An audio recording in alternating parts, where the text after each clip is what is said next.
Yes, see it? sir. We good?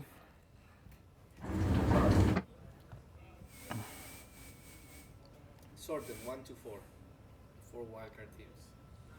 CDEC, Vega, uh, Archon, MVP. Okay. Then you probably have a video about this. Yeah. First one, CDEC, 2 Vega, 3 MVP, 4 Archon. MVP. Yeah, that's what I said basically. MVP CDEC Archon Vega. Wow. Well, Wow. all your knowledge. He probably doesn't know. MVP. He doesn't know what teams are Regardless playing. of knowledge. I know what teams are playing. I know most of the players by now. At least they're who they are. But CDEC, MVP, Vega, and Archon. Let's watch me be right.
He almost hit that stun.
Hello and welcome everyone to the International 2015. I'm your host, William Cho, and alongside me we have three lovely gentlemen, Sindren, Merlini, and Winner. Why don't you guys do some quick introductions for our viewers here? I mean, I know everyone kind of knows you guys, but still. You kind of just introduced me. Well, I know, but hey, that's just your IDs right now. Your full name, because I do this because I can't say your name correctly. That's actually the real reason. All right, yeah. I'm Troels Nielsen. There you go. There you go. So, I'm Ben Wu. I like to call you Mr. Nielsen. Mr. It's Nielsen. much easier. There you go. And I'm Winter Chan. Winter Chan. All right, there we go. So now we have our 3 experts that will be joining us for the entire week and going through, of course, as we go forward with the rest of TI5. But today we start with the wildcard play-ins. So not the full group stage yet. Not every team is ready to play today. Just 4 teams to determine 2 teams moving onward. Let's take a look at the bracket as we talk about this. But what do you guys think? Do we have any clear favorites? I mean, it's just 4 teams and kind of 50-50. But who's going to move on? Who's going to drop out and not have a chance to play in the group stage? I think we did our predictions internally before Yeah. we went live. I think 3 out of 4 said CDEC. I was a little daring, and I said MVP. You I did, think yeah. I think they're going to show up. But on paper, CDEC should be the favorites. I think that's fair to say. What about the second team? Oh, that would be MVP for me. For you? So I think Right. We actually all had different predictions. Yeah, I think we all did, right? Winter, what were your thoughts? I said Vega Squadron will be second. Oh, you went with Vega. But Yeah. you went with CDEC first, right? Yeah, Okay. CDEC and Vega. What about you, Ben? I also had CDEC and Vega, but our third and fourth were swaps. Right. And then you think CDEC and MVP is pretty likely. Okay. Well, so do you think it's very clear for second place in like Ben and Winter? Like, what do you think, Winter? Do you think MVP still has a chance, or do you think it's like, oh, in my opinion, definitely Vega moving onward? I think MVP has maybe a slight chance, but from what I've seen during the qualification matches that Vega played, they played really well. So I feel Vega is ahead of MVP in terms of the team play in general. With the way the brackets are set up, though, it's much more difficult to Vega to advance if we're placing CDEC. Yeah, Yeah, let's that- talk about that as that, well. right? Because CDEC and Vega playing first, and then the bottom half of the initial bracket, we do have Archon versus MVP Phoenix, and we do have all best of 3s and a double elimination format. Of course, the winner of the main bracket moves on, and then you have the lower bracket moving onward. Now, MVP Phoenix, in an interview prior to starting off the wildcard play-ins, was like, our goal is to go all the way to the round of 8. Like, we want to be the top 8. In terms of the main stage event. So obviously their goal is to move on through the wildcard play-ins. Do you think that's just, obviously any team, that's their goal to be top 8, or do you think they actually have a lot of preparation to back that up? I personally don't see any of the wildcard teams making top 8. I think the one that has the best chance for me is I think either CDEC MVP if they really show up, has or a chance though. Personally. perhaps CDEC. Perhaps MVP yeah. or CDEC? I What definitely think CDEC the top 10 team. Okay. Top Well, we can talk more about CDEC in a little bit, because I think a lot of people are kind of favoring them in the wildcard play-ins. Now, in terms of MVP Phoenix, we're talking a lot about MVP Phoenix, but on the other side, they're You're playing. talking a lot. Well, I am. They're coming from the same country, all right? But on the other side, we have Archon, and they haven't really been on our radar in our first 5 minutes of talk here. What's going on at Archon? Do they have a shot against MVP first, or even if they go down to the lower bracket of the play-ins today, do they have a chance to move on? Yeah, Ben should answer that. Yeah, I've actually seen a couple of the wildcard teams play prior to this, and there haven't actually been that many matches in the past month. But I think I saw Vega, like 2-0 Empire, as well as play a decent amount versus some European teams, and I also saw Archon play versus Not Today as well as Root, and they didn't actually look very good versus either of those teams. But I did talk to Fogged. He's a personal friend of mine. I talked to him a few days ago, and he said he felt very confident in his scrims, and they were going very well. Oh, okay.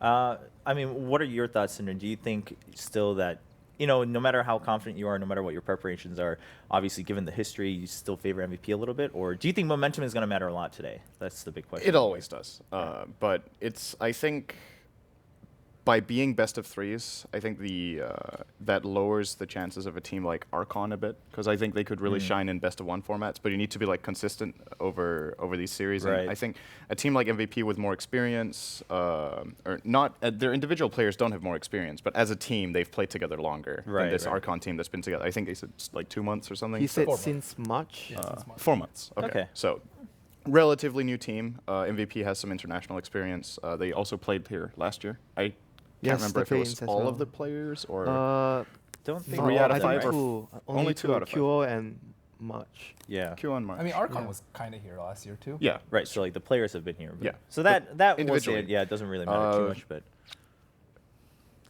I think I have a hard time seeing the loser of Archon versus MVP make top 2. I Claiming think it back that's out. the clearest thing. So Vega versus Okay. CDEC, whoever loses that is probably still has a good shot in the lower bracket, but that first match is going to be really important. all right. So what I'm hearing is CDEC Vega probably you guys are still favoring overall, and then MVP versus Archon. Whoever wins, obviously, they have a better shot because they have another chance, even if they lose in the, I guess, like, we can call it the upper bracket finals. It's just 2 matches. Okay. Well, so MVP versus Archon now, I know we had, of course, a chance to, like, our production team had a chance to talk to all the players and whatnot beforehand. You were mentioning that Fog seemed pretty confident. In terms of MVP, I mean, I haven't had a chance to directly talk to any of them. I don't know if you guys have had any direct contact with them here already in Seattle. But overall, I mean, again, in the interview, they're like, oh, our goal is to go top 8. They seem pretty confident. Now, the other thing they mentioned was they were talking about CDEC. Now, I found this interesting because they're like, all right, so everyone tells us CDEC is really good, but we've beaten other Chinese teams, and all these other Chinese teams tell us that CDEC is the worst in China. So we're pretty confident. That's the reaction I was looking for. I really beg to differ. I think their results, they beat IG, they beat Vici, they took LGD to 5 games. So I don't really see them being the worst. I mean, worst out of the tier 1 teams, maybe. And some teams, they tend to play sort of worse during scrims, and during official events, they play much better. So if you have a bad day in scrims, it doesn't mean that you're going to screw up in the tournament. Right, yeah, no, I was reading that. I was like, from what I've heard from you guys and everyone else, this doesn't seem really accurate. But that's how confident they're coming in. Now, Archon, you talked to them personally, but we also had a little chance to talk to Fogg and see how they're feeling coming into this tournament. So let's see what Fogg has to say about the International in 2015.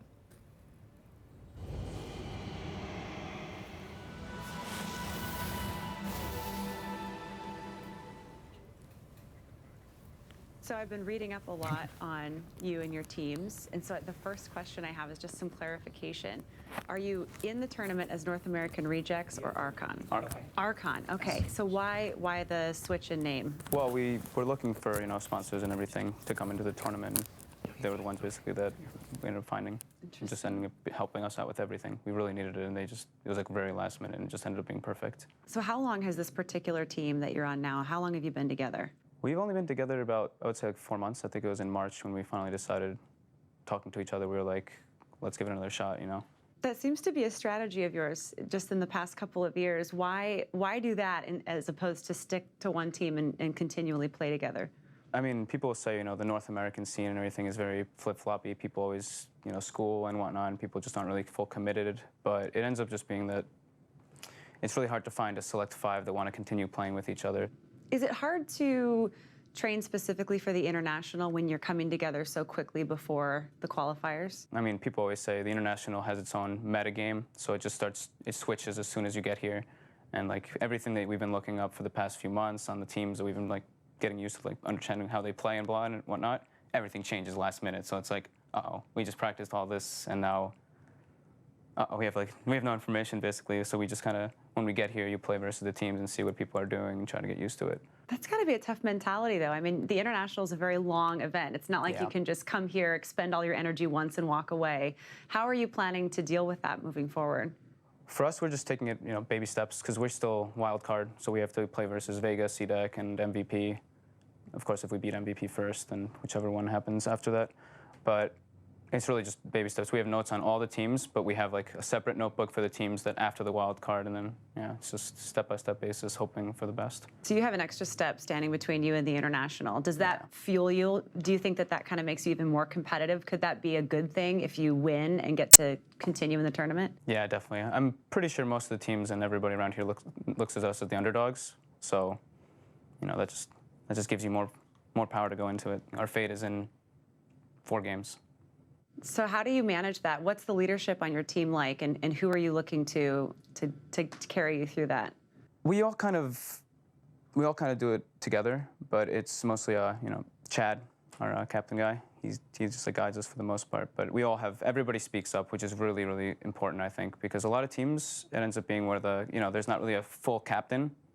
Or there's a bunch of people that end up being kind of passive-aggressive, which is really bad for a team because then people are hiding things from each other instead of just coming out and say it. It's really important to have full communication between all of your teammates because otherwise, bad blood in between the games. Someone's just sitting there like with their head down, and it's just like they're like you messed up, and you can feel them like hating you. Yeah. So it's like it's better to just say something and keep it rolling like that. Well, and you have a lot of competitive gaming experience with a lot of different games. Yeah. Why Dota?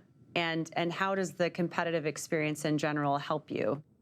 Well, for Dota, it just changes every game. It's never the same, no matter what. Like even if it's the same exact hero, same exact players, it's not the same game at all. Every single game will come out to be different. So that's one that really pushed me, because I played Counter-Strike, I played StarCraft, I played Warcraft and stuff, which are all, they all kind of have their, every game to game is different, but Dota's, every game just has, there's no similarities really. Maybe a few little tiny things, but in the essence of it, every single player plays differently every single game. So there's a challenge there. Yeah, big challenge. And I mean, once you go Dota, you can't go back. I couldn't go back and play any other game. Really? Yeah. What would it mean to take this home? After everything that you've been through, to come together as a team, to play a lot of extra just to get to the international itself, what would it mean if you end up taking this home at the end? It would be more than a dream come true. I mean, that's kind of a stretch for us right now. Obviously, it's in the back of our minds, but like I said, baby steps. I don't even want to think about that just yet. That's too much pressure for now. So you're compartmentalizing a little bit. Will you allow yourself to think a little bit further into the international should you win the wild card game that you play? Yeah, definitely. Once the wild card is over, then it's full game faces, and then that's the prize. That's the goal. I wish you the best of luck. Thank you. Thank you very much.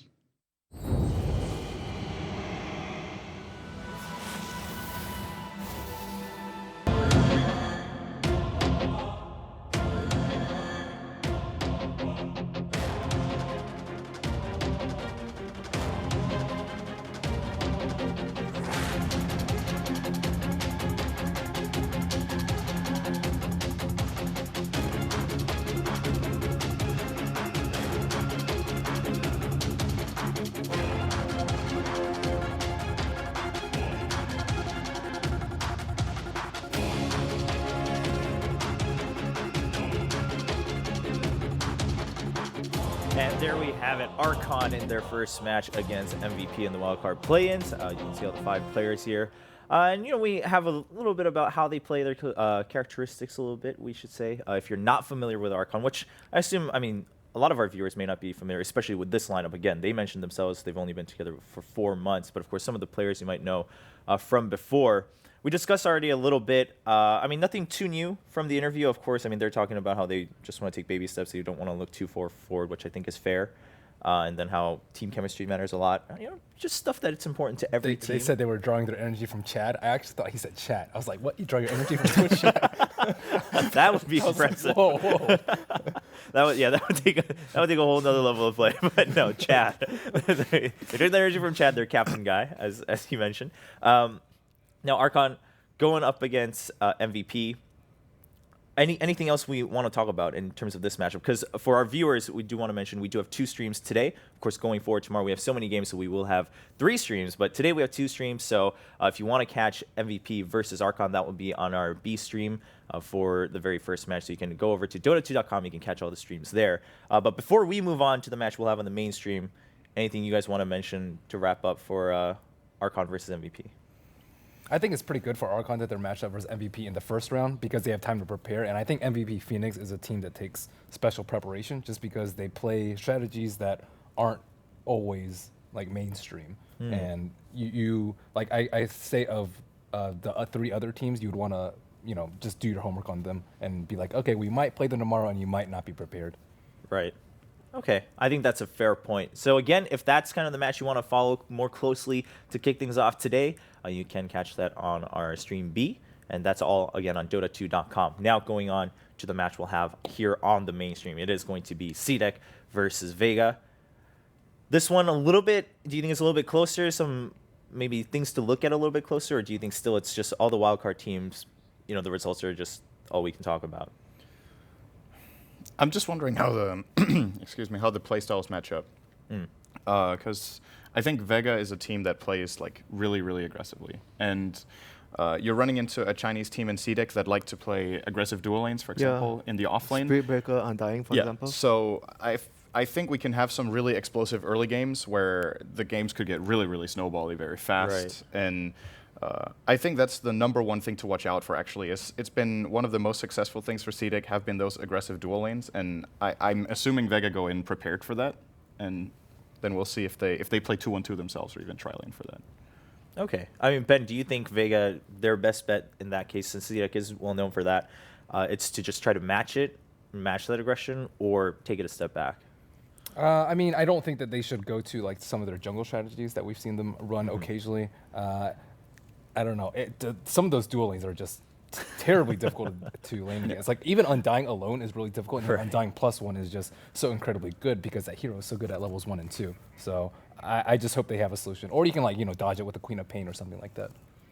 What about you, Winter? I think they'll probably play like to their strength. They're going to be playing very aggressive, and like Ben mentioned, they might actually go for a carry that is very self-sustained. You don't need to take care of him too much with the supports, like Queen of Pain or Razor, some kind of support like this. So the lane pressure doesn't really affect you too much if they do Spiritbreaker +1, Undying +1, Tuskar +1, anything along the lines of that. Okay, so Winter, let's assume whichever path they choose to kind of even out that early aggression. In that case, do you think Vega now has a better shot because CDEC is known for their early game aggression, or even then, like they need to stay at their best game to take this match from CDEC? I think the most important is they play something that they're very comfortable with, which is obviously aggression. That's all the Russian teams are known for. They're very aggressive. They are always looking to fight with you. So I think that's going to be their best weapon. All right. Well, we talked a little bit about Vega. Now, CDEC, we've had a chance to speak with them too. We have an interview with Shiki real quick. See what, how they're feeling about TI going into the wildcard. Of course, a lot of people, all eyes on CDEC here between the 4 teams. So we'll take a look at what they think and then continue on before we jump into match number 1.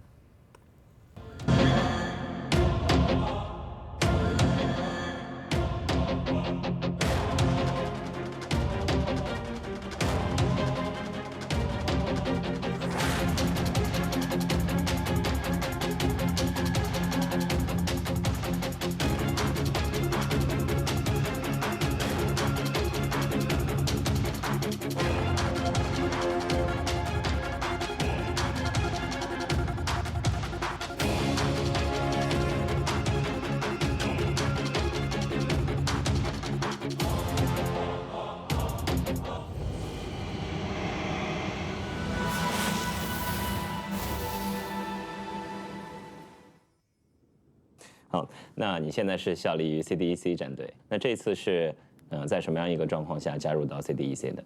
他们队的 God 以前和我当过一段时间队友，然后几个队员我又比较熟，然后他们就喊我，要不要一起打？当时正好我是一个没队的状态，然后就决定加入 CDEC。那你们5个人在一起，应该彼此之间年龄都差不多？对，我5个人的话 ，God 最大，然后我最小吧。你们俩差几岁？你今年多大？我今年23吧。23。God 呢？God 27还是28？27、28。其实他也是元老将了，是吧？是的。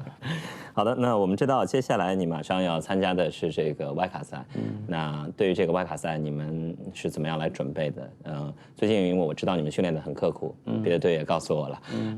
你们有没有针对外卡赛的这个对手来进行一些针对性的训练？改变了很多，所以说也不清楚对面的，所以说我们训练一般是主要针对自己，然后学习一下像国内的老干爹啊、VG 这种强队的打法。第一次过来打 TI， 然后现在是外卡的阶段。当然了，这个随着比赛的推进，你们有可能打进小组，有可能有机会打进胜者组，甚至有可能再走得远一点。那你来的时候有想过我在这一届的 TI 要走到多远，我能够走到多远这些问题？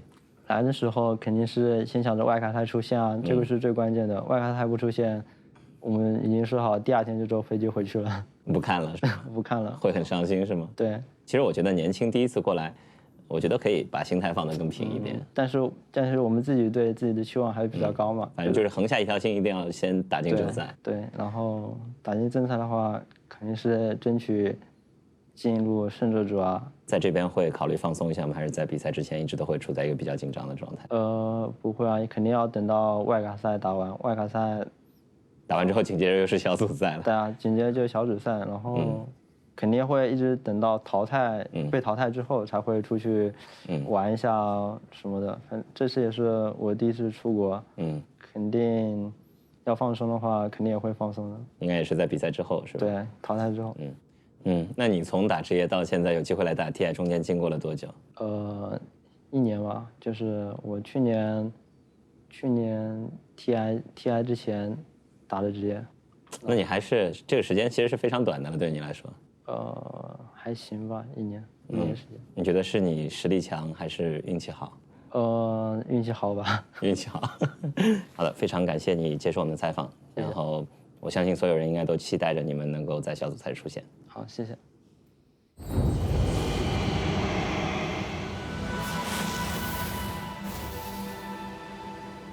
All right, there we have it. A quick little chat with Shiki from CDEC.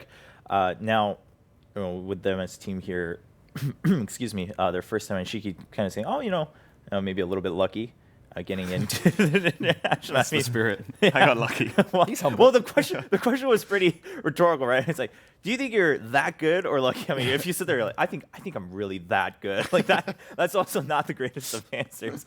Now, Winder, we were talking earlier, you were talking about, of course, Vega and how they love aggression too. But on the side of CDEC, do you think that, again, it's really just an early game that everyone should focus on, or something more to look forward to afterwards? I think the early game will decide a lot because both teams, they have very heavy focus on laning phase and getting an advantage from the laning phase and transitioning into taking objectives like towers or Roshan. So I think the first 10, 15 minutes and how they're going to put their lanes is going to be the most important thing in this matchup.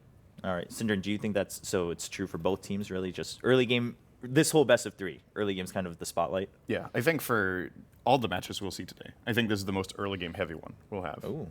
Just the teams really, just like Winder said, they favor this super early aggression. And both the teams, I think especially CDEC, they don't really like to pick a carry which is going to farm a lot like Anti-Mage. They are always picking carries that fight, like Slug, Juggernaut. These are very good examples of, and Gyro as well. So there are carries that when you have a TP scroll at level 6, you are going to be very, very annoying to deal with if you are trying to dive the towers. I mean, when you have aggressive on your team, you've kind of decided. There's not much to do. But yeah, I think what's going to be really interesting, like Winter said, how they put their lanes, because it's very possible that both teams want to play aggressively, but for me it comes down to, if we're going to see these aggressive dual lanes from CDEC, will Vega try to respond to them by playing their own aggressive off lane, or will they try to play a very aggressive safe lane to fight that matchup? And in addition to that, would it potentially open up for some ganks for the mid lane, which we haven't really talked that much about for this matchup, because we obviously focus a lot on the side lanes for these two teams, but of course, tempo controlling mid laners in this kind of matchup are really important, so if one gets a head start there, could really snowball the game in their favor as well. Yeah, very true. Let's take a look at Vega real quick, so for our viewers who may not be as familiar with Vega, they can get a little bit more familiar with the players there before we talk more about the other side of this matchup.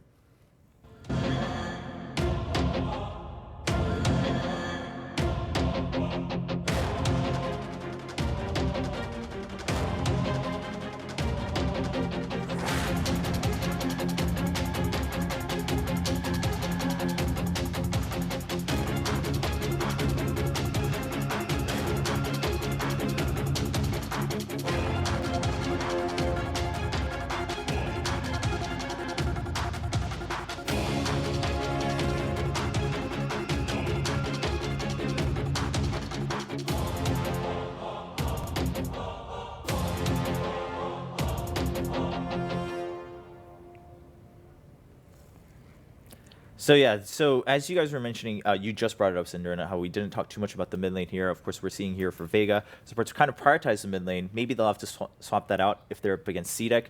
Ben, I want to ask you, of course, everyone here has been talking about how all of these teams are going to be pretty aggressive, high risk, high reward. We just saw that for Vega.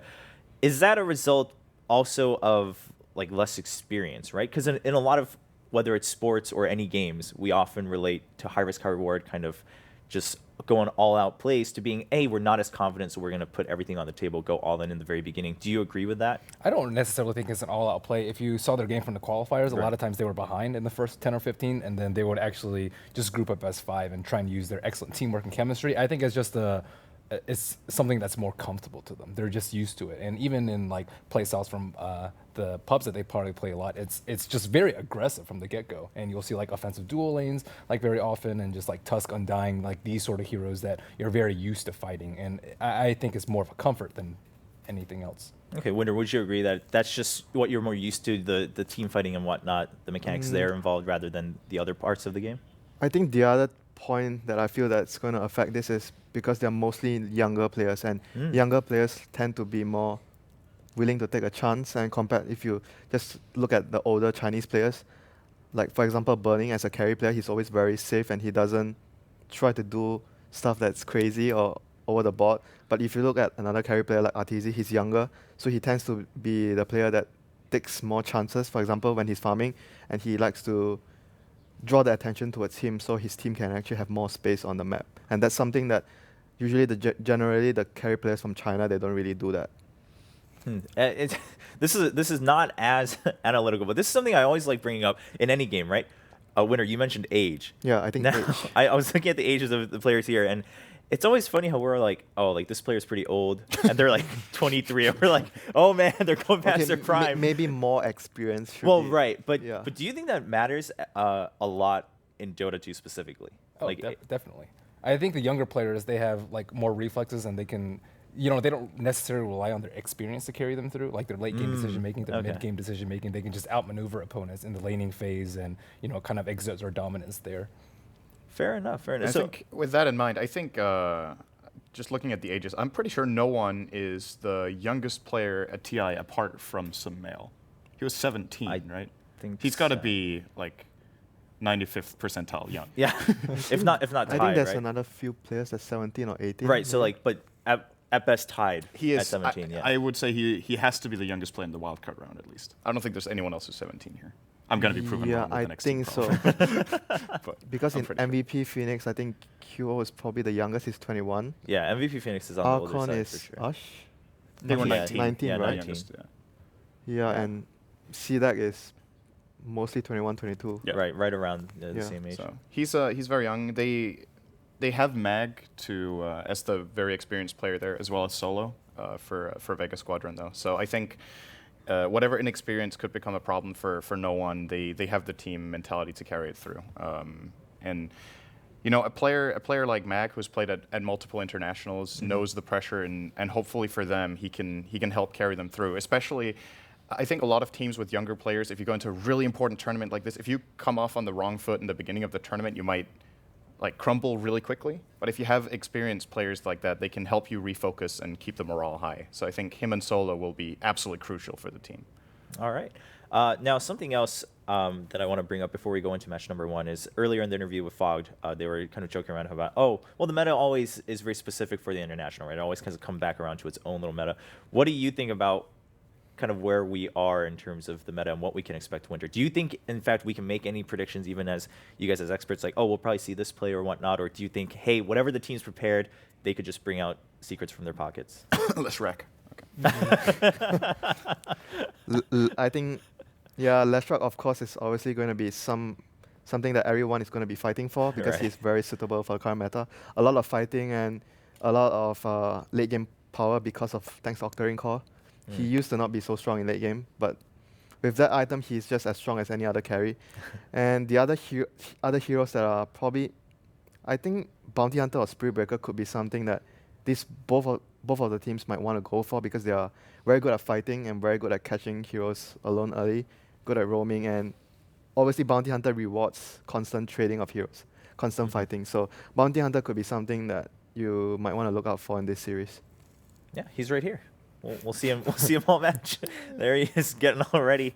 These are really great, by the way. Yeah, I think they're very well made. But all right. So Ben, what are your thoughts now? Do they want to? So we keep talking about how both these teams are going to want to focus on their fighting. They both want to play to their strengths. Do you think there's both the hero pools on both sides are deep enough that they can just take whatever they want and say, all right, let's play skill for skill, aggression for aggression, or we're going to see a little bit more mind games and preparation in the drafting phase? I think that Vega has a little bit, few more tools available to them. I think the Centaur in particular, that Mag is very well known for. And I think actually Centaur might be a very highly picked hero in this tournament because of his ags. But I think there's a lot of overlap, as you mentioned. I think the pool for aggressive heroes is fairly high this patch. Like Tusk, Spirit Breaker, Undying, Queen of Pain, and Leshrac, I would say. Those are the heroes that I'm looking for and probably going to be banned out in the first couple of bans. All right. Well, ladies and gentlemen, we've been talking a lot, of course, just overall how things are going to play out today. Again, we are in the wildcard plans. We do have 2 streams. So here on this stream, if you're watching right now, we are just about to jump into CDEC versus Vega. On stream B, you can just go over to Dota2.com. You'll be able to catch MVP versus Archon right over there. The draft has started for match number 1, so let's talk a little bit more details as we watch how that all pans out for these 2 teams. CDEC versus Vega in the picks, and already we see Leshrac being banned out. I mean, of course. Yeah, I mean, I think that's something we all kind of expected for quite some time now. Of course, there are a lot of people supporting as well. kind of MVP Phoenix, expecting Leshrac to be I'm excited the for these two the teams. TI2 I'm very Lycan happy to see in the draft. them first. I think a to see what TI2 they're gonna bring Lycan had into like a this. 95% ban rate or something, or it was like very high at least, and once or twice it was let through. And then apart from that, the teams tried to counter the Lycan, and most of the time they failed, and then they just banned it the rest of the tournament. All right. Well, moving onward with, we're still waiting. They're taking a lot of the time. Bounty Hunter being banned out too. They're good at drafting. So you called it winner. Yeah, I mean Bounty Hunter. Well, yeah, you said maybe they would want to take that, but that being taken out right away, do you think that's just we don't want to deal with it? Obviously, Bounty Hunter pretty annoying to deal with, right? Even if you play them well, even if you play him well rather, and you're used to it, do you think it's worth it just to take that risk out? I think it's also because they know that they are going to try to play constant fighting. So you don't want to be trading with Bounty Hunter. So, I mean... Okay, yeah, just take the risk factor out. Fair enough. I mean, Vega could also switch things up. Sometimes they do like a Shadow Fiend plus PL very early on, and then, you know, PL's not necessarily best one position if you want to fight constantly. Okay. All right. And... All right, I think they're more likely to do that than CDEC would. Okay. All right. I see. Tuss being banned out too. So now we're through. We're going to see the first picks going through. Anything, I mean, I guess a lot of the obviouses have been kind of like the super, right, like Leshrac has been taken out. Anything you would expect strongly at. We'll see very soon. Does Vega play Wisp? Vega, not so much though, but yeah, they're well, going to... yeah, I mean, yeah, the Undying we talked about a lot. Not very surprising. And of course, I mean, if you're on Vega, you got to expect that Vega's obviously prepared for this. I mean, sure, they chose not to ban it. They chose to prioritize some other bans. And you guys, again, mentioned a couple other options that, all right, even if they pick Undying, you can try to deal with it, especially the lane pressure. I think like Quap SF would be a really difficult opener to handle, I think, if you're CDEC. Quab is definitely high up on the list. I was just thinking, the way CDEC usually play that aggressive dual lane, a carry pick that could be self-sufficient that we haven't mentioned that could be great could be something like a Weaver, who actually lanes very well against Undying matchups, because you just don't care. Like the Tombstone, you just Shikuchi out. You're actually pretty decent at destroying the Tombstone come mid-late game when you have some farm, and it's not something Vega is going to pick very early on. I also don't know how much they've played that on Pasha. I don't know if it's one of his heroes, but it is generally just getting either you want a hero like Quap or Weaver who is able to escape the Undying trap in the lane, or you want to have like a really powerful tri-lane. I think those are the two options. I wouldn't be surprised to see Quap. I mean, tri-lanes get destroyed by Undying, though. I don't think you... Undying wants to fight against multiple heroes. It depends. Oh, okay. Yeah, it Certain depends. tri-lanes will still beat him. But they've banned the Gyro themselves, which is one of the best carries in lane against Undying. So. Dazzle. So a lot of minus armor right now for them. That's a pretty early Dazzle pick. We generally don't see that first phase picked these days, but... I mean, it's a very flexible support. You can do a lot of things with it, and he's quite strong in the lane. Good animation and good lane presence. So, I mean, if you don't want to give away what you're trying to do, it's one of the good few supports to go for. Right. So, do you think Oh then? my God, so it's 3 breaker on that. all right. Well, as we were about to move on, there we go. We're not. I mean, a little bit sad about that one for Vega, I guess. Is this just pretty much what we were all expecting from CDEC?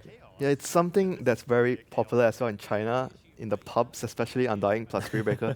It's very hard to deal with if your carry isn't strong enough in the lane. So, and there's no gyro, so the remaining carries that are really strong in the lane that comes to my mind has to be like something like Quap. Yeah. Surprised that Juggernaut would have a tough time as well against those two. Jugger is not. Yeah, so... well, what are you mentioning? Like, all right, Dazzle, early phase, maybe not a bad pick if you want to try to hide something else that you've prepared. I mean, come on, dig something out of your brain. Do you think there's anything you were just mentioning? Well, Spirit Breaker now going over to CDEC too. You can't really imagine what Vega might have prepared for that. But is there anything that, even if it's a little bit off the wall, that we can expect other Vega? Teams like support Naga Siren versus this. It's just really good at you sleep. Yeah, when the sleep tombstone and comes, kill the tombstone. Kill the tombstone, and then Spirit Breaker's charges on cooldown, and then you just kind of counter initiate really well. And I think that's one of the best solutions versus them. But or you have something like a Centaur Stampede. When he drops the tombstone, you just get out.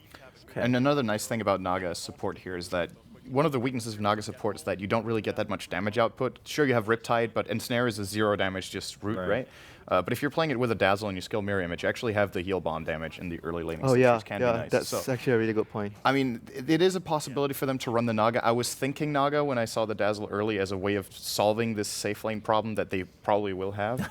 But the issue is the Shadow Wave from Dazzle. What makes it a really powerful laning spell with Naga is that it deals a lot of burst damage, but it's physical. And I think Spirit Breaker has one of the higher base armors in the game. I think it's like 5 point something. Yeah, 5 at level 1. And I can't remember how high Undying's is, but regardless, what makes this lane so strong, the Undying Spirit Breaker lane, is just that both heroes are incredibly tanky. So you can't really pick one to just target out and kill as you can in most dual lanes. And they're, wow, okay. This is surprising. This to be hero honest. does not win a lane. He's very against weak in the Undying Spirit lane. Breaker. He's very weak in the lane. That's for sure. Speaking from experience, it is not enjoyable to play Ember against Undying in lane. It's difficult to hit Searing Chains when there's Tombstone zombies around. Wow, I actually like CDEC's draft. Yeah, I am mean, you not guys were sure mentioning about this for Man, they have Spirit Breaker on offlane and Queen of Pain solo mid. It means the Shadow Fiend is not gonna have a fun time because he will be able to get killed anytime. Right. From the Spirit Breaker. Yeah, we were charge. looking for a more self-sufficient one position, and if the Ember Spirit is going up against that lane, he's just He's not gonna farm. He's not gonna farm. They're gonna have to, like, even if they dual lane Dazzle Ember, I think they still get run over. I actually think that lane is unwinnable. So they have to either tri-lane or they have to switch up the lanes a bit. Maybe here. they switch their lanes probably. They can just do 2-1-2 with Ember in the off lane. I don't think that's that is also just super high risk, though. Yeah, he is a very weak off. I mean, so is putting your Ember versus Undying. I mean, at this point, right now that Ember's locked in, anything Yeah. you do kind of sounds like it's going to be high risk, high reward. Is it high risk, high reward, though, or is it just high risk? Like, that's the big It's high risk, it's just medium high reward. risk. No, reward in terms of reward is like normal, but I think it's gonna be very important how they put their lane since they have Shadow What Fiend are the and Ember. upsides of Ember that we have here? I think he used to be actually picked for Spirit Breaker. If you're a very skilled Ember, you can use Searing Chains Yeah, to you can dodge, always chains. Yeah. and you can Sleight of Fist to dodge a charge. And on top of that, he has his Remnant to dodge a charge. Yeah. There's also like a fair amount of melee heroes, so... I think the good thing about having Ember against this lineup is they don't have a direct lockdown that actually catches you right away. That's the plus, you know. But they picked it third, so they picked it before CDEC even grabbed anything. Like they have plenty of time to try to set up for December. Listening to Winter, it's just like you're like digging for one last excuse to make Vegas why would draft you pick him reasonable. over a Storm, though? What benefits does he have over a Storm? More physical damage. and it synergizes well with the Dazzle and the Shadow Fiend. They take away the opponent's armor and Ember is That is actually true. physical Sleight damage. of fist Okay. hits super hard. I mean, sure. Okay, so obviously, yeah, we are digging for reasons to kind of make this logical. But hey, if again, we talked about. I mean, if all of us are sitting here and being like, all right, we know CDEC's gonna probably want to pick Undying, etc. They're known for their Spirit Breaker. I don't think Vega's gonna come in and be like, oh, we actually didn't expect Undying Spirit, right? They came prepared for this, so probably it's even if it is high risk, maybe it's something they've they already practiced a planned lot. this. Yeah, they planned it, and they might have a plan that we might not have thought of. Of course, that's something that occurs often at the international. So we'll have to wait and see. I like the idea of grabbing Skywrath, actually. Even though it's not that picked of a support, they get a silence for the Queen of Pain, which they definitely need. Like we're speaking of CDEC not having a counter for Ember. It was the same story so far against the co-ops. They have the silence for that, which is great. But it's also a high spell damage hero in lane against Spirit Breaker. And you need some sort of way to harass the Spirit Breaker out of lane to secure your lane. So I think more than anything for Vega, those are the two reasons they pick Skywrath, because they don't have a great setup for Mystic Flare like we've seen in the past. Teams pick like Clockwork or single target stuns. It's good with the chains, though. But yeah, that's true, actually. It's pretty good with chains. pretty good with chains. Level 3 chains is a 3-second route, so... Isn't that one of the benefits of running a dual offlane, though, is that Skywrath can't really harass him out? There's no way you can harass both of them out. Well, if you have Dazzle and Skywrath, you have a lot of sustain. But still, then you're putting a 3-on-2 situation there, and then your other lanes are probably going to lose, or Spirit Breaker can just charge mid and just dominate the Shadow Fiend. So that is the problem that Vega are going to have no matter what, I think. No matter how they put their lanes, their Shadow Fiend's going to have a hard but looking at the fourth pick from CDEC, they have Disruptor, a support which requires levels a lot, and he isn't so strong in the lane at the start. So I'm thinking whether Vega can actually do like maybe put Ember, like you mentioned, offlane Ember with Skywrath to contest the Disruptor's lane. If the lane is not too powerful, that might be an option that's open to Vega. They're banning the Razor, so I think that they might be considering that. Yeah, they might actually be considering that. Razor's really good in lane against Ember until he hits level 6. It's difficult to get away from the. So is that the best bet here? Just to now that you have the Ember, like make whatever you can out of it. obviously, okay, Undying and Spirit Breaker, like everything we say, everything you guys are saying is like, well, no matter what you do, you're gonna have to deal with this problem. So do you just give up on that and try to make the best of what I've you've seen got? Ember offlane dual lanes. Like, Yeah, it's not decent, super uncommon. It's decent at times, you know. Yeah.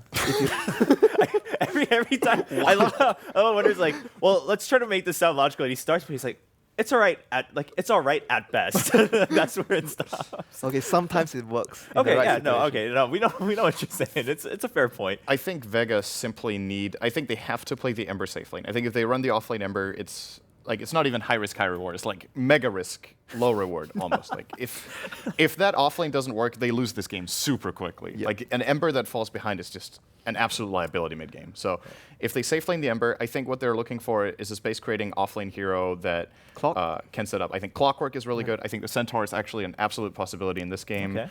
Yeah. Clock, there we go. So even though you're picking it into Disruptor and to an extent Spirit Breaker, who can charge through cogs because Dota 2, and it's still, they need something to catch that isn't just Ember. And I think the idea here is, okay, if they do run the dual lane aggressive with Undying Spirit Breaker, Clockwork will get experience against Disruptor. Maybe we'll see a level 6, say minute 6-7. Isn't that?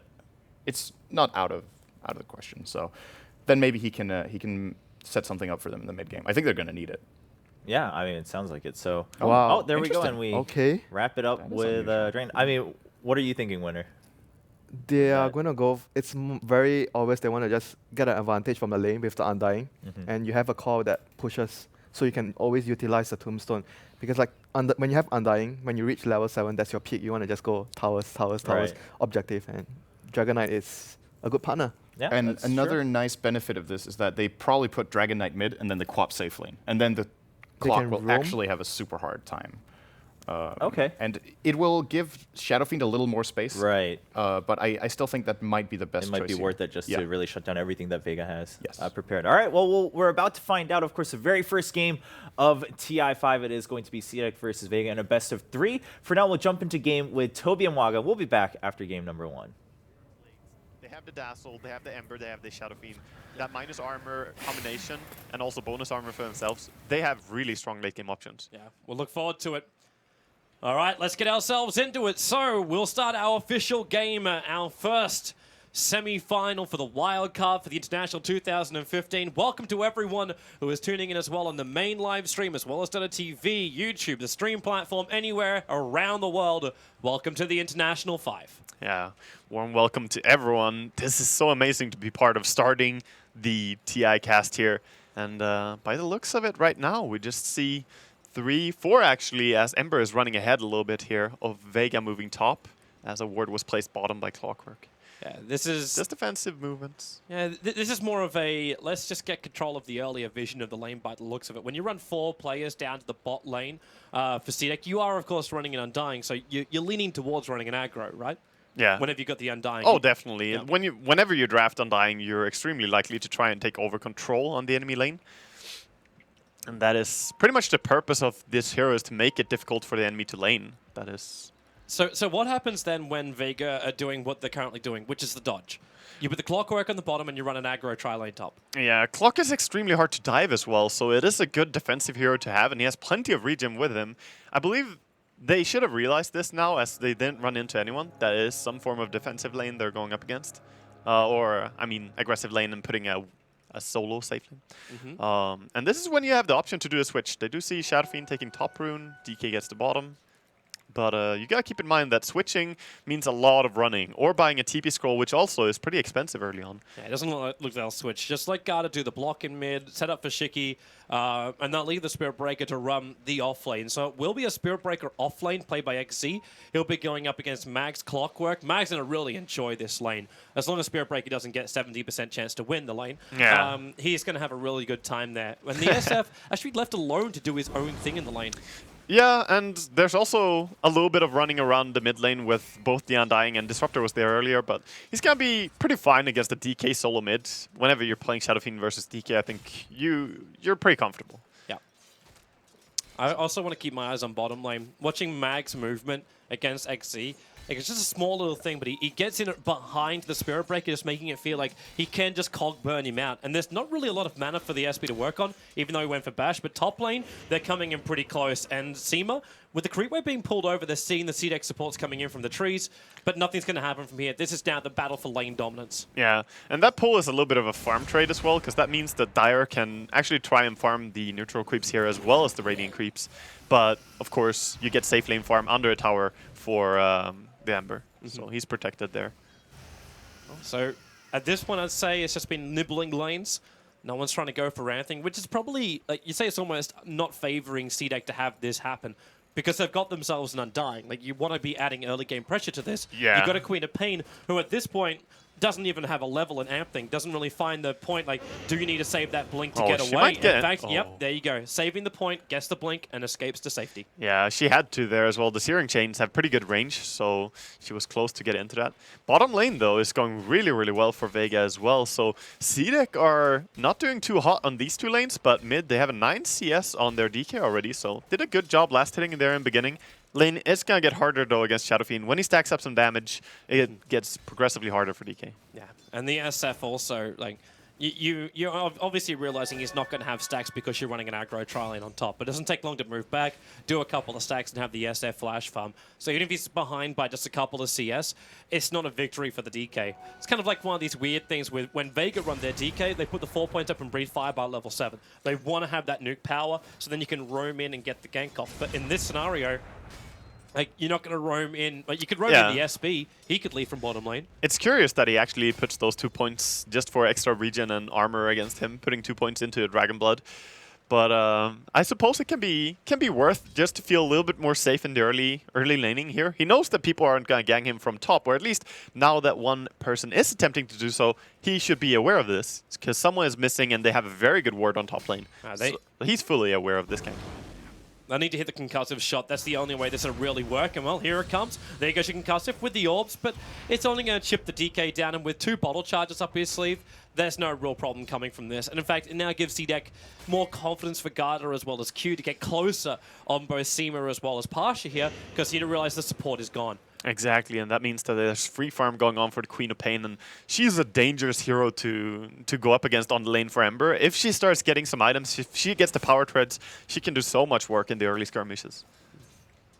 So let's see, are they actually going to try and do a kill here? I don't think that they have the tools. Until Solo gets Seal, it doesn't really feel like it's possible. Yeah, they definitely need it. They need level 3 on the Skywrath, and that's quite a way away as well, so they need to wait. To fight into Tombstone and have the hero you want to kill having a blink ability, yeah, it's... This is a very more passive kind of start, but something which we probably should look at a little bit more. While this top lane is simmering, ready to boil over, the bottom lane, Mag is now 22 for 10 up against a 17-3, so the CS is coming both ways. But both Spirit Breaker and Clockwork are these wonderful rotation heroes. We have to look for their timing, and who do they actually try and kill off? Where do you try and swing the balance of the lanes? Yeah, definitely. I think that any lane is fine for either of these to gank when they have their levels. When they have level 6, they can actually go and kill anywhere.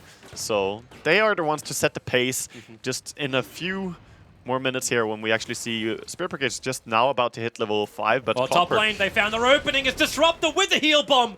That's Vega striking quick and fast, but the Tombstone's down. They're trying to get rid of it while Pasha's still in pretty deep. They're throwing more orb damage out to the Queen of Pain. But the first blood is spilled, and Vega will take it. Yeah, and a lot of Magic Stick charges now for Ember as well. Very important to get the first blood on this offlane. That was going pretty well, but not amazing for them. And now a little bit more control added to them there. It's almost that situation where you feel like the Ember can function. Like, he's not getting huge amounts of CS. We're not seeing him with, like, high levels, but when Mag starts to rotate, you shift the Ember down the bot lane. He's going to catch up with all these levels and farm. So it kind of feels like right now Vega's in a very commanding position lane-wise. Yeah, they are, and they don't need to extend that far as well. With their 2 supports, they've been, they made one attempt with Solo going into mid. But I think that Dazzle and Skywrath can just sit here, protect their Ember, and when he has level 6, which is all mid, Chicky, are they gonna try? He went to Dragon Form. Now, they don't have Glimpse of Valor. They can wall him up, but in comes Seema with Shallow Grave. It would have been a wonderful kill if they could get it, but the chances of that working out were very low. Well, they forced a rotation at least, and also when you're playing DK trying bottom, he's coming in with a stun. They don't have level 6. I need that one creep to die, and now you'll actually have the Nether Strike arrive for the Spirit Breaker. Mag's still on the run, but the Battery Assault's making it difficult. There's the jump back, and you actually got him on the Can he back, but get then him? hookshot down to the creep wave. Mag is running away with the Breathe Fire just on the tip of it. Was able to reach Mag and bring him down. Wow, that was such a clutch kill. That was really close. That was beautifully executed as well. That TP and initiation from the Spirit Breaker was well communicated. But how much did you have to commit to this? You rotated the DK down. He threw out everything you basically had. You're committing your Nether Strike as well. And you're killing off the safe lane Clockwork, who is now... he had to burn hookshot too, so that's okay. That's a high priority kill, honestly. And for DK to go and try a gank is perfectly fine. You don't really want to be statically laning against the Shadow Fiend, because Shadow Fiend will farm the lane and farm the jungle, whereas DK, he will only be able to take the 4 creeps that are coming in every wave. CDEC might feel a little bit more defensive about top lane now. Their Observer Ward, which was sitting on the lane, is timed out. Yeah. So they don't see the movement of Vega until they plant down a new one. Yeah, they saw him, of course, take this stack in, or this camp in jungle here, but they should try and force out another lane ward there. Very important to have for them. So we've got a little bit of a bait being prepared in mid. Observer and Sentry giving CDEC really good vision across the mid, especially now we're in nighttime phase. You need to keep tabs on where Vega is moving, including the Clockwork. But he's actually showing himself on bottom lane, so Mag, not showing a desire to gank on another lane, but that's because it's more of a trap. He's waiting for the Spirit Breaker to come in close. Now the vision, they don't see him. The vision is actually cut to roughly around this point on the bottom lane. Yeah. And that's why he's rocketing up, trying to find out where XE has moved to. Yeah, tried to find him, but could not. And Clockwork going down there after he died using his hook shot was really the only thing he could do. Now gonna give over the lane for free farm for Ember, and Clockwork will try his ganks. Yep. So look for mid, that's probably what he's gonna try. Stop the DK's early game, and if you just get a nice hook and cog on him, that's an easy double race. So, meanwhile Dazzle is just solo laning at top. He doesn't care at all. He's getting some nice farm up there. How does CDEC even prepare to fight against this? Like, you know the Clockwork's going to start moving around. Do you just try and deboard? Do you, in fact, just do this? Like, you got an Observer Ward on the bottom river area. So, like, just see where they're coming from. Do what you were talking about with Vega.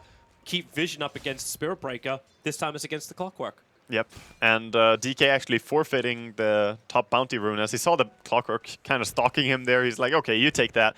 I'm just going to play this one safe. You don't want to die much early game on DK, because that's really when you need to get your levels up and start taking down tier 1 towers. It's the objective-based gaming hero. Can they actually push? It's difficult. Shadow Fiend always clears the wave so fast. I believe they need to combine it with the Spirit Breaker. Somehow find a pickup, find a gank, and then push. Because if you don't, I think you put yourself at risk for the Clockwork too much. I'd say is that possible with their Observer Warding because it's so defensive, but they're going to go for a smoke underneath the tier 2 tower now. Yeah. So this is what you were talking about. Find that kill, move into objective-based gaming as far as buildings go. They will go for mid, I'm pretty Don't fall sure. for it. That is a good start. Yeah, they do not go on the illusion as they are smoking here, and they're going to run in for mid. They know there's Shadow Fiend and Dazzle. They saw both of these heroes. Oh boy. Yeah, he's coming over, and no one's so close. They start with a decay, and with also the jump in, that Nether Strike, no one being kept alive. And you'll also have the Shallow Grave looking to wind up for a couple of raises, but that's all. The DK also in very, very deep here. No one will eventually go down. Oh, 17. There's that 17% bad 17. and he gets a double on the Dazzle. So he'll end up dropping, and Vega, they leave him alone. They do not come in to try and contest and take, because it would have been a 5-on-5. Yeah. This is beautiful by CDEC, and this is exactly what you want to do. Now they can actually push a tower because they brought down these heroes. And moving everyone in here just to try and get rid of this tower immediately. But I believe the defense is there. Clockwork, look at him. Trying, but it's too many. CDEC, this is the great presence of mind. Like, you saw it from XZ before. Like, you knew, okay, it's nighttime. We don't know exactly where the Ember is. It's probably around the same time. You're looking for that rotation. So he backs off the lane. And now, you just took the fight. You do significant damage to the tier 1 tower, but you don't overstay your welcome, realizing the Clockwork is missing and the potential for Vega to get some counter kills. Yeah, without Tombstone, you don't want to stay there, inviting the enemy to take a team fight when it's down. And we're probably going to see a counter smoke here. Looking at the smoke from just the 2 supports of Vega, going up to top lane with the Clockwork. Pretty good choice. Always fight around the Clockwork and Spirit Breaker. Play towards these heroes that got a nice early game with some farm and high levels, of course. It is kind of funny though, like normally it's the Clockwork who moves around, not just the supports, but sometimes it's better to just go behind him, because right now CDEC don't think that Clockwork is going to be ganging anywhere. If he just stays here on lane and tries to farm, they might think that he's alone. It's a pretty good play, but they don't see any of the supports anywhere on the map, and Clockwork, Queen of Pain, sorry, is playing very defensively as a result. They might get to see Garda in a moment. Like, Solo is just twitching in the trees, and now he'll come out. So the reveal is up. They realize what's going on there. How's their bottom lane doing? Because the Ember Spirit is still farming up. Phase Boost, Poor Man's Shield, Bottle. It's looking quite decent for him, and it looks like there's also a Bracer on the courier for him. He's doing a good job of just buying up some defensive items here. Trying to be aggressive onto the Spirit Breaker, probably not going to go for a killer. But look at the Shadow Fiend and his CS right now. He's up at 88 last hits, 11 minutes in. That is very, very high farm. Full mech, 11 minutes. Does this now give Vega a position where they can push? Like, you're talking already about the ability to have your armor and your bonus from that. If you add a mech on top of what Siemens already bringing to the fight, can Vega force a 5-man engagement against Tombstone and Disruptor and Sonic Wave? I believe they can. It sounds like a lot to go through, but it's enough. It's a lot about who initiates and how it goes. I mean, if you land the Skyraz Silence perfectly, or if you get a good Clockwork hook, you can definitely take the team fight, but I still would give the edge purely based on heroes to CDEC, but having the mech is a huge factor. It's a really, really big factor to fight before the enemy team has one. Another smoke coming in here, going from CDEC. Yeah, 3-man down to the bottom. Yeah, see if they can actually find someone. They have 2 points in Glimpse, so 2 points in Kinetic Field. I think I can't really say that I agree with that, because maxing Glimpse is so much more useful in very many cases. They're bringing in the Spirit Breaker too. The charge is on the way in, and Spirit Breaker will Ember back behind the Tier 1 tower. They have to pull out this, or else they're going to be in way too deep. The Searing Chain's actually cancelling underneath the tower. Disruptor only, it cancels off the Dazzle. He couldn't get a Shallow Grave off. We do have extra TPs coming in, but there's now Isolating Mag on the other side. They Sonic Wave, they stun him up, they breathe fire. His 2 heroes lost now for Vega, and they didn't get anything in return apart from what? A Tombstone down? Still in a great position for CDEC. That's the initiation. They just go, and they're actually going to find more hairs to keep charging. Yeah, they run up to Solo. There's that bash back. You do get the ulti off, and Pasha back in the fight, but the Scream aggressive in behind him. They'll seal him up for the moment, but there's not enough damage coming out from no one. Is so strong. They keep losing more, but maybe, yes, a double kill in there for Pasha. Shiki with the quick TP out. The Searing Chains cancels it, and this is the counter kill. This is what CDEC avoided in the middle lane, and it's exactly what has happened to them on the bot. Yeah, that was... They should just have played a little bit more safe there. They used up the Tombstone, then they proceeded to dive even further. You need to fight with the Tombstone, or Vega is actually really strong. That mech came into nice play there, denying a lot of the AU damage, and they did not lose important heroes. They committed so much for the kill. You see when Mag TP'd in, he TP'd to the eastern side of the Tier 1 tower. Yeah. You throw out Sonic Wave onto a Solo Clockwork. The damage output could have come from maybe somewhere else. Disruptor, yes, he brought down the Dazzle, and there wasn't that survivability coming in from him, but you expected all these different abilities, and then that allowed Vega to continue the fight. Yeah, I mean, they dove really hard and killed the Clockwork Dazzle immediately, which was very good for them as well. Yep. Could maybe have secured a tower, but you still have to respect the fact that Ember hurts a lot, and now he got 3 kills out of that fight. So he get a lot of levels and now has drums along with Poor Man's Shield. So he's pretty tanky now compared to how he would be he's almost up to to the SF's net worth. Yeah. The SF's sitting at 5.7k right now, and the Ember's just shy of 5.4. Yeah, that's where a 40 CS difference. Yep, and then you hit the Dire side. Then you hit the DK, and on bottom lane, Garda, you can't try and stand against it. It's like he's going to put the Tombstone down and then a Spirit away. Yeah, that's very good. He just forced a defensive Tombstone. That's a pretty long cooldown skill, so you know, for a full minute, they can be a little bit more confident on their lanes and just farm without risking a full team fight erupting. Yeah. What a great time as well for Vega to have a team fight on bottom just after you pick up the mech. Yes. like that. That's just some sweet, sweet timing there. Yeah, they have to definitely be grateful for the good farm that no one has brought into this game. If you didn't have the mech there, I think they could still have lost that fight, even without the Tombstone. I love this Radiant Observer Ward too. It's very, very far in the bottom lane. That's really sneaky. Off to the side, so you don't...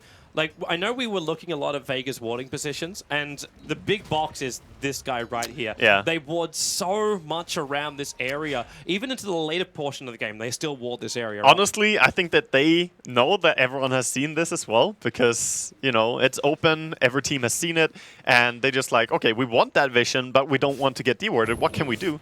And this is a good substitute ward, really. Well, XC's going to be... having some fun times with Garda. It almost feels like safety time, Waga, where you just batten down the hatches, you realize, okay, we just made a mistake. do you just try and compose yourself, or do you think, you know what, the best path to victory is aggression? I honestly think that CDEC need to compose themselves a little bit, but they have been trying pickoffs into towers, and that's what their draft is about. And I think they have played it correctly. They just overextended a little bit that last time. So yes, compose yourself, but don't turn off the aggression completely, because then Vega will take over this game. They have the stronger carry. They look like they're going to try and do it. We got a smoke movement from both Skywrath as well as SF coming down to the bot lane. So ensure kill, move into tower seems like the plan. Seal, the Weaver's already starting off, so there's not a lot of armor. With a Mystic Flare, the damage is not enough. The one charges, actually it will be. The Skywrath mage is able to throw out a little bit more. Yeah, just barely able to kill him there. They have so much burst damage coming out from the Mystic Flare. And yeah, DD on the SF. Yes. You wanted an easy way to ensure the tower before CDEC can mount a response. The DD is the way to do it. Definitely. And of course, CDEC trying to attempt to take a mid tower during this time, but Clockwork is there. He's trying to set up for his team. If they stay a little bit too long, he will hook them. But they back off in good time here. At the same time, though, you got aggressive on the top. So you've taken the tier 1 tower and bottom lane. That's fantastic. A little bit of chip damage to the top, but Queen of Pain is now finding some space. And I ask you the question because it looks like it's an Aghanim Scepter here. It's another smoke as well. Look again. Just CDEC? Yeah, they just keep going. This is their third smoke already in this game. But before they find their kills, though, like, what do you think aggressive? Like, should it be the Ags? Does the Ags fit? Yeah, I think so, because you're going to have very frequent fighting when you look at the two teams' drafts. So having the lower cooldown on your ulti is going to be very, very helpful. Else it's a super long cooldown of 135 for a fighting spell like that. How quickly does CDEC, like the second that DK picked up the Shadow Blade, that's when they went for that smoke. So they're looking for the kills, but they came out and they saw the Clockwork sitting back near the tier 2 tower. Yeah. They might have also flagged the fact that Clockwork's picked up Blade Mail already. He does. He had a very good laning stage, and sure, he died twice and doesn't have any assists or kills. Oh, he's going to try to deny. He's going to get the denial too. Oh, he doesn't. Oh, he missed the timing for it. But now you can go for that hook shot. Get him out. The Weaver's affecting 3 of the heroes, and a nice hook shot to aggressive. They try and pull him back, but he got the kill. They just taxi him back after he killed one of his teammates. That's very sad for them. Clockwork. And now look at Vega. Okay, you've taken out the Queen of Pain. Yeah, you didn't bait out any big abilities from CDEC, but you instantly TP the Ember Spirit up to the top lane. You force out the buildings. You try and choke out CDEC's map control. Yeah, and CDEC don't really have a reaction to this. They had all their heroes top, so they're not pushing another tower. They're trying to run away so they don't get caught here as well. Obviously, they should try and fight for a tier 2, I believe, but they might even respect Vega that much. They have to fight this. Vega just go for the kills. They'll notice the double stack. Q actually scattered it out. He pinged Parch's perfect position. Yeah, so they can just go in and steal that. Stealing the double stack on the big camp would be nice, but they're going to push for mid instead. Just moving as 5, recognizing that, hey, we have the mech, we have the items right now, and we should be the ones controlling this game. Yeah, force the fight, never let go. Especially look at it from the other direction. If Vega are just trying to split push and farm, it's a lot easier for a Shadowblade DK to function. Yeah. Like, if it was a BKB DK, maybe this would be a better position for the DK to try and fight. But it's a Shadowblade. It's an initiation style, and that's exactly what he's doing. He's coming close to Ember Spirit, attacks him to start with, the Scream, disrupt the ulti, Ember Spirit, very, very tanky with the one charges, and now the Shallow Grave as well. Has he got a Spirit to get himself out of this one? You bet your Nelly, he's out, and the SP's going to go down. Starter Fist trying to avoid the Undying Tombstone minions, which were killing him off. They bring back no one, but he's right in front of Q. One more attack, and he'll find the kill, but they keep him stunned up just long enough. He'll still actually get the raise off. The Spirit Breaker brought back into the game as well. Yeah, Spirit Breaker bought back, and they do manage to bring him down. The Shadowblade was good there to go on the Ember, but nice play by the Dazzle managing to save him. Yep. Still though, CDEC with the buyback, forcing this tower. Clockwork does not have a hook, so they can't really pursue here. Tower is taken, and it's going to be a back off from CDEC. But now with the Dragon Form being on cooldown, as well as the Tombstone for another 15, maybe they can just go straight and take the tier 1 mid. Recognizing this in 26 seconds, I think I'm okay with that. Because that's when the SS back up with his mech. Yeah. And then you could take out the mid. So you're right. So, like, what do you then look at in return? Like, you could bring up a teamfight recap, and you'll see, okay, well, we took out 2 heroes on CDEC, and there was a buyback. And what was in return? Okay, the SF, we managed to kill him off. That's fantastic. And we took a tier 1 tower. But the tier 1 tower gets nulled. You killed off an SF. He's going to get more money like that in the future. The Ember Spirit didn't die, which I think is the critical point to take away from that fight. I still believe that was an okay fight for CDEC. The buyback, of course, makes it hurt a little bit, but Spirit Breaker, I mean, he's just going to have to regret that, because he's trying to go for his Midas. He had 1,000 gold. Now he's down to 500. But killing the SF is very big for their team. They need the experience and gold that they get from killing him. Just trying to think about the end game. Yeah, there's your jump up. Spirit just move around. Clockwork hook shots in as well. And Garda, very, very dead. They'll glimpse the Ember, but he's not traveling too far. And that's the Tombstone on cooldown once again. That was nice movement by Vega, and also the fact that they de-warded CDEC's ward on mid. Is Solo's going to go for a solo? Yeah, a solo kill? Yeah, he's thinking about it with Concussive. He's got Mystic Flare available, HP. and with a Haste Rune, it only just wore off, so he couldn't keep the chase going. Yeah, there's too much HP on a Spirit Breaker to really do that as a Skywrath. I mean, 1500 from full HP, and then you have the one charges to think about as well. Bottom lane. Full BKB for no one. 21-minute BKB mech. The Ags will arrive at the same time for the Quap, though.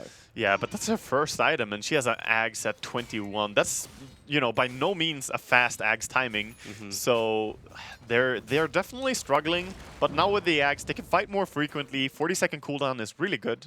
Can work with this. There's so much net worth and gold going to Vega. Yeah, CDEC have to try and put this Shadowblade to more use now, because there's a little bit split up on Vega. When they're not going as 5, that's when you have to go on them. But how do you do it? Like, you want to try and catch the Ember out of position. It's probably going to be the only thing you can do. The Spirit Breaker can charge in, but as we just saw, the Ember Spirit's got many different ways to evade it. The first charge from the Spirit Breaker may still be lingering in his thoughts of, well, I charged him onto the T1 tower, and he just Searing Chained me. Yeah. I actually believe that they should do what they're doing now. Just farm up the Ancients, try and get some more items on their DK. If they can get the BKB on him, that would be huge. They're actually going to smoke up again. It's just, they can't go for Roshan. By the time they reach someone, that Dragon Form's going to be worn out. Look at the position of Vega. Look at them. They're actually just sitting and waiting. They're already anticipating a smoke since like 10 seconds back before they even smoke them. And the Creepwave's not even going to reach the tower. The Clockwork Rocket was pushing that one out. Now, that's the only thing that'll give him the vision. Mag will jump up, but he's just going to turn the Blade Mail on. Slider Fist Searing Chains with the hook shot into a double Spirit. The Disruptor, he might get the ulti up, but he's already dead to the world. Spirit Breaker hitting Pasha back, but the shield is just protecting him. Just the Sonic Wave is beautiful, but then the mech charge out from the SF. All the damage is negated with a double Slider Fist, a Searing Chain, and that's Garda also trapped inside the cogs. Again, this fight goes on so long that the Blade Mail triggers once again, and CDEC being punished so hard. Yeah, Vega, just so beautiful play. Walking in with the Clockwork, because he doesn't care if he runs into 5 people. He's like, oh, I revealed you, now my team will just jump you. Tombstone died instantly to the Shadow Fiend as he just BKB'd and punched it, and you saw the heal. How much work it does in that fight. Oh, this is building very, very badly for CDEC. It was meant to be CDEC who were the ones with the advantage. Like, you got DK Spirit Breaker Undying. Maybe not the DK is so as the current meta goes, but even if you just look at the base strength that you get from these guys, it's huge. But there's no survivability beyond that strength. Because not something along the lines of the mech or the Dazzle, because where is... you got your mech on your Undying. I didn't even see its effect during that fight. No. Actually, in that fight, they just had to run immediately when they got jumped, because they were so stacked coming up. in. It's a counter charge. That Spirit Breaker is going to go directly inside the pit on top of the Skywrath Mage. Roshan so low, they're running out. The Ember Spirit, you've still got no one in there, and Aggressive throws out the Sonic Wave. The Meg Charge already expended here from no one. They've isolated the DK into the Mystic Flare, so he's down for the count while Mag battling with Garda a little bit further north. Seema's keeping everyone else distracted. Garda's actually able to escape himself out, triggering the mech, but only on a 1 unit. And they've got to get rid of that Tombstone up on top of that cliffside. Aggressive, sealed up once again. Solo's finally going to go down. The Disruptor, he split the fight up. Pasha a little bit too low. Slider Fist, but he's running low on mana. Another Searing Chain available, but now he's going to drop. Roshan's also so low. Garda, he's just running away, keeping with Mag, and may be able to go for a little bit more, because Aggressive, blink off cooldown in 1 second time, and that Sonic Wave is in 3 seconds, back up again. That's what started this fight, and might be what ends it. They glimpse back no one, so the SB turns around into the wall. There's your Sonic Wave. No one's going to drop, and now CDEC, a fantastic fight around the pit. They're pinging it out. They're going back for the Aegis. That's a beautiful fight right there. And so much work in that fight came through the fact that Tombstone on the high ground and no one could see it. You know, you could maybe kill it, but they couldn't get close enough to actually just do that. Shadow Fiend was zoned out. So much chaos being brought by the Spirit Breaker and Queen of Pain blinking around. Even if they brought down... Solar. Oh, wow. Solar. He's actually dropping Garda pretty low. Just giving him something to think about, but not really a counter to it. It's really funny. They actually tried for that. Well, he's not going to get anything with it. And Roshan, in the end, being brought here by CDEC. We were just talking about how they were struggling. And then they managed to do this. They won a 4-1 team fight and take Roshan. But would you also say, like, Vega, it felt like indecision. They were inside the pit now. The SF got really unfortunate because he got bashed by Roshan. So he's in there and wants to get back out with the rest of his team. The Ember Spirit just bailed. Yeah. The Ember Spirit went out to his defensive spirit on the other side of the river so we could fight from there. And then this fight split into multiple parts. Yeah, and they need to have pretty clustered up teamfight Vega so that they can work as one machine. The heals from Mech, the heals from Dazzle, you know, staying together and just doing the buddy-buddy system in the fight. But when it goes to full chaos like this, I actually believe that CDEC's fighting lineup is much superior. They have a Shadow Blade now as well on Spirit Breaker, same as the Dragon Knight, so relying heavily on their Invis. But look at the deep wards from Radiant. They actually have very good early vision. Yeah. So you'll see the Spirit Breaker charging before he goes into the Shadow Blade, because that's one of those last-minute things that you trigger before you hit the target, or before you get into the visibility area of the target. So yeah, you're right. It's really great warding from Vega.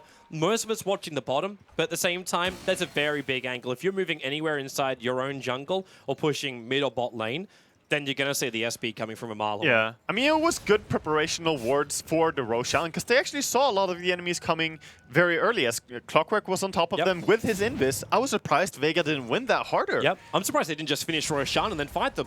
Because they could have just like said, okay, well, the SB charged in, but what's he going to do? He can nether strike the SF and cancel the Requiem of Souls. But if he does that, he's going to die to all the other damage which will be pumped out. So just trigger your Requiem and then go to town and finish Roshan. I think it's just respect out of how much they know that the Tombstone is going to do. When you're in the pit, you're in such a clustered, like, you can't leave. They need to stick together, but they can't be stuck in a position where they can't leave from the Tombstone, or even see and kill the Tombstone.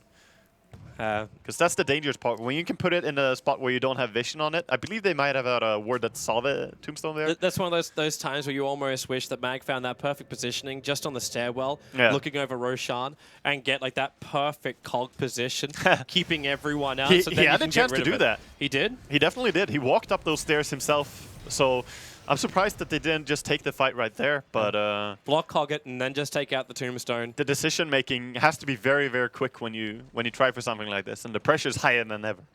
So they're going for bottom here. CDEC moving as 5, and simultaneously we see Vega just pushing out mid. They know what's up. They've seen them all the way, so they're just gonna go for a tier 2, saying, "Hey, that's a fine trade for us." Yeah, that leaves only after this tower goes down, only one remaining out of town for CDEC.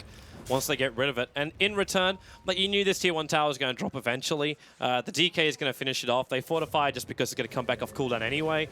So actually, they don't even get the tier 2 tower. They're TPing out in Pasha. Well, they have no detection. Clockwork, hook shots down, actually stopping the Sentries. DK. They're trying to catch after him. And with the Battery Assault, well, that's not really going to work because they lose the Ember Spirit back in the middle lane. They just jumped him in the tree line. That was the Spirit Breaker who gave him the vision from the charge. Yeah. So Vega trying to counter-initiate the bottom lane, but getting initiated themselves in the mid. Yeah, you always have to respect the disruptor. When you back out and TP out to defend something, you always have to make sure your entire team is ready for it. Aggressive is running down. He's just going to get right in front of Seema. He's still Aegis. Yeah, but not a lot of mana to do much more at this time. Like, he can scream. He takes all the brunt of the damage, but now the rest of CDEC just comes over the hill, disrupt the wall. SF has to BKB his way out of this one. Well, the charge on the Clockwork. Oh, better go for the SF. What is that percentage chance? No one goes down. Mag's on the run. There's no glimpse. And actually, Disruptor. They soul rip him and keep him alive. He was taking too much damage from the tower. Had to trigger his one charges and Glimmer Cape away to safety. But see that great movement, great positioning. Oh, I love the play from Queen of Pain. Aggressive just knows exactly how to use the Aegis. Go in there, just deal as much damage as possible, get to Shadow Strike on a support so he can't run away. That was beautiful. Also revealing the entire enemy team so that you can take the perfect fight. No, I think CDEC are playing really well now and evening it out to 13 and 13. And the gold advantage for the first time is back in their favor here ever since the start. Man, when you're 7.5K net worth in front of CDEC, you had to feel confident. Even the experience was roughly 7K. Oh, we have a game on our hands, definitely, Toby. This game is huge because we got almost everything we're looking for. Like, I'm seeing an Ember Spirit with his Battle Fury and drums, 30 minutes in. It's not the biggest Ember Spirit ever, but it's enough for an Ember Spirit to function at this point of the game. The SF is building into what I believe is going to be a Skadi at this point, with his BKB as well as his mech. Very so likely, he's got a lot of survivability. Mag is getting everything he wants on his way to the Aghanim Scepter while having 4-staff Blade Mail. So maneuverability and initiation from him is right. The Skywrath as well as the Dazzle these, kind of have everything they need. Yeah, all these things that you listed up now, though, is what makes me worried for CDEC. Even winning these fights, because going into late game when they have so much items already up and functioning on the side of Vega, when they have such a strong late game, is risky. But look at CDEC. They have good armor on different heroes. They have Spirit Breaker, DK. Maybe they can withstand that strong late game. They've got great ways to move around. Like, you got double Glimmer Cape. Like between the Disruptor and the Undying, you've got like you should never ever ever underestimate the effect of Glimmer Cape. To move around with the mech, you've still got Medallion. The DK is getting stronger and stronger as time goes on. The Queen of Pain is just finding survivability and Sonic Wave, but that buys time for them to get a little bit bigger. I don't know if time's really their friend in this game though. But then the Spirit Breaker can come into play. If he can complete his BKB, CDEC's team fight is going to be a lot stronger and a lot more difficult for Vega to control, considering, remember, where are your stuns? Yeah. There's not a lot from them, especially once these BKBs come up. It's hook shot, and hook shot. Yeah. That's it. There's nothing more. Oh, BKB is going to be a very good control item here. And Queen of Pain has finished it up, so now she will have the freedom in the team fight to move around. All she has to really fear is if she blinks too close to a Shadow Fiend and he can just right-click her. Because he will still make short work of a hero like Queen of Pain if she stands close. That's almost when you look for the 4-stars to appear over on Disruptor and SP, like, just in case these positional problems happen. Yeah. Just get yourself out of trouble. Oh, there's a charge going on the Skywrath, and he's probably just sold out. He's dead. Yeah, He's he has dead. a 4-step though, but still dead. Everything being used. A good pick off there. There was a message sent there by Aggressive. He didn't need to use his Sonic Wave. That was actually burning more mana than he really needed to. But well, you never know how quick you need to kill your enemy, Toby. Sometimes you just go full. Well, you're right. Like CDEC don't have like if we actually look at the warding for the Dire side, you've got one ward that's up on the Tombstone Hill around Roshan, and another one which is on the cliff side of their own jungle on the top. For all they knew, Vega could be right around the corner there, and sometimes you just want to burst. Make sure you kill very quickly and then get out before the Grave comes out from Dazzle. So at that point, it's worth it. A charge is going on to the top lane now. A Spirit Breaker is just like, I'm bored, let's go. I think they're also picking out, because they're seeing Pasha farming, and Mag is the one who's isolated. Oh, he actually sees Ember now. Wait, what? He actually cancels his charge, goes for that Nether Strike, and now Shiki, he's trying to catch up. Spirit jumping from Pasha. He's on the way out of here, and Clockwork, if he needs to, he'll use both 4-staff. Also have Hookshot and Cogs. It would have been a very difficult kill for CDEC to get, but their eyes are open. They're looking for blood. Yes, they are, and they also forced out all the spirits, all the remnants from the Ember Spirit there, so made him go very defensive, run away. They just killed off the Skywrath, and they're taking control of this game, but I'm still not seeing the damage being dealt to any Tier 2 tower. Maybe they're just trying to play for Roshan, waiting for this to come up again and then fight. Yeah, the big man has returned. And in fact, Vega getting de-watered out inside their jungle. That's the gem over on Disruptor. Good luck, Vega. They are going to have a real hard time knowing.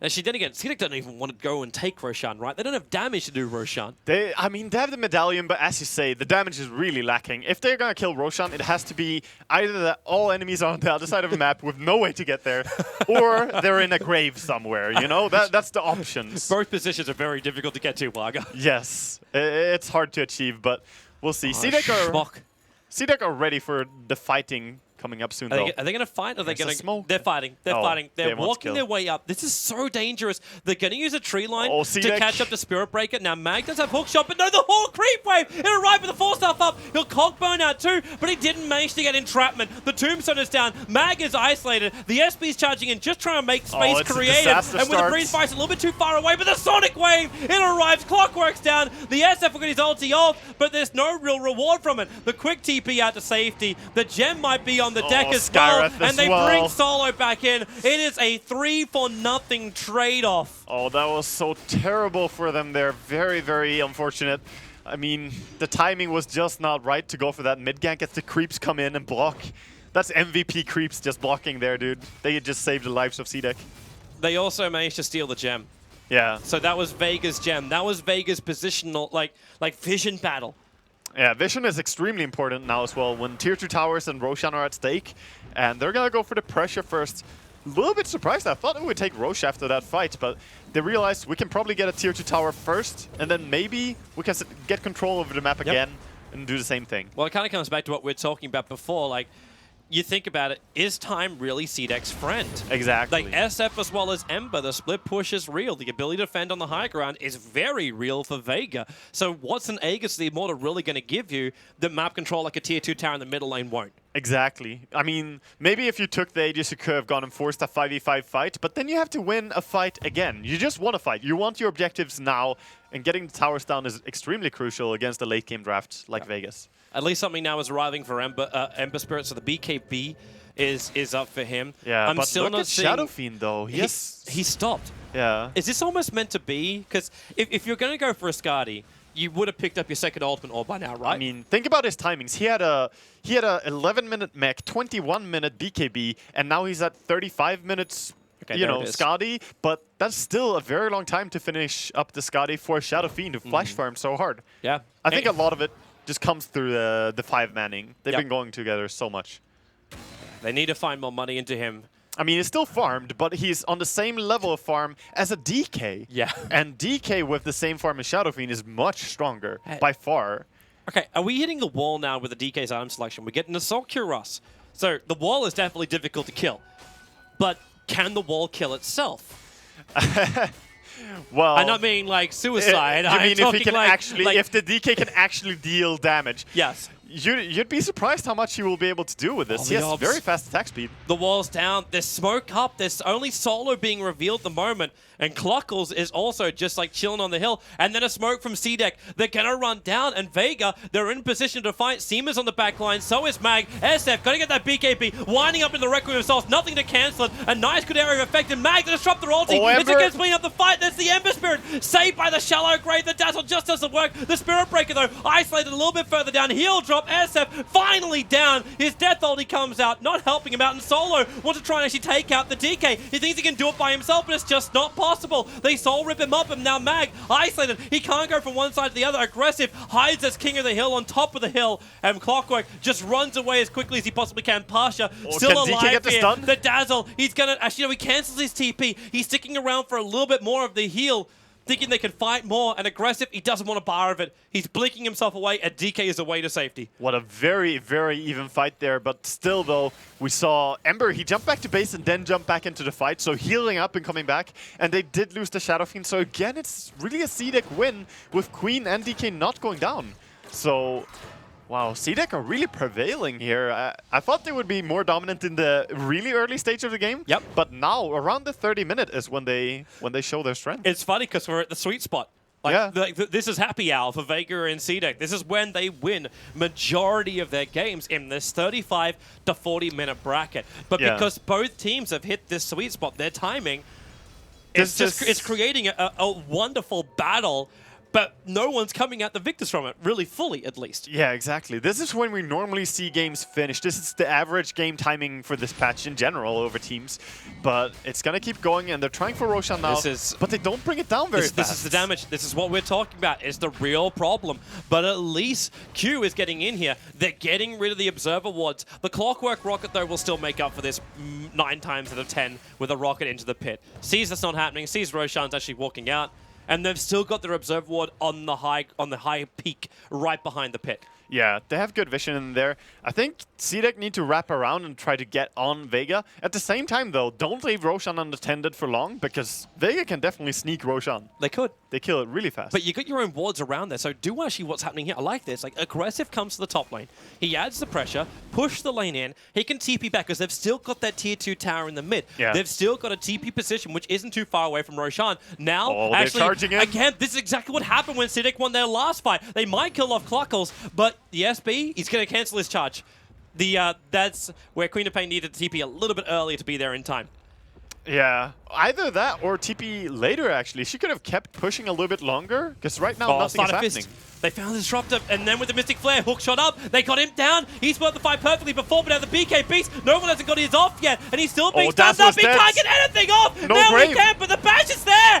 SB's doing the work, and maybe there is a little bit more to be given. The Glimmer Cape tried buys in space. Cholo chased up by Aggressive, now with a double kill. He'll have to wait to blink back down again, while Pasha, a 1-on-3, no more mana. There it is for a triple kill of Aggressive, and they may not be done. Either they kill the big man, or they go after Mag, the sole survivor of Vega. Yeah, they're gonna go straight for Roshan now. Beautiful again, the Queen ulti landing perfectly, blinking and killing the Dazzle. Such a key hero, bringing him away immediately, so no grave is available. And this time, Shadow Fiend died really quick. We've seen him stay alive forever. He was down to maybe 10% of his life before he did a single thing. Yeah. Because he got stunned up, he got bashed back. I think there was 3 bashes coming in from the SB, which is not including the initial charge. Yeah, SB has been doing really hard work in this game overall. Just when he has his BKB up, you can't really stop him as well. He just goes in and starts punching you. He does not care if you have a BKB as well. Yep. He has bash. The issue of Vega, where is your control? Like, Clockwork is sort of it. Like, what they would have given have a Beastmaster in this game. Really terrifying to play a hero like Ember or any support in this game where there's Spirit Breaker and DK. If any of them really start stunning you, you're down for. Like, you're gonna die in that fight. All right, so what does Vega do at this point? Do they slow it up? Do we look to the split push now and just high ground defense and stop trying to come out and fight CDEC? Or is this a mental defeat if they do such a thing? I don't think that you can... I mean, as Vega, you have to slow down the game a little bit, because you can't keep taking these fights far away from your towers, you know, far out in the middle of nowhere against this strong fighting lineup of CDEC. You have to respect it a little bit, try to farm up one more item on Ember. If they can get one more damage item either of their cores, they could actually fight. Because then Tombstone becomes fully irrelevant, but they need an item that kills Spirit Breaker or DK. They need to be able to kill these heroes. I wonder if they even can, because right now I'm looking at CDEC and I'm looking at Aggressive. He's waiting 33 seconds for Cluckles to respawn, and then you'll have the full Scythe of Vice. Yeah.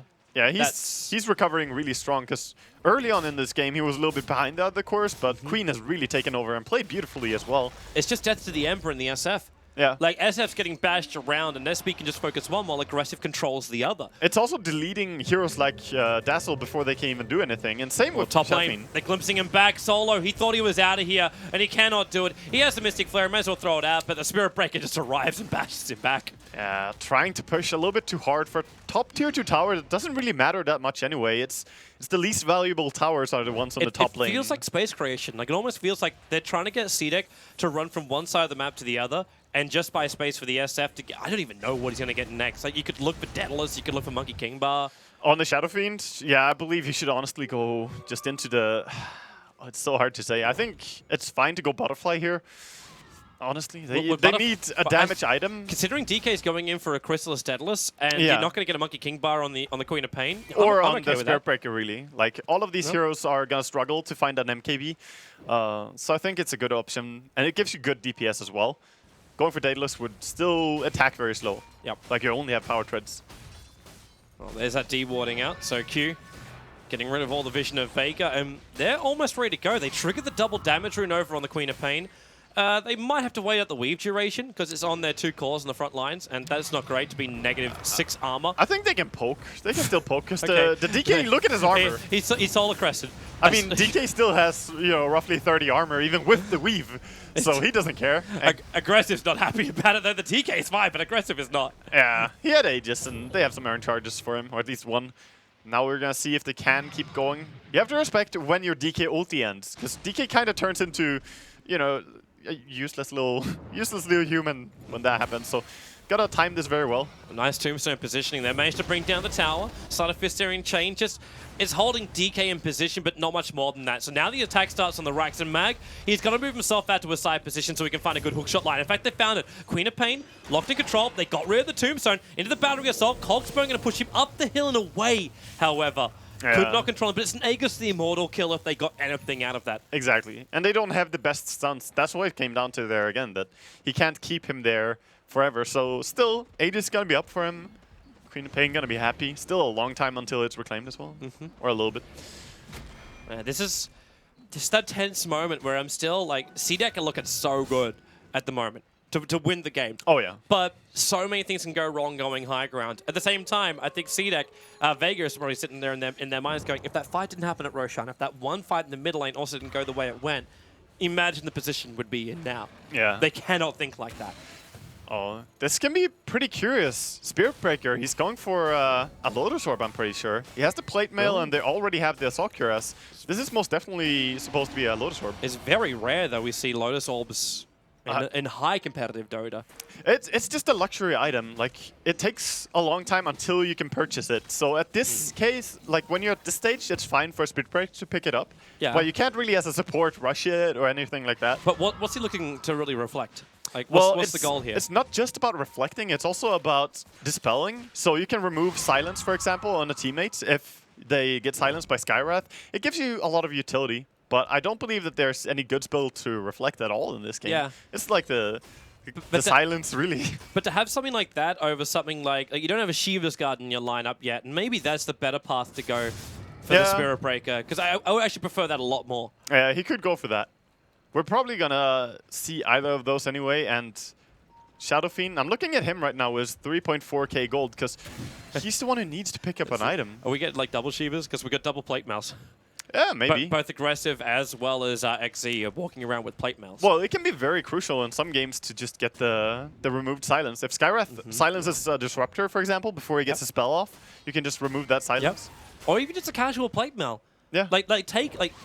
You were flagging at the very, very start of this game how important Weave is for someone like Seema, who's playing it with the Dazzle. You pick up these Plate Mails, you negate most of that Weave. Yeah. He could also go into the Silver's Edge. It's not going to add any disability to the enemy. It's not going to remove any ability from them. But the reduced damage output is still there. It's still a very relevant thing. If you manage to hit the Shadow Fiend with that and he channels his ulti, it's not even going to hurt you. So that's still a possibility. And we're going to see Ember just pushing out bottom lane aggressively. And CDEC running around, just trying to post. Right now it's about finding the next opening, next position for initiation. Oh, DK is just going casual Crystallis. He's adding up a heart. This is the high ground item push. Yeah, this has to be like what we just used DK as like raid boss meat shield. Yeah. Like just push him up. He'll tank everything that they've got. And then we drop the Undying Tombstone. The SP causes a lot of problems. Because once the SF uses all three of his razors, you got to wait like 10 seconds before you've got that back again.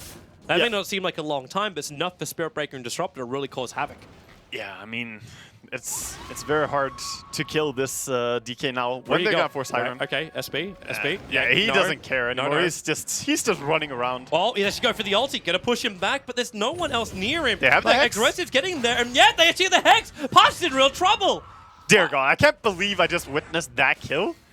That was so far-fetched, but they tried. Dedication rewarded. They even managed to grab themselves the creep wave from the top. So the top wave's going to push it. The Ember's down for 68 seconds. You can only be lucky if you give yourself the chance to be lucky, and that's what he did. He pursued that. And this is like the worst thing for Ember too. He's only got 3k gold. Buyback is available, and he's going to need to use it to control this top lane. Hookshot in from Mag, not actually pushing back the DK, but that's a hard there. Aggressive. Actually gets the BKB off. The second the seal went, Solo's forced back. No one's in trouble. He's trying to stay alive with the mech. The Sonic Wave still being thrown out, but the Ember Spirit down, and the buyback, it will be there, but it's actually in real trouble. He's back further, and will he survive? Just jumping away with the Spirits, and CDEC are in so deep. They have to get out of here. They've gone way too deep on them. Even Cluckles being transferred in and dies with a full Vladimir's offering on him.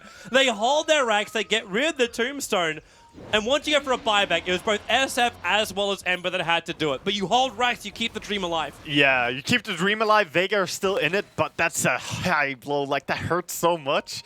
CDEC just got away with murder there, getting in there, killing 2 enemies, and backing out, forcing buybacks. If they actually got the dieback on the Ember, that'd be so... Oh, wait. Hello, Q. You're up a long way. Seema's the one who's being dissuaded a little bit. And Seema, well, yeah, there's a Glimmer Cave. Aggressive. You're not going to find it, but yeah, hook shot up from Mag. Or 4-star up, goes into the Colt. Beautiful. Traps in 2 for the Battery Assault. He needs DK to come back out of the Shadow Blade, but then again, does he? Missile Flare goes down. DK is dropping. Maybe this is the opening for Vega. They wanted hook shot up. They're going to get the 2 big calls of CDEC. A double kill for no one. Mag makes the magic happen. Oh, he just set all of that up so hard. Mag, amazing play there. Wow. So they're actually in it to push now. They're going to try and recover. Look how much they got from that. 6.5k in the experience, 3.3k, and that's not even the swing. The swing was 4.5k in gold for 2 core kills. Yeah, so much gold going their way. And now it's just about trying to get to the enemy base, try and force buybacks, or get a value out of it, get an objective. They actually look at Roshan and see that, hey, this guy is up. Getting Aegis when we don't have buybacks on our cores? Yes, please. Cheese as well. Let's go for that. Beautiful, absolutely beautiful play. That's what we want to see here at TI. And now Vega with the quick Aegis. Where do they go from here though? Like, what's the plan? You just slow down. You go back. Yeah, they can't really keep forcing now. They don't have time to push before the heroes are gonna respawn. And that was great pickoffs, but it was not a one team fight. Yep. So you still have to respect how strong DK or CDEC are with this DK. But when you get the magic rune like this, you've just found a double damage on the SF. That's Gaben telling you. He's like, whispering in your ear. Just push, man. Just push. Everything's going to be fine. Just believe. Yeah, and Dazzle also now has a Solar Crest available. That's probably another reason, too, why the SF doesn't have to go for Butterfly. Yeah, they have Solar Crests on both teams as well, so it's really fun to watch how people are randomly missing right and left in this fight, and anyone can have evasion in this patch, so it's really fun. And the longer this game goes, too, like, Pasha is going to get bigger and bigger. You'll start seeing the Daedalus come up, and CDEC's ability to even get the creep wave on the high ground, I think is going to be a real problem. And even when you are ready to push in, you take out the creep wave, Dazzle will see the timing's right, and the weave range is huge. Yeah. So you just throw it out, and then your armor just starts to drip away from you. So you lose a heavy advantage, which is currently stopping SF from killing you with just physical damage. Yeah, this could definitely turn into a very hard game for CDEC. We're looking at 51 minutes in. We did say all the game that Vega, we are favoring them going into late game. However, CDEC have been in a very strong control, so their items are a little bit more developed.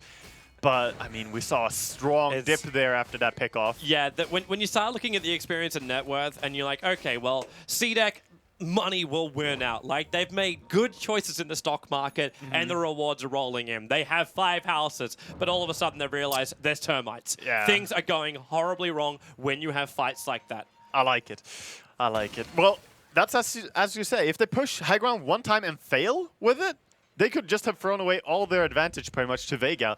And Vega, they're coming out. Vega are going. They're going to 5-man smoke and look for the pickoff. Now, They have the Shiki, Aegis. it's like this is the point where it is obviously a trap. You do not go in. The hook shot and DK, the Cog's actually going to push back the rest of CDEC. Can they get there in time? The DK, Glimmer caved away as she Shadow Bladed out. And SB charging in with that BKB. Aggressive for the Sonic Wave. Minimal effective, but they do find no one. Remember, though, it's still Aegis the Immortal. They're wasting the time. They've got to get rid of that damn Tombstone. The Soul Rip keeping it alive for the moment. Vega, they need space to move. This Tombstone has to die. The Sleight of Fist, in they go again. No one. Shadow There's Fiend no being brought BKB. They need more help. The charge actually pushing Pasha back. They finally get rid of the Tombstone. Shallow Grave again protecting no one. Where's that secondary heal? He'll finally die. But Garda's down the hook shot well off target. That would have been a better kill onto Aggressive, but Aggressive standing his ground. The force up Pasha needs more help, needs more time to survive. Shiki, Searing chained in. Mag with the plate mail. He's actually stopping Disruptor from killing him off straight away, but the perfect wall in there from Q with the lightning. He actually gets the kill over on Mag.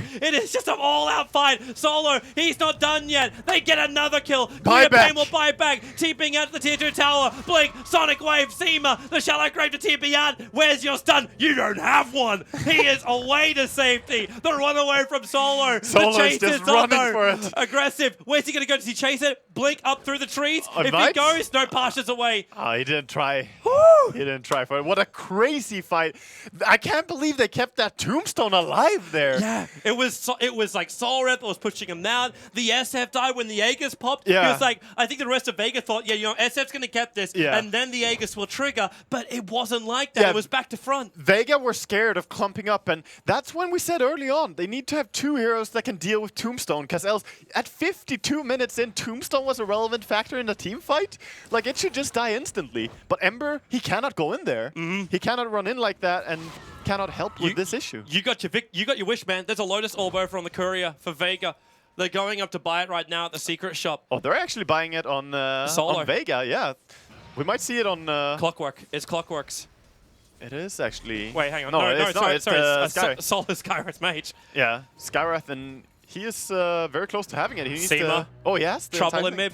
Charge coming down, they force off him down. Oh, the timing! He's going to BKB push Solo back. He's taking it for the team. The Solar Crest going to make it difficult. The Shallow Grave, is there another force off? Is there a protection? There's the Solar Crest. They'll pull him back in again. Solo tries to protect himself. The gem is on the deck. Is there a follow-up with the jump out? Oh, he's so right in front of Aggressive. Pasha committed most of his spirits towards that. And Mag, hook shot still available. He'll turn again on this Blade Mail, trying to get away to Shadow safety. Fiend doesn't have souls. This is bad. Just get back out. Defensive cogs, but then again, Glimpse, BKBs, has to protect himself for it. The Sleight of Fist at least keep the creep wave away. And CDEC hammering on the door of Vega, but all they get is the Winged Fiend Skywrath. Yeah, I'm not even sure that CDEC want to turn off the heat here. They still have the DQ ulti available. He has the heart, remember? He can push high ground right now. There's one dead. That's all they really need. And he's dead. There's no buyback. And Shadow Fiend only has 18 souls. Like, this is a big part. In a team fight, your ulti is useless. He tried to do it in the last fight, doesn't do much. And they're going to go top. Replay pushing in. So right now, no backdoor regen. Going for the melee. Is it going to be enough? Like, Mag could just come in here, hook shot, cogs, force stuff back out again. You can see him thinking about just delay this. Yeah, he wants to. And there it is. Just walk himself back, and she's going to lock in Dragon Knight, trapping him in there. And Mag can't get away. Disruptor's in the middle of it. Actually, the SP pushes him out of the own cogs. The Shargrave can but no one being bashed back. The 17% chance kicks in. There's a double kill right now for the DK. SF will buy it back, but the top ranks is lost. They need some extra frags. Cluckles is not enough, but once again, the couriers are dying. Aggressive. Where is it? They turn. They have the high ground. Ember Spirit. No buyback. Obliterated! They go through more, and they'll actually probably even take the game with this if they can keep this momentum up. Chasing after Solo, Shadow the wall. Fiend. They lock him in. SF cannot die back. You'll have the Shallow Grave, but there's no way to escape. GG! 55-55. That's going to be the victory going the way of CDEC in our first game of this best of 3. GG, well played, CDEC. What a persistent and strong team. Like, they really brought that game back after that start. Wow. They made me a believer in them even more than before. I knew they're strong, but that was nicely executed. It felt shaky. It felt shaky. At the same time, I want to see what happens in game number 2 with Vega. They had 2 moments they will never want to relive here in the wildcard. There's 2 big team fights, mid lane and Roshan. Everything else was just like a wonderful, wonderful trade-off window. So excited for next game. And I must say, the poor couriers, man. Like, I believe 5 of them died in that game. Yeah, but it was Cluckles every time. Yeah, the Radiant one died twice as well. Cluckles was a CDEC courier. I should probably explain that. It died so much. Yeah, poor, but he was being used as a ward.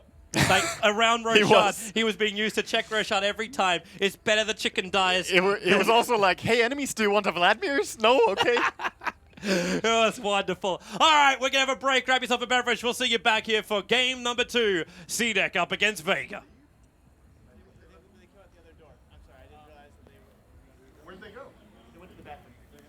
All right, game number 1. Talk about, I think the words we described were exciting, crazy, back and forth, fairly. All right, winner. I mean, I know, because, all right, before we started this match, we're like, all right, it'll probably be determined in the early couple decisions that the teams make, early couple fights, and it looked like it was going to be. But what exactly, I mean, what do you think? Is it really just the over-aggression from both teams that resulted in the extension of this game, or do you think it was fairly also just back and forth decisions? I think at some point we were already calling like, oh, this team is going to win already, and it actually didn't turn out that way. But for Vega, I think the main problem they had this game was Roshan, like twice. Dude, it's Cluckles, man. Cluckles the Brave saved the day twice. Yeah, but he sacrificed his life. But if you go into the lineup of CDEC, you are trying to fight at Roshan Pit against Disruptor and Tombstone. That's usually not a very good idea. That's true. They have like Ember Spirit though, which is really good at fighting at the pit, but they needed to wait for them to take it. It was actually very early though, the first fight. The first one was, they weren't really like, early. It didn't really look like they were particularly looking for the fight itself. They just kind of got chased out of it, right? And then the second time, they were setting up for it. But then CDEC figured it out, of course, with their career and went through with that. As we look at the players, of course, CDEC feeling good after game 1. Not over yet. Even if they won this match, it's not over yet. They do have to win another one before they secure their spot in the group stages. But I'd say they're pretty happy. I mean, especially if you win a game that's exciting, regardless of why it was exciting or whatnot. I think you feel pretty good, right? Adrenaline's rushing through your body, etc. And I know we will have some chance to take a look at a couple of these fights that we're talking about. But yeah, I think you bring up a good point. I guess kind of the Roshan maybe being the bane of Vega. What do you think, Ben? Or winner. I mean, what do you think? I was You like- wanted to add? Don't worry. You said Ben. Well, because I was thinking, because Ben had something there. But if you want to go on, by all means. I kind of like that actually. Like Ben makes a point, and then you say you agree with him, so now you give him a chance to be like, oh, he actually agrees with me. Okay, maybe I should backtrack on my opinion. That's probably not good. Yeah. So. Yeah. Anyway, I feel like we actually skipped over the laning stage a little bit too fast. And what there's was also really another point as well. We were talking about the weakness of having. We didn't expect them to pick Dragon Knight into their lineup because it actually gives the Shadowfiend a much better time. Right. Instead They of did great though. The Dragon Knight in lane. yeah, Actually but they won could the have early limited, like the Shadowfiend had so much farm from the Yeah. early game. Mech BKB. It could have been a lot less if it was a quad middle. Right, like that did give them a little bit of trouble in the early couple fights. And talking about the early couple fights, I mean, let's take a look at one of our replays. I think it's going to be the fight in bottom where we see. No. Oh, this no, one no. was the one where This the was- clockwork popped out the smoke, and this one's like, wow, Vega. Yeah, they popped right back in. Yeah. Because CDEC's supposed to win most of these early game fights with a tombstone, but they kind of get routed by Vega. No, there was also another issue. You are talking about CDEC going to win all the early fights, but the team that actually got the early mech, it was Vega. Because, Yeah, because the Shadowfiend got a very good start in the lane. So they didn't have a mech on CDEC because they were going to build it on a support Undying. So ultimately, it's going to come late. Unless you're crushing the whole early game. Right on. And yeah, so I mean, this is what we saw earlier. I mean, even not just this fight, a couple other fights, Vega did take advantage of those early fights quite well, like you mentioned, Winner, with the item advantage they had going forward. And let's talk a little bit of Vega. I mean, we talked so much about CDEC. Everyone's been talking about CDEC quite a bit. They're like, oh yeah, CDEC maybe even going top 10, top 8 even in the main stage events. But Vega, I mean, coming through the qualifiers, I mean, they've had a pretty tough road, and they made it this far. Like that has to speak for something, right? Yeah, the European qualifier I think was widely regarded as the most stacked one. It had teams like Alliance, Navi, NIP, and then Vega, and I am forgetting another team that 4AC? should definitely be mentioned. Burning But United? they were surprised. The fact that 4AC got as far as they did was not expected. There's one more team that's London looking, I think. Conspiracy? Yellow That's- Submarine? No, this. Power Rangers? I'm forgetting one. No, but you're doing a really good job at naming wrong teams. So that's but yeah, it was a pretty stacked qualifier, and they did a really good job. And I think it's very interesting to see that a team like that could overcome the competition in that qualifier and make it this far. And now- Hellraisers. Hellraisers, that's right. Okay. They were another team that should definitely not be forgotten for that qualifier. But now that they're facing up against CDEC, the question is, like, it's always interesting when you see these regional qualifiers, because I feel like it's often hard to determine what region is better in their qualifiers, because they're playing inside their region, and the metagame of the Chinese qualifier was very different from the metagame of the European one. And now that two of the best teams of those two qualifiers clash, we start to see some very different drafts than we did in, like, CDEC are bringing theirs, Vega are bringing theirs, but these two styles haven't clashed in those qualities. So I think this was a super close game, and I think it definitely speaks to Vega's strengths, and it shows why they got as far as they did. Yeah. They had some really great moments in this game, also some questionable ones, but I think both teams, you can tell they're nervous to an extent. Yeah. You can't play without nerves There in was this like kind of game. a few charges by the Spirit Breaker, and we were like, he's not actually gonna go in on that. But Yeah, no, but he went and he stayed. Like he was like, I'm committed. I'm never backing out. And We saw- he's like, I know my 17%. That's right. No, he had faith. Presses charge and then just stands up. You know? Yeah, he's just like, all right, let it play out. I'll watch as the fight unfolds. We will be taking a look. Of course, eventually CDEC does win, and they take a couple fights in the later half. I mean, it was really just overall a shift. Sure, in the later half too, Vega tried to make a couple returns on a few of those fights, but I think CDEC eventually did win out, just overall in their investment also going towards that later half of the game. Taking a look at one of the fights later when CDEC does take the advantage and eventually leads it to a win. Oh, this was a missed hook this shot. was Yeah, this That was was the hook unfortunate. shot. I mean, Yeah, the because hook onto the creeps. the creeps were just showing up. Man, so many NPCs were heroes this game. First Cosmos, That's straight. then the Ghoul. Yeah, I mean, after that point, right? I mean, they overcommitted with clock jumping in. But yeah, like you said, sure, they're both a little nervous, but at the same time, I mean, it's not like only one team was making mistakes. So I think, given that, again, they were pretty much on even grounds. Yeah, I They think put up a good fight. anyone could have won that game, honestly. I think that's very true. I mean, in multiple, right? We mean it in multiple ways. Really, anyone could have taken that game. So again, best of 3. Don't think we can count Vega out just yet. No, and I think something that's really interesting to notice in this is we were talking about a big part of the game is how the lanes get put, how they get off to a good start. It was cool to see that Vega had the confidence, because we were talking about, okay, if they run this dual offlane Ember, that is going to get crushed. I think that's really not the choice. But they actually went for an aggressive tri-lane with Dazzle, Ember, and Skywrath, and saw an opening in the draft that perhaps they could go for that and that way dodge the Undying. And it caught CDEC off guard, and then they rotated the Undying top, and I thought, okay, now the Undying is top. They have this tri-lane, was it Undying, Queen of Pain, and Disruptor. I was like, this lane is not going to win for Vega, but they actually held their own and did okay in the lane. Ember didn't get the best to farm, but at the very least, what could have been a disastrous early game, they actually overcame very well. So going into next game, I think that's a really important thing for Vega to remember, is that they managed to deal with the Undying and Spirit Breaker early game. Right. Yeah. I mean, we were very surprised about that, right? Because we were like, all right, given the draft, Vega probably not going to have a chance early game. They just have to kind of wait it out. But in fact, early game was where Vega was shining. And so I think you bring up a good point. Clearly, their preparation, their kind of strategic minds and whatnot are there, and they're up for the game. It's just a couple of their choices in game may have led to their demise in the later half. And of course, CDEC, I mean, them rallying again after the early game kind of push from Vega and deciding, all right, okay, Vega's got these tricks up their sleeves. Take a step back. And of course, I think without the Shadow Fiend, CDEC would have had a much easier. Yeah, I think a lot of the stuff that actually happened was because of the Shadow Fiend becoming too strong. That was like, for me, the biggest issue for CDEC, because they gave the Shadow Fiend. If they were to control him a little more, I think the game would have probably been much different for Vega. I think they need to ban it out. Or do you think they should just ban it out? I mean, what do you think CDEC's... Get a better lane against the Shadow or Fiend. Control him a little bit. Because if you have an aggressive tri-lane, you can't have your supports defend mid, right? And then if it's just a one-on-one matchup, or you have bottom coming in to deal with the Shadow Fiend is not going to get anything. But they're swapping sides now, right? Yes. Right. I think Shadow Fiend is weaker on Dire. Yeah, you usually go. Well, technically they're not switching. They're switching priority.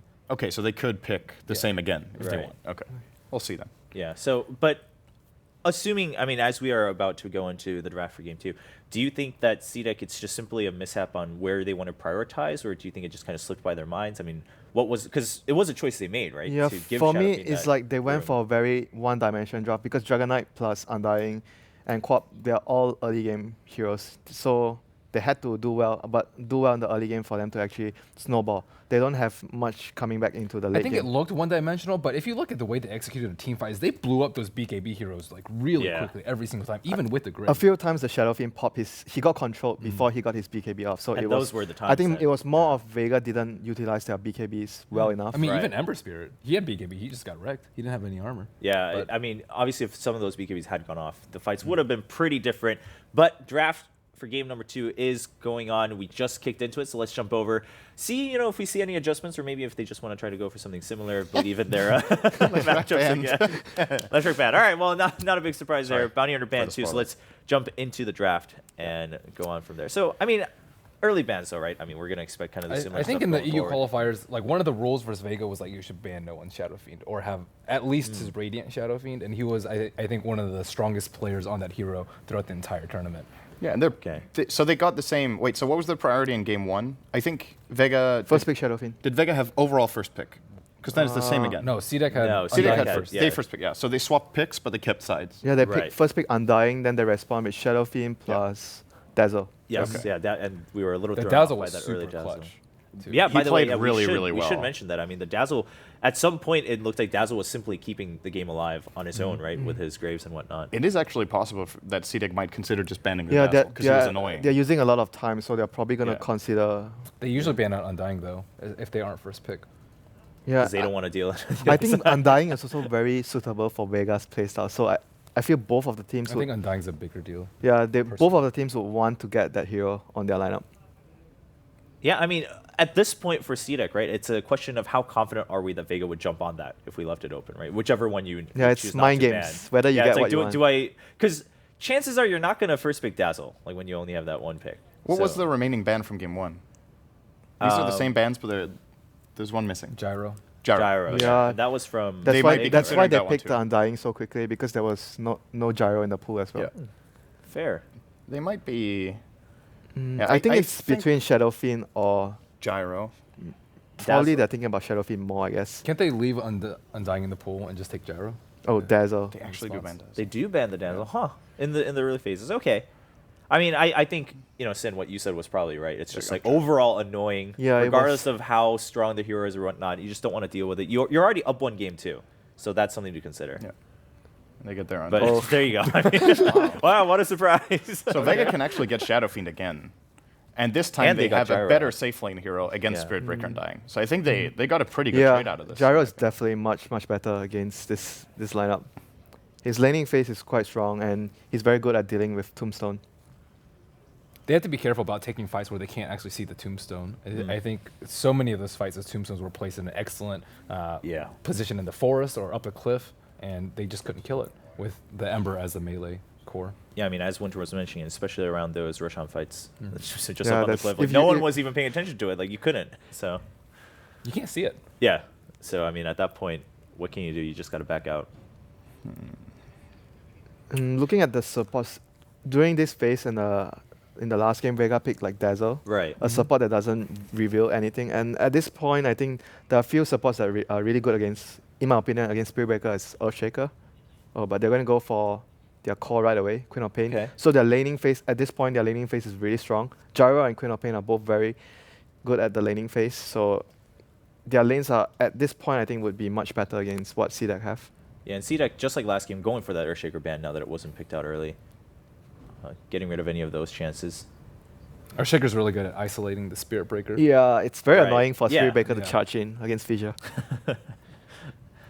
Is it just me, or did Vega ban that super quickly? Yeah, like those 2 bans were like well prepared. I mean, Viper is common. When you have co-op, you don't want to give Viper because it sort of like makes the co-op. It's difficult for co-op to lane against Viper, and one of the advantages of the hero is she can lane anywhere. But when you have Viper on the opponent team, it's annoying because you don't want to lane against the Viper, so it reduces the flexibility of co-op as a pick alone. I'm surprised they ban out the Ember, though. CDEC I know CDEC play it. I know they play it, but would that have been a very big problem for them to deal with so far with their 2 heroes? I think both Quap and Gyro actually hold their own against Ember, at least in the early mid-game. I mean, I assume so too, but it's like, kind of all up in your face with 3 pretty tanky. Yeah, it's a lot of synergy with the heroes they have, though. Okay. Okay. Choosing to take out the clock. Skywrath again, but sides are swapped. Right. So yeah, Skywrath once again against. I wonder what CDEC's going to pair mid versus Queen. Like, it could be a very aggressive one, like Lina. They tend to that sometimes. Yeah, Lina with Spirit Breaker is also very strong. It's easy to gank the middle lane. Or the other option they have, I feel, could be good as TA because they're on Dire.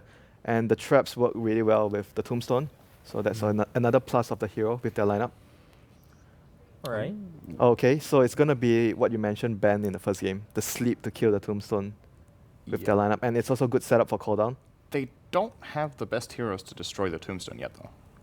But you've got enough time. Yeah, I mean, you have the song, so I guess it doesn't matter. It doesn't matter how quickly you can do it. It's pretty good. I think CDEC did a decent job of controlling the supports last game, and that's what you need to do against a Naga Siren. You can't go on the Queen, get slept, and then get counter engaged. You just have to be able to kill the Naga Siren, generally like a Blink Orchid or a Storm Spirit is pretty good at dealing This is a step in a very different direction.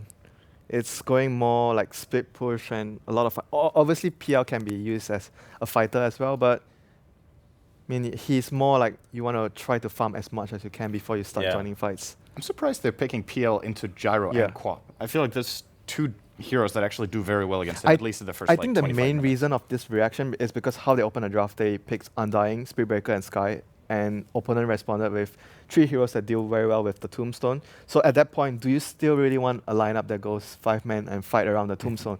Because the enemy already has a good weapon against the Tombstone. So this is the junction where you decide, are you going to stay all in on this, or are you going to switch to something? Just try to have a backup plan. Yeah, so PL would be their backup plan here. Okay. Well, even then, I mean, looks like, we'll have to obviously wait and see, but Vega, draft's going a little bit better than last time, perhaps. They have a very scary combo already.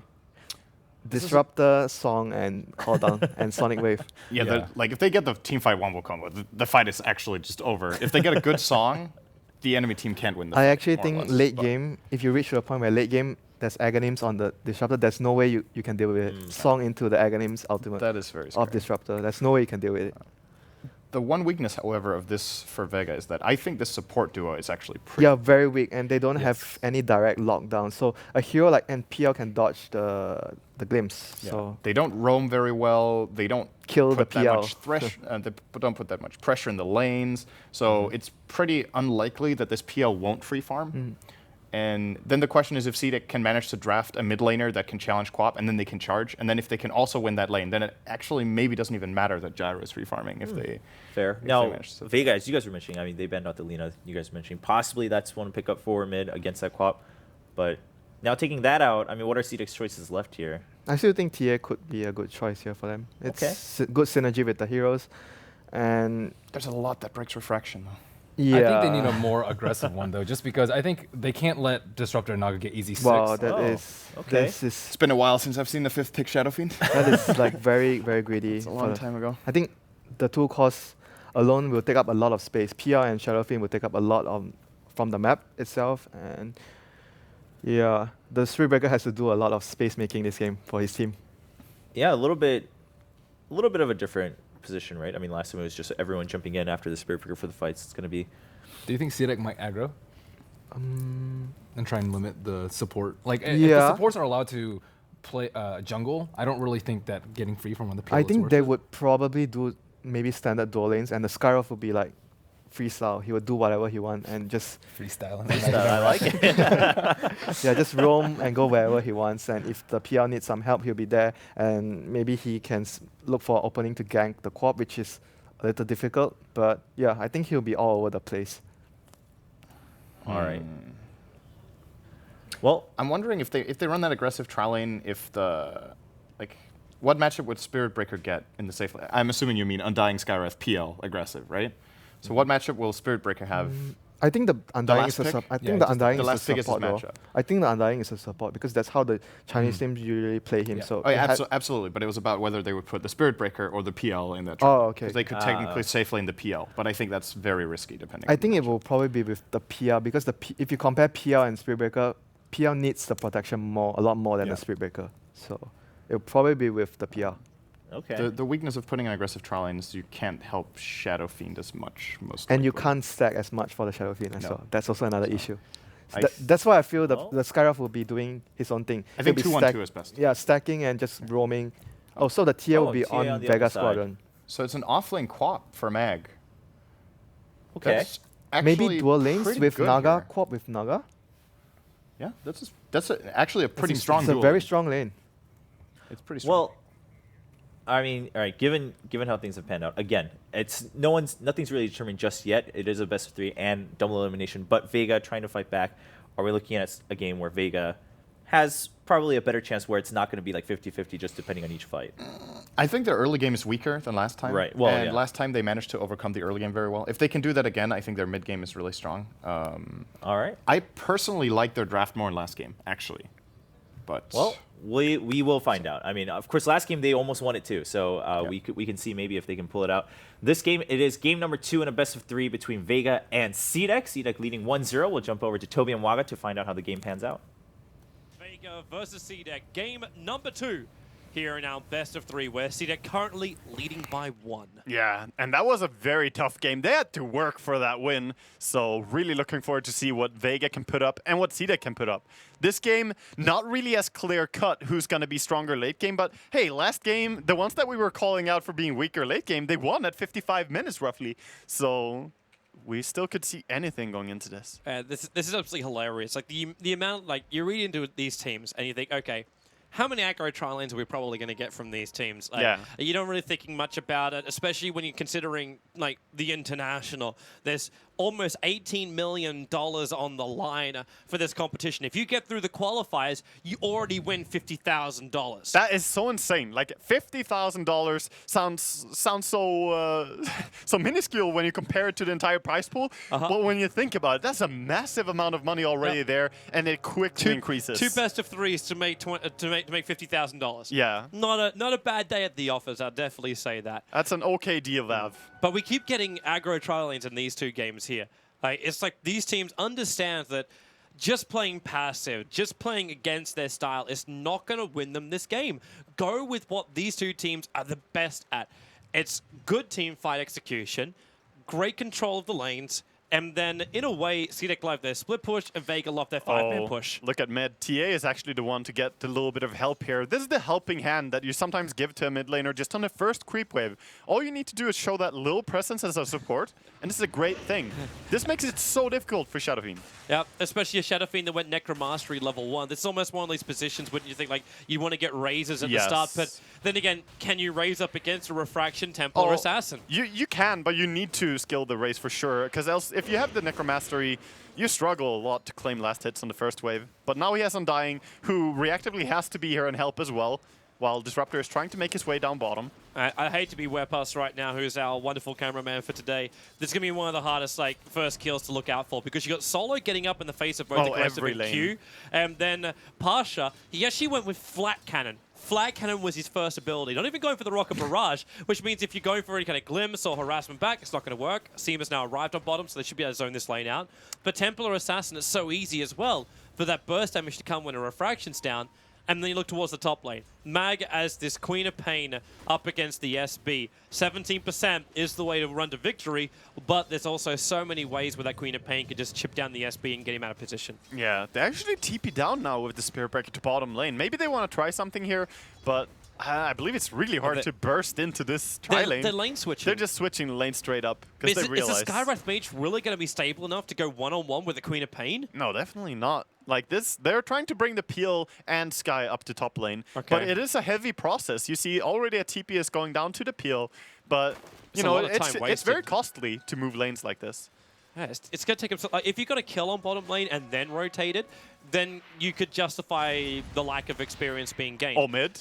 Actually having a crack behind the tower. Looks like SF, and he needs one more. The creep wave, got the salve off. Keeping Shiki alive, only barely. That's still massive, though. He has no regen now. He needs to sling out regen or something. Oh, he's in a terrible spot. He's going to walk to base. TA has secured this lane already. That's, well, it's better than giving first blood to a Templar Assassin. Definitely, definitely. This is the way we can look at it.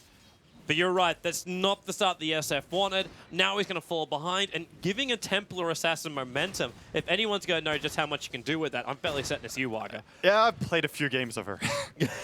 A few, but this is a great start for a bottom lane. Trying to go aggressive here, but Naga just a little bit too far away. They got glimpse. They have the glimpse, but it's level 1. They can't get far enough away. And the Tombstone, very defensively being placed in Garda. Now they can actually glimpse him back because Seema's in range of this one. Secondary Rocket Barrage. This should be the first blood, but Garda, he's staying alive, just barely back behind the tower. Pretty cool to see how long he held on to the Decay there. He had it available for a very long time, but he tries to mind game, make the enemy overextend, trying to, you know, set up anything he can.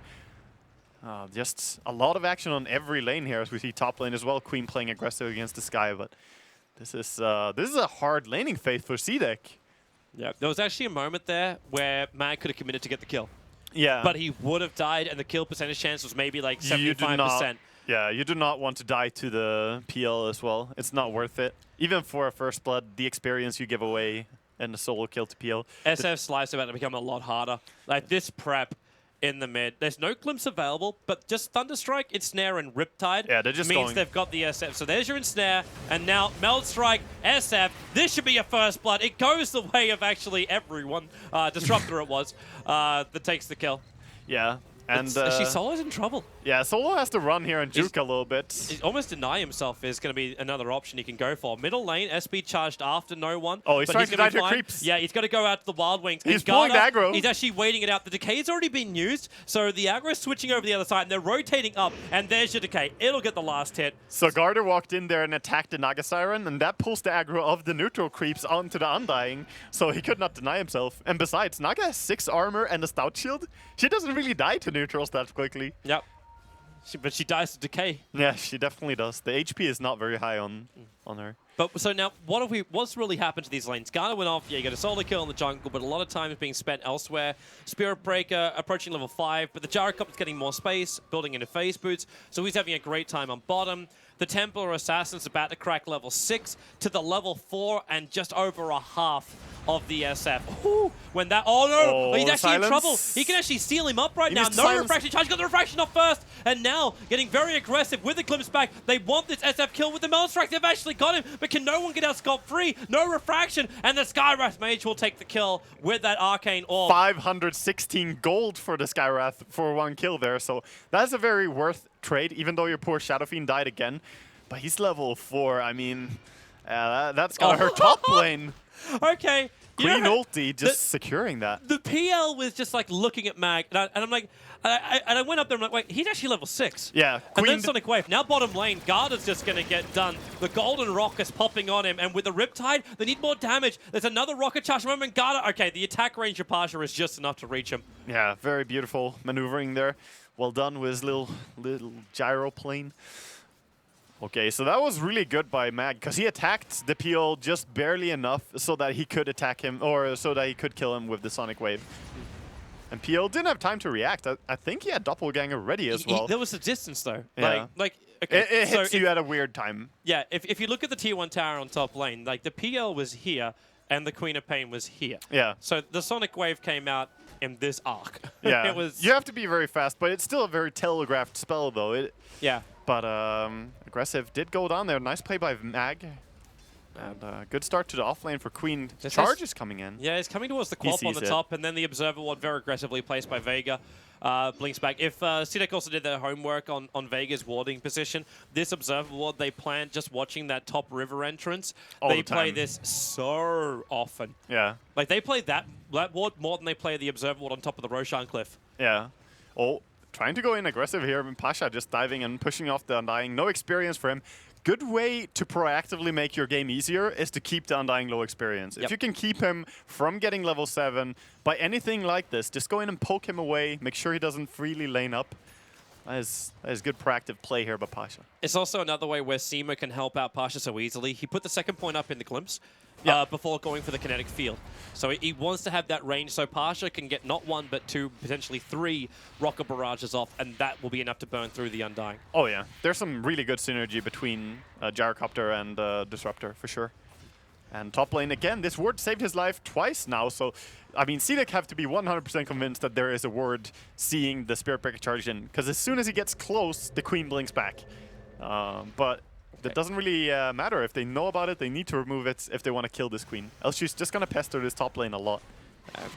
SF, okay, well, Mag, he trigger stick charges. He knows, well, actually, he knows he could die right now. Sealed up, the Riptide, they're trying to kill the Skywrath Mage. Mag, blink away. Wow. He's off to the side. The charge is still on him, so the vision is there for aggressive. He'll notice the TP out, throwing out the lance. Actually says, you know what, I can't kill him. I'll just go after solo. But the chance of that is also very, very low. Yeah. He's got 4 stick charges, which would have given him another rip. If aggressive dived onto that tower, he would have died. Yeah, Naga is very difficult to bring down with just right clicks in the early game. You need to kill her pretty much through spell damage only. So nice play here. And this game is getting out of control. Yeah, Vega is really controlling the early game so hard. They take out a tower, which now pumps them over 5k net worth advantage. 8.5 minutes in. Their experience is rapidly approaching 3k, but you've got a Gyrocopter at 62 CS. Yeah. You look at his counterpart up on the top lane, which is meant to be PL, and he's sitting at 40. Now, that's not so bad, 20 the difference. Look towards the mid. 54 up against a 31. And SF has just taken the stacks. It was actually worse than this before. Yeah, and he just got to level 7 with that as well. So TA now going into jungle as well, gonna stack up her big camp once more. TA clears stacks extremely easily. Like, she's almost as good as Shadow Fiend at doing so, and she can even kill stacks on Ancients quickly in the early game. So the beauty of Psy. This start is really, really dangerous for CDEC. They need to go in and be aggressive here. But I mean, PL needs items. He needs items before he can join. And that takes time, and Vega are making the most out of it. You look towards the mid lane. Solo's here now trying to find his level 6. This is our Song of the Siren control, which kind of stops all of CDEC's initiation. Turn the Song of the Siren on, take out that Tombstone, and then take the fight. That is super important. It's not the problem like we had in the last game. Super important component for Vega is getting level 6 on the Naga Siren, because disengaging against a team with Spirit Breaker, I mean, that's pretty much the hard counter. He wants to start a fight and make it so that the chaos is just too much. Yep. But if you can just Song for a little bit, reset, put down the maybe Disruptor ulti if you still have, or if you already have level 6, you can turn a fight.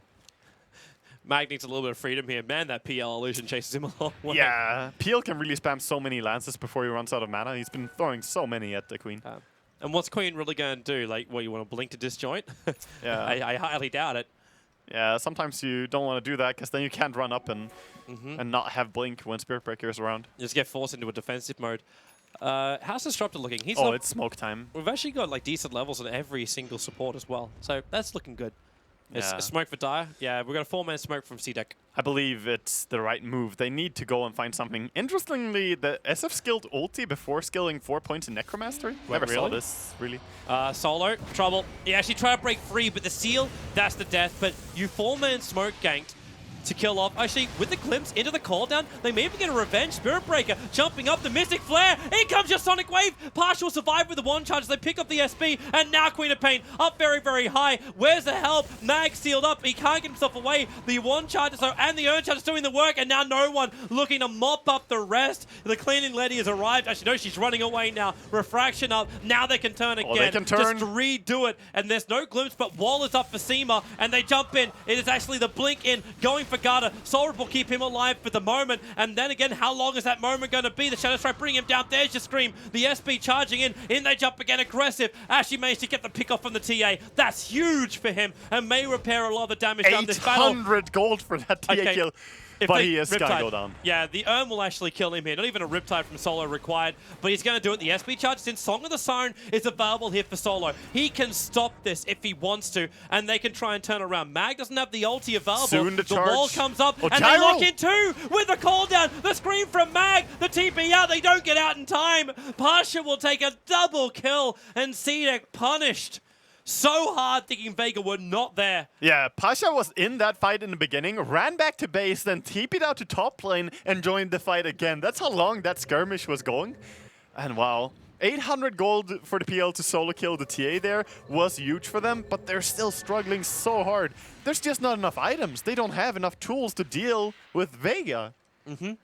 They need to get more items before they can really take these But fights. how do you do that? Like, you're in a position now Non-stop where split push. They cannot go into this. You can't split push when you get a lose out and you trade every single time. You're losing your tier 1 tower in mid. You're getting more and more farm onto the song. Mag. They have Disruptor ulti as well. If they songs him here. Oh, he got sealed. SB's going to punch him back. Solo, the Mystic Flare's going to get the pick off. But, okay, they don't get there in time for the follow-up. He didn't have time to do the end snare and song. He should have tried for the immediates. Yeah, he went into ward, and if he found a lot of them stacked up, then you can imagine Disruptor following up on that. So very good attempt there, but sadly being pretty tough. And yeah, they should deward this as well. No one actually just made the best decision he ever did. He's going to blink him back behind this tier 2 tower on the top. Like, he just got spotted. The tower will attack him, and the SF ran into the random's position over towards the side shop. He stopped just a fraction of a second before the creep wave would arrive, which would give away his position. This TA is just hunting for any kind of kills. The blink dagger is all about keeping momentum. Yeah, there are many different builds you can do on TA, but I like this one. This is the most reliable all-round build and gives you good options. Like, he's really strong at farming, strong at fighting. He has everything he needs right now. And Blink Dagger is so amazing. Now if you take damage and you have Refraction up, you can still blink. Ever since that change, it made it so core. Is this going to be one of these games where we look for like BKBs along the course? Like, we're getting one over on Pasha, but I looked down to the Queen of Pain, and we've got a... Yules. Wait, it's Yules? Yeah, he's going Yules build. And he also has the Urn, which has worked out beautifully. I wonder what that's actually for. Like, is that meant to stop the SB? Is that to get away from Skywrath? Yeah. Like, okay. The silence is always going to be on Queen of Pain. But you set yourself up for so much damage when you hit the ground. Yeah, you do, but there's not that many instant stuns or anything. After the silence is used, when you land, you can always blink. Here's that charge. Mag blinks away. The TP's coming in from the Disruptor at the moment. Good prediction. Yeah, he'll cancel that one, and they'll just kill off Mag. Yeah, good prediction by the PL. He was already standing there. He's like, hi. And gets a mega kill. SF. Spirit Breaker. TP's. He realizes he does not have the life to survive that. And that means an Invis rune into the Templar Assassin's bottle. With him TPing back, they can still defend bottom, even with Queen being dead. And Disruptor blew his TP, so Seema has to walk it. But now they're going to TP back, thinking that the TA is going bottom. So she's like double mind gaming here, where she starts running into mid instead. Because of this Invis, she might be able to find a kill if she gets help, but Spirit Breaker is too tanky, I believe. It's possible, but he can always charge something on a lane. There's still a level 4 meld, and... Yeah, you're right. He'll just charge away. You'll need to have ensnare from solo or Valve. In fact, he's going to ensnare on aggressive, trying to force the doppelganger out. He doesn't really want to use this, and then disrupt. Okay, then it glimpses him back into the wall with the ulti. That's going to be a kill. At the same time, they did kill off the Spirit Breaker doppelganger away. The TA trap and the Song of the Siren. Hold the fun. The fun will start again soon, and it's going to be the death of aggressive. They move over to Q. He's in the trees, but they see him on every single side. You could throw out the Mystic Flare, but Mag just shrugs it off. And they get a triple kill on the Templar Assassin. Well, she only had 1 kill up to this point. Now it's 4 for the TA. Yeah. Hello, momentum. She did, in fact, kill the Spirit Breaker on her own as well before going there. So 3 kills, really speeding up into this Desolator, which... No, she's actually going the BKB. Wait, what? Yeah, she's going BKB straight now, so respecting the magic damage output that is available. But Deso's so cheap. And you're pushing down towers so quickly. Oh, but it's all about 5-man, and in 5-man fights, you're gonna get more out of a BKB. So, I can understand that. I mean, looking at last game, looking at how they play, I can totally understand this choice. I believe it's a good decision here. You actually start thinking about the magical damage they've got. Yeah, like, they have Spirit Breaker, it's tons of it. And this Glimmer Cave's going to be coming out from Disruptor at some decent time. You got Yules to evade. You got Song of the Siren to control, not to mention the ensnare. So even once you do get BKBs on heroes, like I was gonna say SF, and then I realized 16 minutes in, SF's got 1 treads and a Wraith Band. He is not on the recovery train. Like he's on welfare right now. He's doing horribly. And even Spirit Breaker. Spirit Breaker can't even finish up a Bracer. Like he's got treads and a stout shield with 15 one charges. Yeah. The 15 one charge is actually the most powerful thing he's got in his inventory right now. I mean, yeah. And that's with him getting the mega kill streak earlier when they killed the Queen of Pain. So everyone is really just fighting for anything they can find. Looking over, God, I barely even want to look at the gold graph right now. Yeah, it's a 12er. We're 16 minutes in, Toby. Yeah, it's definitely looking like Vega's fun world. Fun world. But CDEC, we've seen them bring back a fantastic fight around the Roche Pit in game number 1. Oh, they're drawing out for how they think that they are smoking. See, Vega are very ready for the smoke. Yep. They're drawing the 2 possible lines, and they're very correct in their first drawing. Gonna see if they can actually take this fight here. They have the Naga song on cooldown for 51 seconds. Where are these TA traps? The Radiant Observer was on there. The Naga illusion comes in, but it doesn't blow the smoke, obviously. But now, with the trees being cleared, they know it. They're charging. Well, that's a short-range glimpse on the Spirit Breaker, not really doing much. Vega, they don't really want to come up here with a jump charge. It's a pure Exotic Wave! The cooldown will come in as well. Solo might be isolated. No Song of the Siren, but he's making it so difficult. They took so long to kill him off. In the meantime, the PL was focused down by Vega, and they got the glimpse. That's a long draw back. It's the SF. He'll die as well. It's a little bit of a kill, but it's the Spirit Breaker, the Yule Scepter, canceling the TP. And all this time, he's going to charge away. Mag tries to keep up with him. He charges up to the creep wave. That's not far enough away to escape because you got Mag right behind him. Blink to stream, and Mag, well, he actually had double things going for him. He blew everything and then triggered a regen rune. So at the end of the fight, he still looks good as new. Oh god, that's absolutely disgusting. And look also at all the push bottom, all these creeps being missed again. They need these creeps, they need the recovery farm, and then Roshan's being taken as well now. And I don't believe CDEC can do anything to take that. They can't. Like, they might be able to TP to the tier 2 tower. Yeah, their TP's on cooldown as well. Like, a lot of them. Well, here comes the first one. It's Skywrath Mage coming in. Yeah, but they don't have Undying. He's on top lane with no TP. He was trying to push. Yeah. But he was next to the Secret Shop, so he could have bought a TP if he wanted to No, he had cooldown. He had cooldown from TPing out. He had to disjoint for a fight. You are right. You are right. So... this is just looking harder and harder with the Gyro already having his BKB in that fight and now speeding into more item progression as well. And TA being so close to finishing up her BKB, I don't see the opening for CDEC here. They need to, I mean, even if it's unfavorable, they need to split up on the entire map and just farm and make sure that no tier 3 tower is pushed. That's all. Doesn't matter if you all get picked they can off. do? Like, even if you do like these 3-4-man smoke, they can find 1 or 2. They cannot. I don't think that they can do much. Like, you can dream for a smoke, but I honestly think just spread out and farm. You're like crushing the hopes of all Spirit Breaker players by saying such a thing. Bottom lane, clock holes. Why does it have to be so? Like, I've seen more chickens die in this game. I'm very surprised that he still has only 2 points in Doppelganger. I know a lot of PLs love to put a lot of points into stats, but in an active fighting game... We had him. It was BTs. Oh, he had travels? It was BTs. Oh, you wanted the split push to come in right there for the PL and to do that exact thing. He just lost the BTs for 3 minutes. I don't think he's in a position where BTs are available. But as you said, like the only way you're seeing for CDEC right now is to split the game up. Yeah, but that's so that you get items to fight. Like, Boots of Travel is an item to not Double fight. TP's coming top. They drop the Tombstone, but it's Solo. He arrives with the Song of the Siren on. They're going to pick off the Tombstone, but not fast enough. SB charging in. Disruptor, the ulti comes in. Who are they going to glimpse back? It's probably just going to be Garda because they're already meant to isolate the SB. They take out Garda, and in fact, yep, that's going to be 2 very quick heroes down. They'll deny the tier 1 tower on top as well. And I think Mag's looking for a pick off on bottom. Like that SF, he has a double damage rune. Yeah, but doubling nothing, Toby, is still nothing. There's Skywrath Mage around here. Yeah, Sky is just sitting around. Queen is very, very confident because with this build, she has a lot of HP Don't do it, Q. and the Yules. Don't do it, Q. Oh, hello? The Q continuum is going to be destroyed. Oh! Mag! Well, go west where the Sky's the blue. He'll Yule to avoid the damage and blink into it. Actually, he doesn't even need to. The Urn Charge will tick it out, so he gets the kill. Meanwhile, up on top, they're chasing up the PL. He'll get back to base safely. They can't dive in that deep. But the first blunderbuss of Vega. I believe with the amount of queens that we're going to see during TI, there will be more, Toby. There will be more for sure. So that's perfectly fine. Mushi is smiling. He's happy about this. I love how you reference him. Dude, I have all the respect for his queen. Mushi is... I have so much respect for that guy. He is such a great player. I wish we were actually casting more Fnatic games.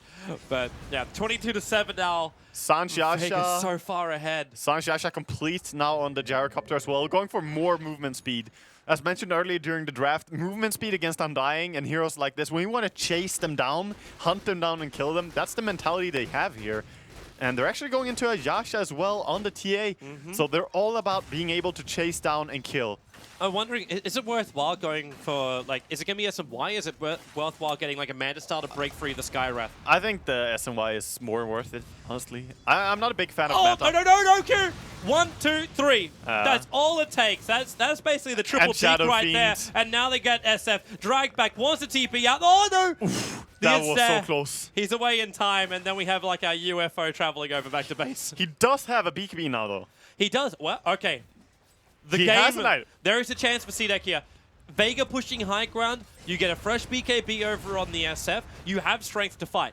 Yeah, he also has may not full be souls available, so maybe they could actually take a fight here. It all comes down to execution. Well, let's see if they can find the right timing. XZ sitting on the side. The creep wave is pushing in and hitting the bottom tower. He has to come out of his little tree hiding hole, which he had low on. So difficult. This Aegis on TA as well just makes it very difficult. Who are you going to go on? You got Aegis, you've got Song of the Sun, you've even got a Glimmer Cape available. Yeah. And they go up, they jump up, they go for the SF. He triggers the BKB. The Glimmer Cape will protect him, but that's your 10-second BKB blow. And TA trying to actually hold her high ground on the top. And then, well, PL Illusions are pushing them back. But Gyro, the call down, CDEC are very happy for this. A lot of abilities being burnt. They do lose their tier 3, but they burn a lot. Yeah, they could back here, but they could also keep going. These are really weak PL Illusions. There's no Diffusal Blade. They're going to go and try and steal some Ancients here as well, try and get some lifesteal going for the Gyrocopter. I don't think they want to turn off the heat. They just got to be careful not to overextend. If anyone's going to do it, it's no one blink daggering in and just going to town. But he doesn't have his BKB either. So these Lancers come in, they burn through Refraction pretty quickly, and that's where the fresh one comes in as well. The melee Rex is being attacked. This is a real commitment from Vega. Yeah. This Rex can regenerate, so doing this chip damage isn't enough. To gain the advantage. And now they actually lose their Aegis. The timer came and that's when they backed up. Yeah, they're also picking up the Aghanims on Queen here, so this could be a fake back and just go. They could give it a shot. Yeah. They're finding a regen again on the Queen of Pain. And we're going to see what they want to do now. There's still plenty of time until Roshan is up again. And there's no tier 2 objective, so... It's a 5-man smoke. Yeah, trying for the smoke, trying to find someone. Well, they've only got one person out of base, and that's aggressive. And he's doing that, and in fact, backing up already. They walk in, the Sentry Wars and Observer Wars are down, and that's why they see Naga. She'll break free, or will she? BKB from the SF, woos himself away from that Meld Strike as well. This is a really good start for CDEC, but can they follow it up, disrupt the ulti? They do bring down the Naga, so no Song of the Siren, the Tombstone, they can keep it alive as well. Yeah, well, the TA's been beaten down, the Sonic Wave doesn't work, but the SF is a big Requiem Parcher, dropping quickly. It's a triple kill for Mag, but there's still more work being done. They're actually running back out. The PL is the sole survivor. SSB did buy himself back, and Vega just gets Seema out by the TP. The charge chasing up this Queen of Pain. Yule's and then cooldown. the BT's being used onto the creep wave. You're right. Yule's on cooldown for a moment, but he's still got Blink away. The charge, 6 seconds before it can come back off cooldown. They just got to keep the damage on him. The Lance being disjointed by the Blink. He's going to get bottle charges as well. It should be a runaway. The SB, yep, he'll give up the chase. But look at the money and what they do with it. Yeah, exactly. They got so much out of that fight. PL did not die. He did not have to buy back at all.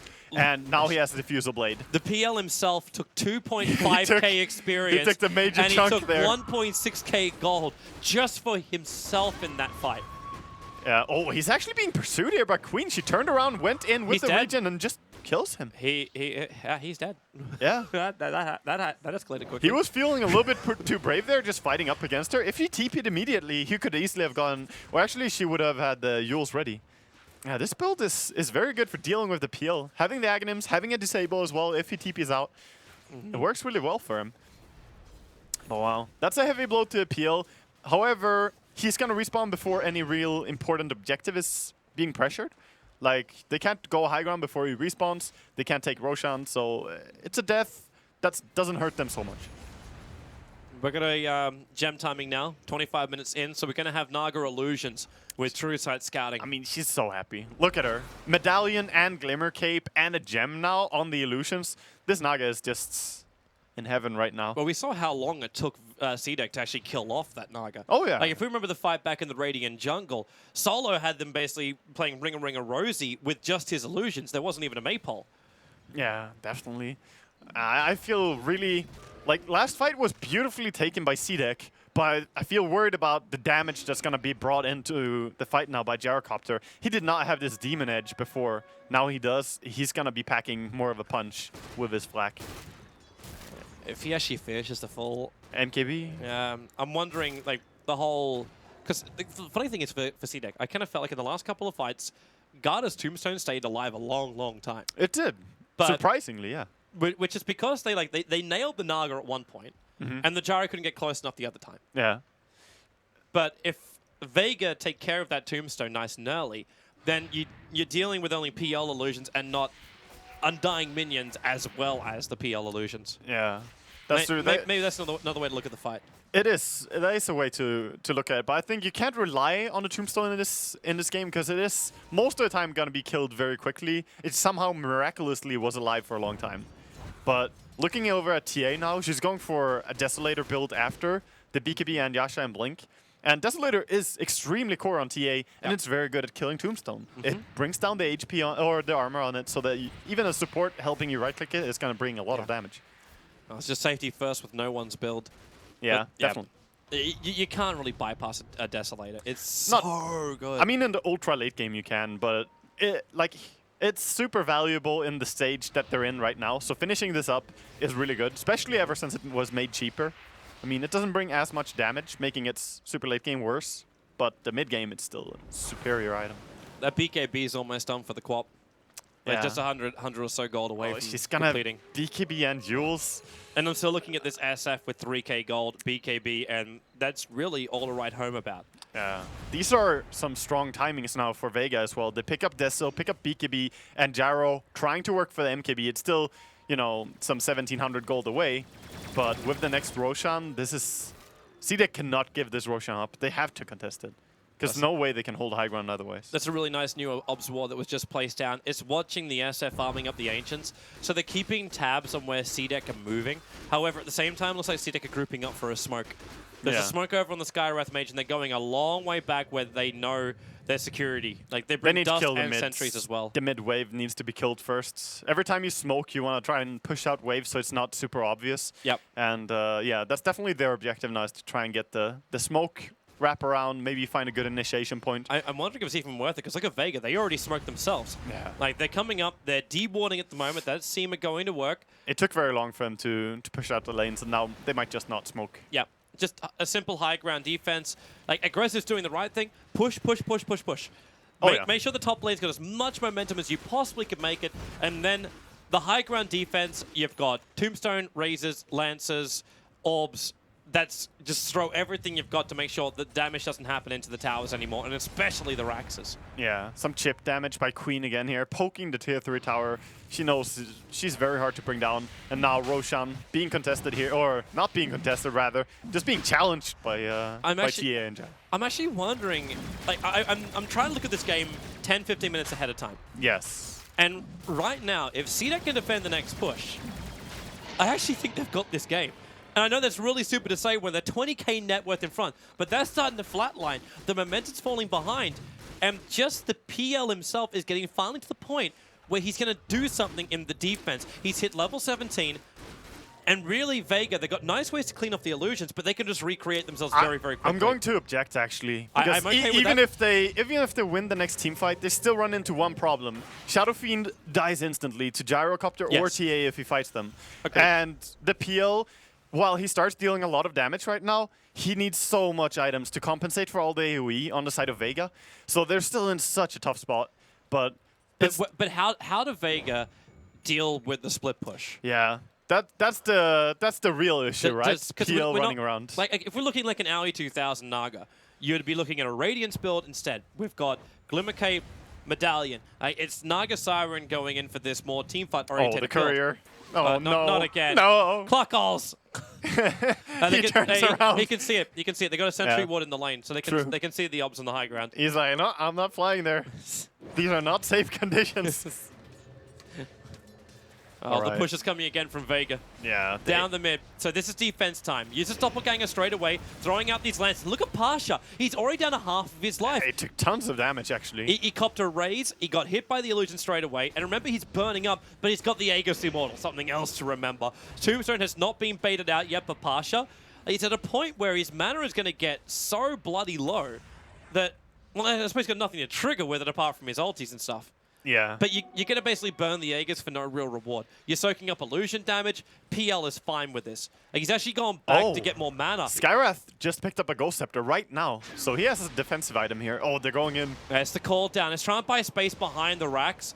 But the creep waves got pushed up, and here again, come these Lancers in. Pasha dropping low, so here burns your Aegis to the Immortal. Song of the Siren goes, and they've isolated the SF. They might find more, but they're a long way back here. Can they nuke the SF? The answer, BKB, yes, with the Sonic Wave too. They committed all of that to kill up the SF. Do they have enough to still finish up the racks? The rack is going to drop. Pasha stands his ground for this. The SB charging in, but more Lancers spraying out. The flat cannons have burnt their way out, and glimpsing, okay, welcome back to the party, SB. You had to stand a fight, and even Mag jumping in deep, but Yule steps up, avoids the seal and the orb, even a Glimmer Cape giving him a little bit more space. They trigger the dust to get some vision, and they're just going to try and win this on a man fight. Chasing after Garda, he's down for the count. A triple kill for Pasha. Oh, they're just With too this, strong. It could actually be double racks or GG. There it is. Vega will force us to a third. What a tough fight to take. PL didn't go in and commit in that fight at all, but maybe he could have. The Queen ulti was used on the Shadow Fiend. Yeah, he had a little bit of a chance there, but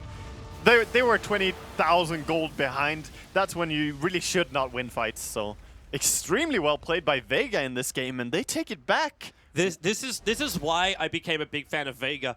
Their ability to just take the early game control and push this into a mid-game control and not have that separation. You just keep going with it. That's what makes them beautiful. The funny thing is, too, like, while the Templar Assassin might have been, like, in there for the first blood, he wasn't really, like, the biggest selling point. Look at the kill count, a 13-1-9 over on the Queen of Pain. Big performance by him. Queen. And Pasha. I would disagree. And Pasha was having a great time on bottom. Yeah, of course you disagree, because you're like, Templar Assassin's amazing. Yeah, it was beautiful, Toby. Okay, all right, I'll give Templar Assassin one major point. SF has nothing because of her. Yeah. Well, and then the rotation too from Naga. Yeah. So. Also beautiful play there early on. Like, they understand the matchup so well, coming in with the Disruptor and just making sure the lane works as it should. Yep. No, well played overall by Vega, just dominating performance in the second game. Well, terrific times. We are going to take a break and be back here for game number 3. Vega up against CDEC.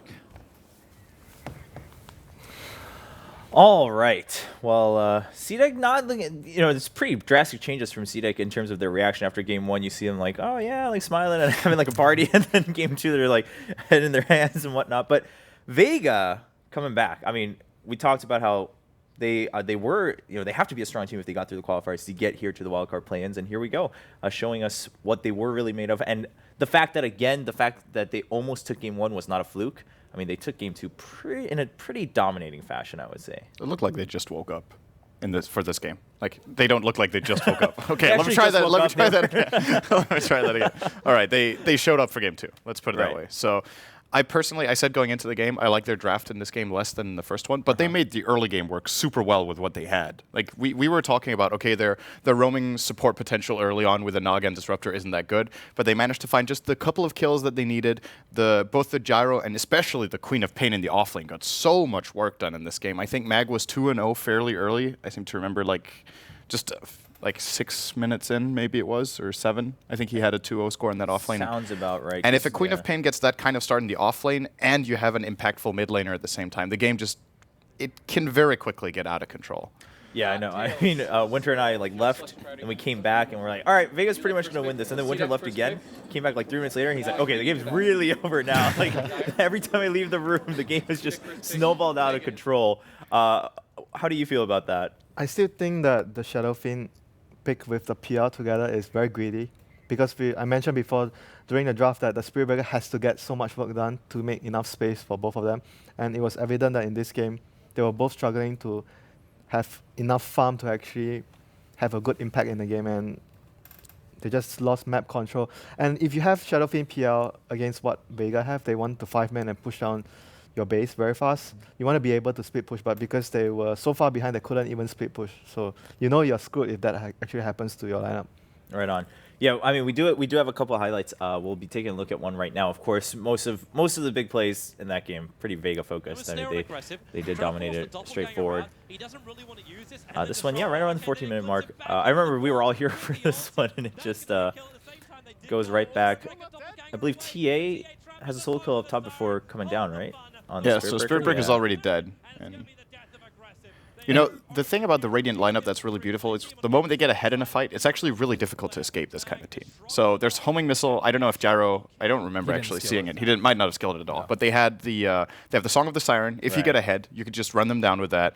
You have the Queen of Pain Blink, and they have Disruptor Glimpse.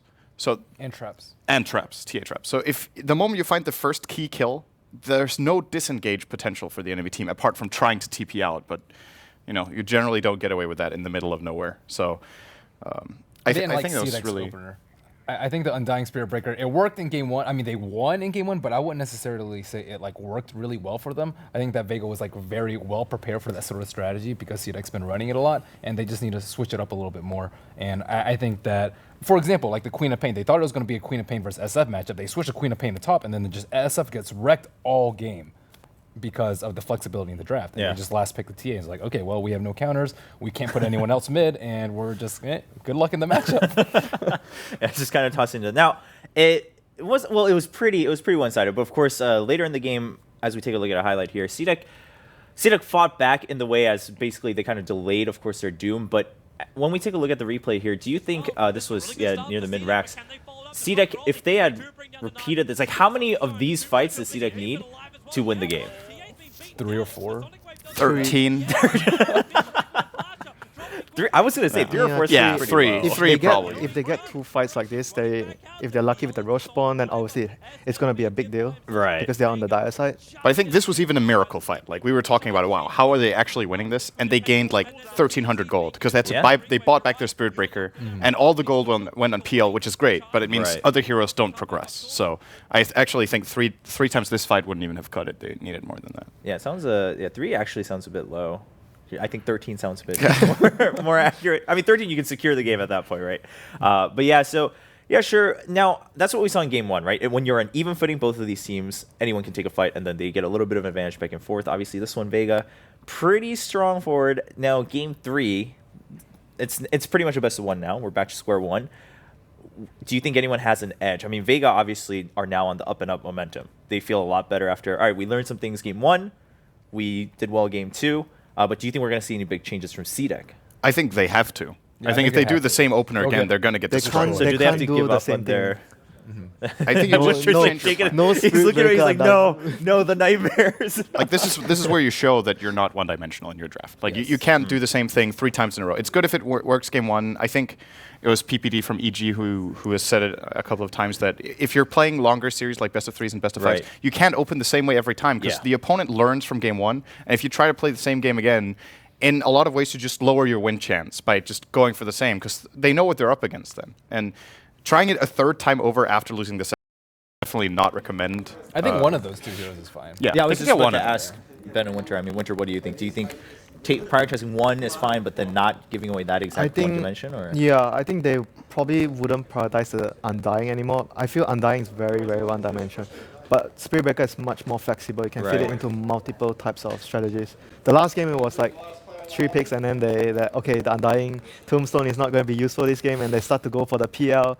But then they had the Shadow Fiend as well. Like even Sin mentioned, the 5th pick Shadow Fiend is very rare, and their lineup is very greedy at that point. Yeah, it kind of they had to kind of go all the way in a different direction. So where were we? Okay, sorry about that. In terms of CDEC, so you guys are saying, all right, maybe they can prioritize one, not both. But obviously in game 2, I mean, thinking in their shoes, all right, we're up 1 game, so trying the same opener is fine, I think. So we'll see if they do have that option in game 3 going forward. You can see them, making sure they're all ready and ready to go for the draft. I don't think they should have given away the co-op. I agree. That was a big mistake because it lost them a lane for sure, and it's really good in their hands too. They could have easily taken it. And it was strange to see because they used like an extra more than 1 minute of extra time on the second ban. They banned the dazzle, and you're like, okay, what is the trade-off they're imagining? They get the enemy team takes the Gyro, and they like instantly go with their 2 picks from the last game. So what took you so long? They picked Undying into the Gyro as well. Yes, they picked Undying into Gyro, which is not really a great matchup. They picked Spirit Breaker into Gyro, which in my opinion is okay, but it's not fantastic. Yeah. Like if you charge in and Gyro manages to precast his Rocket Barrage before you reach, you take a lot of damage, and you open up for the Quap, right? I feel like they just drafted themselves into a corner. Actually, I would actually have preferred Quap plus Barrage. First phase. Yeah, Quap Spirit Breaker. Quap Undying could have also worked, but again, because it's a Gyro, maybe. Yeah, you try to avoid the Undying as much as you can, I think. All right, yeah. We talked about that a little bit. I mean, maybe they over-prioritize the Dazzle. Granted, sure, it's annoying. It's very annoying, but we talked about that, right? It's like if you're gonna ban the Dazzle, might as well save it for like the later phase. Well, maybe they thought they could get it 3rd phase again because they did get it, or they get it 3rd pick. Oh, that's true. Yeah. So I think they were maybe trying to be super greedy with their picks, and they're like, oh, maybe Vega doesn't think Quap is a strong hero because they didn't pick it in the first 2 picks. They went SF Dazzle. Well, either way, game 3 is underway. The draft just kicking off, so we'll see. Again, this is the point where CDEC has to claim, all right, that's not the only thing we play. We can play different styles, maybe even a completely different strategy, or just prioritizing different heroes, still the same style. We'll have to find out. But if they don't, Vega looks like they have a read on CDEC right now in the best of 3. So they are swapping sides for once.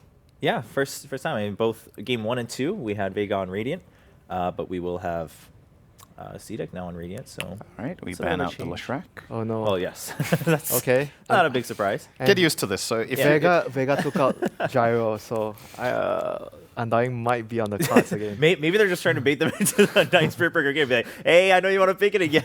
Gyro's out. So if you're watching Dota for the first time, you've never watched events before, and you're like watching these games in succession, that blue guy that's banned on the left-hand side, it's actually like it's a choice the teams make. He's not automatically out of the game every time. You have to ban it. But you'll get used to seeing him on that list on the side a lot in this tournament. If I had never played or even watched Dota and I came in and watched these matches today, I would be so curious as to what Leshrac does. I would like download the game right now and be like, really need to find out what he does, because if he's getting banned every time, it's a bit of a big question. He's also been banned every game in the other series, I believe. First phase. MVP versus Archon. Yeah. He's first phase. Look at who gets 6 out of 6 bans. Who get banned? Yeah, Winter Breeze with a point. Which is... I think that's good. It's a little weird though, but it's good. They're taking it in a different direction. That's what we need to see. Is that a self ban? It's like the captain's like, you who played Undying, you did a really poor job. So I'm not even going to be tempted to pick it now. Just get rid of it. Yeah, I mean, I actually think it's more like, I don't want to be tempted to pick Undying, so the best way is to remove it so I can't pick it. I mean, obviously the logic is Vega. You guys mentioned it the previous game too, that they can pick up the Undying also. But I think it's not a bad choice to just take it out. Don't get tempted just because the Gyro's been banned, and then Tusk now getting through because of that ban. Tusk, I think, is a much more flexible hero than that hero is really good at like all game. And usually against us, you want to have multiple heroes with AoE spells because when he snowballs in, you want to catch him out or like disable the people behind him so they can't follow him up. That's usually again you have Earthshaker, for example, or sometimes you have Naga, so he snowballs in. You set up. You have an easy setup with the song. It's like a double-edged sword though, because Tusk can also be very good against AoE abilities if you time the defensive snowball well. But it's a very difficult But that's play. much more like a skill cap on the Tusk player himself rather than just the matchup being favored. It also generally happens less times during the game, so the aggressive snowballs will be more prevalent. All right. So Wyvern first phase after. Correct me if I'm wrong. Was that even picked or banned? It wasn't picked, but was it banned in any of the previous two games? I don't think so. I don't think not so. Not in this series. Maybe game 1. Usually you see it banned when a team has a whiz. That's usually when you ban it. Right. Because it's really good against relocate. Yeah. I don't think we've seen it banned even in game 1. So that's it's fresh on both sides a little bit. I mean, sure, Tusk has been banned. It's okay versus a snowball, I guess, if you bring someone in with a snowball and then you get Winter's Curse by that. So. Okay. Well, I mean, still obviously only the early phase, so we'll have to wait and see. Now, Vega, do you think the Undying ban is going to throw Vega off a little bit? Because they were hoping that they would pick the Undying again. They're probably hoping to see that go for the Undying again. They get the co-op. All right, they take the co-op out. Okay. They have a lot of AoE setup right now, like a lot of AoE damage with the Splinter and the Quap. Yeah, it's quite good against the Snowball already, like having that much AoE against that. And, I mean, coming from game 2, that's a little bit worrisome. I mean, because CDEC obviously they had to change gears after that third pick just completely in a different direction. And if we see that pan out again, are they going to go for Spirit Breaker? This is the question. well, Snowball, I mean, Tusker plus Spirit Breaker is still okay in the lane, I guess, together. You snowball in, don't really and then you need charge to out. You don't really need to snowball the Spirit Breaker in. So right. Oh wow. Okay. Wow. Okay. That is really unexpected. Spell damage against Cold Embrace. That's something good. It's a good pick against Wyvern in general. It's a good matchup against Quap. Yeah. Right. But we don't know if Vega puts it mid. That's the thing. Like if it's an offlane Quap, what matchup do CDEC have prepared? Because they know that's definitely a possibility. I think you only have to worry about the offlane Quap if your safe lane, like the last game was a PL, like something that's weak, very vulnerable at the first few minutes. Then you have to worry about the offlane Quap. But in general, I guess it doesn't really happen that much. Yeah, but it can be pretty powerful in offlane dual lanes, which Vega aren't. They aren't really known to play them that much, but they could definitely do it. I think something like Quap plus, I don't know if Wyvern is the right partner, but Quap any plus, dual range lane is actually any pretty powerful. strength hero as well, like a tanky hero. All right. CDEC going with the Darkseer ban again. I mean, of course, last game you guys were talking about, okay, well, might not be too bad, and then got banned out. Yeah, I think they should have picked it up a little bit earlier, just because I think it plays well into their playstyle too. Like they like to fight a lot, and Shadow Fiend's just a little bit too passive along with the Phantom Lancer. So if you go for a pick like a Phantom Lancer, I felt like the PL is where things really just. And when you have Spirit Breaker and Lina as well, it opens up a lot of kill potential with their lineup. And for now, so they are removing another hero that's really good against the Tusk, the Naga. Yeah. Yes. I think the Darkseer is mostly because of the combo play they have. Darkseer plus Wyvern, that's really strong together. So that makes sense. And okay, Techies, see you, bro. All right. Techies. Now actually, Wyvern is pretty good against Techies. Like if you see them snowballing in, you can just freeze the target, and then Suicide Squad attack deals 0 damage. You can freeze someone and force staff them over landmines, and then they also take 0 damage. Okay, well, all right. I mean, fair point. You can't count anything out. Yeah. Why did you ban that? That would have been. Okay, that makes a lot of sense now. They took up Brute and Techies, which mostly means that they want to go for a carry, which is very weak in the lane at the start of the phase. So PL, very weak in the lane, but very strong later. Right on. Now, for CDEC, what I'm noticing, I mean, obviously with the Undying Spirit Breaker, like that's kind of their thing. Now, coming with Tusk 2, they're focusing a lot on just making sure, like, trying to secure a draft that works for Tusk, going with the bans. Do you think that perhaps that's a little bit of their bane, that they're overcommitting to just focusing on that one? It's still kind of one-dimensional within this game, right? It's not the same as game 2, but... Yeah, but Tusk has much more utility-based, though. He has a lot more usage compared to Undying. Yeah. Undying so you is think that's still fair that they can do that and have I think Tusk is just way better than Undying in that sense, though. Fair point. I think it's also, if you look at some of the other teams in the main event, as far as like the top teams of the world right now, seem to not prioritize Undying as much as it's been prioritized in this series. I think Tusk is generally just regarded as an absolute for example, top pick. Secret, they always do Keeper of the Light against Undying because they move you around the map. And once Undying, you're not knocking on the opponent's tower, you're not doing your job. Right, yeah. Fair enough. Yeah, of course, for all of you guys tuning in, if you didn't know, the main stage or the main group stage kicks off tomorrow. Today we're still in the wildcard play-ins. 2 teams will be moving on. 2 teams, their day will end, or their TI run will end just in the wildcard play-ins. So that will be a little bit unfortunate, but we do have a little ways to go. It is double elimination. And I think the other series still in game 3, right? So MVP and Archon also in game 3. So yeah, things getting pretty close already. He's a good counter pick to PL when you get Butterfly, when you get Battle Fury. Because when the way PL's illusions spawn when he get into a fight, they will always be clustered. And since the cleave will split across all of them, it actually, like, even if you're very farmed on a PL, you can almost die from one sleight of fist if you've like 8 illusions next to each other hitting a target. So Ember is a very common counter pick. We've actually seen Ember banned specifically by teams that were looking to play PL in a metagame when Ember was picked not at all. Like it was just like a safety ban. So I like that pick a lot from CDEC here. All right, and the Earthshaker, you got to give props to that for Vega, securing that now in the later half of the drafting phase against Tusk. I still like CDEC's draft like much better than the games that we saw prior. Well, firstly, there's no Undying. I mean, yeah, I was just about to say. I mean, like we could have cleared that, right? As long as they didn't pick that, it was going to go up and up. It's like they can do a lot of things. Like Ember scales really well against the PL, so they can take a late game. Lina also with the Ags can just destroy people. It's like good against the Winter Wyvern. It's a good early game matchup versus the Queen of Pain. You have the Tusk who's just flexible all around. So I feel like CDEC is a very versatile team. They can do a lot of things. Take a late game, win early game, win late, take down towers, and then they just limited their playstyles just simply by their picks. Too much in the first 2 games. Yeah, going off of that, just the way I look at it from game 1 and 2, and given our discussions, it feels like finally this is where CDEC is reacting more to Vega's picks and being like, all right, we can counter you. Whereas game 1 and 2, Vega was like, oh, okay, here comes Undying auto again. win, auto bash. Well, yeah, that happened too. So this is a really good Rubik pick. It's very strong. Like they have very strong lanes as well. If they want to go tri-lane with Rubik, Lina plus Ember against the PL, because you don't want to give PL a free. They almost always mid. Yeah, you don't want to give PL free farm. That's my point. Like you want to have pressure put on him. You can't just let him free farm. Yeah.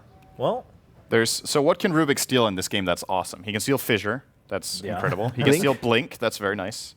Winter's Curse, if you're clutch, can be absolutely huge. Yeah, anything from Wyvern. Yeah, pretty much everything from Wyvern is good. And then, of course, Queen of Pain, looking at something like Sonic Wave, but generally that's pretty difficult because most of the time Queens will use Sonic Wave and then Scream, and not vice versa. So most of the time you get Scream. But I think what triggered the Rubik pick was the Shaker. It's a very standard counter pick to Shaker just because you're like, oh, Fissure's a really good spell. I wonder if we could have it ourselves. That'd be kind of nice, right? So. And as a matter of fact, Rubik's Fissure is, guess what, better than Shaker's Fissure because it has no 13 times better than Shaker's Fissure. And it's all of these spells we've talked about. I mean, it's one thing getting good spells, but actually all of those spell steals are good against PL. So that is even better. A lot of AoE damage that he can steal here. So I like that pick a lot. All right, what about Vega's ban on SF? What do you guys think of that? It's AoE against PL, I guess, and he's a call that snowballs, builds a mech, and is going to try to finish the game early. So that's not what you want when you have PL. Yeah, that's not what you want when you have PL. Yeah. All right. Well, all the bans are done. Of course, Disruptor, the last one for CDEC. Don't want to deal with that again. I mean, Vega had some really good combo plays in game 2, so anything that can chain into that. All right, well, Vega and CDEC, game number 3 looks like... Shaker off lane. Off-lane Shaker, yeah. Okay. Lion rounding out for Vega, one last pick for CDEC. That's worrisome, though, because Lion is very weak in the laning phase. He doesn't do much, and Tusk is one of those off lanes that can actually kill a support like Lion very easily. That is very worrisome. Lion can counter-initiate that very it's quite worrisome for me if I'm Vega. Earth Spike is pretty decent against Snowball, though.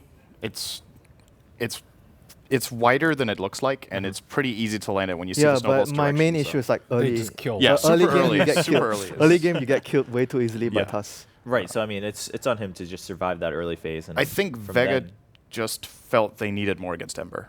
That's what Yeah, it it's seems really like. good at catching Ember. That's a huge plus for them. Though, Having aren't the they line. relying on like Queen and Earthshaker to deal with Ember though? So many surprising Wow, picks in this this- draft. Yeah, I mean, Okay. game 3 really changing things up. What are you thinking, Winner? This is like I don't think they'll be going aggressive tri-lane anymore with the Visage. It'll probably be just safe lane, I guess safe lane Ember with an off lane Tusk, which means that they want to play greedy in a different way. They want to have a support that is very strong with levels and items compared to challenging the PL. So you trade. You have something greedy of your own. Because you have PL and Lion, you're not going to try and challenge the opponent's lane. How is Ember versus Shaker as a one-on-one matchup?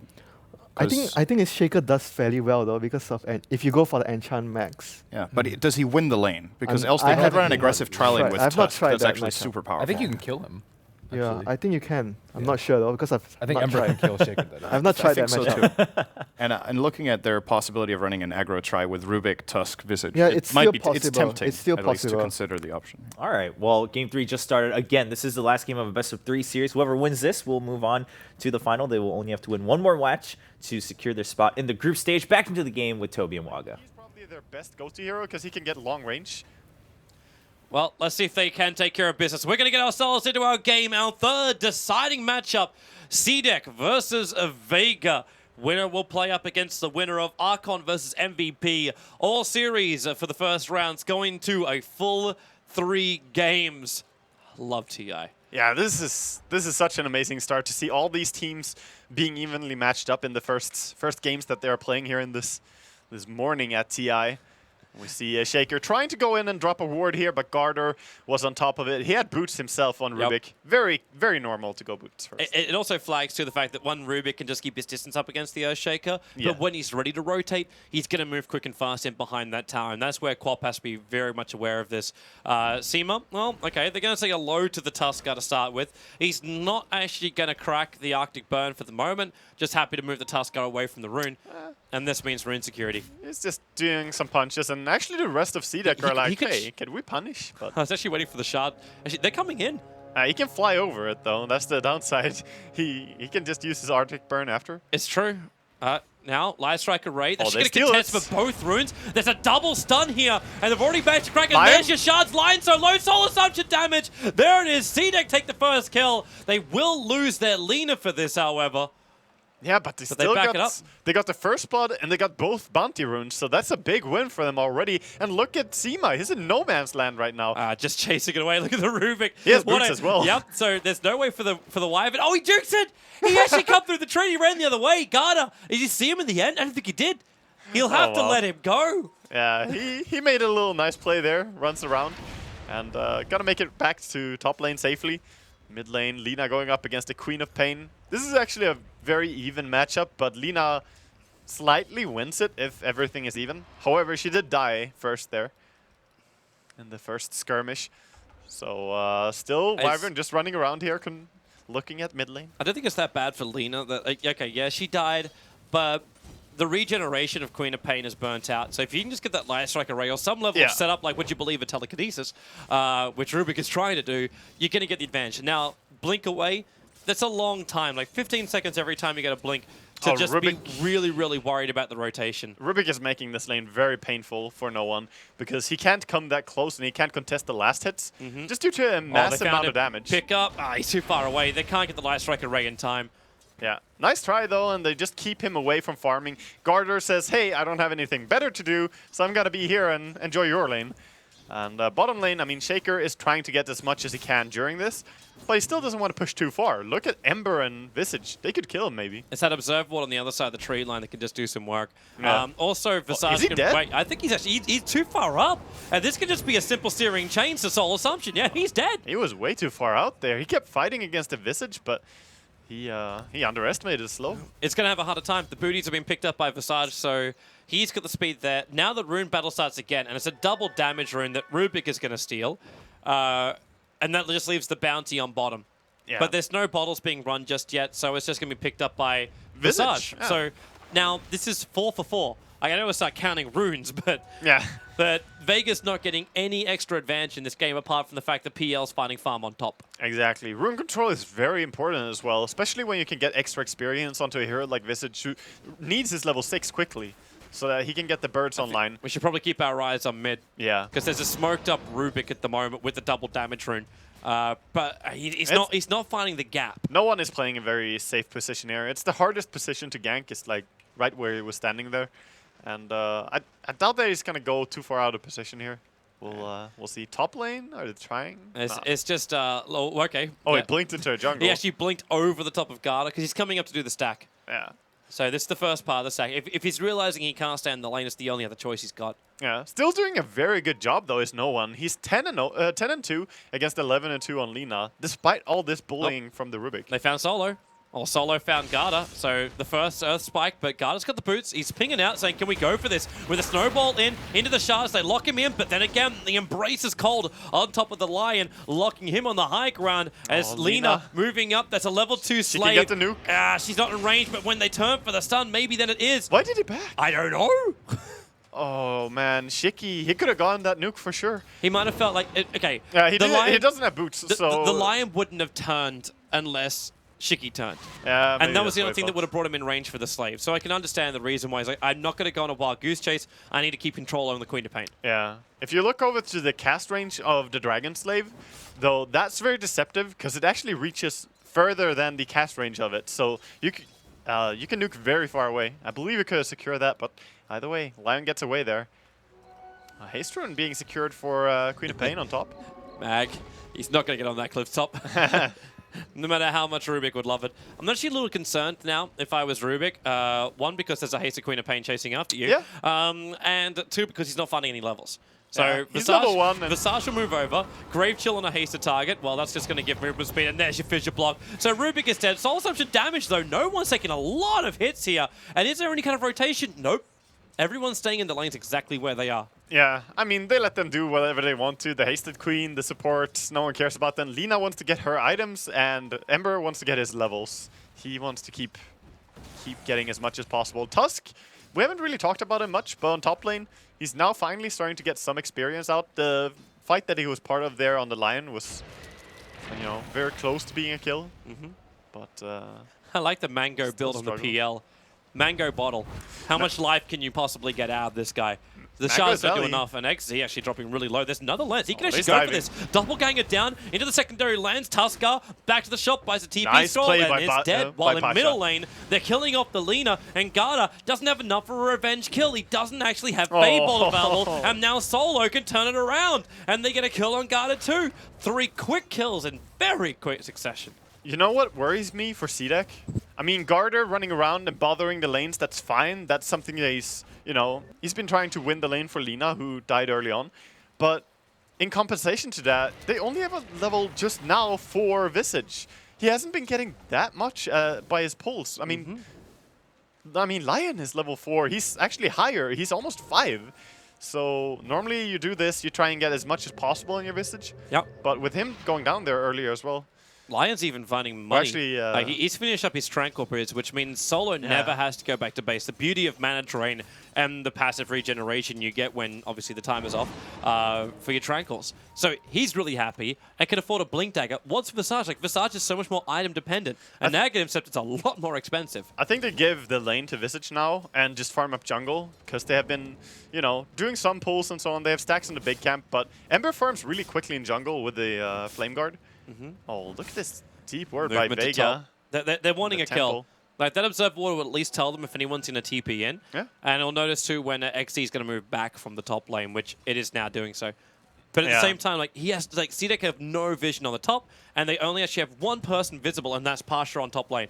Now they actually see the Queen of Pain, but at that point, there was only one hero visible. Yeah. And they drop a sneaky ward as well on mid. It doesn't give the optimal vision, but it's more like we don't want to get dewarded, and drops a ward that might help on the mid lane. I'd just be worried they put the sentry ward on top of the cliff top to do like the defensive one, because that should still be able to reach that observer ward. They would only do that if you block the Ancients, though. Like, that's when you would try and look somewhere around there. So I think this is a very good sneak. But looking over to last hits, we haven't talked much about it. 45 and 11 for PL, so the idea to protect him, give him the free farm that he needs, is definitely going well, especially with him getting 1 kill as well and being supporting in one.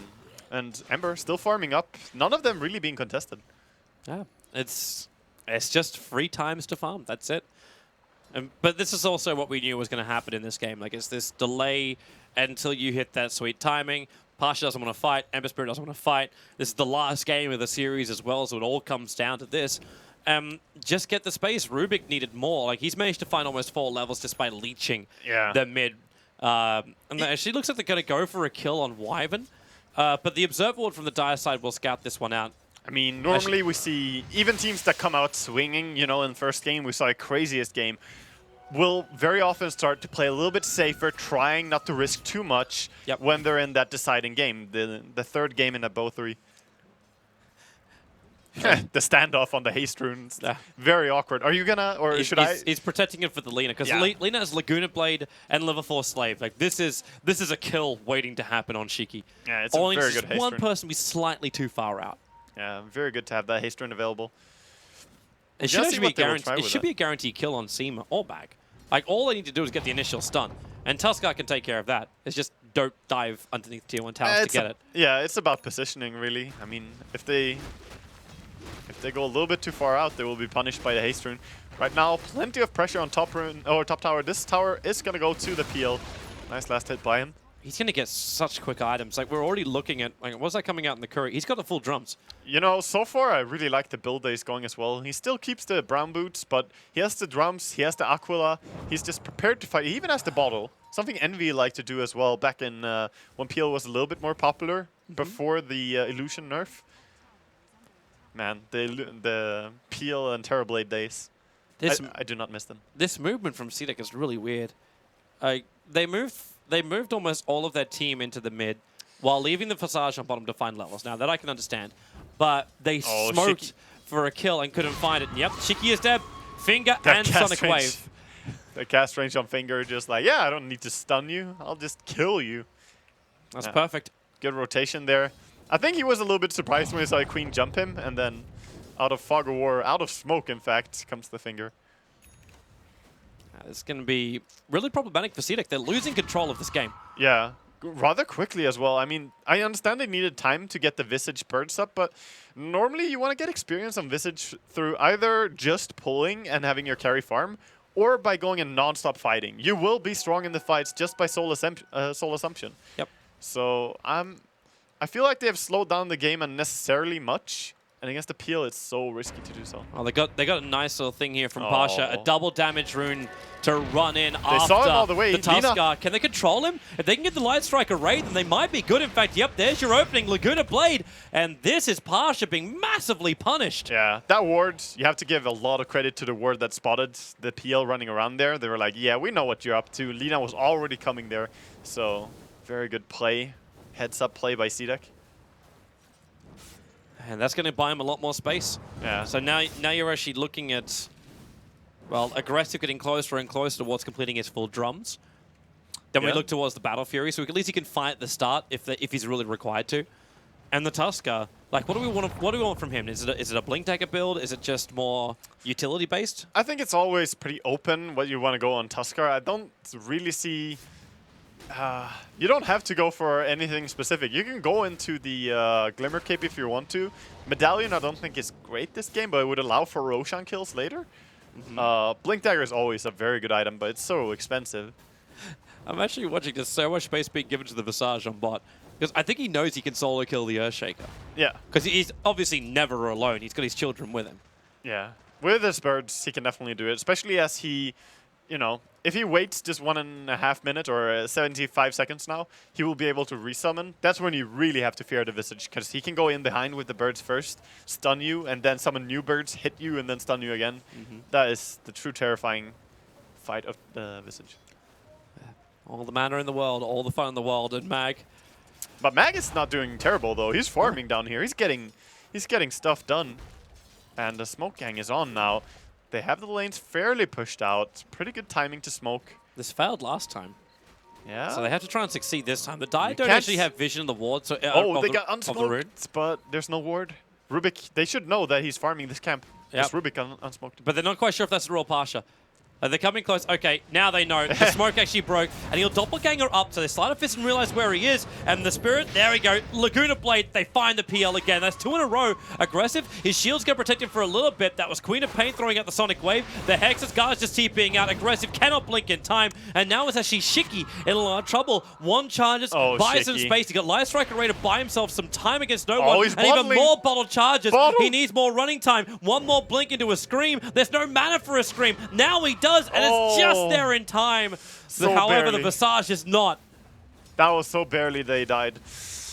And the sad, the sad poetic death. He tried to stay and save his teammate, but he should just have ran away and let the Ember die. That's 2 very high value kills for Vega. Of course, the Peel, also a high value kill. Mid? Are they going to try and go here? I think so. They really want the Queen of Pain. She's worth so much, but they pick up the line instead. With Familiar drop down, Soul Assumption's got the kill. Yeah. And they knew it, but Queen of Pain with a Scream. Maybe they Another have soul? enough damage. She's going to lose out. That is huge. The Ember Spirit just took a mega kill streak 13 minutes into the game. 600 gold going the way of the Ember there, and that's when sharing the gold as well. So Visage got a nice chunk of that as well. 1,500 gold on him, probably going into the mech build. He also got a crap ton of experience. You're going to see like higher level familiars coming up a lot quicker. TP He's got cancel. 1,500 gold on this Visage. Yeah, he's really rich. He's gonna go for the Guardian Greaves most likely, and it's gonna be a really strong item in this game. Mid tower almost being taken here by the birds and the Ember, just chopping away persistently. Bit by bit, man. Little by little, big things get done. Yep.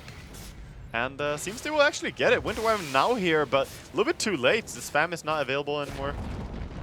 And that's a very easy trade. Yeah, and the tower last hit went to the Ember as well. So mega kill streak and then a tower as well. This is a good recovery for the Ember, who was forced to jungle a lot. He even gets a regen rune to boot.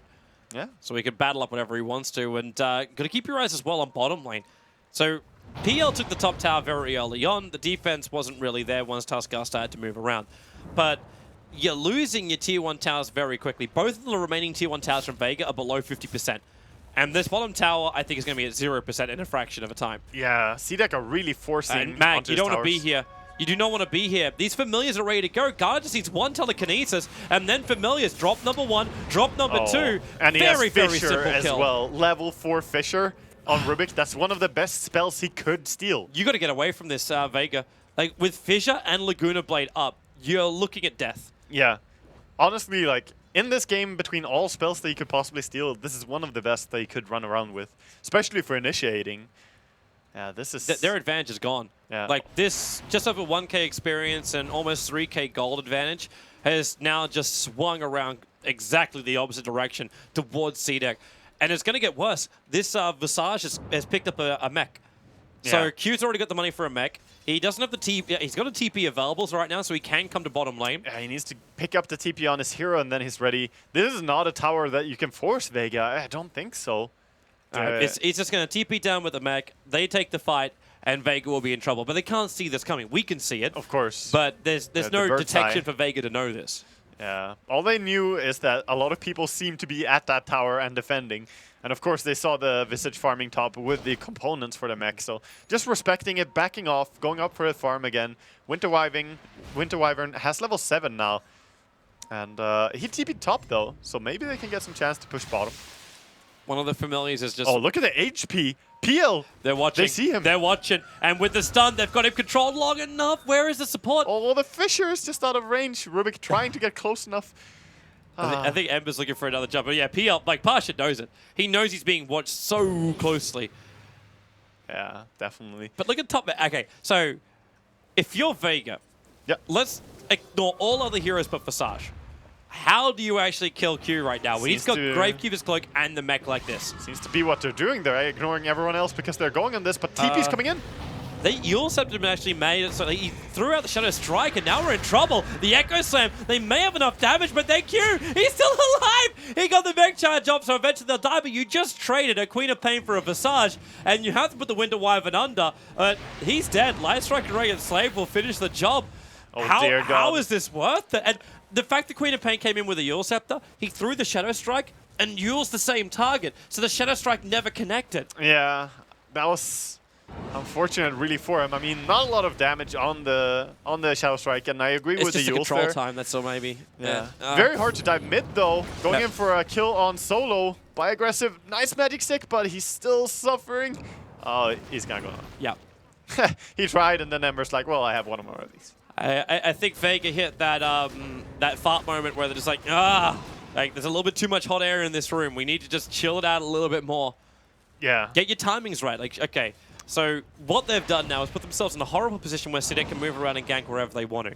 They need to find space for Pasha to just farm, and they need to hopefully get the Blink Dagger on the Earthshaker so they can counter-initiate CDEC when they jump in. Yeah, he needs to keep doing what he's doing right now. Just value Fissures for last hits on lanes, run into jungle and maybe finish this up now. He still has cooldown on his ulti anyway, so it doesn't really matter.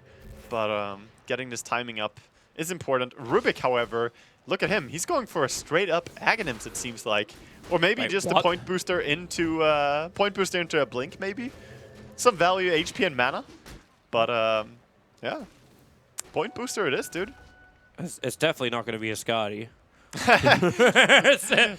Toby just looking at what else could it? I'm just like, okay, like why would you rush? Hey, like a late game Aghanims I can understand with like Quap, Wyvern. I mean, there's a lot of good spells to steal. We already said that. Sorry, Lion, Quap, Earthshaker. It's all very, very nice. Oh, PL. Yep, there's your jump in. PL's in huge troubles. CDEC even going for a doubler when they go for Wyvern, but embracing up aggressive, keeping him back off the fight. But it's PL. This is 3 deaths in a row for him. Yeah, they're really finding the pickoffs on him. He had a great start in this farm and everything. Oh, Seema locked in the ice wall, and well, they got the sigil up, so there's no running away. And they're looking for a little bit more where Solo is, but Solo has to back up. He does have that Blink Dagger, which is nice for him. There's the Blink Dagger on the Earthshaker too. Echo Slam of cooldown 3 seconds time. But without the PL on the Wyvern, this is the Blink Dagger on Tusk, man. Like, it's actually starting to do a lot of work now. It's a great item if you can farm it up. With the Urn and Treads, that's all you really need, because you start the fight, and Lina, Ember, and Visage, they're going to bring the damage. Don't worry about killing the enemy. Yeah. I think Vega really want to try and bring the damage if they can get it. Like, it's that blink in by Earthshaker and the follow-up Sonic Wave into a Finger of Death. Like, that should be able to kill off any hero that gets caught by that. They need the Dream. They do have Blink on Lion and Shaker now. So this is a very nice power peak for them. However, even if they are peaking now, it feels like CDEC are even stronger. So you need to capitalize on a mistake from CDEC. Find them when they're grouped up. Maybe get 2 people in a stun by Fisher. Follow up by Lion. Like, this is what they need to do. Just find a pick-off right now. They don't seem to have a smoke available anymore, I think. It's just a straight run down that bot lane. 50 seconds for the smoke on Vega, so they need to just go. Oh, they actually have a smoke on Lion as well, but they just gotta go push here. Well, they could try, but shards make it very difficult. Yeah. Visage is actually going for Aghanims before the Guardian Greave upgrade as well. CDEC just left. Yeah. It's like, okay, well, you take out tier 1, we'll take you tier 2. Yeah, that works. Putting more valuable pressure and farming up even more. Maybe they understand that, okay, we have Battle Fury and Drums on our Ember, but we're not really at that super, you know, we're done to fights. Like, BKB next item, and Ember is going to be great in these fights. Yep. But right now, the disables, as I mentioned earlier, that's really what's dangerous for CDEC. This also opens up for CDEC. If they take this tier 2 tower on the top, and then push it into the mid. If they take a really good fight, you could take 2 Raxes. Yeah. Like, that's a big, big thing for them. And what do you lose in return? A tier 1 tower on your bot lane. Oh, You've still got your tier 1 tower in mid. The ward sees them now as down smoked. Jump in. They break the smoke instantly, and then the snowball, and they find Seema. He hits the ground, puts himself inside the embrace.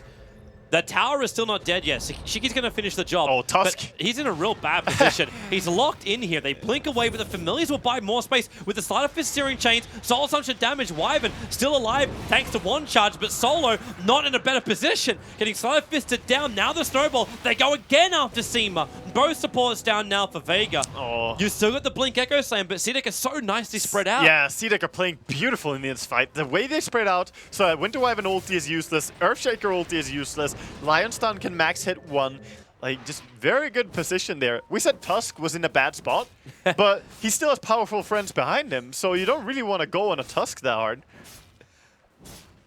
Oh, this was very nicely played by CDEC, and again, they took the tower, killed enemies, and forced a lot of TPs. They are in the driver's seat. Man, this might be the first Ember Spirit win game in this series. Yeah. Because he's looking fantastic. 6-1-3 on the Ember. Oh, 11,000 net worth, 22 minutes in.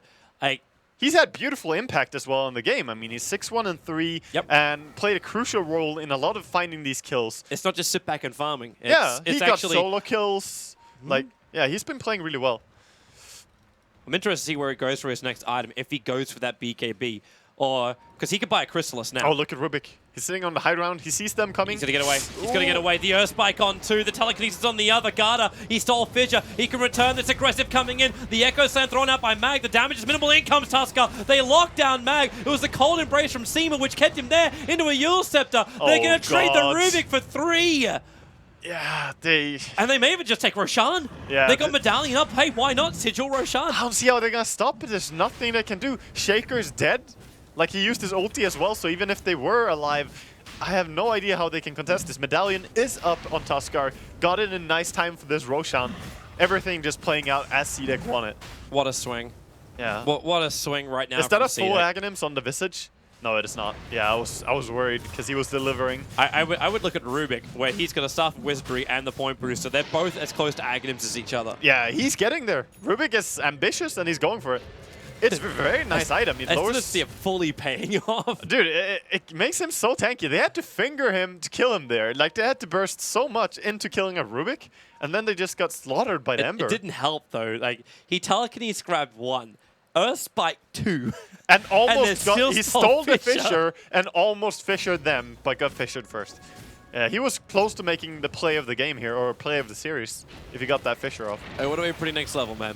The BKB is a choice from the Lina. So survivability and the ability to stand during the fights for the Lina is up. That's a great choice. And it was actually the Crystallis for the Ember Spirit. But it's Crystallis for Ember, and then he got another kill and assist. So he's got 1,1700 gold now.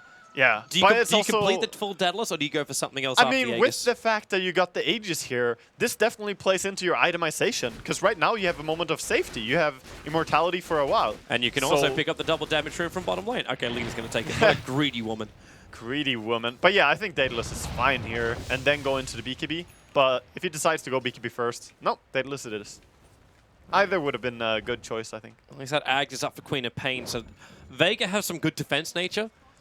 Yeah. Like, they've actually got really great high ground defense. It's so easy to pop CDEC if they're in the bad positions. They need to hold for PL. Like, he's just talking to him now saying, guys, I need time. He blinked in. He blinked in under the Sigil, and then they just initiated with a Blink Tuskar into a Laguna Blade. 60 seconds on the sideline, and the Searing chains into Seema. He might try to actually fly himself away with that Arctic Burn. Oh god, the birds. birds. And he's able to do so. The shards are coming in. Seema puts himself under. But you just took a Queen of Pain who does not have buyback. She's gone for 43 seconds, and you jump in deeper. There it is. They got the kill on the Wyvern. They've opened up the bottom. There's no defense. It's just straight open now. Yep, even top. Like, what else have you got? You actually got a blinking in move from Ruby because he stole Queen of Pain's blink. I'm actually thinking this is double Raxus. I think this could easily be game. I don't see why they're going to need to back. They have the mech, which of course is on cooldown now. 35 seconds, they will have it again. They have mana. They have... I believe they have urns as well, yes. 3 urns on their Tuskar. Like, this is a very hard to stop push. They need all heroes alive, and that includes the 24-second death time on Shaker. So this is CDEC's, I think the question we go to now is, can CDEC finish off the mid-tier 3 tower before they come back? And actually, they're not even going to ask the question. It's a straight-up retreat. Yeah. Why risk it? Because it's a full Daedalus done. Yeah, oh my. They have items to pick up. They have dealt the damage. They could probably have forced it, but why fight when Vega have the chance to win? Like, you just took a Rax completely safely, and if you get pickoffs on them again, you could do the same thing. 26-minute Aghanims on a Rubik. Yeah, he does have it. But this is so great. Like, no Blink Daggers, no Force Staffs. He is not a team player at all. I don't know. I mean, if it works, man, he's been in 12 kills. Oh, aggressive. He got an Invis rune. This could be exactly what they're hoping for, but Vega, they're moving back in again. They're back in their base again. Yeah. Oh, man. But you got a full Solar Crest on Tuskar. You got a full Daedalus on Ember Spirit. Tuskar the Aegis really Immortal is still here, but it's only here for another minute and 40 seconds. Yeah. Tusk really wants to find the opening here. He's going to look for a jump to the high ground when he has the vision here. Sentry wards are down. Don't worry about anyone just coming in through bottom. And look at the Sleight of Fist. Wyvern almost died from one attack on that. And in fact, he does just go down. That's so sad to watch. Instantly dead, just deleted. Yep. This Daedalus is so and they early. found more. They jumped down for line. He got the Finger of Death. Oh, he snowball dodged it. He snowball dodged the Finger of Death. XZ find the beautiful timing. Mag will drop. I think that's game. They've taken so many. They'll force him back underneath the towers. The buybacks are still only available for the Phantom Lancer, and he's so scared to come in. The Ember Spirit will pop the Aegis Immortal, but to kill off the Queen of Pain, 100% worth it. They will take mid-racks. They do not lose a single person in this push. They're so dominant. All the item progression that they have, I mean, and now they got no way. They actually mistimed the stunts. The Pasha, okay, with the Spirit Jump in, they've got him. 60 seconds on the sideline, no PL. They can go straight for Megas. They can keep killing off Vega one by one to 26-11. 27 minutes in. Game number 2 was pretty one-sided. Game number 3 swings the other way, and CDEC will advance through to the winner's bracket final. Yeah, and Vega will have to fight in the lower brackets, and that makes it so much harder. A tough road to go from the lower bracket already after the first game. But that means CDEC 1 game away from being in TI. Well, they did come through as the favorites. Like, they did. Most people, as far as their predictions go, is like CDEC, and then you put Vega right behind them. Like, this is, like, I would not be surprised if Vega go the whole road in. Like, they go through the lower bracket and come back to actually face it up. And there's still a lot of MVP fans out there as well, and then you have to count the USA. So, like, every team has fans, but talking to people who they think are the most likely to win, CDEC and Vega they're really strong, the two of them. Well, CDEC have shown it, even though they did have a couple of hiccups in Game 2, but that was just momentum being lost. That's death to a snowball on it, but their positioning in Game 3, they're looking solid. I'd love to see them in the main event. They're one step closer. Beautiful play, really. It really was. It really was. We're going to have a break and sub out our casters, but there's more action coming up here on the TI5 live stream, so stay tuned. That's it for us today.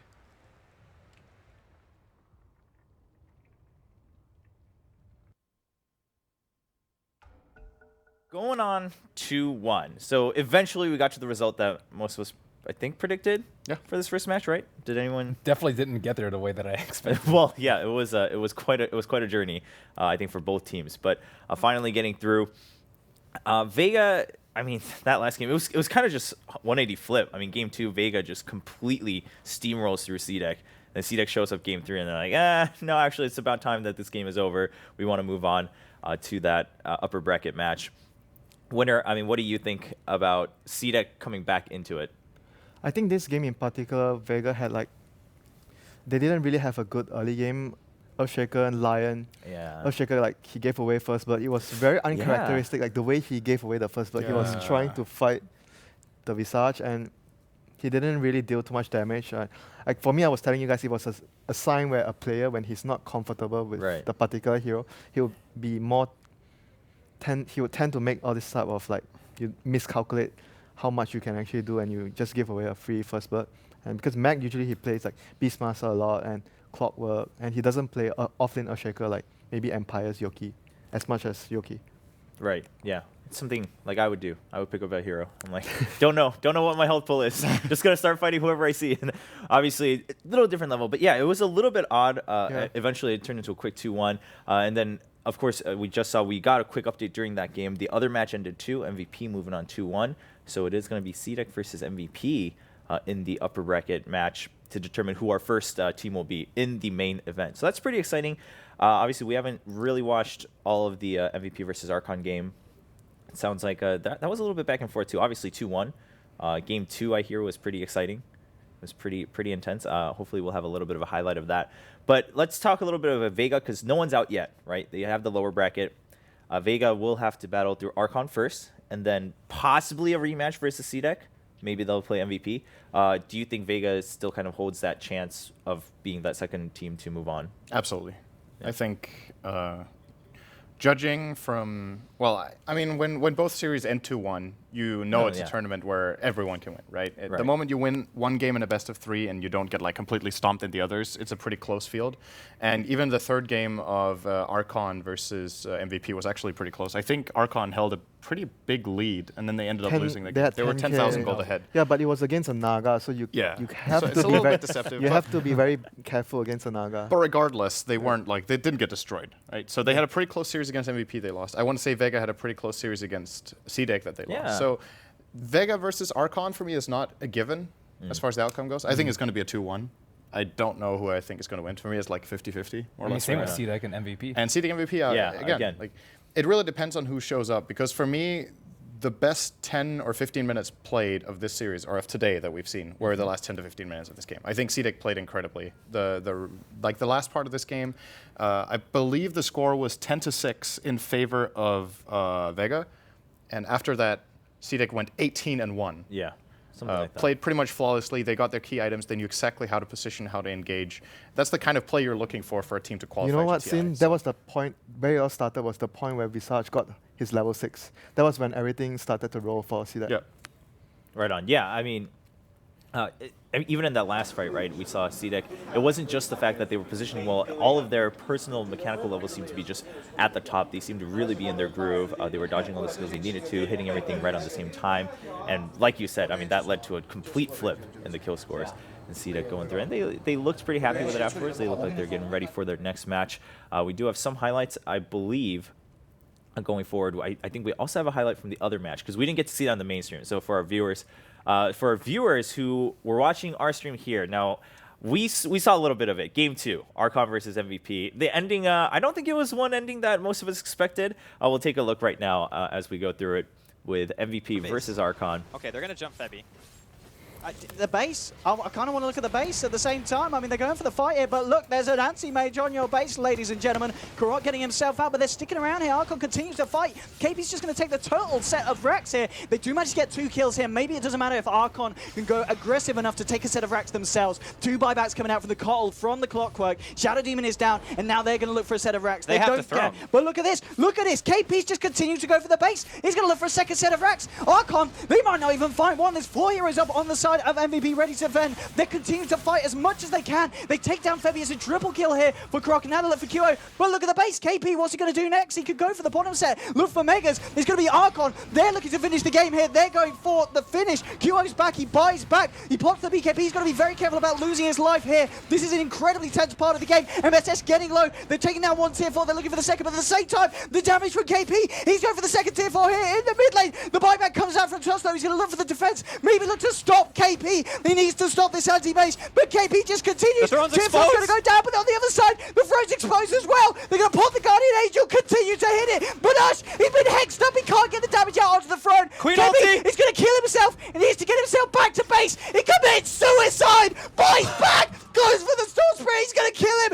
He's getting Archon the hell out of their base. Buyback from Gyrocopter as well, because they need to defend their own fountain. Oh what the hell's going on, Andy?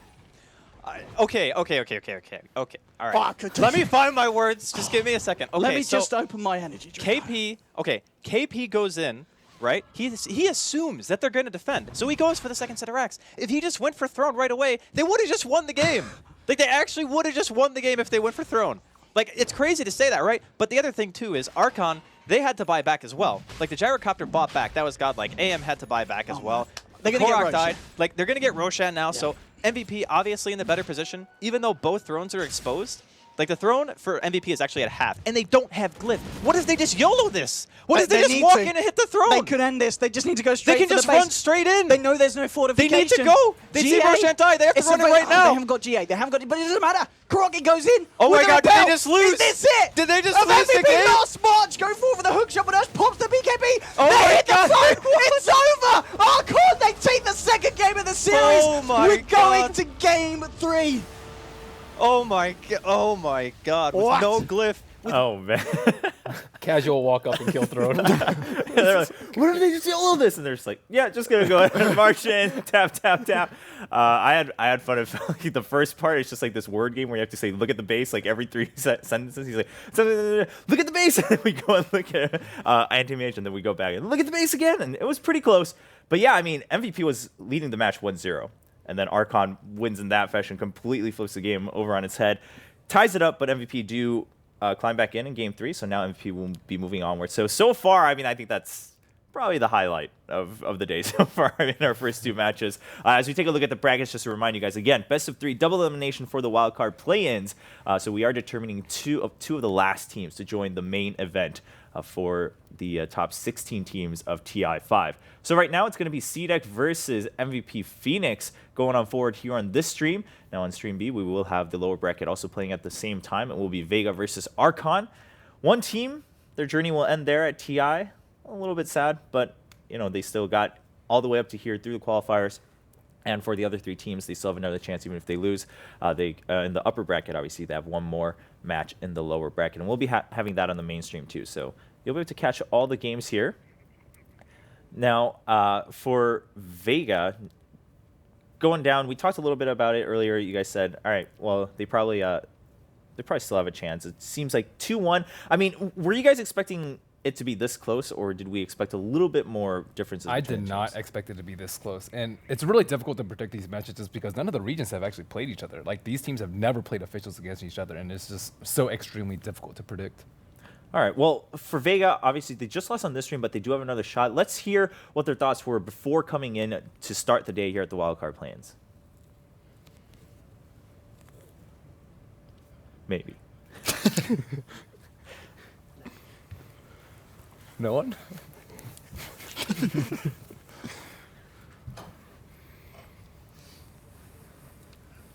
I don't hear. I guess it doesn't matter. It's in Russian anyways.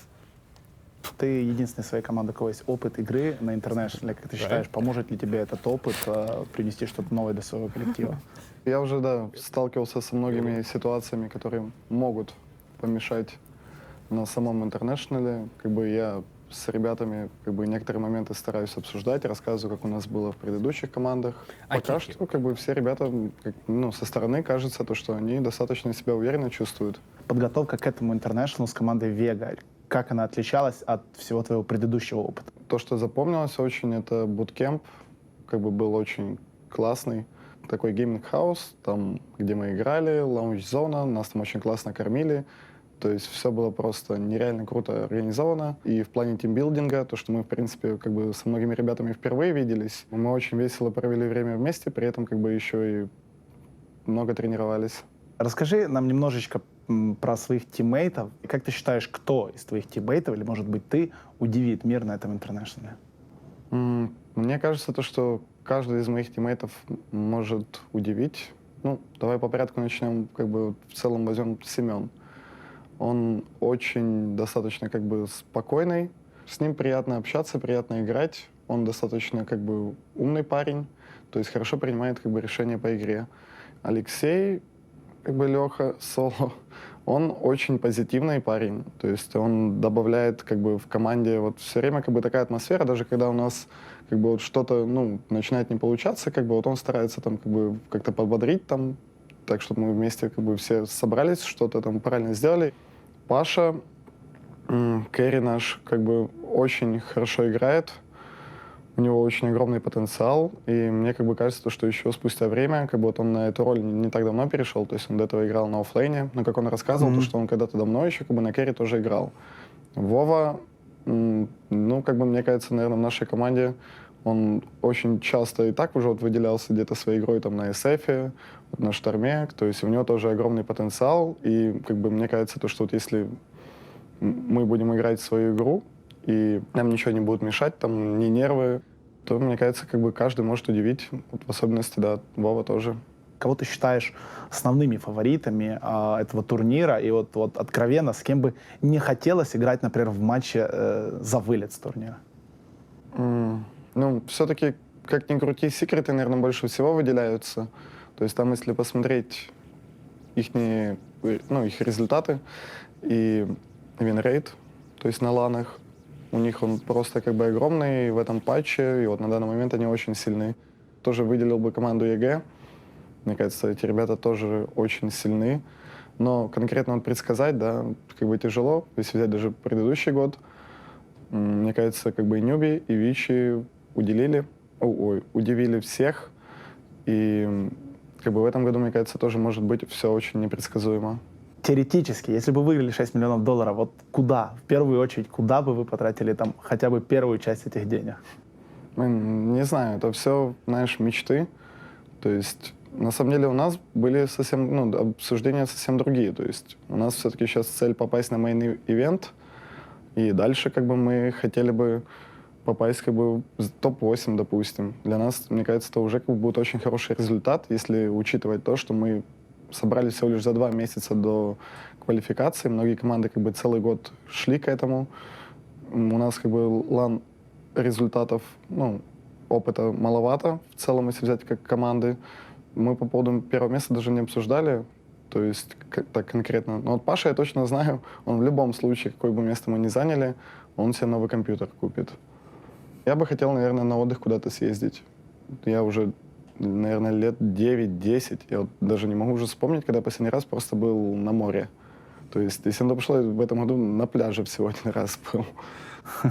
Ну, будем надеяться, что после этого International действительно ты сможешь поехать на море и хорошенько отдохнуть. Спасибо тебе огромное за интервью и, конечно, удачи вам и в wildcard раунде, и на самом турнире. Спасибо.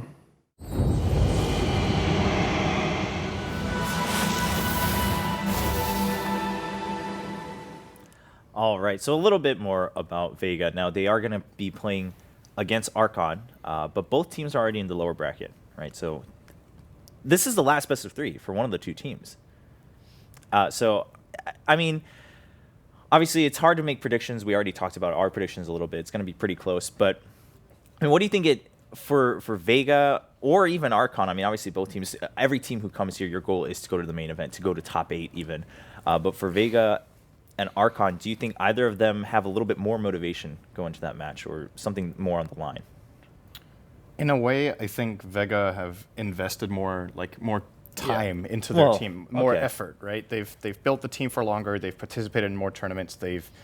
I feel like they've also fought harder to get here because their qualifier run, in my opinion, was more difficult than the one of Archon. So in that sense, they have more to lose, if you will, by not making it there, which is kind of a pessimistic way of looking at it. Right. I mean, at the same time, it's kind of everyone kind of loves I guess you can call it the underdog story, right? I mean, sure, some players on Archon have been here before, but as a team, right, North American Rejects, they've only been together for 4 months. Now they're with Archon. They've found their way into the wild card. For them to move on into the main event and maybe even have a shining moment into the top 8, that'd be a pretty miracle run, don't you think? Stories like that are always incredible. Yeah, I mean, it'd be something to talk about, of course. Cinderella tales. Yeah, I mean, well, if they go all the way and win TI5, I mean, that would be something that's talked about probably until like 10 years from now. We're still talking about that as the momentous history of Dota 2. But either way, you still need to make it into the main event first.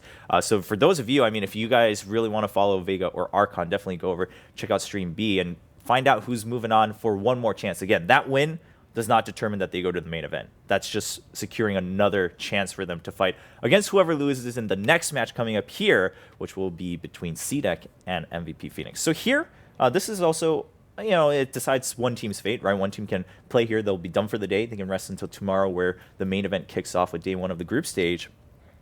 Now, we didn't watch too much of MVP Phoenix here. We were focused on CDEC and Vega. But looking at CDEC's play, or looking at MVP Phoenix, let's talk about them a little bit. We saw how they were playing earlier, and you guys were mentioning too, obviously, like, all right, well, Phoenix, they are probably the ones that play the most unique styles, perhaps, out of these 4 teams. They come from an area that's a little bit more secluded than the other 3 teams, and the teams aren't going to be as used to it. Do you think that's an advantage against CDEC? Yes, I do. Okay. I think they're going to pull out some sort of interesting strategies. Like they already did it against Archon. I think their drafts, we did see all 3 different drafts. You said, we didn't get to see the games play out in their entirety, but they had really diverse picks. Like, I think they picked a lot of different heroes across the games. I don't know if there were like 1, 2, or maybe 3 heroes that got picked by them like twice, but apart from that, they had a game where they picked a very secret-esque draft with like Anti-Mage, Queen of Pain, Keeper of the Light, AM, Clockwork, and then can't remember the 5th hero, but and then I mentioned Quap already. Wait, Shadow did we Demon? Shadow Demon. Yeah, Shadow Demon. You guys were saying that was probably the only one that's not. Yeah, and then in another game, completely changed their. And you remember strategy their around. characteristics when we were talking about a team like MEP. They like to group up and fight as a team. But the 2 games that they won against Archon, one of the games were Anti-Mage, Keeper of Light. They moved the opponent around the map, so they were split pushing. And the other game was another type of split push. It was the Naga Siren. So they were utilizing a very different array of strategies compared to what they usually do. Well, yeah, we'll see. I mean, obviously, we just heard Vega talking about their boot camp. I mean, most teams do boot camp right before TI coming in. They want to have more things specialized. Of course, for those of you guys who are not as familiar with MVP Phoenix, we'll take a quick look at their lineup before we discuss the matchup a little bit more.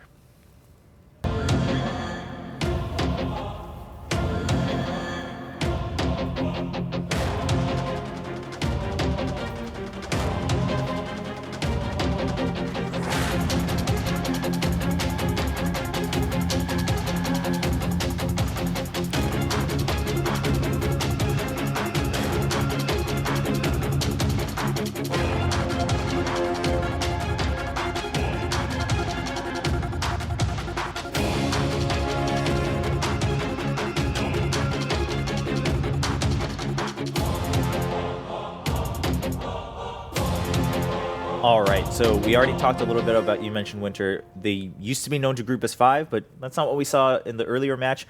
And then we discussed this yesterday a little bit. Their Warlock pick, right? They like to go back to that kind of as their pocket pick, one could say. Do you think that that's something that they're willing to pull out in the wildcard plans just to try to secure a spot in the main event? Definitely. Yes. Yeah, and against CDEC, CDEC is an opponent that's expected to win. So you as the underdogs, you probably do it in the first game, since if you lose the first game, then you can figure out something else later. Okay, so you think you might as well just kick off with that? Yeah, if I wanted to do a niche, like a pick like a Warlock, I would probably do it in the first game. Did it get banned against them in the first series? Did Archon ban Warlock? Yeah, I'm wondering that actually. Let Yeah, me we see. didn't get a chance to I walk didn't see through the all of it. bans. Yeah, we'll I'll have to check it out. See if all right, great. Yeah, we'll have to look that up and double check on that. Yeah, while you look that up, I want to bring up the fact that going into a series like this, it's obviously, you need to win this best of 3, then you secure it into the main event. So if you're in this position as a team and you have a captain like March, I think that is a very powerful position to be in. He's a very experienced player. I think it says he's 27, I believe. Yeah, he's 28. and he actually 28.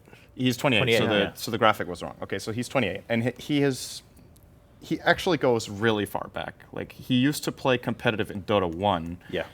Did you play in team with him? Yeah, I played with him. You played with him, and he played that was during King Surf International, right? It was. No, it was with Nirvana. That was Nirvana. Nirvana International was what you were called. There was you and him and Puppy, Kuro, and Fear. And Fear. Yeah. So he has a lot of experience, like more experience than probably any other player in this wildcard round. March has been playing for many years, so his competitive Dota 1 career goes back like 9 years or maybe 10. Yeah, so that's pretty far out. so if you go into a series like this and you have a captain like that, that's where something like what Winter said, you need to go in and you need to believe in your ability, right, as a captain and as a team. And someone with that kind of experience will dare to pull out that Warlock pick and lead his team to victory. True. By the way, no Warlock ban. No No Warlock Warlock bans, and they didn't pull it out. So Nope. they felt confident enough against Archon. Maybe they didn't want to use it against an opponent where they feel they could have beaten that opponent with a normal Yeah, because playstyle. if you use it there and people would be win, ready then for people are it. like, okay, we should probably ban that out next match. But they got through it, like you said. I mean, they succeeded in keeping it still in their pocket until this match. Now, of course, if you've studied MVP Phoenix, yeah, you can maybe suspect it. But at the same time, it's because it's a pocket pick. It's not something that you always want to ban out. They do early, something right? strange with it too. Sometimes they're like, okay, we'll pick it 5th pick, and next game the team's like, okay, we'll ban it 2nd phase, and then they pick it 1st phase. So sometimes they get it twice in a row. I'm telling you, no, they're it's really true. tricky. Yeah, no, I mean, especially when your pocket pick is not one that's like super common, right? And that's why it's a pocket pick. Yeah, the mind games can get pretty real here against CDEC, and we did see.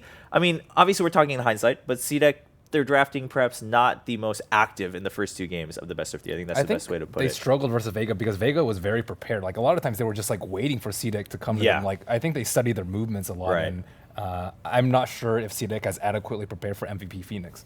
Okay, well, I mean, it's on both teams now. We are moving into the draft of game number 1 soon between CDEC and MVP Phoenix. It is ready, so let's go ahead, see if either teams are super prepared about their movements. We saw a lot of preparation between Vega and CDEC. Hopefully we see that between these 2 teams. It is the upper bracket match to determine the first team to get into the main event, so that's pretty exciting. They will be the 15th team to come into TI5 group stages. Look at that. First ban Naga. This takes me back to 1 year ago, 2 years ago, and 3 years ago. But Naga is an interesting hero because even though it doesn't get changed, the fundamental way the hero works makes it a very attractive pick for really important tournaments and games. It's a really safe pick that allows you to set up your combination.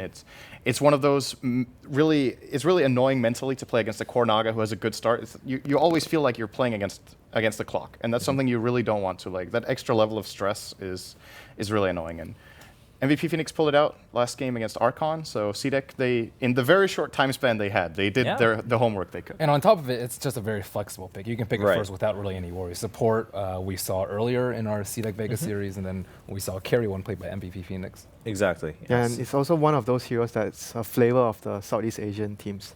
Naga Siren. All right, Inspired by Miracle. Yep. So, CDEC just taking that off the table. Of course, Tuscan Lesh, not too surprising here for the bans. Now, if you're MVP, do you chance it with the whole Undying Spirit Breaker opening, or do you just say we don't want to really deal with that? I say you probably ban one. If actually, one, which one? I actually though? think if you want to pick Warlock, you probably wouldn't mind giving away the Undying, because you can destroy the tomb with the Golem. Don't you want both of those though? Yeah. Oh yeah. Of course, if you can have. No, I mean just getting Undying is fine. Yeah, if you can get both of them. Ideally, you just get Undying. All right, ban the Quap. I was considering that as an option as well. So now CDEC need to choose between, okay, do we want the Undying or Spirit Breaker first? And then you're getting the trade with Gyro +1 if you want that. CDEC has not prioritized Quap though in this tournament. Like, yeah, that's what I was wondering though, right? Because when did they pick it last game? They didn't pick it last game. Oh, that's right. It was actually Vega. That's true. Vega had it. They would actually always leave it open, and that's how Game 2 kind of turned on its head, because Vega took advantage of that. I mean, maybe it's because they have the strong Lina player in mid and Shiki, and he's like very comfortable with that matchup. But I would say like most teams, allowing it to go through the first phase is very First unusual. pick Bounty Hunter. Yeah, because that was banned out. That was banned the whole every series, game. of between Vega and CDEC. So they took that, but then the gyro's still being secured, just because now at this point, if you leave it open, it's going to be a little bit of trouble for you. Now, there's one thing that's interesting here that MVP might already start planning for, and that is Bounty is generally not that good against 5-man. Yeah. So if you want to try to go for that Undying strat, I think you could definitely grab Undying now and set up for a Warlock. Yeah, and they have Gyro, so Gyro is great with it too. Gyro plus Undying, a lot of 5-man potential already. We're gonna be so disappointed there's no Warlock pick. I know, we're like hyping this up. Everyone's like, all right, let's get ready for this Warlock pick. The experts know what they're talking about, and then it just completely goes through quiet. MVP just goes into this wildcard tournament like, everyone's gonna think we pick Warlock. the Ultramind games from MVP Phoenix. Actually, Shaker instead. That's a little bit surprising. That's not what I thought. He Okay. does fairly well against Bounty. So one thing you want to keep in mind most of the time when you're playing against Bounty Hunter is he is going to, in the super early game, he's going to try to roam and find especially a kill on your mid lane if he can, And the or courier. on a side lane core, The or the courier. courier. Or the courier. Kluckles has died a lot this tournament so far. It's to dissuade this Spirit Breaker pick. He's been a sacrificial chief. But Shaker's, of course, a really great way of dealing with that roaming. You can just, if whatever lane you're expecting Bounty to go to, Shaker's already standing on defense, and then you can't really find the kill. But at the same time, Bounty Hunter can actually bully Shaker quite a lot. If he wants to try to go and pull, Bounty Hunter can always just annoy him out there and steal some of the farm. So it goes both ways. But this might indicate that MVP are not going for the whole, like, I almost wanted to call it death ball kind of approach. It seems like they have some. This plan. is quite a good pick against the Earthshaker, Clockwork. You isolate the Earthshaker all the time, and you're going to get the kill mostly. And on top of that, there's track. So it's certainly very helpful for the clock against Earthshaker. Okay, that's a good point. And then CDEC, the Dazzle. They really don't want to play against Dazzle. So, I mean, it haunted them pretty bad, because like game 1, after a couple of fights, CDEC looked like they should to win. be fair, it's really good against single target focus fire, which is what they have right now. Yeah. So I mean, I think it's fair. They just don't want to chance that at all, because obviously, I mean, if one skill keeps ruining your game plan, like that's not a good place to be, right? It's in a game, so I think the Dazzle ban there is fine. And then the Lina being banned out. What do you guys think about that? I mean, they have a really strong Lina player, and I think they play very well around it. And it's been showcased in the game 3, where he had a terrible start. Lina is good versus carries that rely on BKB. So, fair. Gyro is very weak against the Aghanims upgraded Laguna. So, I mean, they don't want to play against that. I feel like she's a little bit easy to shut down in mid, though. She's like really easy to snowball against. But here it's the combination of the fact that plus that CDEC knows how to play with Lina. Yeah, so. plus Bounty Hunter really helps Lina a lot. Like they both synergize very well together. It helps the Lina grow much faster in the game. All right. Well, so far, I mean, both teams seeming to be, quite prepared. But the big question here, of course, for us is MVP? I mean, I'm surprised are they going to Undying stick has with that? been through. I think like CDEC has shown that they really like that hero. They picked it the first 2 games, they banned it out in the 3rd game, and I think it fits really well into MVP's playstyle, at least the one that I'm used to prior to the first BO3 that we've seen. Yeah. I mean, do you think both teams maybe just trying to feel it out because both of them may be aware, like, okay, the other team also likes to play Undying. Let's see if they go for it because then we have something prepared. I think it's more so that it's too risky, as you mentioned. It's very one-dimensional. one-dimensional. And you don't want to lose just because you have an Undying pick that's useless 25 minutes in the game because you didn't get any kills. And it's highly unlikely, like for MVP, they sort of might want to consider to use Undying as a support as well, but you have Earthshaker already, so you don't want to have double. Most of the time, you try to avoid having double melee supports on your team. So they're going to go for something that Kyo is actually very comfortable on, I'd say, and very suitable for him because he's a very aggressive and high risk, high reward type of player, and Storm really fits that state of his. Yeah. That's been Kyo's kind of pretty much forces a reactionary pick. Like that's one of the powers of Storm is that you can't just because you ignore can't him. pick Lion nowadays. It's difficult to fit Lion into the draft. It's kind of like Lion is really good against Storm, but then we have a Lion.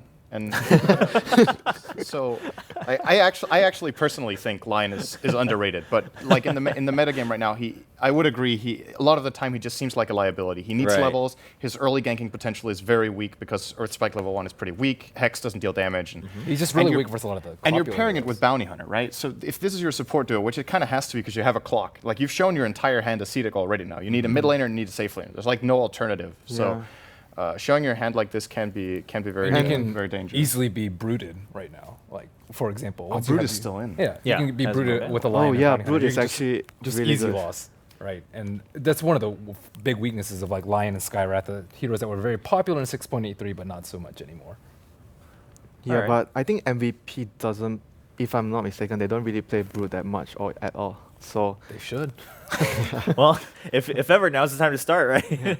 And they have a lineup. They have Earthshaker and Witch Doctor right now. Supports that are very defensive and they protect against like stuff that dive you like Clock and Bounty Hunter. So their spells are really good against good for their teammates to fight against this type of lineup. Brood is actually so godlike right now. Yeah, their heroes don't do well against incredible. Brood. If CDEC don't ban that and MVP get their hands on the Brood, I think they will have a very tough time. And it actually, if you're saying MVP are starting to play this kind of more split push style, it's a really good hero for that. Yeah, that so approach. maybe like they do have it frees up the map for Storm and Gyro, or especially Storm, to find ganks.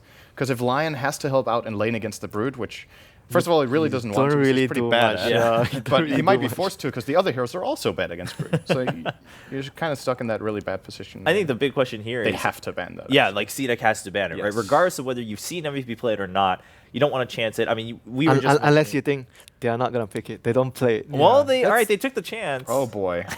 I mean, it could be offlane shaker and just normal things, but you never know. Right, I mean, this is a very Chinese thing though. Whenever they pick Viper, a core that wants to build an early mech, they would try to ban out the A. And they don't take the... There's the Brood. There's the Warlock. I think they missed an opportunity, but like you said, maybe they just don't play it, because I don't remember seeing MVP No, they don't play that hero. Unless they somehow started to play the hero during boot camp recently. You know, maybe they're saving both Warlock and Brood for the next 2 games. But this is still a really nice pick. So their ability to skirmish now is pretty incredible. Like you have a long range setup with Fissure. Spirit Breaker in the lane though. Yeah. So you've got Spirit Breaker and Storm to create chaos all around the map, and that means the team that kind of wants to play chaotic style might actually come out on the receiving end of that, which is, you know, when you have Bounty Hunter, you want skirmishes or team fights where you just exchange. But looking over MVP Phoenix's lineup, I think right now they're flat out just better at both. Yep. Agree. Yeah, I would agree to that. Maybe that's because CDEC only have 4 heroes. Well, I feel like no matter what they 5th pick, they will still... I really like MVP Phoenix's draft. Okay, this is very good at fighting, and they're on Dire side, so TA plus Bounty, a lot of chasing capabilities as well. Okay, well, all right, so CDEC still got kind of, I guess, what they wanted, but I mean, listening to Sind, I'm kind of inclined to agree, right, just because of what we're seeing on the side of MVP. They've got tons of disables and whatnot just to battle any of the skirmishes that CDEC wants to initiate. So, Sin, you going in and saying that MVP, do you agree that MVP still looks better, kind of on all ends?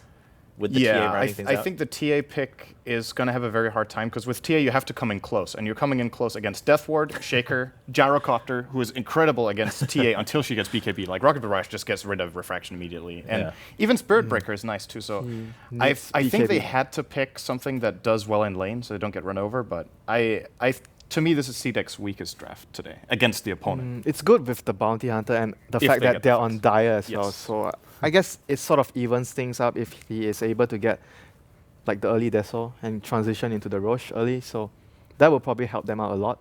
If they get through the lanes well, then Yeah, if they get through. then they could. I think the Roche is absolutely the most important Which point for Doctor CDEC. plus Spirit Breaker is actually troublesome for the Lion. That's how I feel. If Yeah. they do that dual lane. Absolutely. Well, looks like we have a pause. I was actually with Knoxville for a meal yesterday. He's like, Vega averages the most pauses per game at 0.73 pauses per minute. That is a crazy and stat. then Ziori was like, so that means 1 out of every 3, or like they pause 3/4 of the, or 1 pause every 3/4 of the time. I was like, what? That's like what? I was like, what is that? How does that even make That sense? doesn't make sense at all. That's why he's not assassin. But I'm surprised that Vega wasn't the first one to pause. Well, there you go. But we are done with the pause. So we'll be jumping into game 1 of this best of 3. It is to determine the first team to go on to the main event. So it's going to be MVP Phoenix going up against CDEC. Another strike potentially batched from Spirit Breaker. You've got Stormic in the shade and Witch Doctor with a big team fight out. Look at CDEC. It feels a little more like that kind of let's spread the map, face rush, find these pickoffs with the Bounty Hunter, get some track gold. But in a true 5v5, until they get big items on the TA, the Viper, they're going to struggle a bit more there in the mid game. Yeah. Something where I think MVP are going to have to go back to what they did in their opening series with KP on the Gyrocopter is he needs to be flexible. He needs to be TPing to these early engagements, which he did incredibly well in their opening game, which they won on the back of some great TP rotations. But it's very different to what he'd pulled out in Game 3, where he was playing the Naga Siren, was playing much more passive farming roles. So he's going to be a kind of key component for them moving forward here in this opening game. Well, let's get things underway here. We've already got CDEC making their move into the MVP jungle with Garter on a bit of a scouting mission. He saw 2-3 heroes, starts to play very carefully. If you walk into a sentry in that position, you're giving up first blood. So he calls it out to the team. As a result, CDEC, they get the high ground on the Radiant side of the river, so they're going to have good control of the top rune. Not sure if they'll be able to snag this bottom one. If he goes for it, very high chance that he ends up giving up that first blood. So did drop down a sentry as well as an observer in the Radiant jungle. No wards placed in the Dire. Could slow down a lot of these heroes as far as getting their levels, gods. We'll have to see if MVP are able to deward. They've got 1 sentry on March. Do they have any other forms of detection? Oh, they've actually got 3 sentries at least still available here. I don't think they placed a single one, so that's 4. So something we didn't even talk about as a possibility is this is going to be an offensive tri-lane / dual lane coming out from MVP. I think recognizing that Bounty Hunter is going to be spending a lot of time helping out mid lane, they said, we can win this top lane. We can shut down the farm of the CDEC carry, but CDEC themselves are going to mix up their lanes. It looks like Lion's headed down bottom. Complete lane swap coming from CDEC, as even Viper makes the long journey south from the top lane as well. Yeah, this is, even if you kill the Spirit Breaker, it's not the biggest deal. And, well, in this particular matchup, it doesn't look like they'll be getting any early kills on him. So they protect the Gyro. They get a little more offensive potential where CDEC looks a bit weaker in the laning stage. And it's also just a good dodge. It denies a lot of what the Bounty Hunter wants to do. Find those early kills in the laning stage, disrupt the pulls, but with the camps blocked, those wards may end up being wasted a bit. You do see a Radiant Sentry here. It will now be revealed as QO gives Garter the right click. He can deward this one, but they've got plenty in the bank, and he will quickly take care of it. The immediate tango on that. So this is going to be a constant battle of sentry domination in the mid lane. It's still useful information to know where exactly that Bounty Hunter is. You know when it's safe to bring out the courier, so he doesn't even have to micro the courier or have a hero bring out items. And, well, there's the counter deward on mid lane. So They started with 4. And maybe this is the game plan versus a Bounty Hunter pick is just get an extra pair of sentries. You ensure that he's never going to have the vision advantage. And if you need to even deward a camp, that's still a possibility, though not going to be necessary with the Spirit Breaker. Now in a 1v3, I don't know if you can even dive this guy, gods. They're going to try for it, though. Garter moving in. He gets off the Janata slow. Now the follow-up stun from the Lion. Aggressive, starting to get very aggro here as he moves behind the tower. Q giving March a bit more right-click damage, but they just don't have it. That's a Spirit Breaker. The hardest hero to kill at this stage of the game, bar none. That was great play from March, too. He didn't want to charge away. March likes experience. He wants to stay down there just leeching XP as much as possible. And with a big creep wave at his tower, he's thinking, like, I can charge away, but only if I'm going to die. So he stayed there. He's hit level 3, and if he charged away, he would have missed out on a full level of experience. We're going to see now a roaming party as they move towards the bottom rune. It will be an invis. Q is level 2. Maybe with these two together, they can make a play on mid, and slowing down that storm, definitely important. But with Febby in position, very good chance QO can get away here. Maybe they even get a counter kill if someone gets trapped under the tower. Garter is just waiting to pounce. He's got support inbound, and now they look to make their move. They've got to initiate with Q. They probably know there's a Shaker here. Makes them a little hesitant to go in. Febby just hiding back. Now they've got eyes on him. It looks like the pings come out. The sentry for the Radiant actually spotting Q. So they know this is coming, and if they dive, if there are any Radiant TPs, this is quickly going to go south for CDEC. Yeah, no TPs on either of the top 2 heroes, but... They make their move, starting with the stun. Now the follow-up hex. Do they go in Q? No, they're going to back off. QO able to survive for now. Instead, they turn on Febby. An unsuccessful rotation. And meanwhile, Spirit Breaker charging in. They're making the move here. Coming in from the south. He gets stunned, interrupted. Might still be able to auto-attack Q down. Looking for the body block fissure. Cooling down. He's got it soon. He needs the mana. Maybe they don't even auto-attacking. And it looks like it will be a first blood going to MVP. CDEC's early movements getting completely predicted, spotted, and shut down. MVP are just one step ahead of them, gods. They showed how good the Bounty Hunter can be, and now they're showing they know how to deal with it early, too.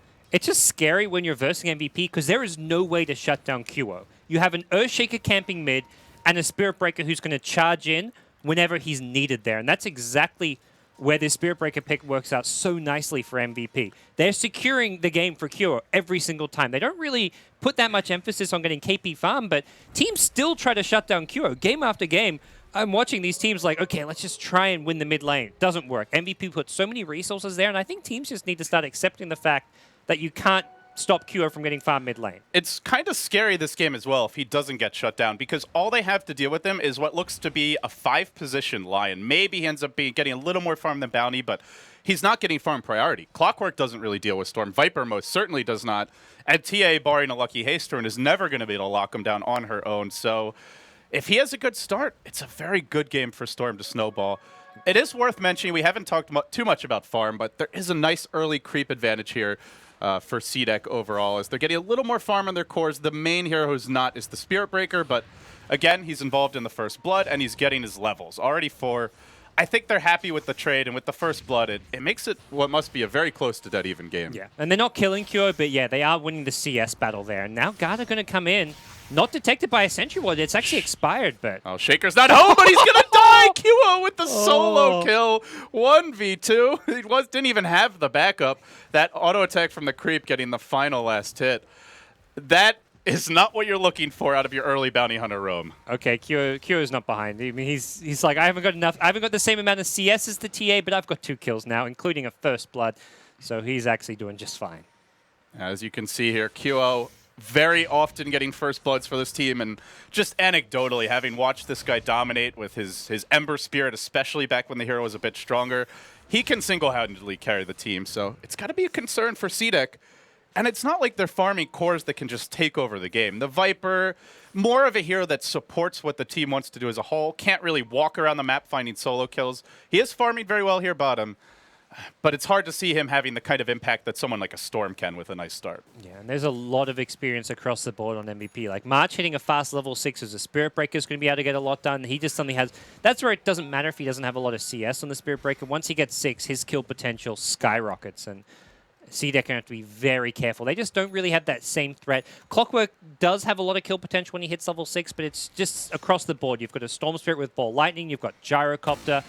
MVP's got the much more kind of volatile, high damage output mid-game compared to CDEC, who have to play very defensive. Squishy, bursty, they can snowball ahead, and they can also very easily lose one big team fight and just get run over in the mid-game. And it does feel like that's where MVP is most comfortable, when they get to fight as a team in the mid-game, rather than just going off on their own, trying to find solo picks. Short QO is going to look to do that in the Storm, but this team really knows how to fight as 5 nicely. So the game will slow down a little bit now. The lanes have been juggled back and forth.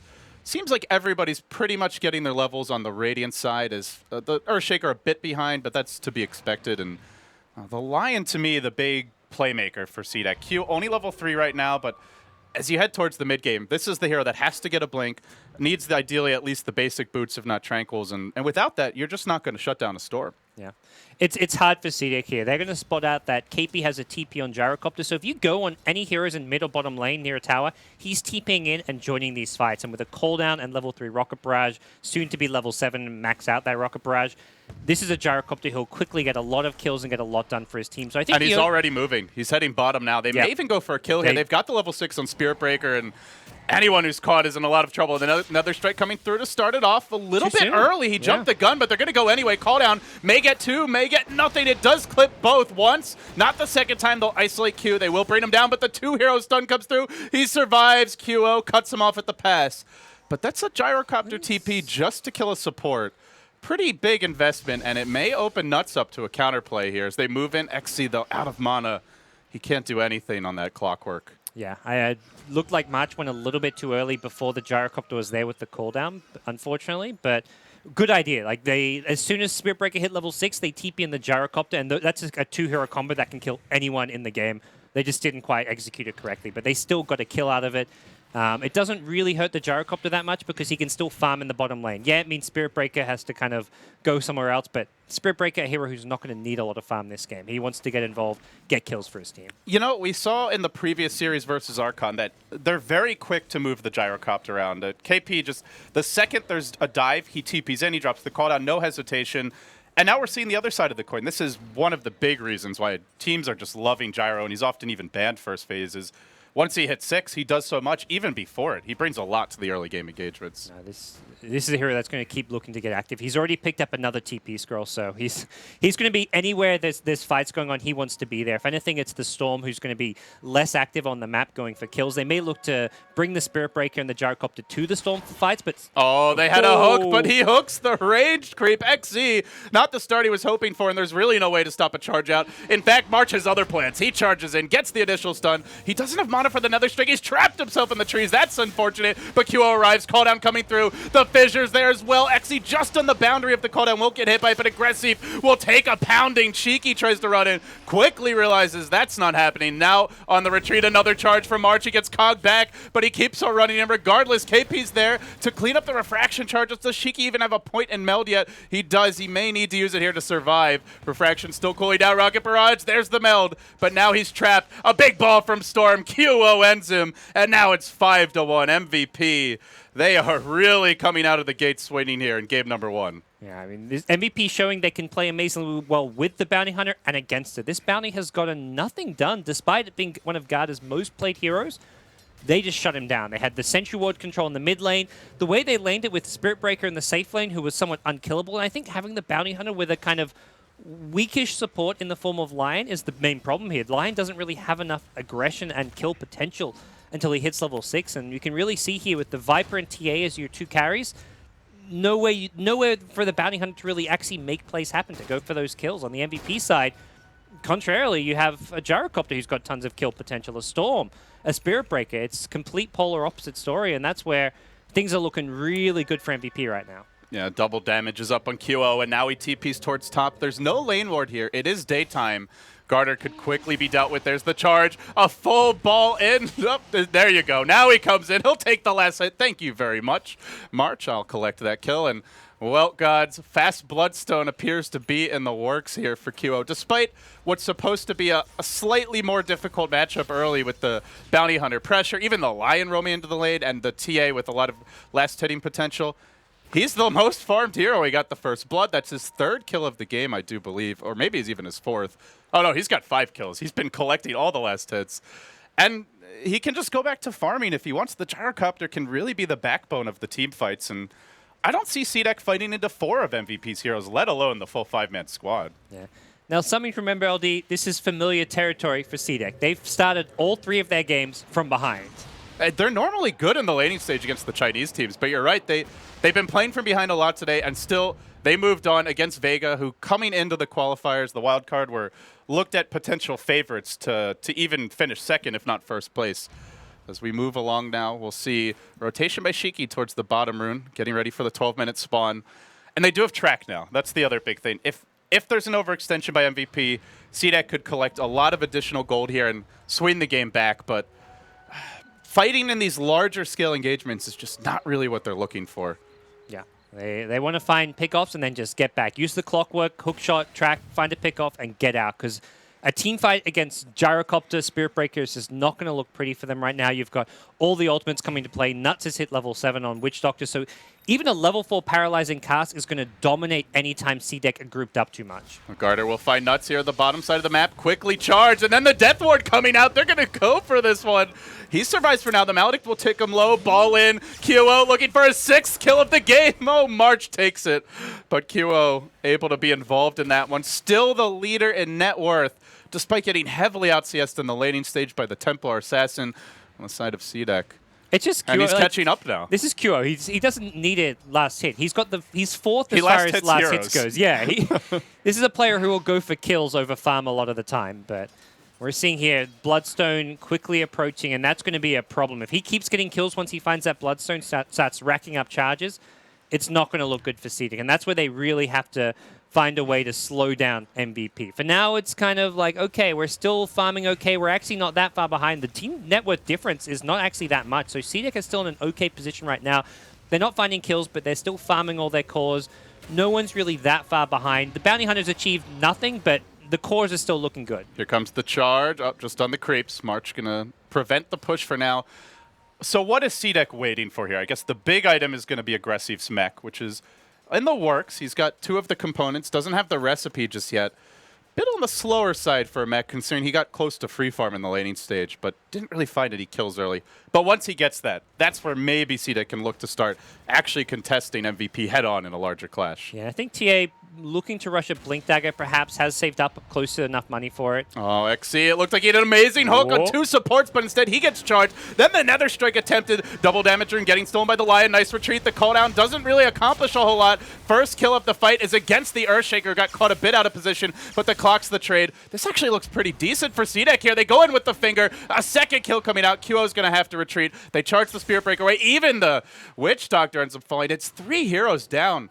It looked bad at first. They missed the hook. The Spirit Breaker looks like he's going to get a jump to start the fight, but great play there by the Lion. Finds the quick hex, disables the Nether Strike, then stuns him, steals the double damage rune on the north side of the fight, and from there, CDEC able to find a good one. Now the mech's going to come out. The push begins, and with the Templar Assassin, you might look at an early Roche if they're able to grab that tier 1 bottom soon. Yeah, and that was without the Viper mech too. I think the Viper and the TA were just in a really strong position to be fighting, not even without the key item in the mech, just because of the levels they've got. You've got TA who can dish out a ton of damage just based on levels. You've got max refraction, max meld, just great damage output. Viper as well, similar story, just having level 9 and having that Treads Aquila, Buckler, Wand, whatever it may be. This is a hero who, if you're not killing quickly, will dish out damage over the course of a fight. And MVP just didn't find that quick pickoff apart from a Clockwork who ended up just being... It was great that he soaked up so many of the spells. QO does have 15 stick charges here. Should be pretty difficult to bring down. But Gods, that is a straight Deso Rush. No Blink Dagger for our Templar Assassin here. And with this, Shiki can look for a very early Roche. He is also going to be very scary if they don't focus him first in the fights. They ball in now. They're going to initiate, but it's on Aggressive. Actually charging past onto Shiki. The Fissure comes through, connects on 2. And now the call down as well. Aggressive brought down off the bat. The TA unable to find openings, driven back by the Death Ward, but there's the hook. Isolates to a follow-up stun. Very nicely done by QO. He'll bring down Febby. They look for a bit more. The Templar Assassin did fall, though. That's the big damage deal you have to counter first, and they take her down. And with that, it's going to be a route the other direction, despite the huge item pickup. Unable to get it involved. 3 for 1 the trade. MVP bouncing right back.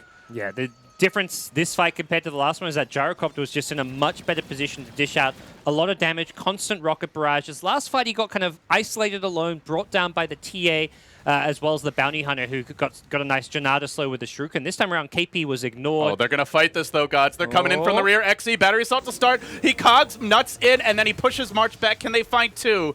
It's up to Q to make it happen. KP on the run. Into the trees goes March, but he can TP out from here, and they'll let him go. Didn't quite have the vision they needed there, so ends up being a 3 for 2 overall. Not too shabby in the end for MVP. Yeah, these fights are going to be very volatile because of the nature of the build of the TA. You've got a Deso TA, you've got a Gyrocopter who's going for an SMY, which I think is a good item choice, but it just means that both Gyro and TA can be focused down and brought down quickly. Similar story with Aggressive. That last fight, yeah, he's got a mech and 17 charges, but you throw everything at him, he will die. And if you can get that quick pick off to start a fight off, you're going to be looking good. Oh, they're going to fight this. There's the call down. Hits on 2. Now XC wants to run. Mech coming through. March with the big charge again. Finds 2 with it. The Fissure's there as well. And now the Death Ward comes out. That's 2 quick picks, and they look for more. They've got eyes on Garter. Then the Storm balls in. QO going deep. Another sentry deployed. Can they finish him? Yes, sir. You betcha. As the Echo Slam from Febby seals his fate. 3-0, and this really seems to be the emerging story for MVP. If you want to fight them, if you want to dive their towers or force objectives, they're not just going to bring 2 heroes. They're going to bring the whole kit and caboodle, 5 every fight, and give up absolutely no quarter. Yeah, and they do what they have to. They make sure they bring down the Viper to start a fight, and they don't want to bring him down slowly, because that's where during that time, TA can dish out a lot of damage. Bounty Hunter can get a lot of tracks off Shurikens. Clockwork can cause problems. So they make sure they kill the Viper and kill the Viper quick, which is not easy when you've got Max Corrosive, a mech. Again, he doesn't actually use his 17 wand charges, but I don't even think that's the issue here. Even if he popped that, he was still dying quickly because they use the Death Ward, cooldown, Rocket Barrage, everything they can. They throw it at the Viper. And the nature of the MVP picks is they've got constantly active heroes and spells. Rocket Barrage, it's got that tiny cooldown. QO and Viz scouting out CDEC's movements. They're going to see Q on the high ground. He doesn't know there's a bounty hunter here as well, but he does sure as hell see that lion. He's going to play it safe and back off. Already, Bloodstone has been completed. Another 350 gold. Now the Sanj and Yasha coming out. You know, it feels like the big thing this game is, first of all, MVP are always bringing 5 to every single damn fight. And secondly, they're getting the initiations off. Aside from the one fight mid where the Earthshaker got caught out and died, every other fight's been a 2-3 hero charge, 2-3 hero follow-up fissure from the Earthshaker, then the cooldown comes in, and you just can't fight anymore if you're CDEC. And it's a hard game for Lion to cancel those charges, because if he's in a position to cancel at the front lines, it means he's out of position. And then he's Storm die. jumps him. Yeah, so I don't actually think it's as easy as, oh, just Lion needs to be at the front, use an Impale or a Hex. It's really hard because the way the positioning works is what we're seeing now here in mid lane. Viper's out in front, and Lion has to be sitting pretty far behind the Viper. If he's anywhere near the Viper to cancel the charge, he's getting picked off. Storm just says, okay, Fissure, I'll ball in, Dead Lion, and now you've got no control, no stuns whatsoever in a team fight. So it's actually not really possible for Q to cancel a charge in a team fight. I feel if you're CDEC, you really wanted that early Roche. Seems like one of the biggest benefits to the fast Deso, but with the tier 1 still at bottom and always a 5v5 clash, there's been no downtime to go for it. And now the pressure comes on mid. As CDEC smokes, they head up from the southern side of the river, looking for a leap in. It's got to be the Clockwork who starts this fight. Will he find the good hook to begin an XC? Throwing out the rocket, he hooks in. He isolates KP, who does not have a BKB as mentioned. He went for that early Sanjiasha. He'll go down quickly. March also fingered and dealt with off the bat. And TA has not been contested. They buy back the Spirit Breaker, immediately looking to counterplay this. But it's a 3-for-1. The team that gets the jump seems to be the team that wins every frickin' fight. Yeah, and I think MVP feeling like they can protect the Gyrocopter with the defensive Fissures charges, but without a BKB, if he gets hooked, that was the timing there. With a Blade Mail on Clockwork, you drop a cooldown and Rocket Barrage. Normally, until that Blade Mail comes up, the Clockwork takes too much damage and just dies really quickly to the Gyro. But with the Blade Mail, you bring the Gyro with you. So you trade that Clock for the Gyro in a team fight, you win the subsequent fight that follows. And now, CDEC are going to secure a Roche off of this. So this is what they've been waiting for. Sure, they didn't get the tower, but with 3 heroes dead, there's really no option for MVP to move into the pit. They may even suspect this is happening, but no chance. They're rotating on mid right now with the Storm. He may go for a solo kill, but he's not really going to be able to do much else as far as this Roshan goes. Tower gets denied by the clock. Won't end up jumping XC, and now the Aegis comes out on the Templar Assassin of Shiki. I imagine a Blink Dagger in the works for him as well. Let's see, what is he going to build next? 3,000 gold? Does he just rush a BKB here? What do you think the build is for our Templar Assassin? Oh, there's your Blink. Blink's so good. The changes, I think it's definitely a core item. I guess maybe you go BKB before the Blink if you really want to have that magic immunity, but just so nice to quickly assassinate a hero before they can do any damage in the fights. Synergizes so well with the clock. Like that last fight, if he can just Blink follow up the Clockwork, that Gyrocopter dies even faster. And especially with Gyrocopter, got to imagine is going a BKB as his next item pickup after how these fights are going down. That's where T having a Blink Dagger is going to be essential for killing the Gyrocopter if you want to hookshot initiate on him. So what's your game plan here if you're MVP? Maybe slightly rattled by giving up the Roche a less than ideal fight mid. They're not too far down when it comes to gold, but they are starting to slip a bit. How do you look to come back? Are you dodging fights? Are you trying to take 5v5 clashes still, despite the gold deficit? What's your game plan if you're MVP? They're definitely strongest when they're grouped up. I mean, not just because of their hero, largely because of their hero line, but also just that's the MVP playstyle. The positioning needs to be more protective of the gyrocopter, where he's not in a position where he's going to get hook-shotted and brought down like the last fight. So they have to be very wary of where those hook shots are coming from, be proactive with vision, scouting, and I think continuing a 5-man is fine. Problem is they're just trading right now, but they're looking to just kind of 5-man, trade where they can until they have the gyro BKB, and then they can really look to force the issue and take fights where they maybe don't have the positioning advantage because they can make up for it with an item like a BKB. Oh, Shiki, he's found a rather delicious stack of Ancients, and he wants to steal them. There's no Radiant Vision of this. This is a lot of gold going the wrong way. Does he continue to clean them up? No, he moves. They found QO. Fingers there. They initiate, stun him, and burst him. He can't Bloodstone denied. That ends the mega kill streak. For the first time in a long time, our Storm has gone down. And now they can finish the Ancients too. Shiki's right back at it. This has got to be close to like 1,000 gold swing or more with those Ancients now falling. Big turn of momentum for CDEC. Yeah, that was just crisp play. And that's where CDEC turned things around against Vega. And Gods, they're looking for more. They had a ward. They hook two. They're trapped in the cogs. I don't even think he can charge out of here with the battery assault constantly going. Track coming in. No, he barely gets it off. Good patience Lion there from cancels Mark. it. Lion did disable it. Looks like two will possibly end up falling. Storm balling in, though. He respawned very quickly with the Bloodstone, it being early game and all. But not enough. The mech heals everyone up. He has a regen rune, but there's just nobody to kill. Everybody's getting tankier, and they're starting to run as more of a pack here for CDEC. Could have been a whole lot worse for MVP, but in the end, they do end up losing a couple regardless. Yeah, that was just nice play there. CDEC's just mid-game decision-making has just been winning them games. They fall behind in the early game, and largely it's a playstyle team. They're versing these teams who very much prioritize going for kills, 5-manning a lot early, and then CDEC say, well, we're going to just wait for our lineup to really come online, and that's exactly what's happened here. They're just taking the right fights, finding the pickoffs, and just punishing slight mispositionings. Like you had the Storm in mid lane who gets caught out. They find the Ancients, then they find the two heroes at top lane. There's a ward mid. Might be a solo jump here on the clock. Where does our Storm want to go for it? QO just desperately clawing for any sort of play, but with Clock having a Blade Mail as well as a Ghost Scepter, that's not the solo kill you're looking for. Maybe even tries to cut the wave or something like that. No, doesn't seem to be the case as they backstab KP, and in goes Shiki with a freshly picked up BKB, but he gets fissure blocked away, then charge. That's going to use up pretty much all of the BKB. Aggressive also found one. Now the hook, isolating Febby. Great catch there by XC. That will end the Earthshaker and keep him out of the team fight, but the Death Ward's going for nuts. They need to focus him. They will. QO dies as well. CDEC just overrunning MVP, and they're forced back towards the base. They're going to lose a tier 2 potentially for this as the creeps push in. Febby actually made a narrow escape, but was kept away from the fight regardless. They're starting to find the openings, and Gods with double BKB, and now a Solar Crest coming out for the Bounty Hunter to keep these cores tankier. How do you actually kill either of those cores? It feels like they have to waste their BKBs if you're going to do it. And really scary, the Lion has a blink now as well. This means the Storm is even less safe in these fights. He's got that worry that where if any Lion's anywhere nearby gets him with a blink hex, he's done for. So this game going to get very difficult for MVP. This is going to turn quickly into a just defend and turtle in our base. Defend the high ground. CDEC, this Aegis will expire, so I don't think CDEC will be able to get a lane of racks with the Aegis, but they're going to get complete map control.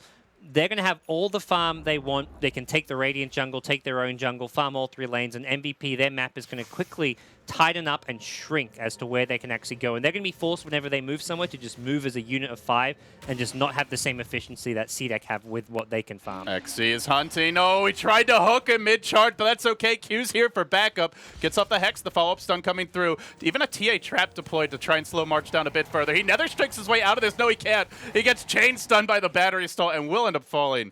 CDEC with another good grab. Now this could be a big item. Earthshaker does manage to collect his blink. Febby, I guess a very fortunate survival earlier, as he may not have had this had he died to the clockwork in the previous fight. Still though, with track on the map, with always the rockets flying out, it's pretty difficult as an Earthshaker not to be spotted, and then it's just a matter of popping your BKB or backing off to avoid that echo. Yeah. I feel so much of CDEC's strong mid-game has just come from their vision advantage and not through warding per se. I mean, they've got great vision through their wards, but they've got scouting skills. They've got TA traps. They've got Bounty Hunter with just the constant shadow walk around the map. They've got Rocket Flare. And MVP just haven't had that same luxury of being able to scout and see so much of the map. they're covering everything in sentries, but it's all about defensive vision for them. With CDEC, they're just so aggressive with what they can see on the map to find those pickoffs. It seems like they want to go now, Gods. Viper picking up a late drums around 27 minutes. And everybody just rotating on the mid lane. They've got 5 heroes in deep march. He tries to charge, then realizes his folly. Will back off. There's the fissure. 3 hero cooldown coming through. Is that going to be enough, though? The big ball in from QO. Tries to finish off QO. Will finish off QO and gets the kill. XE driven back by the Death Ward. Very nicely fought here so far for MVP. They still have Echo. CDEC got to be careful about diving much farther. There's the fissure. Only connects on one. Spirit Breaker charging away to the north. Get me the hell away. Beam me up, Scotty. He's split pushing top lane. And he will continue. Garter gets clobbered by Febby, and meanwhile the Spirit Breaker just continue to be out of the fight. They will lose him. The Storm as well as the Earthshaker falling here in the end. March does TP home in the end. But they hold for now. They bring down 3, they give up 2, and they hold the high ground. Great defense there by MVP, and I think CDEC just got a little over-eager with that push. Absolutely, and I think the last few fights have just gone so well and been so one-sided. They're like, oh, we can kind of play these aggressive style of pushes. Yeah, we may be running into a cooldown, but it's going to be okay. But the blink on the Earthshaker as well as the BKB on Gyrocopter were 2 items they hadn't actually fought into yet. And it was CDEC such a great opening, too. Yeah. 3 hero fissure, cooldown hits everyone. They do pop their BKBs at that point, but then they've committed their BKBs just for a fissure and cooldown, which are the fissure will cool down as the fight progresses, and the cooldown is a fairly low cooldown spell in its own right. We do see a jump bottom lane, March getting picked off on the Storms, or on the Spirit Breaker rather, as Q initiates with his own blink. And this is the danger. When you fall behind in vision, you go off on your own, you're going to get punished by this mobile CDEC lineup. They hook in, though. Isolating the Earthshaker. He'll be kept out of another team fight. QO tries to go in. He gets instantly stunned. Looks like he may fall to Shiki. He will. Those side blades doing work. KP moving forward, but he can't get eyes on Garter. He's going to go instead for the Lion, but gets juked. Now he decides he wants to run a little bit. The cast's not going to bounce at all. They might be able to stun KP. They will. They keep him from going back home. It's 4 dead. It may well be 5. This Gyrocopter kited day and night, and they'll get a little bit of sweet track gold on top of it. 3 heroes pounce. CDEC thoroughly outplaying MVP, and it's all about the vision. They have the lane ward bottom, so they're able to hook the Earthshaker to start the fight. Tracks are coming out throughout the engagement. There's just no element of surprise here for MVP. It's game of vision. Not only did they keep Earthshaker out of the fight, but he just gets solo kill. Clockwork, job done. You've killed an Earthshaker. That's achieved so much, because I think MVP were trying to catch him by surprise, going for kind of a 4v5 engagement after losing their Spirit Break, having him picked off, because they know he's going to respawn in about 20 seconds. So if the fight goes a long time, he'll make it there towards the end for maybe some cleanup, but CDEC just saw everything coming their way with that vision. Oh, Storm balling in. He does get hexed, though. No. QO trying to stall this push is going to die another time. No Bloodstone Deny available. Got cogged back anyway. Wouldn't have mattered. And he's out of the game for 50 seconds. Gods, that's at least 1 lane of Rax. No. Oh, there is an Echo Slam soon. Febby's just about got it. But is it going to be enough, though? It's level 1, and CDEC it's really not. They're going to be split up. They're not going to position for a big Echo. Well, presumably they're not. They know it's available. They know it's coming their way. So and they've got BKBs here on the cores ready to roll. Aggressives has cooldown. Shiki's going to move in. They throw the Solar Crest on him, and they just don't have the physical damage to bring him down, and they can't rely on magic, as he's always got the BKB in his pocket. He'll try to take this tower down as well, soaking up a lot of the incoming damage. Febby waits. He fissures to slow the push a little bit, but once this track start coming out, very difficult to initiate. Garter looking for angles to find those. Shiki will blink out, and perhaps they retreat. The Storm about to respawn. They've already gotten a lane of Rex. No reason to overcommit. And Roche is respawning soon, so they know the max respawn is about like a minute away, so it's sometime in the next 60 seconds. They've got complete map control. They've got traps all over the map. They've got great vision near the top lane, the bottom lane. They're going to be looking to secure this Roshan, and they can do so with ease. All MVP could maybe look to do is group up for a 5-man hopeful smoke towards Roche, but that becomes obvious. If CDEC have the lane pushed out and no one's defending these lanes or showing on the map, you're expecting that 5-man smoke going your way, so you can just position in preparation for what's coming your way. But I still feel MVP have to go for it. And yeah, they're going to go for this kind of desperation smoke. It's going to be obvious soon. The lanes are pushing against them in at least 2 of the 3 lanes, and creeps are deep. So CDEC for now back off a little bit. They haven't fully realized what's going on. His Clockwork is rather deep in enemy territory, but you can see he's kind of hiding in the tree line. So it seems even XE knows. Do they try to take the Roche? Now that's the real question. It has just respawned. They don't have a Desolator. They don't really have any minus armor. They have to kill the TA trap, and as soon as you kill the TA trap, you reveal where you are. This is I mean, it's a catch-22. They're waiting for CDEC to come take Roche, and they want to take a fight. But they're waiting in an awkward position. Clockwork could hook everybody, and they think better of it. Now they want to back, but they've been scouted out a little bit here. Do they fully retreat? There's just no play there for MVP. Once you're there, you're hoping the smoke finds a fight. You can't go for Roshan because the trap's scouting you.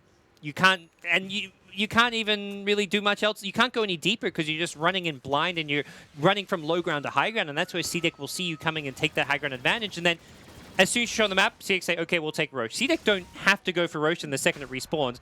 They just go for Roshan once it's safe to go for Roshan. And it sure looks a bit safer now. They've got the gem up on the line, so he can continue to maintain this vision advantage as much as possible.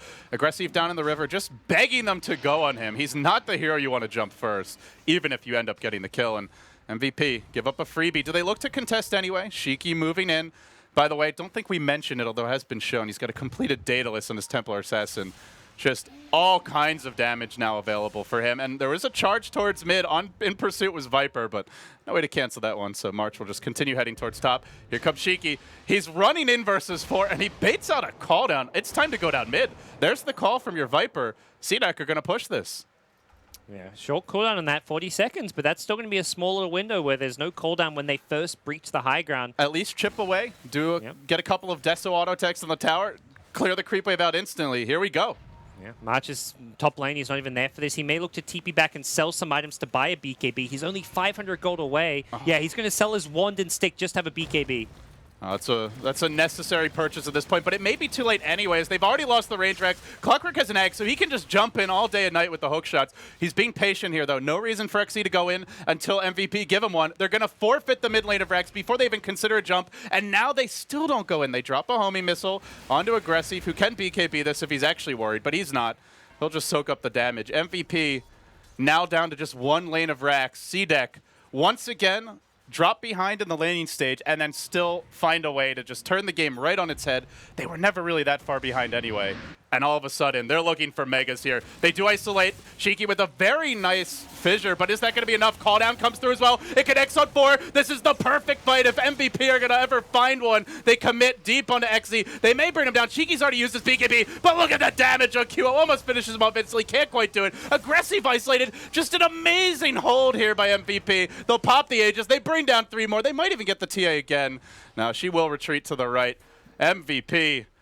If they just weren't so damn far behind, gods. Yeah, that's the worry. Like you win a fight like that, and perfect execution, the dream call down, everything went perfectly. But can you really come back down 4 racks? And you can hope to maybe farm for the late game. The bounty hunter's got a hex. Yeah, everyone on CDEC is filthy rich. Hex on bounty hunter. Your line's not only. I guess he lost his gem now, but he had a glimmer cape on top of the blink dagger. The items just aren't there for MVP. I feel like CDEC definitely didn't play that as well as they could have if they're gonna lose a fight where they have got the Aegis. But even so, they're not gonna be worried. It was so well played. The fissure forcing the TA out of position, catches her on her own. CDEC tried to reinforce. Maybe they should have just let the TI die once and then go, but it ends up just breaking up the fight. Then as they start to move in, they change their mind. They want to back out, but the cooldown's already hit 4 heroes, if not 5, once, and then the second blast comes through and really deals too much damage. And it just didn't feel like they got good use out of the BKBs there. Again, a great hold by MVP, but that's in their base when they know CDEC's coming and they get a great fissure to start it. If they don't have that, can they hold? That's going to be the real question that's paramount on MVP fans' minds here. As CDEC smokes up. They're looking for some aggressive plays of their own. It's quickly broken. They do fissure XZ. Do they try to initiate on him? No. The jump's there onto Q. Now there's an Orchid available, but too much damage coming out from Shiki. They hook in onto March. Try to isolate him. The fissure drive-by along with the Echo Slave. Not quite enough. They end up losing the Earthshaker here quickly. KP trapped in the cogs. Looks to run, but with track there, a slightly disorganized fight from MVP, and it's a rout, and it's GG. CDEC again showing that they seem to be kings of the mid-game, at least when it comes to this wildcard qualifier. They threw everything they had on a Lion, and he survived.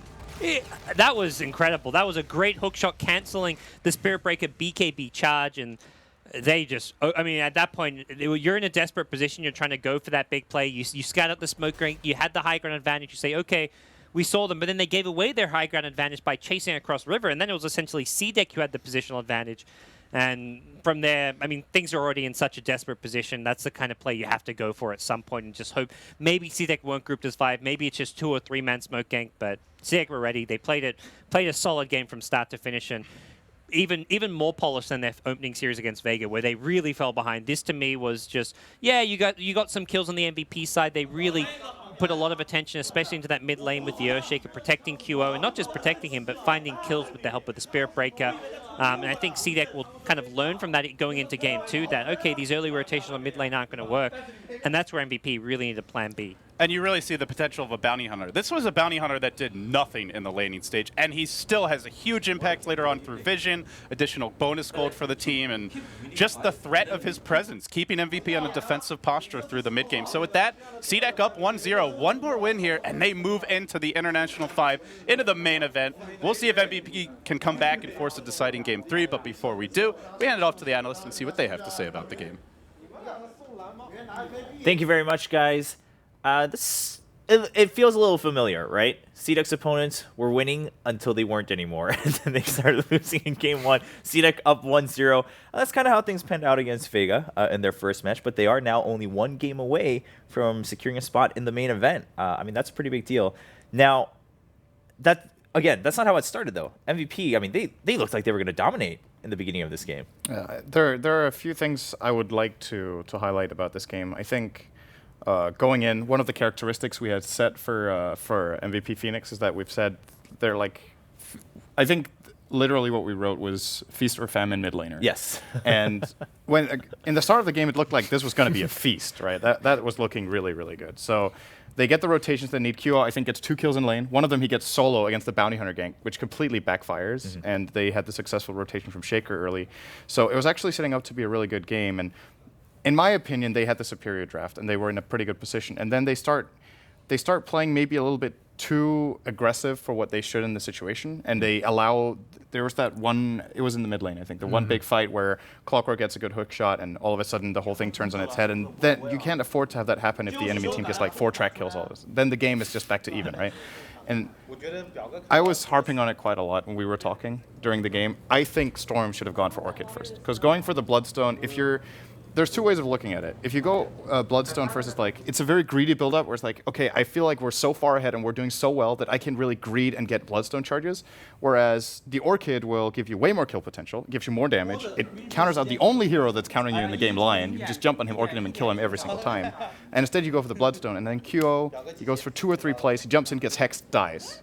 Like 3 fights in a row. And to me, that's just like, I don't want to call it inexperience because he is starting to be a pretty experienced player, QO. It just seemed overconfident more than anything for me to go for that build-up. Yeah, like you said, I mean, it did look like it was going to be a feast early on. Let's take a look at a couple of these plays. Because again, MVP, I mean, we were all sitting here like, all right, MVP's looking like they're way ahead. They can play with that confidence. Oh, they had a hook, but he hooks. They were dominating those fights earlier on. Not the start he was hoping for, and there's really no way to stop a charge out. In fact, March has other. It's a really nice charge on here. They try to get the fissure block on the Viper as he's running down, but it doesn't actually block him. But I mean, this is really early on in the game. MVP is just blanking CDEC, and I think that XZ actually really brought them back in the game with his hook shots and always finding Shaker or another weak target that he could isolate. Also, Shiki went for very greedy build with the Deso first. Generally, when you're behind, you want like Blink or BKB, but he made it work because of the Clockwork. Yeah. And if you look at their lineup as well, they needed to win a team fight and go for Roche, and Desolator obviously helps that cause. And the other item I feel was lacking from, Sin was talking about the lacking of the Orchid from the Storm, but I think the other reason why the Clock is doing so much, they didn't even have a 4-staff for the whole game against Clockwork. Like the few times they hooked on the Gyro and they caught him in a bad position, they didn't have 4-staff to save him, so he was basically screwed after that. So usually against Clockwork, you would always want to have like at least 2 4-staff, but they didn't get it. They probably could have gotten it on the 2 supports. The Witch Doctor could have gotten I think the 4-staff would have been better than trying to build into the Aghanims. Obviously, if you get the whole Aghanims, it's very strong, but Yeah, the build-up pieces are The like build-up irrelevant is- on a witch doctor. yeah. They do like nothing. Right. I mean, the path takes a little while, and until you get the completed product, it's like, the value is really not there yet until you finish the I recipe. mean, that's the same thing with the Bloodstone. He could have just gotten Bloodstone in the he just needed the Orchid, and they needed the mid game items, and I feel like they were building towards like 40 minutes instead of trying to win 20. So it's like if you look at the whole Orchid Bloodstone versus Bloodstone Orchid build-up, I think in this game he finished, I don't know, whatever time he finished the Orchid at after the Bloodstone, Right. I think would have been vice versa minus 6 or 7 minutes on the entire build, at least. I think and his, then whatever his few own Bloodstone play as charges well. you missed out on. His own play has affected it because he died too many times. Like he was. Yeah, he seemed like he was tilting a bit, to be fair. Yeah. So, of course, that delays the build a bit as well. Maybe but it's we like, should call him Feast and Famine. It's, it's just like, you know, if you're a confident player and you feel like you're ahead, go for that aggressive item and exert your dominance on the map. Like, you're a Stormsphere. Right. You could just kill anyone you want with it. Like, he could have had that Orchid, I think, minute like 14 or something. He was having a really good game. All of their early team fights came together, and then one snap. Yeah, And and it's I just think what you said gone. earlier, obviously, we're not saying that Kyo himself is inexperienced, but that's the level of kind of maybe confidence difference, right? Someone who knows that they can absolutely beat CDEC maybe would have gone with the aggressive build because you're so ahead, and we didn't really see that with Kyo. Now, of course, it's not just because MVP flopped. I mean, CDEC course obviously not, played no. it very well. Let's take a look at a couple moments where CDEC now really turns it around, and from then on, I mean, CDEC was just dominating every fight afterwards. It was really a 180 flip. There's the fissure. 3-hero call down coming through. Is that going to be enough And though? the Clockwork finds the Earthshaker again this fight. It was like the whole game. He was targeting the Earthshaker the whole game. Yeah, he was really spot on. Like the way CDEC are distributing their pressure in the fights is really, really good. So the moment TA picks up a BKB, she can one-on-one the Gyro. And she just forces Gyro out of the fight. He gets a good call down, but he doesn't get to do a lot of damage with his flak cannon because she's forcing him away from the fight, and he doesn't get to get any more rocket barrage damage Right. out. And then with Clockwork isolating Shaker, their team fight potential gets shut down. And I think we should also highlight Lion's play because as a result of him not getting Orchided, he counterplays Storm 5 fights in a row. He does his exact job. I think the first 2 fights he doesn't have Blink, but he's still in the right place at the right time. Catches him with a Hex, gets him off guard, and gets him down. And then after he gets the Blink, he just does the same, just better. So it was definitely, like, for me, it was the story of MVP playing an incredible early game, losing their footing a little bit, and then CDEC just playing. CDEC's mid-late game were as good, if not better, than MVP's early game. And that's when you just, if you have track, you just take over. Yeah, I mean, that's what we saw with Vega too. CDEC, maybe the early game we were talking about how CDEC and Vega were both going to be super aggressive early. CDEC faltered a little bit, but they definitely seemed to gather their grounds a little bit better once they got that one fight to climb back in at Roshan. Saw something similar here after a couple slip-ups for MVP. CDEC knew how to take advantage of that, and then they ran with it. MVP struggled to climb back in. So from here on out for game 2, again, you're not going to get eliminated, but obviously it feels good if you're done after this match, right? And you know that you're going to be playing in the main event. For MVP, do you go for just something completely different? I don't know how they're spending the time between the games, but if they look at that replay, they should actually, like, I think the biggest mistake they could make right now is feel like their draft was wrong. Like, we picked bad or something. I think they can very easily, by just scanning through the replay for like 5 minutes, they can identify the specific times they do something wrong and then build on that. Like, I'm not saying they should pick the same lineup. Right. Definitely, I would say, well, they could pick the same lineup, but generally you don't want to wanna do repeat that, right? Yeah. But there's definitely elements from this game that they can take into the next game, and there are some that they should leave behind. But I think if they think too much about it and they get too affected by the fact that they lost rather than how they lost, they're going to lose 2-0. So right on. Now, but I want to ask you some questions too. But before we move on with this match, obviously we do have a second match going on in the lower bracket, and it is 1-0.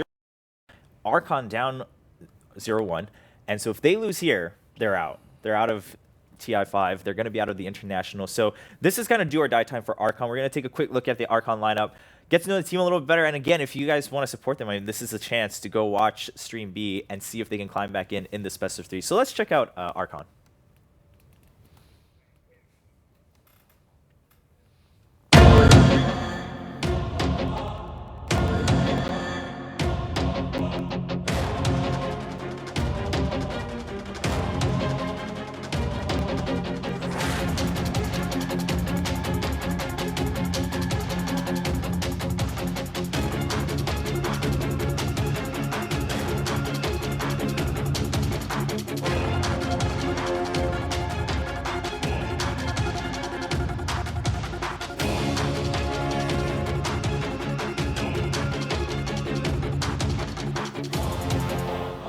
All right, so Archon, we're going to take a quick look in a bit on how Game 1 of their match just panned out at the very end, the last few moments. Now, again, they have to climb back in from that. I mean, we've seen the characteristics here of Archon Gaming a bit.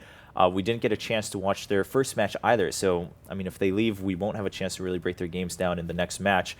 But, okay, so we haven't followed them completely through, but what do you think? I mean, as we take a look here, maybe we'll get a little bit more information here as we take a look. Let's take a look at the end part of Game 1 in their series. Going for the last set of racks and megas in Game 1. Yeah, I mean, the amount they were apparently behind the gyro was just huge compared to everybody else.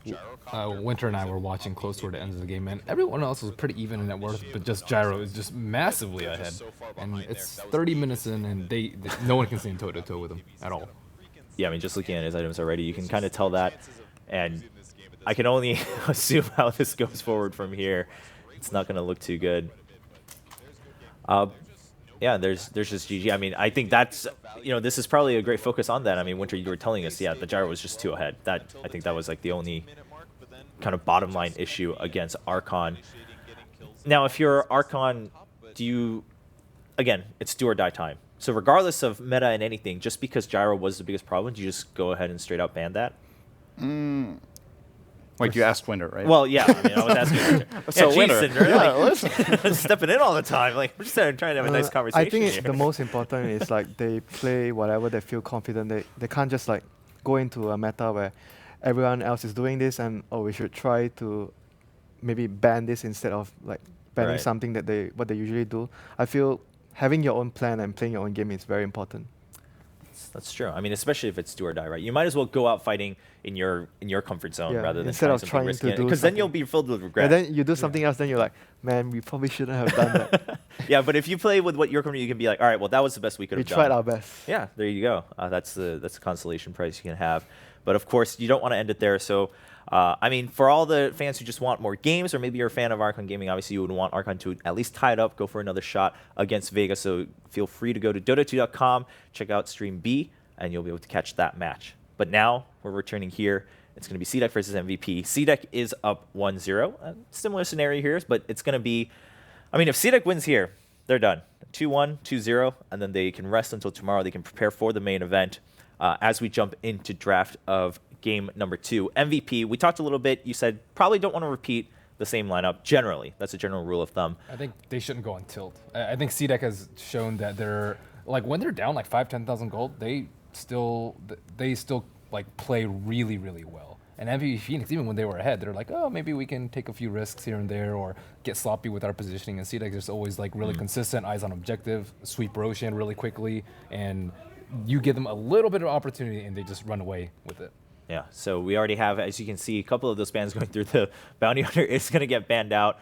MVP Phoenix. I mean, we had LD and Gods talking about it too. It's not that the Bounty Hunter really dominated the early game, but just the fact, as you mentioned earlier in your analysis, Cinder, that it can come back with those track kills later on. It punishes mistakes heavily, and MVP made so many mistakes that game. That's why it felt like the Bounty Hunter had a huge impact in the game because MVP made a lot of mistakes. Right. And the funny thing is, on the flip side, if MVP would have played really solidly, the Bounty Hunter would have looked like the most useless hero in Dota. Like, it's a really interesting concept, though, because we see... I think it's a really good point there. Yeah. They just needed to play like normal because a little bit more they didn't have to safer. take so much risk. You only take those type of risks if you're, let's say, you're in a very bad position. You're very far behind. They didn't have to do it. I see very few heroes like Bounty Hunter that have one game, it just feels like he roams early, he finds 2 or 3 kills in lanes and gets track and just takes the game over. And other games, he tries, fails, and goes 0-12-1. Like, I've seen some of the best teams in the world who are really good at playing Bounty Hunter have it be completely useless. Right. And it is just like, it's an investment kind of pick where you take a chance in a way. I feel like first picking Bounty Hunter is a risk in a way, right? You're investing into being able to take the fights correctly and having the roaming be successful early on. And in this game, it looked like it could have backfired super hard. But in a way, they kind of got lucky, if you will, that MVP gave them the space they needed. Right. I think a more solid team there does not drop the ball like MVP did. And then the bounty wouldn't have worked. All right. Well, we'll find out. I mean, this time we're not going to. Yeah, we're not going to see it. So MVP just going to take that out. They just don't want to deal with it. I think that's fair. Even if it was off of your mistakes, I mean, you might make those mistakes again. But Ben, you were bringing up a good point. I mean, you can joke about like, oh, well, if you don't tilt, you can win. But that's the difference between CDEC, where they're behind and they're still able to play their own game, right? They don't lose their focus. They're like, all right, well, we still have a chance. Yeah. We can fight here. Like, this is our next important point in the game. I mean, Winter and I were watching QO like at 5% HP, and we're like, oh, that man, was, he's gonna and what? That was, yeah. What is going on there? We were all pretty thrown off by that. It was because, I mean, Winter and I were talking to him, we were like, he could have gotten out. But to QO, it was like, oh, 2 more people. That's 2 more kills for me. And like jumps back in. But that's not exactly how things panned out. So leave him a bloodstone charge. All right. Well, look at this. We're already seeing a lot of the picks go down. The bans were, I think, pretty expected. We do see the Tuscan Lesh, of course, and the Bounty Hunter coming out from MVP. And the same Siren actually being banned out from the side of CDEC. And then Gyro being secured by CDEC. And Clock now on the side of MVP. What do you make of this, Winter? I think it's a very good way of dealing with the Gyro early, and obviously Queen of Pain is very similar to Lina. You deal with a carry that relies on BKB, very good, because of the way Sonic Wave goes through. Spell immunity and Clockwork, you can, if you're far ahead enough as Clockwork, you get an early Blade Mail. You're actually very good versus Gyro. That was what happened in the fight where things started to turn for CDEC. The fight where he hooked in with his Blade Mail and Gyro sort of killed himself after that. So let's see if the same thing happens this game. Well, I mean, 2 things made the Clockwork work out well, right? It's because Gyro didn't have a BKB. Yeah. They didn't have a Force Staff. I mean, on top of that, they had the Earthshaker too. Like, Earthshaker can't really counter-initiate versus the Clockwork terribly well. And if Clockwork jumps at Earthshaker, the fight is over for the Earthshaker team. Now, look at this. Dazzle, instead of being banned this time, being taken by CDEC. Anything to make of that? I think they're kind of preparing for a type of game where they feel like Clockwork is going to be a threat to their Gyro. That's what it looks like to me. Like Clock, okay, they have just been on the other side of this matchup where they hookshot in either the Gyro or the Shaker and they shut them down entirely. And now this time around, if there's a Clock with Blade Mail that jumps in on your Gyro, you're actually not scared to fight back. You just drop your entire combo, you get graved, and you still have a full team fight impact. So maybe that's what they're thinking. It's also decent against Quap if you have a really crisp timing with the Dazzle. She kind of goes full burst, and then generally heroes die with Dazzle. Sometimes they don't. And we've synergized as well with Flat Cannon. So there's quite a few. Okay. I mean, yeah, CDEC had to deal with that in their very first game of the day. So obviously we've seen the power of that. Going ahead with the AA ban again for CDEC, just taking that out early this time around. Now, I don't mean to beat a dead horse here, but are we going to see either team, well, I guess not on the side of MVP anymore, but CDEC try to lean back on the Undying or the Spirit Breaker again? I think it's hard to say, though, because their current opening, Gyro plus Dazzle, they can go in a lot of directions. They can go into a 5-man direction, like you mentioned, the Undying one, or they can just go for like a very farming-orientated direction with Dazzle constantly having a TP score, like making sure he can TP to build the other lanes out and just play very passively, stacking and making sure everyone is taking farm on the map. So it's very hard to say what they want to go for from here. Which one do you think would be better for them? Like, which one do you think they can beat MVP Phoenix at more easily? I think if the game goes longer, CDEC has much more experience than MVP. Because MVP, they are a team that used to like to 5-man and end the game early. So if the game goes longer, I would think that CDEC actually has more experience in playing long games. So you might as well try to lean back on that. For might as well get the Warlock. Oh, that's true. Hey, we talked about it earlier. We didn't see it game 1. I mean, in some ways, it's kind of do or die for MVP too, so this might not be a bad time to maybe bring it up. He's actually a pretty good hero against Gyro, in my opinion. Like, you drop it, when the team fight breaks out, the Infernals are actually, or Chaotic Offering are actually very powerful against a hero like Gyro, where he kind of moves into the fight. You counter-engage during the cooldown, so you have a way of like resetting a bit. And especially because I think MVP, most teams we've seen play Warlock generally play it mid and get Midas, right? But I think MVP don't mind playing it safe lane. And they already have a co-op. And if you can get away with running that safe lane and not lose your lanes, I think Warlock is like one of the absolute strongest heroes from like minute, say, 20 to 40.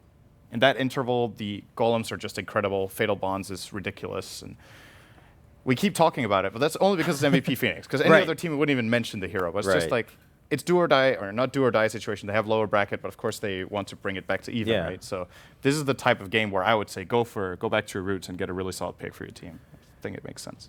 All right. Well, I mean, maybe they still have some chances. They do go ahead and ban out the Spirit Breaker.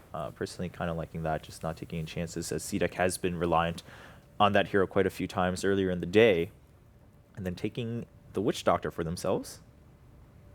They're always going for supports that are very good at team fighting. That's what I know they usually do for MVP. Their supports are always very focused on having some sort of spell that does very well in team fights.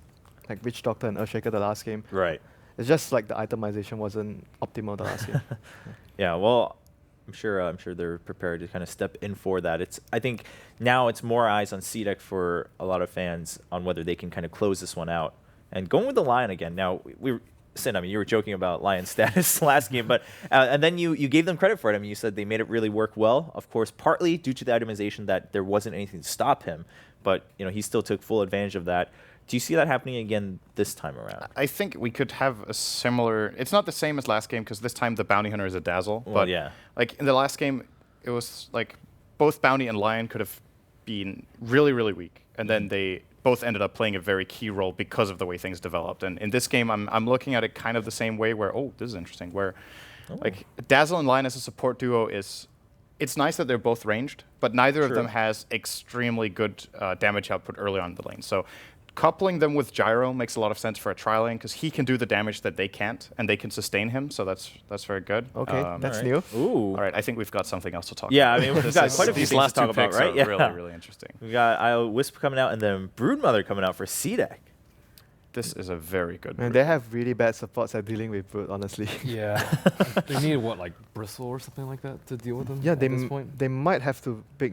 Yeah, but again, CDEC can actually choose to ban that out. That's like one of the few stronger picks that MVP still have left against the Brood. Yeah. Yeah, and if you're CDEC, I mean, there's no real reason to not ban that out, right? I mean, because otherwise your lineup is looking pretty dominant over MVPs.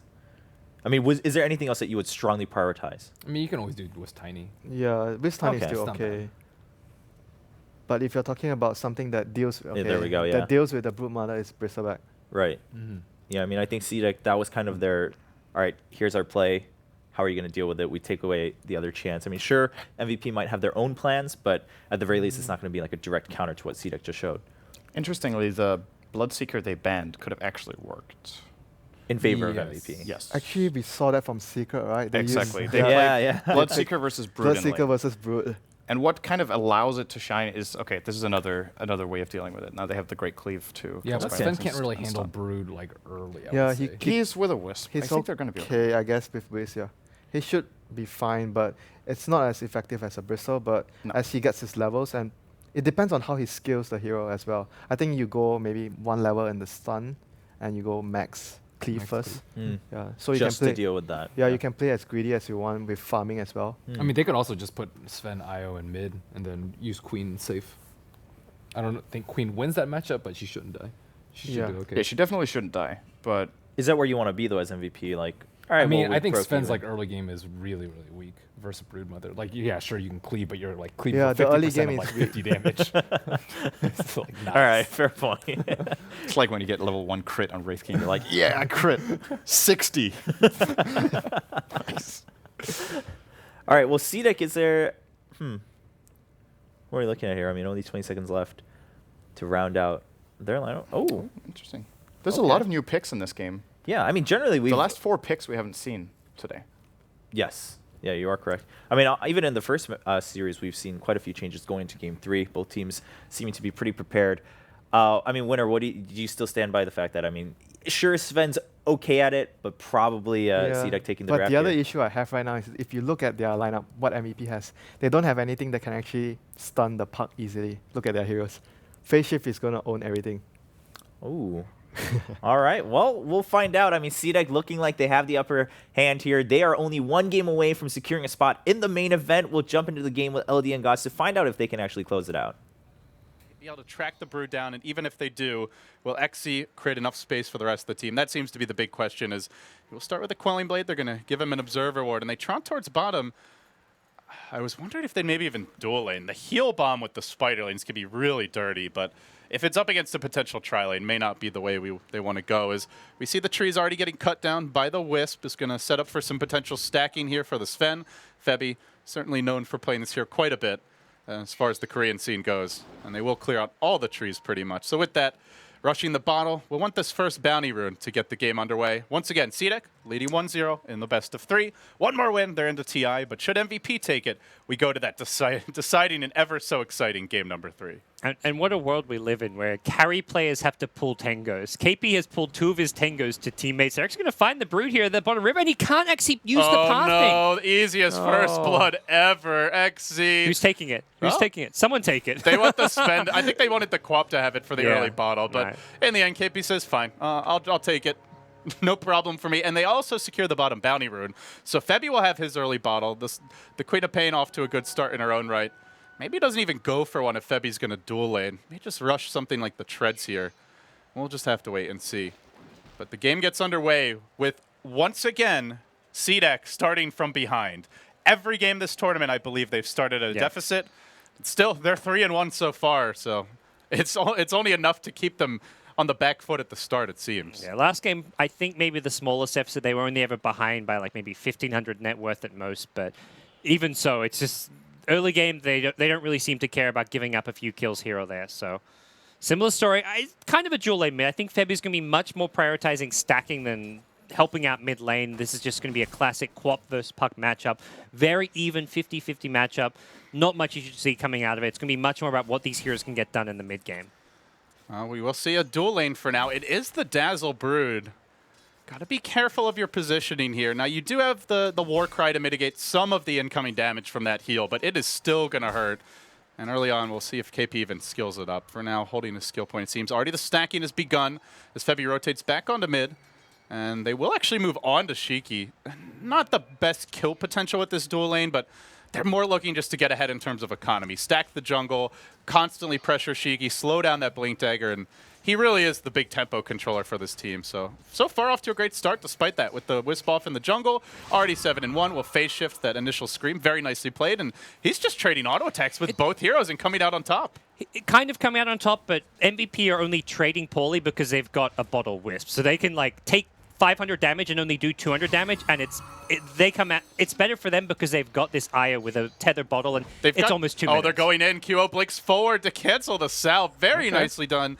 Will Shiki be able to farm the bottle here before he has to go back to base? The 2-minute rune's about to spawn. But he just bought a salve. He realizes he's not going to reach bottle without bringing out more regen. It's too risky. If you miss a couple last hits, then you have to walk home because the courier will take too long to get out to mid, and then you're really in a deep hole. So, like you said, we'll get the salve here. As Febby pops an invis and wraps around, he might even try to snipe the courier. Let's see if it backs off in time. It will. Cluckle's just furiously stomping those feet back towards the well. We'll make it out. We've seen Cluckles hit the deck one too many times this tournament already, so Shiki makes it out. Actually finds a bounty rune. Looks like Queen of Pain left it, and well, Shiki does have the orb back. This is going to force out a lot of regen. He sticks around for now. He's actually trying to go on QO, but the Wisp counterplay comes in here. The orb will connect. It's not going to be enough for the kill, and he ends up jaunting in. He'll go all the way back, but that puts his mana pool very low. May have one more illusory orb, but he just has to finish farming this bottle. And, well, I got to say, considering it's a dual lane, he's done pretty well so far. They're not really giving him a whole lot of support. Expect him to get it done on his own.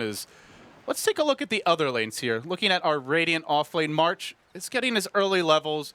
He's up against the safe lane Gyro. I think arguably the best safe laner to shut down a clock. If not the best, certainly one of the top few. And as long as you get your levels here, you're pretty much happy. Yeah, he's getting what levels he can because Lion has full access to the pool camps. So Guard are going to just continue using these pools. Actually denies the pull from March with that little play there. So nice stuff there. Although March actually, no, he's still going to get it through. So Lion slightly mistimes that, and looks like, actually, no, March will be interrupted. So. Looks like, meanwhile, in the Radiant jungle, we've had 3 sentries drop down, and with that, there's just no pulling going on. That's whatsoever. Some serious dedication. Yeah, it looks like they even intentionally blocked the secondary pull camp there, so they dropped their own sentry within it. Maybe this is the game plan to slow down the Brood. Brood normally known for just stealing the pulls. Well, there's no pulls if you block them all. So interesting to note, Sven's skill build, just the 1 point in Stormhammer. They're not going to be going for kills in lane, but they're prioritizing leveling up the cleave, so they'll be able to farm the stacks early. They'll also just be able to deal with the Broodlings in lane, and they're just not too worried about going for kills using the damage output of the Stormhammer. Puck continuing to get harassed pretty heavily in the mid lane, but is getting his levels. They are going to make the move on bottom. 3 heroes as Garter rotates in, but this Sven just so tanky with the 1 point in Warcry. They can't even bring him below half HP. Despite the haster and despite the 3 hero rotation, Sven really seems to be the laning stage answer for the Brood. Giving no quarter as far as the tower goes, still farming beautifully, punishing the Spiderlings. They're not really getting that much out of the Brood so far, it feels. Yeah, they're still not getting a huge amount out of this. It's kind of like both heroes aren't getting a lot. Round 2, have I jinxed KP? Perhaps that's the case. He drops low, he war cries on his way out. XZ gonna go for this. He'll have another spawn Spiderling soon. Doesn't quite have the mana for it. And now the Wisp rotates in. Suddenly it's try on try. Kind of a throwback lane, and it's Q who's on the run. Suddenly Garter with the stun, trying to slow this one down, but Nuts moves forward. He has the 1 point in Stormhammer. He gets 2 with it. There's the heal. Garter still retreating. KP, 1 swipe. He'll get it.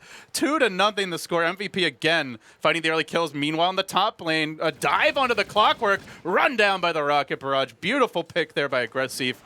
And kind of what you expect out of this lane. More often than not, you get the phase boots on Gyro, and Clock is just going to get caught out of position. So, in the end, he brings the game back towards even, but now he may die. He sticks up. He's going on QO. Uses Blink offensively, underestimating that Rocket Barrage. 1 more auto take with the phase boots. Can he get him? He will.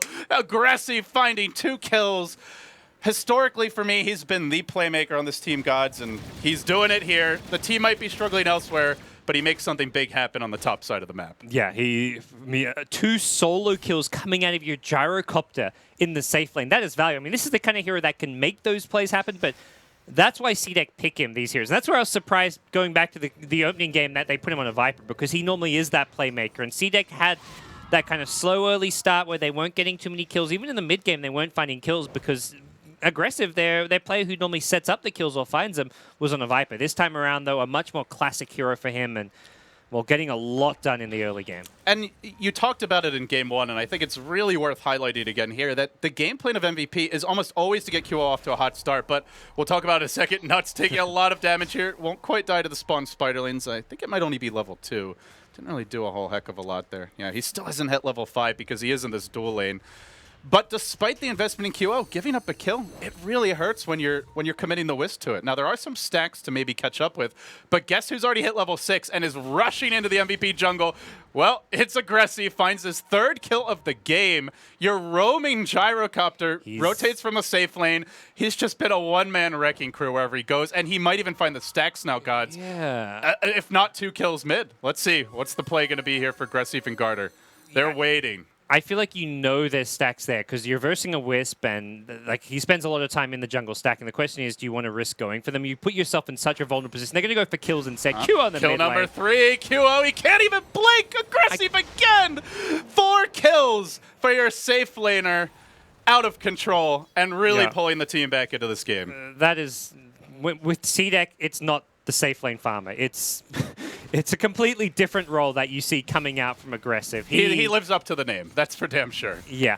He's everywhere. I mean, finding kills in the top lane, finding kills at the top river, then he goes bottom, then he goes mid. He's visited all 3 lanes, the jungle on both sides.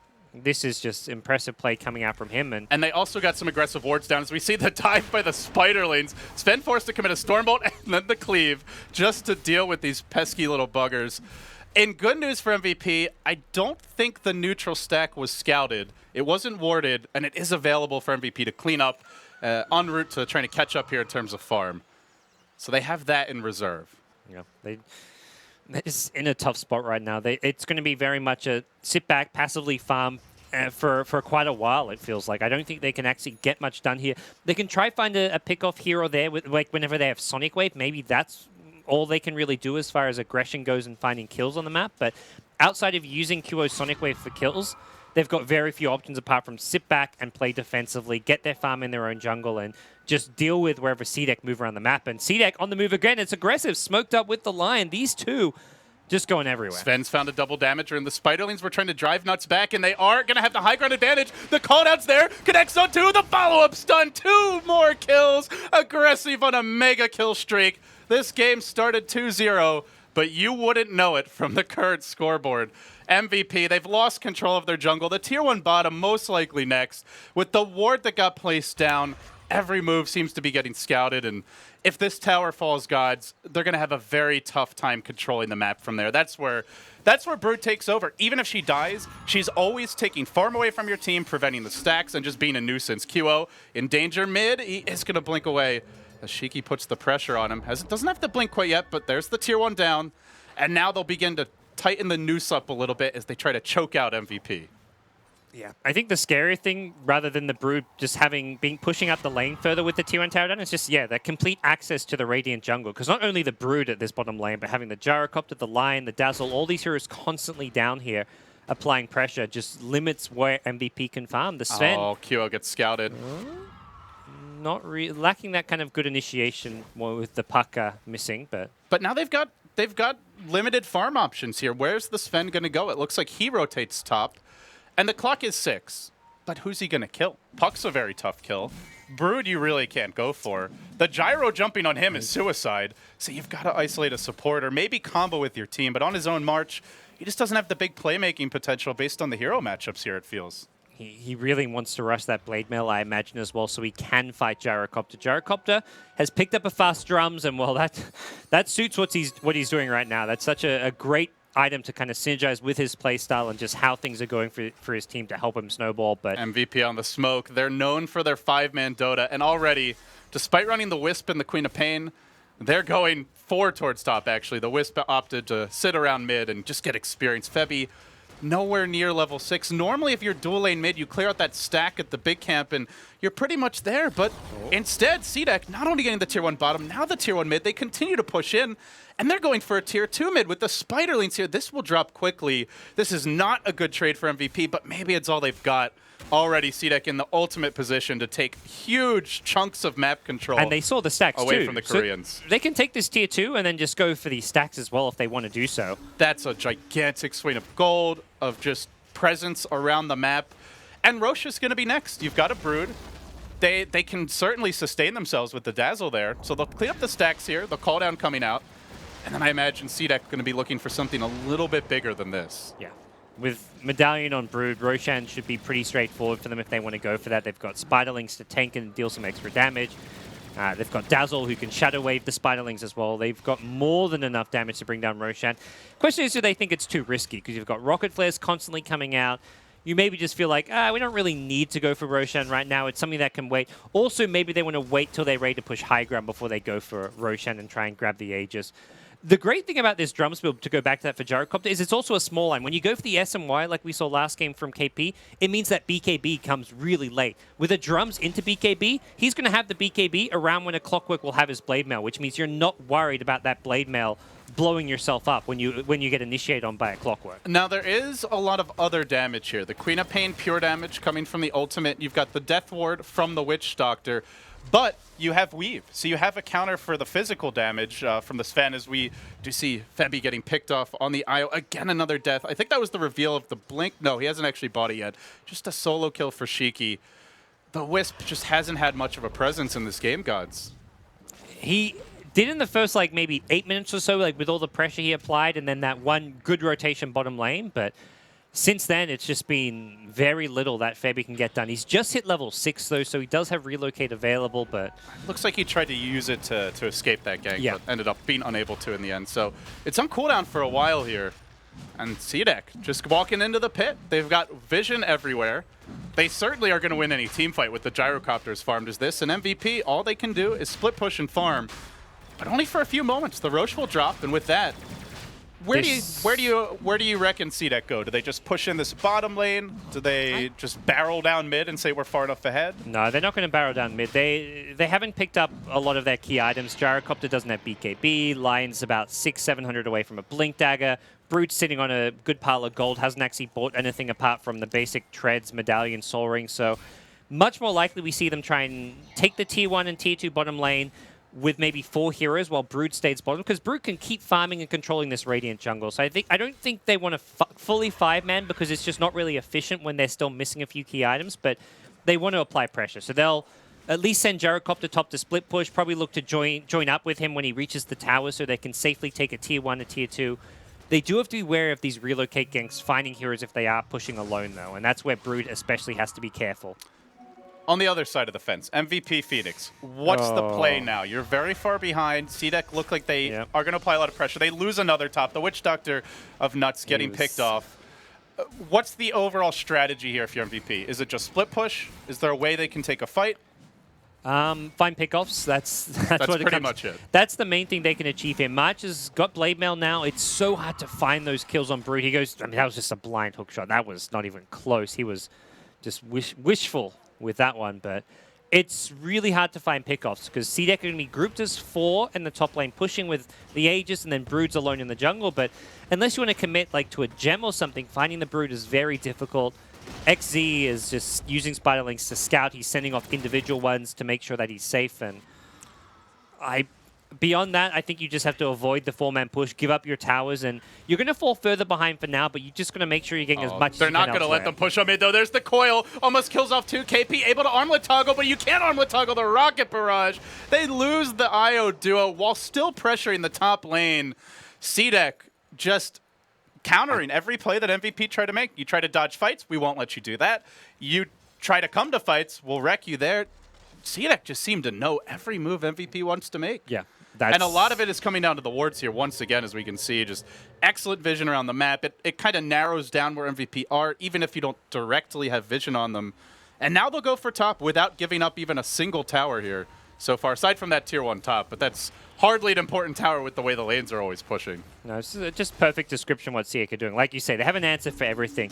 You think they're 4-man pushing top while Brood farms jungle? Like, they figured that out. And they say, okay, well, the answer is we just split push mid. But CDEC say, we're not just going to let you get away with playing greedy and pushing out T1 tower. We'll stop our push to get a pick off and then continue the push right after. We are not even 16 minutes in, and this team is going high ground with a BKB Aegis Gyro who's diving the tier 4s, trying to bait out any kind of spell. They only throw out a Stormhammer for now, but will it matter? XC just waiting on the backside. He's got an army of Spiderlings to send in if he sees an opening.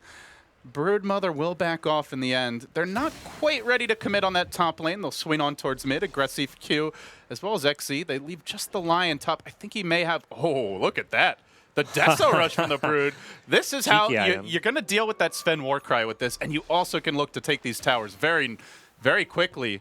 MVP. Now the Blink also picked up on Garter. Just an endless assortment of items. Everybody getting what they wanted, and now they're making their move on mid. The Blink comes in. Counterplay attempted with the cast, but he will just phase shift it and back off. This is not ready to fully commit. Such a good Deso pickup, too, because like you look at what happened when they breached high ground there at the top lane. Gyro zoned everybody back to the tier 4 towers. That tier 3 was completely open. Clockwork and a Dustin hook onto XC, who's got a Deso, will kill him first. They committed to relocate, but they're losing the fight so far. Finally, they stun him and bring him down, but look what's happening top. The Gyro doing work on towers as they bring in the puck, searching for follow-up kills. Perfect ultimate from QO, but just doesn't have the raw firepower, can't get the kill, and now they look to kite KP. All the while, the Gyrocopter is looking for a tier 3, if not Rex. Garter's gonna TP out. The Lion lives with just a shred of HP. He's doing rather slow work here in the top lane, and they may yet lose Q2. It's a 2 for 2, but they basically have sacked a tower just for this. If it doesn't die now, it's dying soon enough, and they've got to hoof it back. They can only walk towards the base. The cooldown deployed. That'll zone out QO. Aggressive, soloing a tier 3 at 17 minutes, and he's got the Aegis, so even if they kill him once, it's going to take a lot more to do it a second time, but it's a full 4-man rotation. Everybody diving on aggressive. They really want to kill Tice. He's got a BKB, and he goes for it. He almost gets QO. Can't quite do it, but now time for round 2. With no cooldown, with 4 heroes in the neighborhood, this is going to be a tough one. March taking as much as he can, even a Death Ward thrown out, and they will get a nice kill. Ends up being a 3 for 2, but they lost a tower for that. I think as much as that overall was like looked like CDEC were out kind of maneuvering them, getting the tier 3 tower top, that was like the best possible result MVP could hope for. The pick off on the Brood into a good team fight bottom. They had to give up. Anytime MVP at this stage want to gain something, they're going to have to give something up somewhere else. They found the Brood. CDEC starting to give up a couple of additional kills here. XC on the run. He looks to fight, but with the stun, he's got no chance of life stealing. We'll drop once more. Now Puck moving in from the Radiant Ancients simultaneously in mid. It's Q engaging with QO. They're just constantly playing aggressive here, CDEC, and something that MVP may be able to turn against them. Haven't lost Rax yet. They're down a lot when it comes to net worth here. Every single hero on CDEC still outfarming their counterpart. But you have to remember just how many towers they're up. They're up 5 towers already, as well as the earlier Roshan. Should they lose a big fight, and suddenly MVP gets those towers on their side, the game could quickly equalize. It's all about buying time. Get KP more and more farm, and at some point, you win a big team fight in a one-sided fashion, those towers will drop, and those are just money bags waiting to be acquired for MVP. If they can hold... Oh, KP Oh, caught out no, bottom. that's a costly catch there. They do relocate, though. They're going to look to turn this. Garter has no ultimate available. The puck trying to stall, and KP starting to do what work he can. The coil won't end up breaking. He's going to survive here. CDEC committing heavily on this. Can they bring down Febby? No! He makes it out. Great save there by Febby. Nicely juked by KP. And they live to fight another day, gods. Febby has been the MVP for MVP throughout the wildcard matches so far. He's come up big in so many of these games. In the opening series, his Bounty Hunter was incredible. Even this game with Io, as much as he's had a rough game, he's done as... He was those 2 early kills for MVP, he was behind both of them. So, that, again, a huge play where he saves KP there. That's the kind of pickoff which would just negate everything MVP have kind of gained in the last 2 to 3 minutes. That fight bottom lane, the double kill on the gyrocopter, killing the Aegis as well as killing him when he respawned. You lose all of that if your Sven goes down there. So that was a big save coming out from Febby.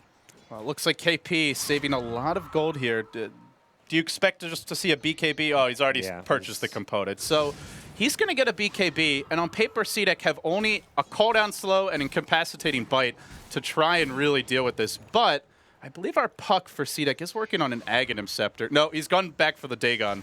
Probably still tries to complete the Ags next. Yep, he'll see this and be thinking about the Ag That may be how they deal with the Sven. Just drop the coil on him, and from there, he's locked down. It's such a good ultimate if he gets off the stun, even through the BKB. Yeah, it's going to be very hard to deal with, but there's still... At this point, the great thing about the IO is that it does give Sven a constant sustainability throughout the fight. So even when the BKB wears off, like you can still fight so well, especially if you're armlet toggling. You combine that with the IO tether. If IO can stay alive in these fights, he offers a lot to keep Sven active. But well, it really feels like the map control has started to shift a little bit away from CDEC gods, with the Brood getting punished for getting caught out of position. Xe has started to retreat a little bit towards his side of the map. They've been able to push out the rest of the lanes. Sven completes his BKB now.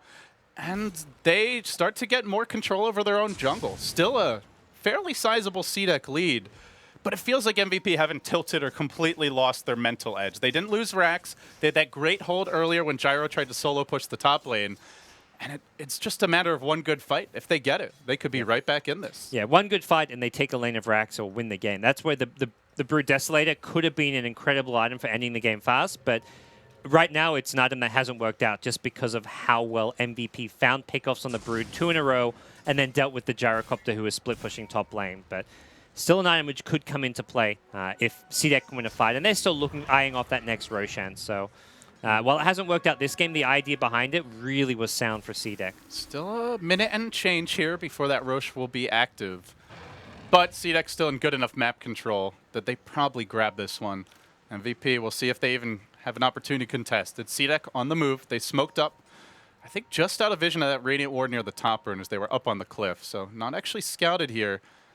But MVP still playing conservatively. They don't see a single hero on the map aside from just the Dazzle bottom. Cool. And with that, they're only pushing top. And they've spotted out KP here in the jungle, but this is not a kill you can easily find. Febby's just sitting behind, has the relocate to save him if you Gotta don't kill be him fast careful enough. not to BKB and leave himself on an island, though. Can't tether when he is. Now the cooldown coming through the chain stun. No chance for a tether, and Febby did relocate, but there's just no way. That was too quick. Yeah, now he may die twice. Oh, so they know, they know what found it. happened. They're going to get 2. Costly for MVP. No buyback on Sven. Down for 40, but with Rosh about to respawn, probably not going to cost them racks, but will almost certainly cost them that Roshan. With Sven dead, I guess, creeps are pushing on mid here. Yeah, they have to bring this mid wave. They've got 28 seconds. We'll see. Maybe they try to go high ground. The safe play would just to be to push out the top lane and grab Roshan.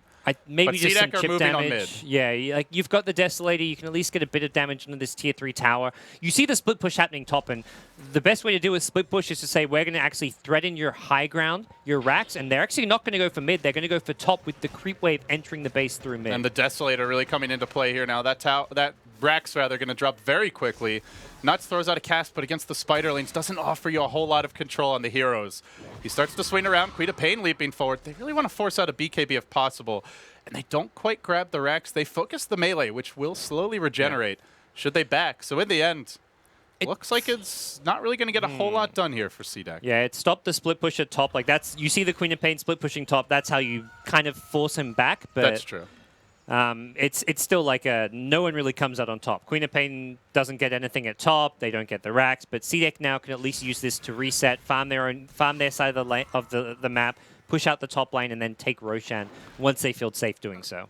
Let me ask you about the Roche. Do you think MVP can fight in the pit? Do you think they've got the items, the levels that they need to take CDEC in an all-out brawl, a 5v5? I think they do, but I think the problem is the map control aspect, where CDEC can scout the map using spiderlings. They've got vision up. They've got a gem now on Puck, so he can deal with the map. And CDEC are only going to go for Roche when they feel it's safe, when they've got lanes pushed out, when they see enough heroes on the map, and they feel like MVP, if they can contest it, it's going to be doing so in a out-of-position way. They're going to have Clockwork hookshotting in from afar. He's not going to have the backup he needs. So I think if CDEC go for it too soon, yeah, MVP can win a fight there, but CDEC, for the most part, have played very polished, and I think that's unlikely to happen. The line is drawn. They do have a hookshot here to block a BKB TP. They also have the burst to possibly bring the gyrocopter of aggressive down. Before he gets off a spell, there's no tier 1. The stun comes in, he BKB dodges it, quickly TPs, but there's the hook. Oh, does end up canceling it. Now the Death Lord, they'll bring him down and force out the BKB as well. Oh, almost. One more auto just to be safe. QO says, time for an ultimate. I think they had it anyway, but no reason to risk it. But with all those spells and cooldowns expended, CDEC will take the Roche anyway. Yeah, Sonic Wave, Hookshot, and Godstring. And the Death Ward as well. They'll go for Roshan with Gyrocopter dead. Actually, no, they stopped doing so. They're scared. I'm rather surprised, given everything that was used. Not to mention MVP was top. They still see the Sven top, but I think they're worried about the relocate in while they don't see the other 3 heroes. So if those 3 heroes are smoking towards Roshan and the relocate comes their way, suddenly things go badly. But they're getting their puck into position now. There's a haste thrown up on Shiki, and he's moving in from the south. Also surging forward a little bit is the Dazzle. Shiki wants the solo kill. Will he find anyone? He wants Febby, but the cask is going to bounce. There's the follow-up stun from Sven. Then the hook shot as well. Can they actually bring him down? They cog him back, push him away. He barely is able to jaunt himself back towards safety, then gets mech'd up. Man, that's a farm Dazzle. And with that, the Io will also complete his own mech. So they don't take Roche. They never took the lane of Rax top. Now they move back into the pit, and it seems this time with 5 alive and the Gyro BKB back up and operational, at long last they'll get that Aegis. Yeah, it's so hard to contest this when you're on the Radiant side. You're versing a team who they can solo it with Brood. I mean, it takes a long time to do so, but that was mostly XZ just working away on Roshan, and Gyrocopter didn't show up until Roche was already practically dead and just to take the Aegis. So. Look at this. That's some nice control for the Sven now. Out comes the Aghanims on the puck. If he gets caught by the coil initially, they can just run away, throw the call down at him, wait for the weave to really kick in, and just try to time out that BKB. Yeah. Sven's idea is make sure he kills someone like during the stun duration of Stormhammer, Hookshot, whatever it may be, because he's going to be locked in place. He can do a ton of damage. He even went back for the Mask of Madness after the BKB, but he's got to make sure he kills someone right next to him during stuns, because once he's coiled, he's kind of stuck in that small little... That general, that little zone. Like, you can attack heroes in this small circle. Anybody outside, no. You can't go for them for a good 5 seconds, so you've got to really wait out that coil. I guess you've always got the relocate option, but even then, you're just going to be out of the fight at that point, so...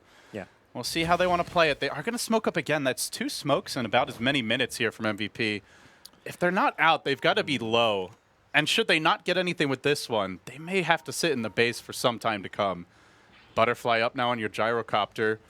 There's really no answer for this. No MKB in sight for the Sven. A long time before he could complete it. It's really going to be tough to track him down and burst him in the fights. Now they're on the move still, headed to the north with this. They're really trying to find a pick-off, but it looks like CDEC are just grouped as 5. They're going down mid lane. They haven't actually taken that top racks despite the tier 3 going down some time ago. And are we going to see that same rotation? Just push in mid, then go top? What's the play here for CDEC? They also smoke. Both teams chewing through these at a rather rapid rate. For CDEC, again, it's going to be force MVP back by just split pushing. I don't know how much they're going to commit to the high ground push. If they can catch someone like KP, this is where the line Blink Hex can be such a worry. And they also see Febby. A good coil on both could really start this fight off nicely. They're a bit far back, though, and actually the puck is moving towards top. Shiki wants to punish the split push. He's about to find QO's Queen of Pain, but can he solo kill him? I don't think so. He'll push out the lane for now. QO swinging back around. Has the BKB, so he should be fine against the puck. Yeah, so the Dire Smoke was worth it just for this ward. This ward gives them so much information on the high ground, and that's something MVP may not figure out for some time until like spells start get throwing onto the high ground or something. But and if you don't smoke, you're not getting that. They'll see you outside the base, and then they're immediately just going to sentry it. So, like you said, absolutely worth it. Wasn't maybe the initial intent with their smoke, but they kind of get something out of it regardless. And for MVP, it's like they're going to constantly try and split push top lane, but CDEC can kind of keep tabs of heroes. They see 3 on the high ground. They're going to know that where 1 or 2 other heroes are on the map, or at least have a good idea that they are trying to split push. Oh, QO. Finally, the trap has been sprung. Quick finger. The follow-up hex coming through, and then zapped again by Shiki. Lasers everywhere as CDEC, at long last, able to find a kill. Still, you got to say, Gods, MVP showing remarkable resilience here, not losing a lane of Rax. It looked like this game could end at 15 minutes. CDEC 5-manning top. They took down the tower, but they kind of got spread out in that one fight. MVP able to get 3 kills and hold a lane of Rax, and ever since then, it's just been a much slower game, more to their liking. I love how Nuts is like the backup split pusher top. Oh, you picked up our Queen of Pain? Guess what? The split push continues. Witch Doctor was waiting in the trees. It reminds me so much of AUI 2000 back on Cloud9, just always chilling in the trees, waiting for the easy opening. But now here comes the real push, and this one with full strength. CDEC, the entire gang in position, moving forward. They've got vision towards the south from the ward. They've got vision towards the north from aggressive. Very tough for MVP to get the jump, and they're all out of smokes, I believe, at this point. And even if they had one, you still expect them to go. And now they move on mid. They've already gotten 1 melee Rex. They're looking for more. The split push is going slowly for MVP, and they're going to need to back. Come, defend the base. Can they find an opening of any kind? A Stormhammer could be BKB dodged here, and still the Dazzle Weave goes. Hook. Not even thrown out yet. You have to worry about a solitary spider blocking this one in the webs. They'll continue to clean them up. Still aggressive in front and still not even being tickled. He's muscled down yet another tower. MVP, it's now or never. You can't give up 2 racks for nothing, but still they wait. Trying to find that opening, and now they make their move. It's on to Garter. QO goes, isolates the line, who quickly goes up as they hook the follow-up, and they work on aggressive. Beautiful chain still coming out, but not enough, and now the cooldown will completely annihilate Nuts. QO's next. He went in deep, and he'll pay for it with his life. Thebby relocates out, but he didn't bring KP. KP will fall as well. They've lost 3 already. Double buyback, make it 4. The clockwork down. QO with the dieback, down for 90, and it looks like CDEC may well be headed to the main event, Gods. They were the slight favorites coming in, and they're looking rather dominant here. 2 lanes of Rax about to come for them, if not Megas, if not straight up GG. They rotate onto bottom. The Gyrocopter going to immediately heal up. He's actually at a full heal from this regen rune, and now he'll move on to the bottom lane. CDEC just crushing through MVP. Yep. They're headed to the lower bracket, it seems. This like game all but over. The base is crumbling, and MVP Phoenix are not out of the woods just yet. Although they look good in their first match, they're not even guaranteed in the main event, and they've got a tough and very hungry opponent waiting for them in the lower bracket. That's Megas. And with that, only a matter of time here before MVP call it. They'll now go back on. There's actually still range Rex there, but Aggressive is going to take care of that as KP gets caught out. Hexed instantly. Where's the support from Febby? He doesn't ever relocate. Not much he can do. Just overcharge and hang on. Not good enough. He'll go down a dieback on the Sven. March to fall as well. And Febby on the run. He'll be next. He GG's out quickly, but he won't get out of the game before yet another kill. 24-8. CDEC just looking solid in this game number 2. They will be in the main event. Just watching how they play and like how they win these games, they are so polished. Their decision making in the mid to late game is well above any of these other teams. The fact that they consistently recover from poor early game starts. I don't think either of these games against MVP they were ever really that far behind, or if anything they weren't behind at all in this game. In game 1 it was kind of debatable. They were behind in kills, but they had all the farm on their cores. To me, CDEC is a team who not only is the best team in this wildcard thing, but they're a team who could theoretically challenge like the top 8 at the main event. They're a team who can cause a lot of problems. I mean, they've been taking games off teams like IG, eHome already, but I could see them taking off games from teams like Empire, VP. Maybe not your Secrets. That's kind of maybe asking a bit too much, but this is a team who I could see doing really well in the main event, so absolutely deserving to be there. And they're not a team many others have been preparing for. You don't prepare for wildcard teams if you're in the main event. You're focused on the big dogs. If, let's say, you're Empire, you really want to make sure that you can take care of a team like Secret potentially if you get to the main event. Or if you're EG as well, you're looking at the teams that are more likely to give you a challenge in that group stage that you know you're already going to be playing, the Vici Gamings of the world. So, CDEC, do they fly under the radar a bit here? We'll have to wait and see. But for now, they're guaranteeing $50,000 and change. And more importantly, they're on to the main event. They'll be on the big stage in Key Arena in the coming weeks. Yeah, and as for MVP, they've still got one right. more shot. CDEC It's moving on down. to the main event, and we will have, of course, MVP with one more chance. Now, before we move on forward, just a quick update for those who are watching the mainstream only. Archon Gaming, unfortunately, gets eliminated against Vega, so they are out of the international. Their run ends here during the wildcard play-ins, and we will have Vega having their second chance also up against MVP Phoenix coming up. But let's talk a little bit about, of course, the victors who now have secured their spot in 15th in the top 16 of TI5. CDEC moving onward. The result, the bottom line, right? The result is something I think we all expected. We all talked about it. But again, I mean, the path wasn't exactly the way we envisioned it. We thought maybe it'd be a little bit more in favor of CDEC. Do you think that's a little bit better reflected in this matchup against MVP Phoenix? What do you think, Winter?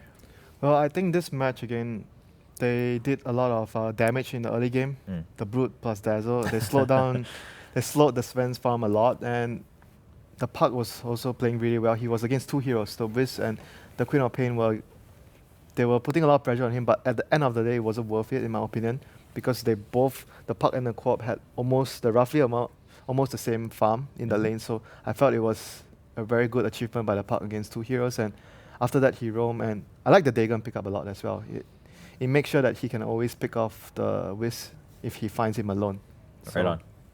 Yeah, so Ben, now let's talk. I mean, we heard LD and Guts talking a little bit about, obviously, CDEC. A lot of people were saying maybe, they're a team that can take games off of the big dogs, maybe try to secure a spot in the top 10, top 8.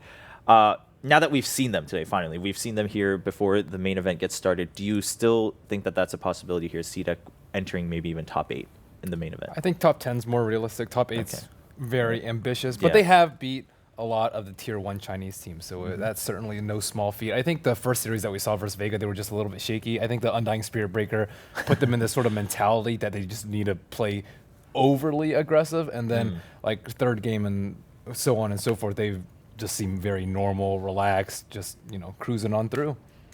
Yeah, right on. So, Sin, what about you? I mean, you were saying MVP possibly moving on first in the wildcards. They're still in. And then you did say CDEC also you think was going to move on. Let's shift the view a little bit for you here. MVP, maybe, I mean, I don't know. I think a lot of us had higher expectations, at least in the game itself, right? I mean, it seemed a little bit more one-sided, especially in game 2. I mean, CDEC just kind of cruising through here. What do you think about MVP? So based on this last series, I'm not sure how much it was about the mentality in the second game, how much carried over from the loss in game 1, because I think they came into game 2 with the feeling that they kind of threw the game away, and then we could discuss how much they actually did. I personally think they had more than it sounded like Gods thought from the commentary we just heard. But going into the second game, they tried something new. I think that's something positive that they pull out the Wisp and Sven. I think they just really got caught off guard by the Brood. And even though they dealt with it decently well early on, the ultimate result was that they had to put a lot of emphasis on the bottom lane, and that left March alone in the top lane. He got solo killed by Gyro. I think Gyro even gets a kill on Quap, where QO just, again, he's making some weird mistakes, let's be honest. Like that. He gets solo killed by Gyro at the top lane. I think he actually blinked aggressively, and then he just got turned on and got killed. That's how I remember it. Sounds like what he was just underestimated the damage output of Gyro, which happens once in the game, and you obviously learn from those mistakes. But in the actual game, a death like that is, of course, very impactful. So I think going forward, MVP versus Vega, I think if they get some time to reset and just think about their games, and maybe once again look a little bit at the replays, think about it, and I would still personally consider them the favorites going into that matchup, but it really depends on how much they carry over, if you will, negative momentum from this game. Right. If they can rise above that, I still think they have a 60-40% chance. So just slightly. I mean, not obviously dominating. They're probably going to win 2-1. Yeah, now thinking back, though, you have to consider how much of a fight Vega put up against CDEC. Of course, that was both of their first matches. But then MVP, they were coming off of a win and showed less of a fight against CDEC. So maybe there's something to consider there. Obviously, playstyles are different among these 3 teams, so it's going to be a different matchup. But let's talk about Vega a little bit. We do have a highlight from Vega's last game and series against Archon. Now, again, eliminating Archon. Archon, unfortunately, not moving on. But Vega able to wrap up the series here. I almost thought this was the same highlight that we saw earlier because it was the same exact location at the top racks, but it's not because we don't have the Fed Gyrocopter anymore. I like the Ursa pick occasionally, but it just does not work very well versus Shadow Demon. And on top of that, they gave away Leshrac. And there's...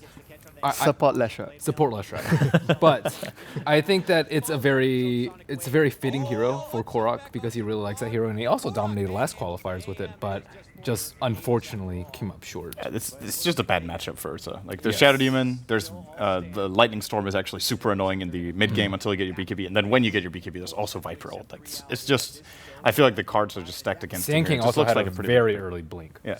Right on. And now a Dagon 4, apparently. Yeah, apparently, yeah. So, I mean, Vega just kind of having the better matchup here and then being able to take advantage of that. They do move onward. They will be in the last match here. We're down to 1 match, 1 best-of-3 between Vega and MVP Phoenix. We'll take a look at the bracket here as we come out from the replay. But it's going to be 1 last best-of-3. Only 1 spot left, the 16th spot in TI5 rather, and it's between MVP Vega.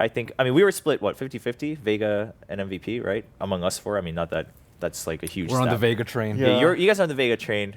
Sin's with me on the Korean train for MVP. But, I mean, having seen games from both teams now, because we have had a chance, I agree with Sin. Maybe, I think it's pretty close to call. Maybe you can say, one might argue MVP has an edge, but would you say Vega has an edge? 70-30 Vega. Yeah. Oh, wow. What? Oh, really that maybe much? Maybe even like 75-25. I think Vega is much stronger in a team as a whole. Is that based on the results against CDEC? Because I feel like CDEC just got better during the day. Well, it's also based against the results versus Archon.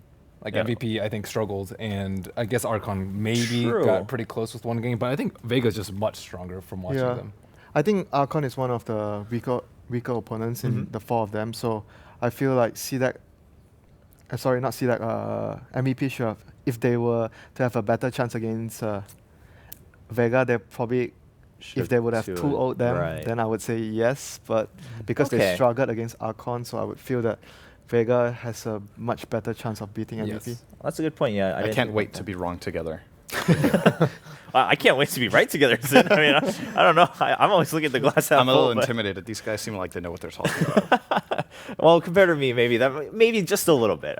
We'll talk about that. So you're saying we're down like 60-40. We're actually just the same person, though. True. Apparently. Yeah, so we can't argue against. It's 2 Merlinius versus 1 on this side, so we're going to have to go with over there.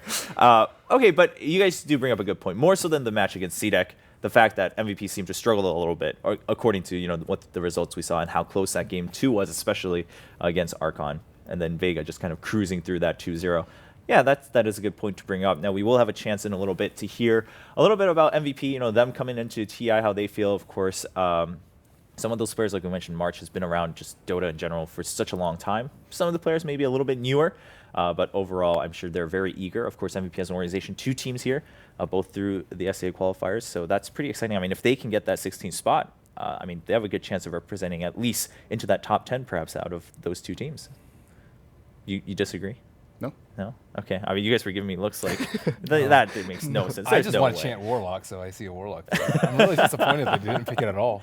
That's true, but so at this point, I mean, now we're just trying to like hold on to this hope of Warlock, right? But maybe they're just saving it, see if we can play against CDEC. Saving strats for TI6. Well, no, let's not go that far. But I mean, we talked about how maybe it's do or die time, but it wasn't really, right? Like CDEC, maybe they also thought, well, CDEC generally, everyone's kind of favoring CDEC. Although now that I'm saying that, I'm thinking back about how I opened the show, and I talked about the interview where March said he heard that CDEC they wasn't weren't able to watch the games because at the end he asked who won the series, and they said Vega. So like, yeah, maybe they could have used it versus CDEC, and then Vega would have like seen it. But at the same time, I feel like that's such a small consideration.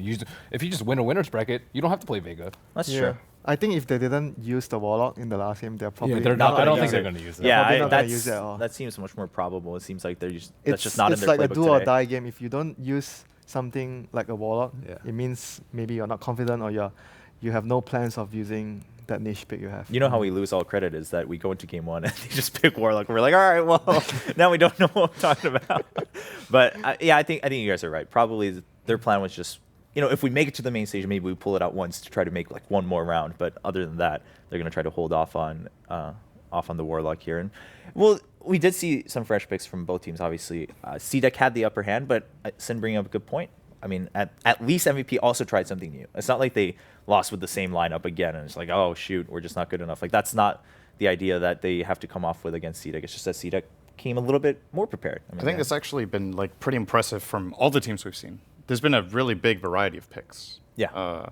Generally, if you look at, for example, the qualifiers, I feel like each region had like let's say a hero pool of like 20 heroes that were generally either like picked or banned in most games. But in this, I don't know how many different picks we've seen, but I feel like it's been quite a few. Really many relative to the number of games we've had. And then the bans have been what have been stable. And then after that, it's been very varied. So that's really good to see. Yeah, even on Stream B, I mean, when we watch some of those highlights, it's heroes that we haven't seen here on the mainstream.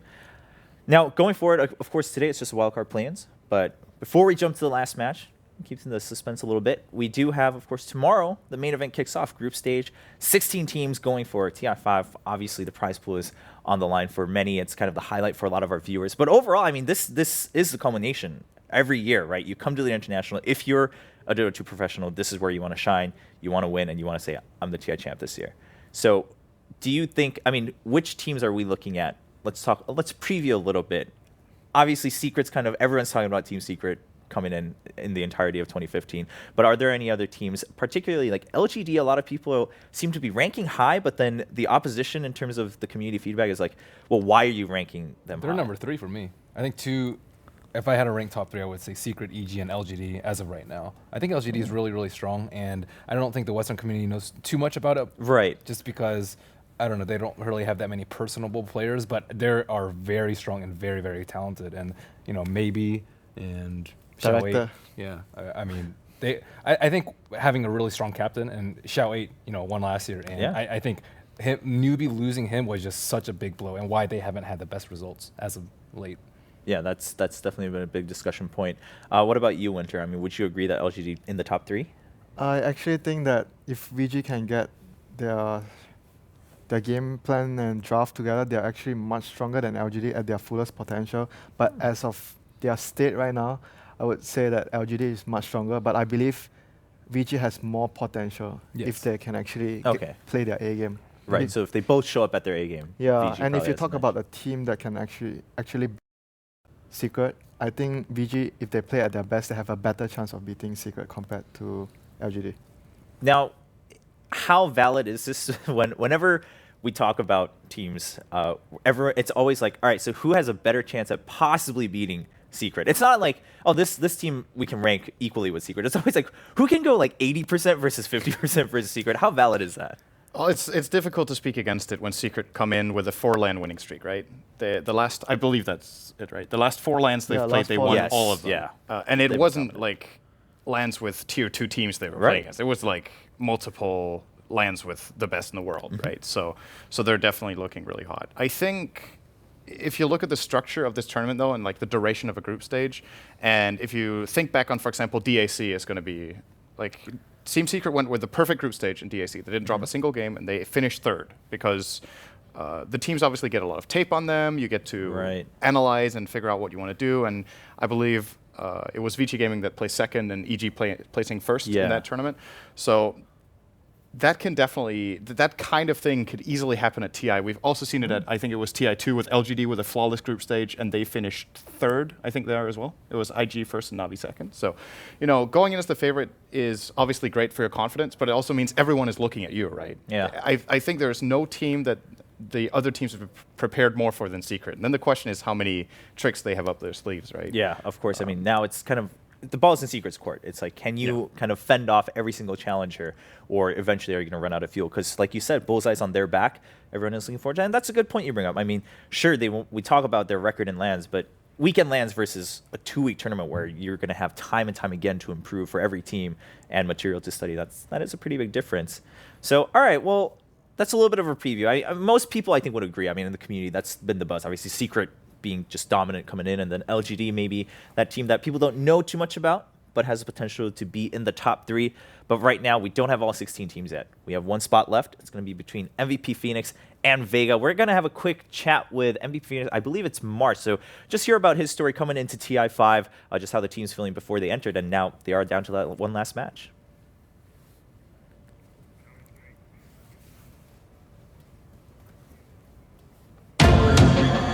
Be strong. I hope that happens. What would you say are your strongest aspects for your team? What are you strongest at?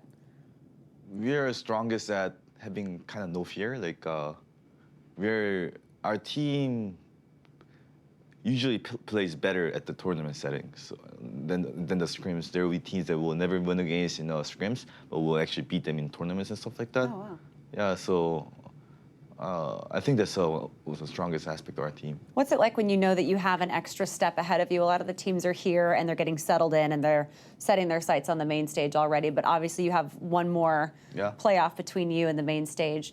Do you think that will actually help and give you more momentum for the rest of the tournament if you win, or is that going to be a challenge because you'll be tired? I don't think it will be a challenge or anything. If I'm good enough to make it top 8, then wild card, I should be going through it with no problem. That's how I feel.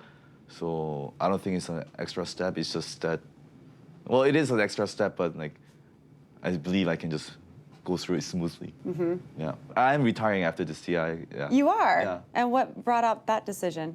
I'm just 28. Nobody says you have to retire at 28. You just feel like you're done? No, I actually have to go to the military service. In Really? Korea, yeah. And how long is that typically? 2 years. 2 years. Usually people in Korea go at around age of 23, 24, but Right. I had to do finish my university and then I came back here. I could have went to army, but I just decided to do Dota. Wow. And then 28 is the longest you can do. So after this year, I'm done. Does that kind of bum you out? Are you kind of sad about missing out a little bit? Or are you ready to move on from it? Oh, if I do well in TI, I think I'll be ready to move on. But if I don't do well, I'll be like, oh, I could have done better. But yeah, I think I'm gonna do well in this TI, and then I'll have no regret left over it. I like that. That's good. That's a good mentality. So how do you feel about your chances this year, where you are right now versus where you were at this time last year? Because you're facing a very similar situation. Why do you feel so much more confident this time around? Because I guess we have done it last year once, and then even last year, I think we could have made it through, but there was a lot of mentality thing, and then a lot of being inexperienced or not knowing so much about Dota meta in general. But now this year, I think we're much more prepared, and then we understand well. Yeah, I think that's why I'm much more confident this year. Anything that you want to say to South Korean fans who might be watching the stream? Thanks for staying up late and watching our game, because it will be like 3 in the morning. Yeah. True fans. Yeah, true fans. Thank you so much. No problem. Best of luck. Thank you.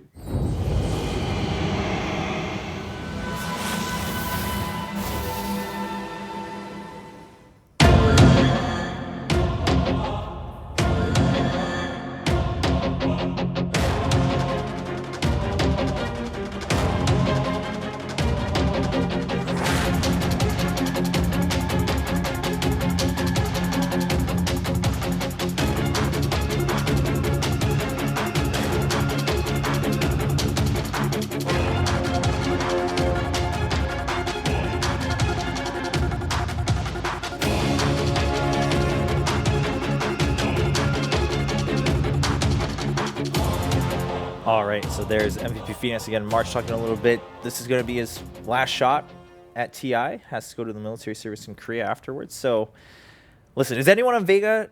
Do they have to retire and go to military service? Because if not, I think we should all root for March because it's his last chance, right? I mean, March. But he was saying no regrets. I mean, he feels confident that they can move on. Obviously, things might be different if they don't make it through the wildcard qualifier. But at the same time, if they do, I think March feels confident they can. Again, he said, if I'm going in with the mentality that I can get top 8, why worry about the wildcard play-ins? But we are down to one match. Do you think that's going to feel a little different? Do you think March is having maybe second thoughts now? I don't know. What can he do? He has to win the game, right? That's second a true mind of a player. Oh, all right, we lost the first game. I'll go to the military right now. Well, you know, I think, I don't know if what you meant was if he's having second thoughts about their ability to get yes, top 8. That is what I meant. Yeah, I should have phrased that a little bit. I think if they win this game, they just reset, right? They look forward. I think they will still have their confidence, and they'll just be like, you know, if he's confident they can be top 8, right, then the team they lost to was CDEC, who some people think will actually also have a shot at top 8, right? So in that sense, they lost to a peer in his eyes, if you will. Okay. And then, you know, you just you go into the tournament with the confidence that, all right, our series against CDEC was just not good enough, but we can do it against the other teams or against CDEC again later on. Right. So, Winter, I mean, you were one of the people saying, well, you think Vega still has a much better shot in terms of just how they play. Now, we talked about it in a generic sense earlier, but do you think there's anything specific, whether it's maybe their hero pool or just their style? Do you think they're just much more in tune as a team? Or do you think that it's something that MVP can adjust right now going into this game? I think it's a lot in the team, you know, how they lose. You know, when you look at how MVP loses their game, they make a lot more mistakes compared to Vega. And it seems like in the last couple of games, Kyo, their mid player, he isn't in very good shape, as we saw. Like the Storm game and the Co-op game, he isn't playing very well. And he's the type of player, like we all agreed, it's either he does really well or he just does really badly that game. And a lot will be on his shoulders, whether the team has a good chance against Vega or not. And I feel overall, in general, Vega is more stable as a team and they make less mistakes. That's what I feel is the strongest advantage they have against MVP. It seems like QO is like underestimating his opponents with the plays that he makes. Yeah, but it's interesting that you say that because at the same time when we were analyzing, overconfidence, I would say. Yeah. Is it really overconfidence still? Because some of his choices and plays we were seeing earlier were like also just not really certain, right? A little bit having uncertainty about his plays and his ability, but he like still goes in, but then he doesn't like go 100%. I mean, he goes like 99% into overconfidence range, and then he doesn't fill out that top off that 1%. Do you really just think that he was just being too confident, or the fact that maybe the fact that he's a little bit nervous or not certain is making him dive in too much? No, he's definitely not nervous. He's been like this all the while. Well, true. This is his signature. Yeah, it's how he plays. It's his style of play. It's either he does a lot of great stuff in the game or he just makes a lot of mistakes. So QO is like that mad scientist who just says the weirdest stuff, and then either you look like a genius a month later, or you just look like a complete idiot like a month later, because you just go all in on one thing, right? And then either you're the best player that game, there's no in between. Yeah, or you're just a complete flop. So, well, we'll have to see which QO shows up. And it's weird because I remember, I think the first time generally that the Western scene really got to see MVP Phoenix play was at Starladder in a Western LAN setting, and QO was just, he seemed like he was on another level than his teammates at that point in time. Right. Like he was playing super well. He was commended a lot by the other players there and by the commentators, saying that he definitely has a bright future ahead of him. And that's the kind of play I'm expecting from him. You know, in a huge tournament like this, that's the kind of play he needs to pull out and just show that he can be that dominant. And the very big difference is exactly that. That in that tournament, for example, he played it to the limit, but he survived. Right here, it's like he doesn't know where the limit is. Yeah. So he has exceptional plays in like Slark with 10% HP escapes like 4 or 5 times in a row during a game. This time around, it's like you're going in without your. It's like he hasn't thought the whole process through compared to what he can do. So I mean, it could just be like the patch in general, where everyone is a little bit more farmed, and I think he's used to being way more farmed than everyone else. That could be. That's actually true. a good point. Yeah, I mean, obviously, maybe some recent changes is not truly in his favor. Yeah, I mean, I was talking to the coach for MVP earlier before the event started, and he was expressing just a little bit distressed. He was like, "Yeah, well, it's been hard because obviously we don't have tournaments that we can really practice or teams that we can practice against in country, so we have to focus on the foreign tournaments or going to overseas lands just to get as much practice as we can." So he seemed a little miffed, but he was telling me like the players feel comfortable. They're really happy to be here. Of course, some of them returning. They're really excited to play again. And March was saying, "Hey, we're a team that sometimes plays better in tournaments, more so than scrims. We actually show up to play when it matters." So now is the time. Now is the time to show now up. It matters. Yeah, it really matters now. Like this is the do or die. I mean, sure, we were joking about the Warlock pick earlier, but regardless of Warlock or not, if they have any tricks up their sleeves, if they have anything that they were like, we're gonna save this for TI5, like now is the time to pull it out and give it a shot. Do you think there's anything like that on the side of MVP that maybe they can focus on? Do you think there's anything they can really take advantage of against Vega, rather? I think that's a good way to put it.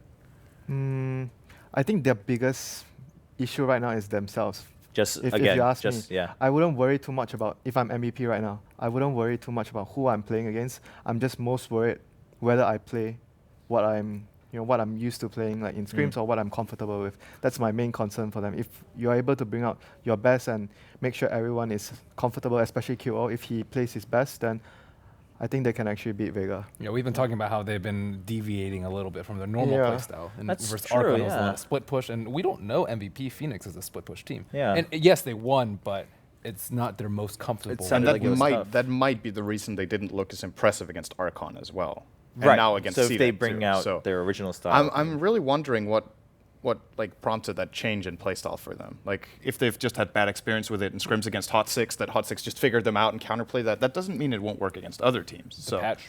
True. I was just still about to think- ask. I still Is think it 5-manning in this patch can be powerful if Yes. if done Depending on correctly. I agree, lineup, but it's less powerful. Yeah, depending on lineup, what you have and what you're up against, and how confident you are at playing around it, I would say.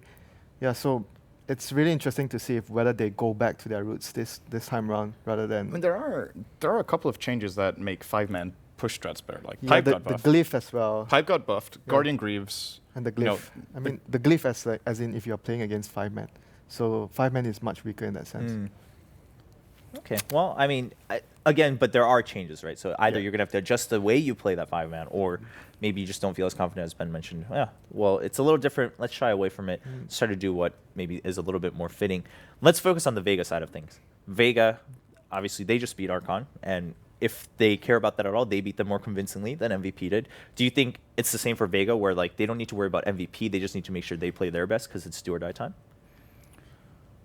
I think the picks and the way they played against Archon should be fine to go down that route. Like make sure it seems like a good recipe for them is giving Pasha a good start, so he just farms and he takes care of business. Like the weakest performance I think they had was when his PL got shut down a little bit early, and then he just never became a part of that game. But when he had the gyro game, he got a little bit of a head start and then just out-farmed everyone like by a massive margin. He had a net worth of like 23,000 and everyone else was like 14K. Gyro is the kind of hero who can do that if given the right space, and I think that would be, I wouldn't say 4 protect 1 is the way to go, but maybe 3.5 protect 1.5 for them could be a They good, sort of have good 2 recipe. cores that game as well. Yeah, so. In the gyro game. Yeah, so probably 3 protect 2, I guess, if you want to put it that way. I think their supports just have to play as consistently as they have been, and Solo in particular, with his support play, has been really phenomenal. All right.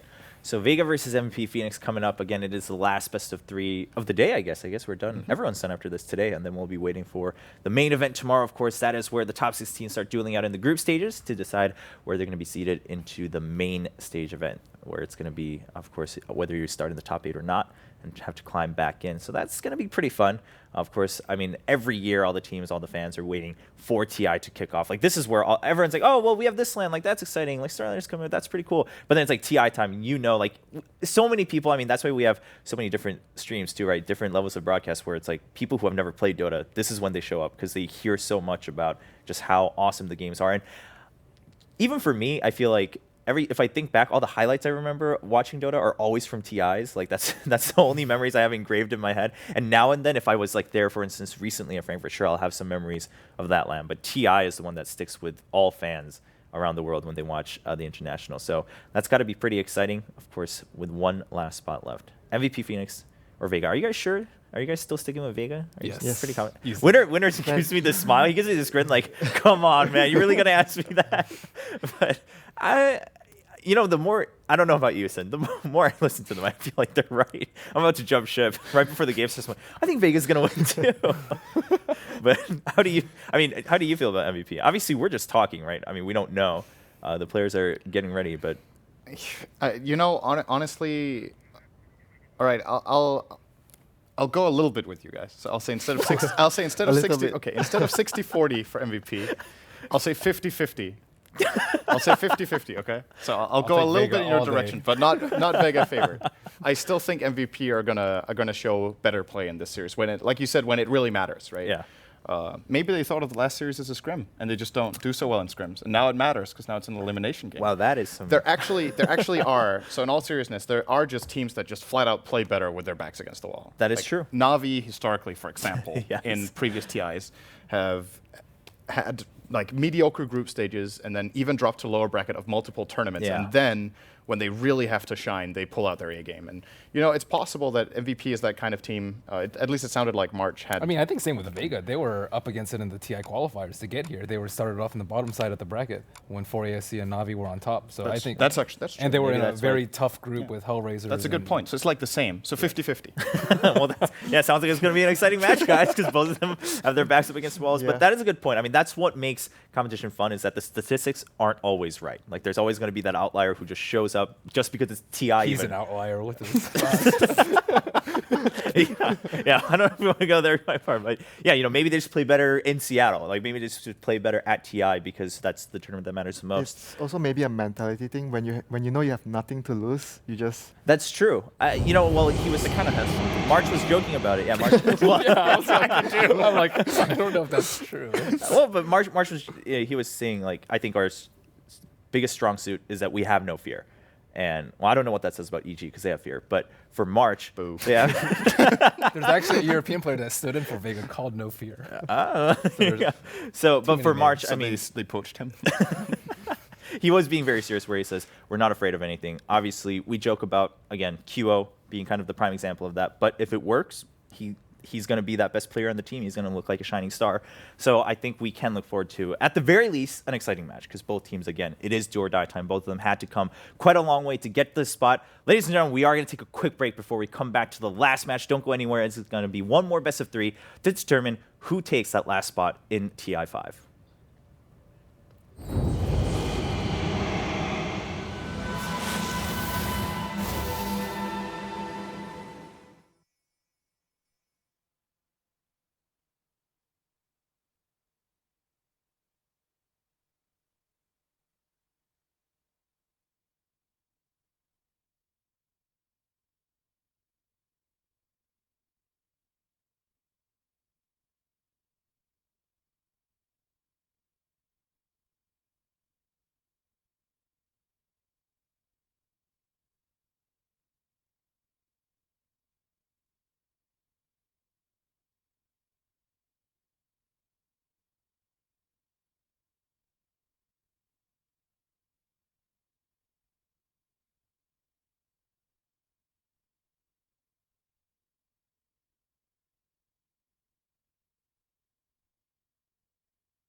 Welcome back, everyone. We're back. We're here with one last match, one last best of 3 to determine who the 16th team will be in TI5. So it's now down to Vega versus MVP Phoenix.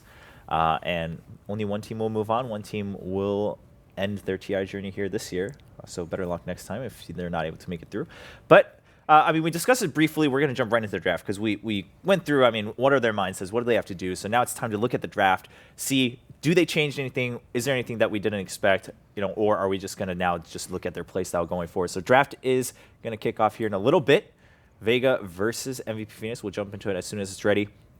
Now, do you think, as we look into it, actually, it's just starting off, we saw, what, Archon gave the Lesh, right, to Vega. Yes. Yeah, that is not happening. Not going to happen in this matchup. In fact, my God, watch it happen. Oh man, I wasn't even looking. I was gonna look over.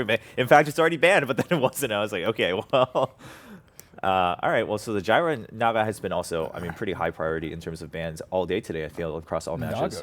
Naga not as much, but Phoenix has used it in a couple of series. Yeah, I think it's mostly against Phoenix as well. Right. Yeah, against Phoenix, it's been a pretty high priority ban, and then Earthshaker too. I think MVP are banking on Vega banning Lesh. Like I think they're expecting that Vega won't Are they won't let it through. going for the Tusk with the Earthshaker ban? Yep. There is a Lesh ban. That is that's a good point. So, or okay, Bounty Hunter. You look for the Bounty Hunter. Okay. Well, we saw that work out for CDEC quite well last time, so we'll see if that can go through. We're hearing some applause here and there. The moment Bounty Hunter got picked, they started clapping in the, I think that's the Russian booth. Yeah, like, the Russian booth. I guess they know something we know. Like maybe Vega's like super prepared against Bounty Hunter. We'll have to find out. But so far, picked only once today, at least in the games we watched. That was CDEC. And a lot of it was banned. It was banned a lot. Oh right, yeah, it was banned pretty much. Interesting to the see first the first series, phase yeah. banned. I think I was looking through some stats for MVP Phoenix, and they're like the only team that has not offensive tri-laned in 6.84 at all. 0. Okay. Which team was that? Phoenix. Really? Not a single time. And Vega does it. They do dual lanes a decent amount as well as jungles. This was pulled from Dota. I think they had some really good stats about that sort of thing. That's interesting.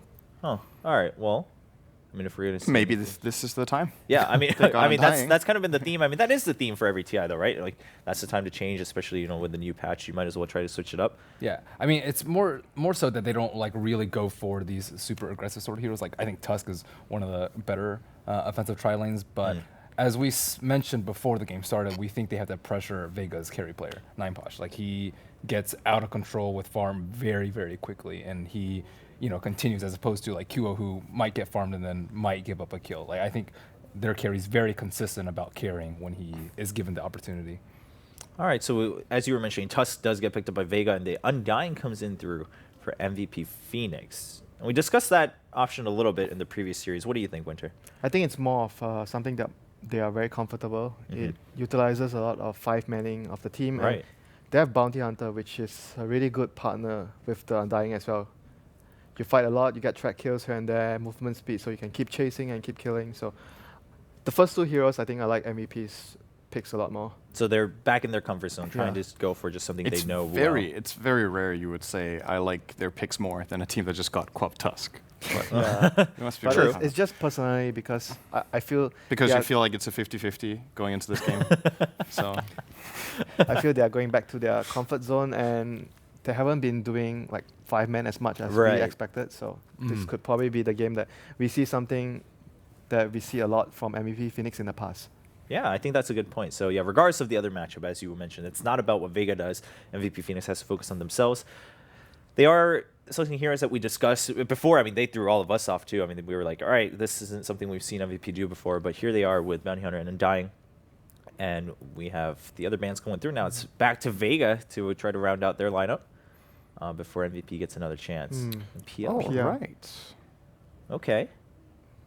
I was thinking they're going to pick TA, but then again, TA doesn't do well against illusion-based heroes. This really starts to look more and more like some sort of early game minus armor and push group. It feels like a push strat. Yeah, I mean, it sounds like. I mean, I think Winter, you hit it right on the nail. It's just where MVP has to go back to what they know, what they know very best, and here they are trying to pull that off. You need a mech carrier. Yeah, and it's against a PR, so you want to end the game as fast as possible. Yeah. It seems interesting to get the Bounty Hunter Yeah, with this I mean, kind of strat. Like I see, like you said, Bounty Hunter Undying is great if you get the team fight on your Yeah. terms, but at the same time, if you don't get multiple tracks off in the start, Bounty Hunter himself is gonna rely on the 4 others to be able to win the team fight with maybe a little bit of shuriken here and there. I feel he can be in another he can be in a position where he's going to be filling the role where that he builds the buffing items, like for example the medallion, so they can go rush and they can actually push That's with a a good point. tanky hero in front. So Bounty Hunter could be filling that role in this game. That's very much a possibility. I mean, we'll see.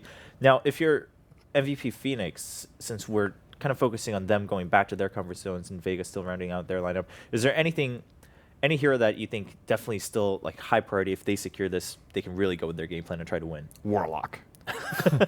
Well, okay. I don't necessarily think it's like a 5-man sort of push strat, just because like dealing with Queen of Pain and Tusk, I don't think that's how you tackle. That's how you tackle the PL, but I think the AoE and kill potential from those 2 heroes is just like way too strong. It's far too risky of a strat, especially for a best of 3 in this sort of situation where if you get wiped in like 1 or 2 team fights, it's just like over with an Undying. Right. If you're all in the early game, I think they're just looking for more well-balanced strat. Have some early game, have some supports that scale well into the late with Dazzle and Bounty Hunter for vision and potential early game roaming. Okay. I mean, given what we discussed earlier, though, I mean, I do want to go back to the point that we mentioned Undying, pretty one-dimensional as a hero himself. Bounty Hunter somewhat in the same boat, right? If it doesn't work out early, you're not going to really have much of a chance unless the openings are there. And then Storm Spirit gets locked in for Phoenix, as we were discussing that point a little bit before we go to the last bans. That is a really odd pick for me. I mean, it's good synergy with the bounty in the sense where you give vision and you're able to find who's alone and you get a free pick-off in that sense. So, but then again, I'm worrying because of what happened the last game. But on that note, you talked about going back to your comfort zones, right? Like maybe they're like, all right, forget like what combinations and game. compositions. Like we're comfortable with this. We have the Undying Dazzle. We have the Bounty Hunter, and then we're just gonna put Storm Spirit because we're comfortable with him. He works well with Bounty Hunter. Just not maybe they're not thinking in the whole 5-man group, but just saying, all right, do we have synergy with someone? All right, let's try to make this work. My main issue with MVP Phoenix's draft right now is that they have like a very high percentage of their damage is physical, right? And they're playing into a Wyvern, and the only catch they have is the Storm. And if he has to commit as the opening move, you freeze the target he jumps on.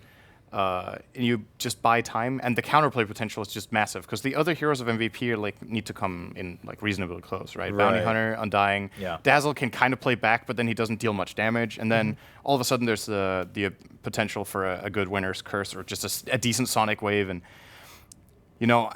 I'm not really feeling this for Phoenix, to be honest. Yeah, it's Darkseer plus Winter's Curse. That's and Sonic Wave. It's really good. And you can actually make some plays with Vacuum and Ice Shards as well, and that's a lot more reliable because it's a low cooldown ability. You line some decent Ice Shards and you can like pull them across into being stuck behind. That's actually very nice. Okay, they've got some really good synergy on Vega here. They don't really have too much lockdown for the Storm, but I think that Tusk actually deals pretty well with Tusk Storm. is pretty good, yeah. Right. But there's no like hard disable like a Lion or. That's true. And the other thing is, do they actually need it? Because I would be more worried for Vega if okay, now we're talking, right? Because MVP needs to have someone else who can go in and actually deal damage and force something to happen. Physical damage as well. But it's another physical damage against Wyvern. And it's actually QO playing it. All right, this game they need an Orchid on Storm against the Wyvern, so that they can actually engage and take fights, I think. I mean, even then you have defensive snowball. It's still super difficult. Yeah. But that's the key. Like if you don't have that, you don't even really have a chance. Like it's going to be pretty shut down. You want to go for the Orchid. All right, and then the PA being rounded out as we saw the draft wrapping up. It is game 1 between MVP Phoenix and Vega. Whoever wins this best of 3 will secure that 16th spot. So let's jump right into Cap and Toby to find out how game 1 pans out.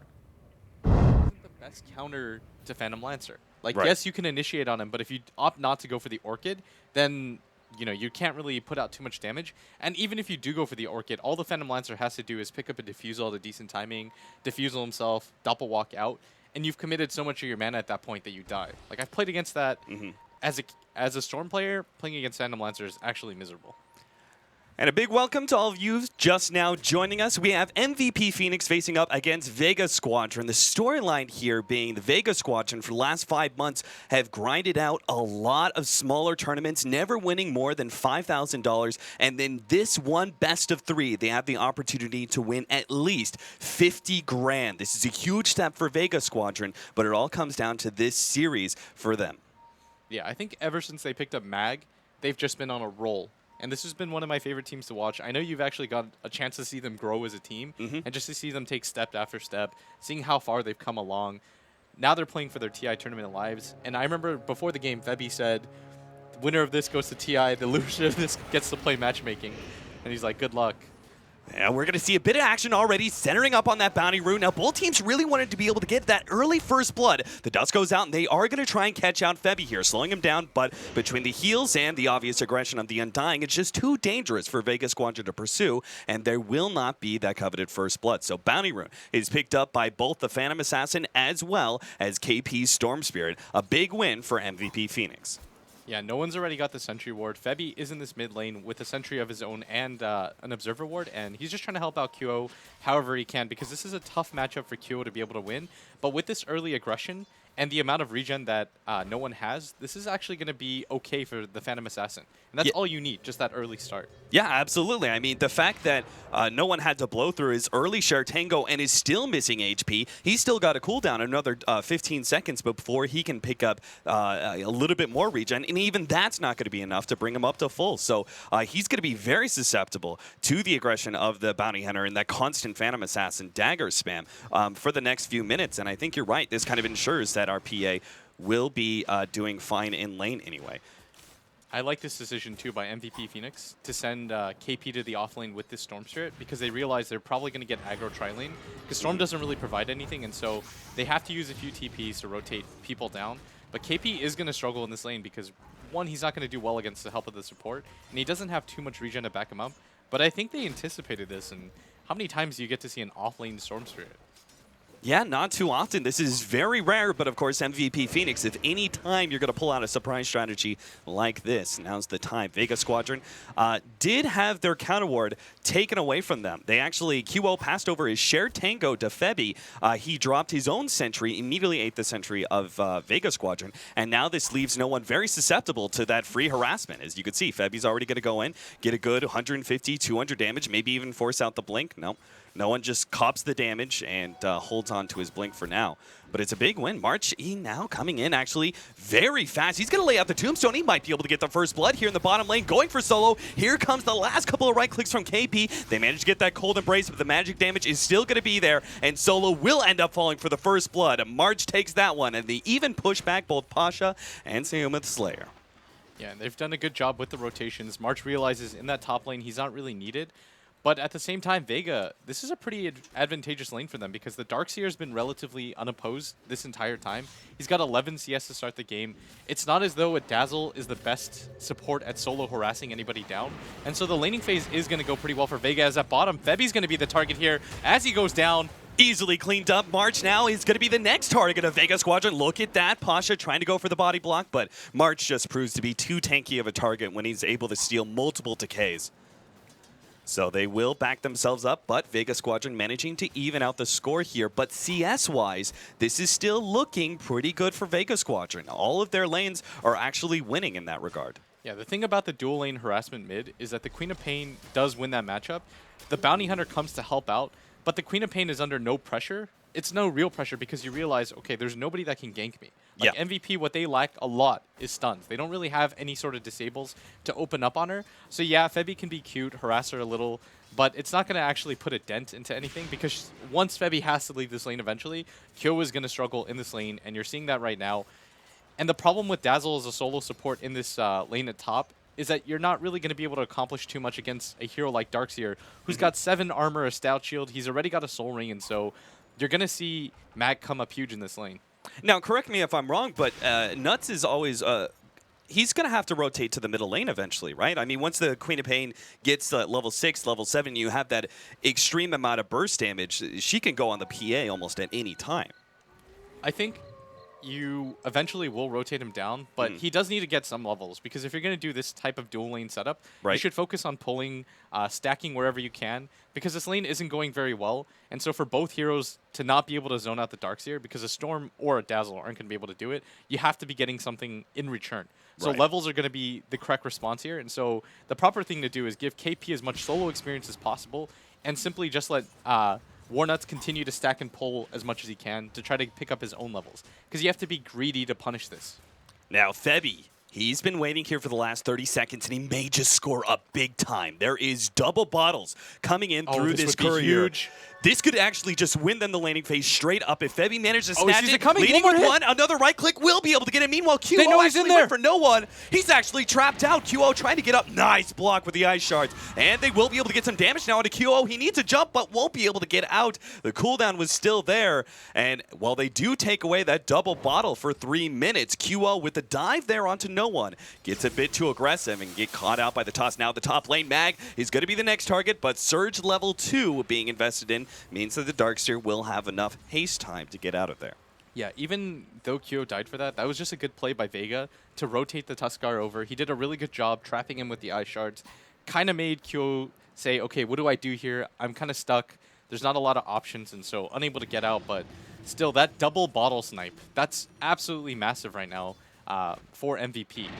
A, it gives your entire team gold, and B, it just gets rid of 2 pretty significant resources off the bat. Yeah, this kind of stalls the dominance of the Queen of Pain in that middle lane, right? Like, if she was able to get that 6-minute rune and say it was something valuable, double damage, haste, invis, who knows, like, then you actually have the opportunity to either get a kill on that Phantom Assassin rather easily or just push her out of lane with the extra regen that you have, or maybe gank some of the side lanes and kind of upset the balance there as well. Yeah, and so KP's going to get this regen at top and just head himself back to top, but at the same time, Mag still does have a decent amount of CS, but MVP are starting to catch up in that department. As you said, that bottle being taken away from no one is making it a little bit difficult for him to stand in this lane, because if he just gets hit once like this, he's already down to 400 HP, and it's going to be a full minute before he gets anything back. Yeah, and you never know. Phantom Assassin, who's about to pick up her level 6, you know, a little bit of RNG luck, and Phantom Assassin could actually potentially jump the Queen of Pain, get that coup de grace crit, and be able to take out the Queen of Pain, which would be a huge upset. So he's got to be really careful with his HP and how low he drops. Now the bottom lane, they're going to try and go on this Undying, lays out the Tombstone, but it looks like there is still enough damage. Stormspear's going to come in big, but there is still the Doppelganger to make sure the Undying goes down. The Tombstone is still up, though, and that means Solo is surrounded by zombies, plus a Stormspear, now with the Dazzle joining it. An easy counter kill there, a 1-for-1 trade-off. Yeah, you did have to rotate 3 heroes down, and so this top lane is going to be heavily pressured by Mag right now, and so this is in MVP's favor to rotate these heroes down, but they have to get something out of it because they are losing their top at the same time. Because Mag can just use this Ion Shell on himself to simply skip the creep wave, and March is going to TP up there, but whether they can actually trade down this tower remains to be seen. And with March there, I don't actually think they can get this anymore, and the Tusk is actually going to TP to this bottom lane in preparation for the defenses. There are pings coming down by MVP. A good Ice Shards, and he might be able to put someone like the Dazzle in a bad position. KP dodging the first lands out from Pasha. And doesn't look like we're going to be seeing any more action here. The Tier 1 tower is going to go down into the deny range, but it doesn't look like MVP Phoenix are going to try and snag that last hit, so should be denied by Vega Squadron. Yeah, they're okay with this, though. Just applying pressure to the safe lane in general is a good idea. It does open up the map a little bit, but at the same time, again, like I've said, Mag is going to be relatively uncontested at this top lane. He does have a decent amount of CS for the mid laner, and KP just working his way back up to that top lane. And looking at Febby's levels, he's only level 3 right now. He's done a good job of disrupting the lanes overall, but you do eventually need to pick up levels. So what does exactly MVP Phoenix do about that? I mean, we see a lot of bounty hunters are eventually given some sort of solo space. For this game, what lane does MVP Phoenix give up? Do they get their Undying really involved and maybe just try and force some action at top lane and give the bounty hunter bottom solo? I think you just let the bounty hunter sit bottom, because now that the laning phase is passed, the likelihood of having sentries just for that purpose is kind of pointless, because you're not going to buy 10 sentries in the hopes that he'll be in one of those lanes. And so this bottom lane should be a little bit of free experience, and just continue to farm out the other lanes. Like you said earlier on, just sit 1 or 2 heroes behind this Phantom Assassin mid, because he's the only real susceptible target. Because until the winter is level 6, you're not really going to see a lot of pressure onto the Storm. And at the same time, it's not worth it to devote too many resources just to kill Febby at bottom. Right. And so it's only this mid lane right now that is susceptible to ganks. But as long as you're holding by MVP Phoenix, you're doing an okay job. But I think Vega is also pretty satisfied with this trade, as at bottom, Febby's going to get initiated on. Yeah, Febby dusted up and doesn't really have too much escape, but he does have March, able to give him the heals, and now Sam the Slayer tries to make the TP out, but a Shuriken is there to intercept, and it will be a big turnaround there as Vega Squadron try and dive a bit too deep and end up giving away a free kill. Cost MVP Phoenix a lot of rotations once again, but it seems to be paying out for them nonetheless. Yeah, Vega, it seemed like they were a little bit hesitant there. I think the call was originally to go in, and then he wasn't really sure if they wanted to overcommit for this. But Febby at bottom, he's out of mana right now, and Phantom Lancer is diving quite far for this. He just needs the vision to be able to get that last lance on. And Febby's He playing actually sees him. He has to pick that one up. The rest of the team is coming in from the side, though. QO, the first one on the mark. As the weave starts taking away the Phantom Lancer's armor, this physical damage out from the Phantom Assassin is going to make short work of Pasha. Another 5 seconds for Doppelganger. Really, he just wants to get to the Ancients to deny himself, but no such luck. QO cleans him up with the coup de grace crit. And that's a killing spree going the way of the mid hero that wasn't doing the best, and so you have to worry about overextending like that, because Febby's going to be pretty satisfied with that trade. But at the same time, Febby wasn't a part of that. He didn't really get experience, and you're still seeing him get pretty much a level every 2 minutes. And so this is going to slow down MVP a little bit, but still a worthwhile trade for them overall. Yeah, I mean, you look at QO on the net worth board, he's actually a decent chunk ahead of no one at this point, which is surprising to say the least. Now, the upside for Vega Squadron is that they still have a decently farmed Phantom Lancer, somewhat shut down by that last death, but sitting at 4K second in the net worth board. The Storm Spirit, though, from MVP Phoenix is top right now, already has the Tread, Soul Ring, and an empty bottle. The Storm Spirit's going to come online in the next 5 to 10 minutes, and it seems like with all the free farm he's getting, at least for now, he's going to be a very dominant force for MVP Phoenix. Yeah, and he's going to opt to go for the Orchid this game just to be a little bit more active, and I like this decision because the Phantom Assassin is going to be your true one position, who will get the BKB, who will be the real hero that you want to keep alive, and the Storm Spirit is trying to make himself a little bit less important, and at top, it looks like they do want to start applying pressure to these lanes as Febby gets closer to his level 6. And yeah. Now, this is fairly common in sort of the play and counterplay between a Storm Spirit versus Queen of Pain matchup.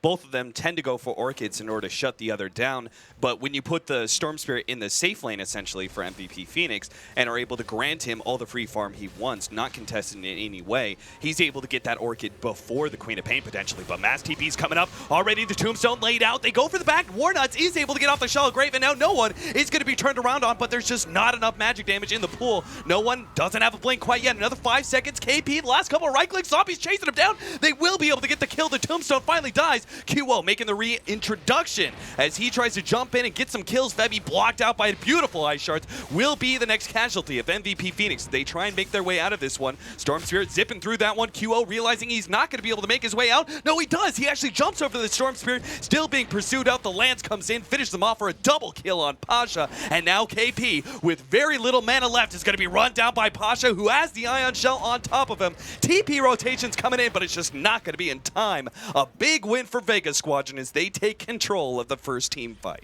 A beautiful fight by Vega from start to finish. The Queen of Pain just self-sacrifices herself, blinks forward, is saved by the Cold Embrace for such a long time, and there just wasn't enough damage from MVP, and this is the issue right now, is that, yeah, you've got an Undying, but at the same time, Febby, who's only level 5, isn't able to provide anything in these fights, and the Storm has to overcommit to be able to get kills, and in this mid lane, he's going to get harassed down a little bit, but yeah, a fantastic trade for Vega. If no one actually had dust there, I feel like he could have actually just run down the Bounty Hunter in that situation. So Febby's got to be real careful, as even just the smaller nuke of the Queen of Pain is able to drop him significantly low.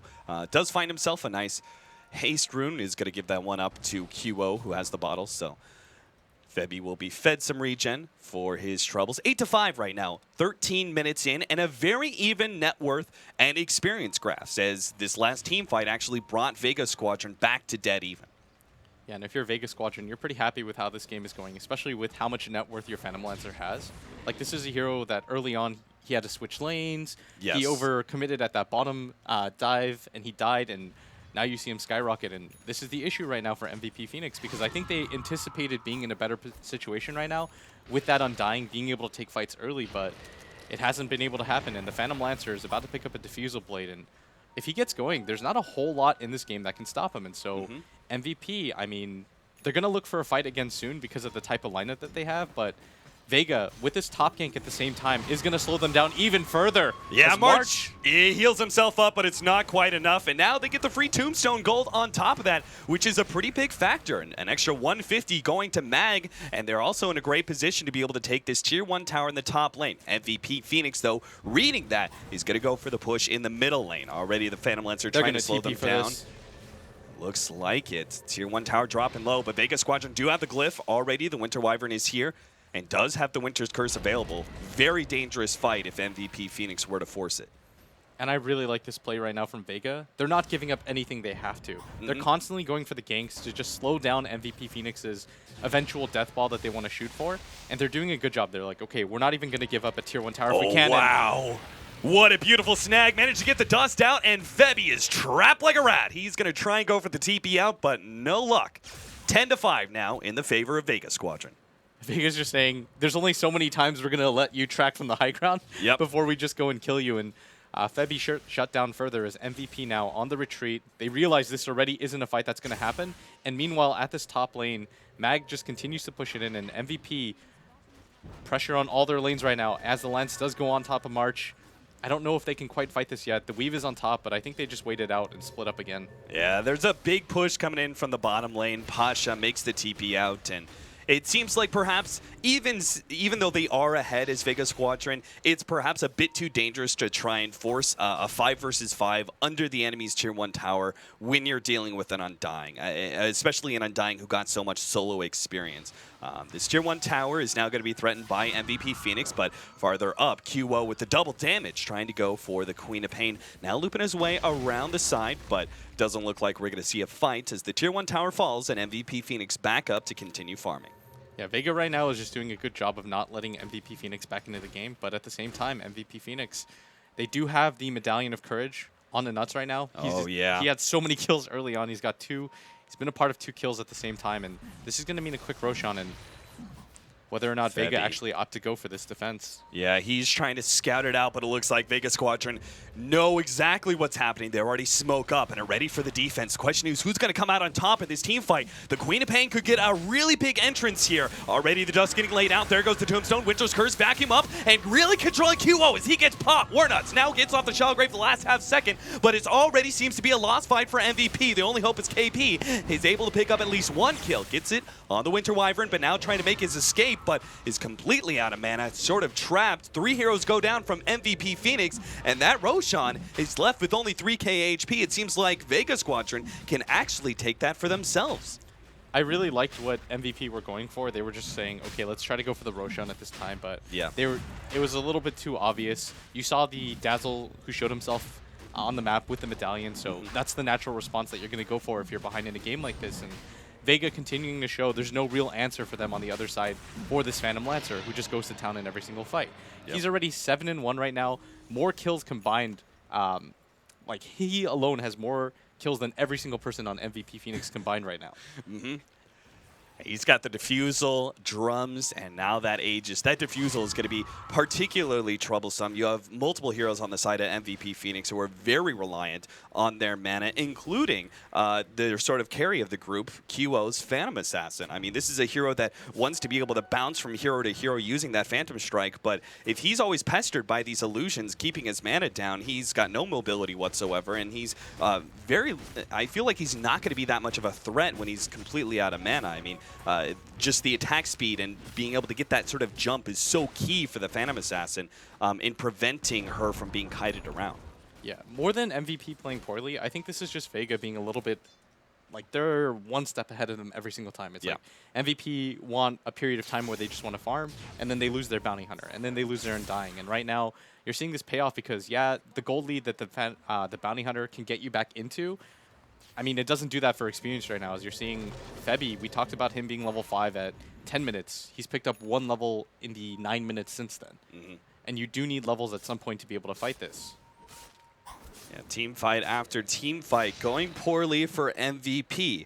The next hope for them, perhaps this BKB that's going to be coming up soon for the Phantom Assassin, just needs the recipe and is trying to farm it up in the jungle. Meanwhile, KP is also trying to finish up the Orchid. So it seems like MVP Phoenix really need to stay away from some fights for the next few minutes and just farm up those very critical mid-game items, though March may be caught out here. They actually managed to catch Febby as well, potentially, if they have the counter vision, but Sam of the Slayer just leads with a small snowball, and the rest of the team backs up.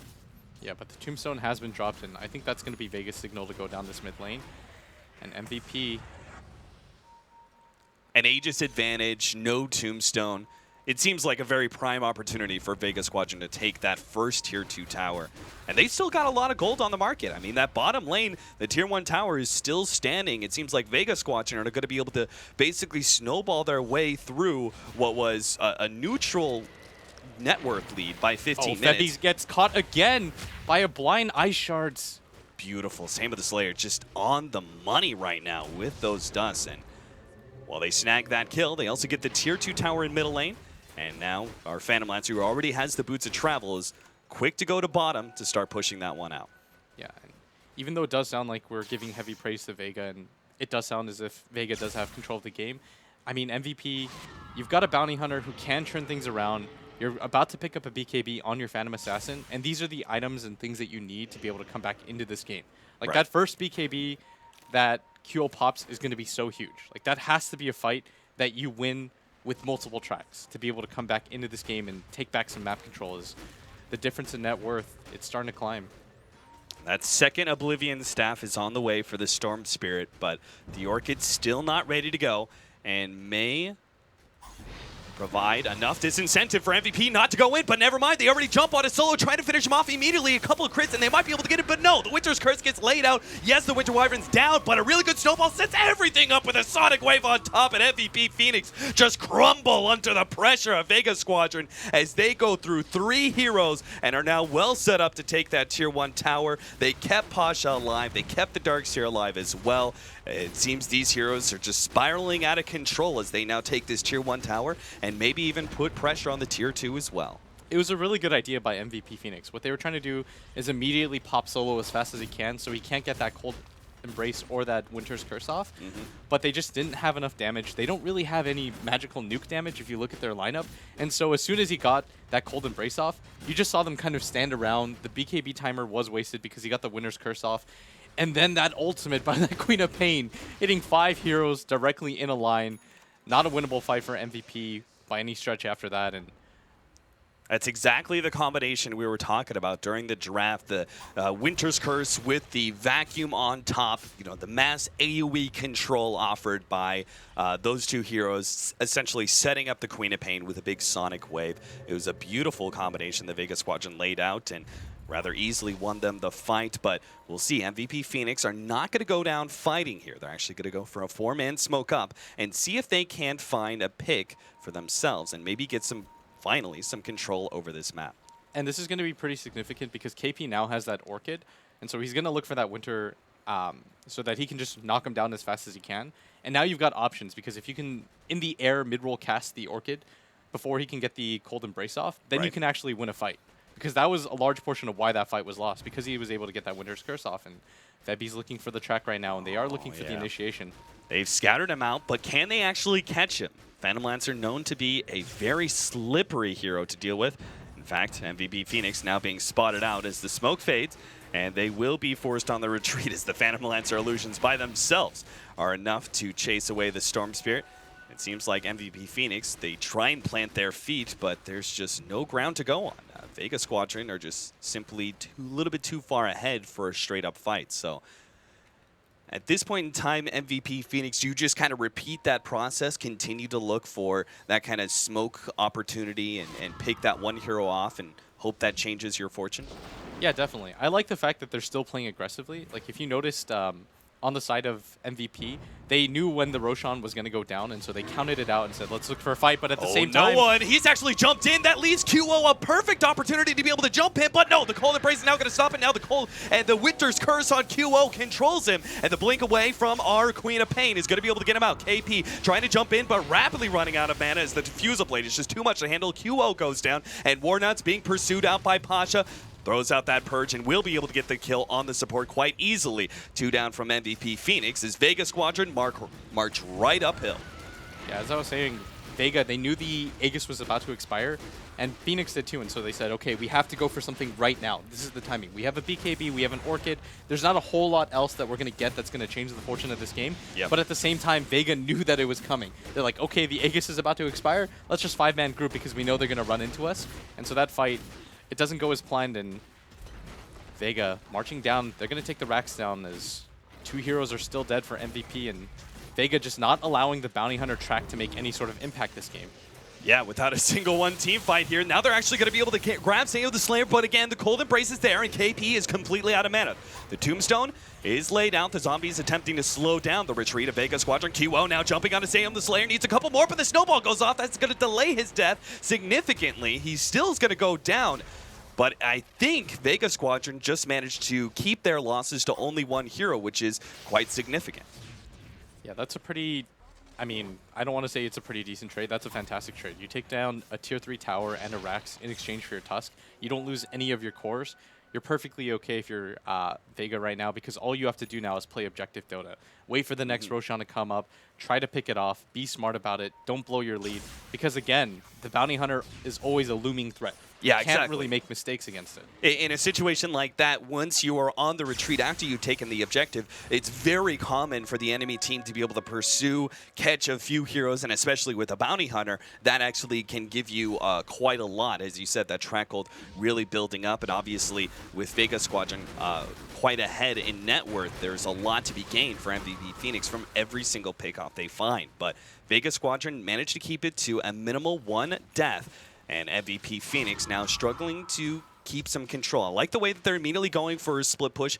KP dressing the bottom lane. Meanwhile, you have QO immediately trying to push out that top lane. Looks like we're still going to be seeing a Battle Fury build out of QO, just a bit delayed with the BKB first. Or is there another option for this Perseverance?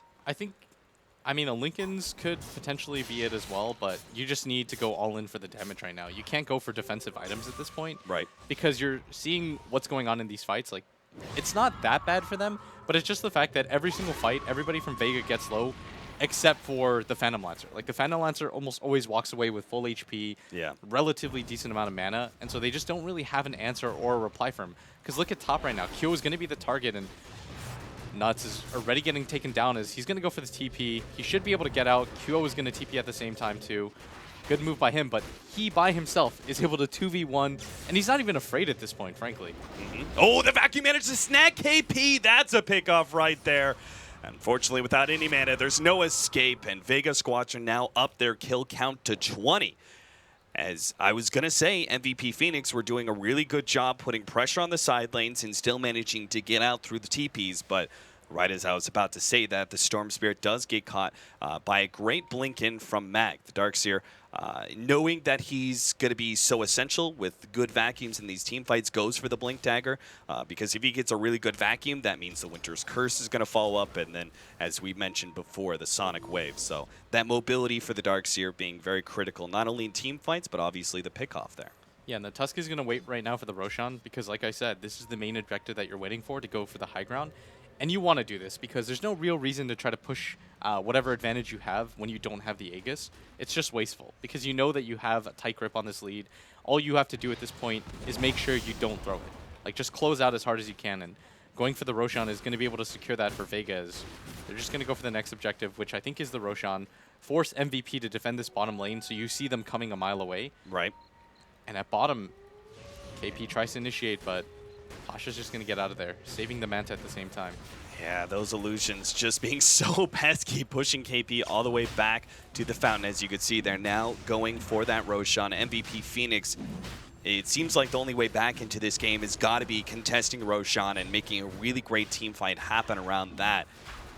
Was a relatively late timer for Roshan, so they should have an idea that it potentially is up. But obviously with both the bottom and middle lane pushing in, they have some creeps to push out before they can actually get to that Roshan pit. Yeah, I think KP actually has to just YOLO for this and go for it. Because even if you're wrong, okay, he's a little bit too late, but even if you're wrong, you have to at least try to prevent it, and no one blinks in. That was not the play. Blink forward aggressively, immediately taken out. But oh, what a great vacuum into the Winter's Curse, controlling everyone. MVP Phoenix got a great pick up and are now in serious trouble as now the Phantom Blades at the back is able to clean through a couple more heroes. 4 down and QO on the run. He's going to try and buy a TP scroll from the side shot, but it's on cooldown. He can't even get back to his own base. MVP Phoenix are left with no defense now, as the middle lane is already pushed in, and Vega Squadron will go straight for that bottom lane of Rax. All right, when you hear about those combos, you know, the vacuum into this, into this, into this, it's rare that you actually see it pan out. But in this instance, like 3 times this game, we've seen the Winter's Curse into vacuum. We even saw the Shiva's Guard there get popped off. The only thing missing was the Queen of Pain ultimate. You lose the Queen of Pain instantly in the fight, you're mid-hero, and it doesn't even matter because Pasha is just so strong on that Phantom Lancer. No natural counters on the side of MVP Phoenix, and we're just seeing this lineup roll through. Incredibly good coordination from Vega Squadron, as they even seem to have cut their losses. Once again, they're not going to lose a single hero for this one, it seems like. Vega Squadron managed to take that tier 3 tower, don't overstay their welcome in any way, managed to get out before the TPs and the revives from MVP Phoenix are there to be able to defend. So everyone gets out. Vega Squadron are just playing a very clean, crisp game. Yeah, and this is the, I mean, MVP isn't playing to their usual standard, but at the same time, I like that they're not giving up. They're saying, okay, let's consistently keep looking for opportunities to win. They're still doing the right things to try to come back into this game. It's just that the gold and experience lead is just not within a realm where simply wanting it is going to change anything. Like, you have to get some track kills off, and right now we're seeing KP try to go for this, but that Cold Embrace, I mean, this Winter pick is just working out so hard right now as KP is going to get initiated on, going to go down, and just another kill going the way of Vega. 25-10, 31 minutes in. It is over a 20,000 gold lead and 12,000 experience. A very dominant position Vega Squadron are sitting in. All they have to do is push in this bottom lane to get the second lane of Rax, and Pasha is already there, taking it out. And MVP Phoenix don't seem to have any response without their Storm Spirit. Many of their heroes not able to TP or not really in a position to be able to defend, even if they could get there. Now you have the Snowball jumping in already. Vebi is going to be going down. It's left with only 3 now for MVP Phoenix. Their only hope now is the fact that they've got the tier 2 tower still alive in the top lane, which means that Vega Squadron can't go for Megas straight up. Yeah, and Vebi has to be so frustrated right now by this Tusk, because every single time he was trying to do the comeback mechanic, you know, from the high ground, track. Yes. The Tusk just throws out the blind ice shards every single time on him, catches him out. Dust is always there as a follow-up, and they're just not letting MVP get into this game whatsoever. They're not overextending with any of their advantages, even with the type of lead that they've built up fight after fight. Vegas saying to themselves, play this game out slowly. No mistakes, no regrets. Like, this is our chance at getting into TI right now. Just don't do anything silly, and I like this sort of discipline that they're showing right now. And Phantom Lancer even addressing the Phantom Assassin. You don't normally see Phantom Lancer build into early MKBs, but obviously the one advantage of a carry Phantom Assassin is that she has that innate blur with a 50% evasion, but if you can cancel that out with the MKB, pretty much relegates Phantom Assassin to a rather poor carry. So they're now set up to go for that tier 2 top lane. MVP Phoenix have to go all in, have to try and force something. And I love the fact that they're not just waiting and sitting back inside their base. They're going to try and get the jump on Vega Squadron here. They have to wait for the BKB, though, on QO. It's got 4 seconds left. He's going to throw the dagger out and Jumps out Here we now, go. Sonic Wave. QO already dropping quite low. The Shallow Grave goes off just in time. He now addresses, but the Winter's Curse laid out. No one is just standing in the middle of all of this one. A beast. Solo is now dropping quite low, but the Cold Embrace kept him alive. MVP Phoenix have already dropped a few. QO is coming back for vengeance. Life number 2, but still can't grab anybody. Vega Squadron are managing to dodge all of this one, and MVP Phoenix actually call GG halfway through the fight because they can see the writing on the wall. Vega Squadron are just outplaying them every step of the way in these team fights, and not much hope for them in game number 1. Yeah, if you're MVP It's not Phoenix, literal. I mean, that's Actually, clearly some not of how it you is wanted breaking the game to in go. MVP as But I well. think this was more of a drafting thing than anything. You saw the Cold Embrace pay off against a team that had almost no magic damage, and you saw a Phantom Lancer just go to work on the team that had very little to deal with the AoE factor. Yes, I would say that there are 2 key heroes when it came down to the draft that were really problematic was both the Winter Wyvern as well as the Phantom Lancer. It felt like both of those heroes, MVP Phoenix, really weren't able to address. So hopefully they are able to get a better shot here in game number 2 as we're going to pass it off now to the analysts.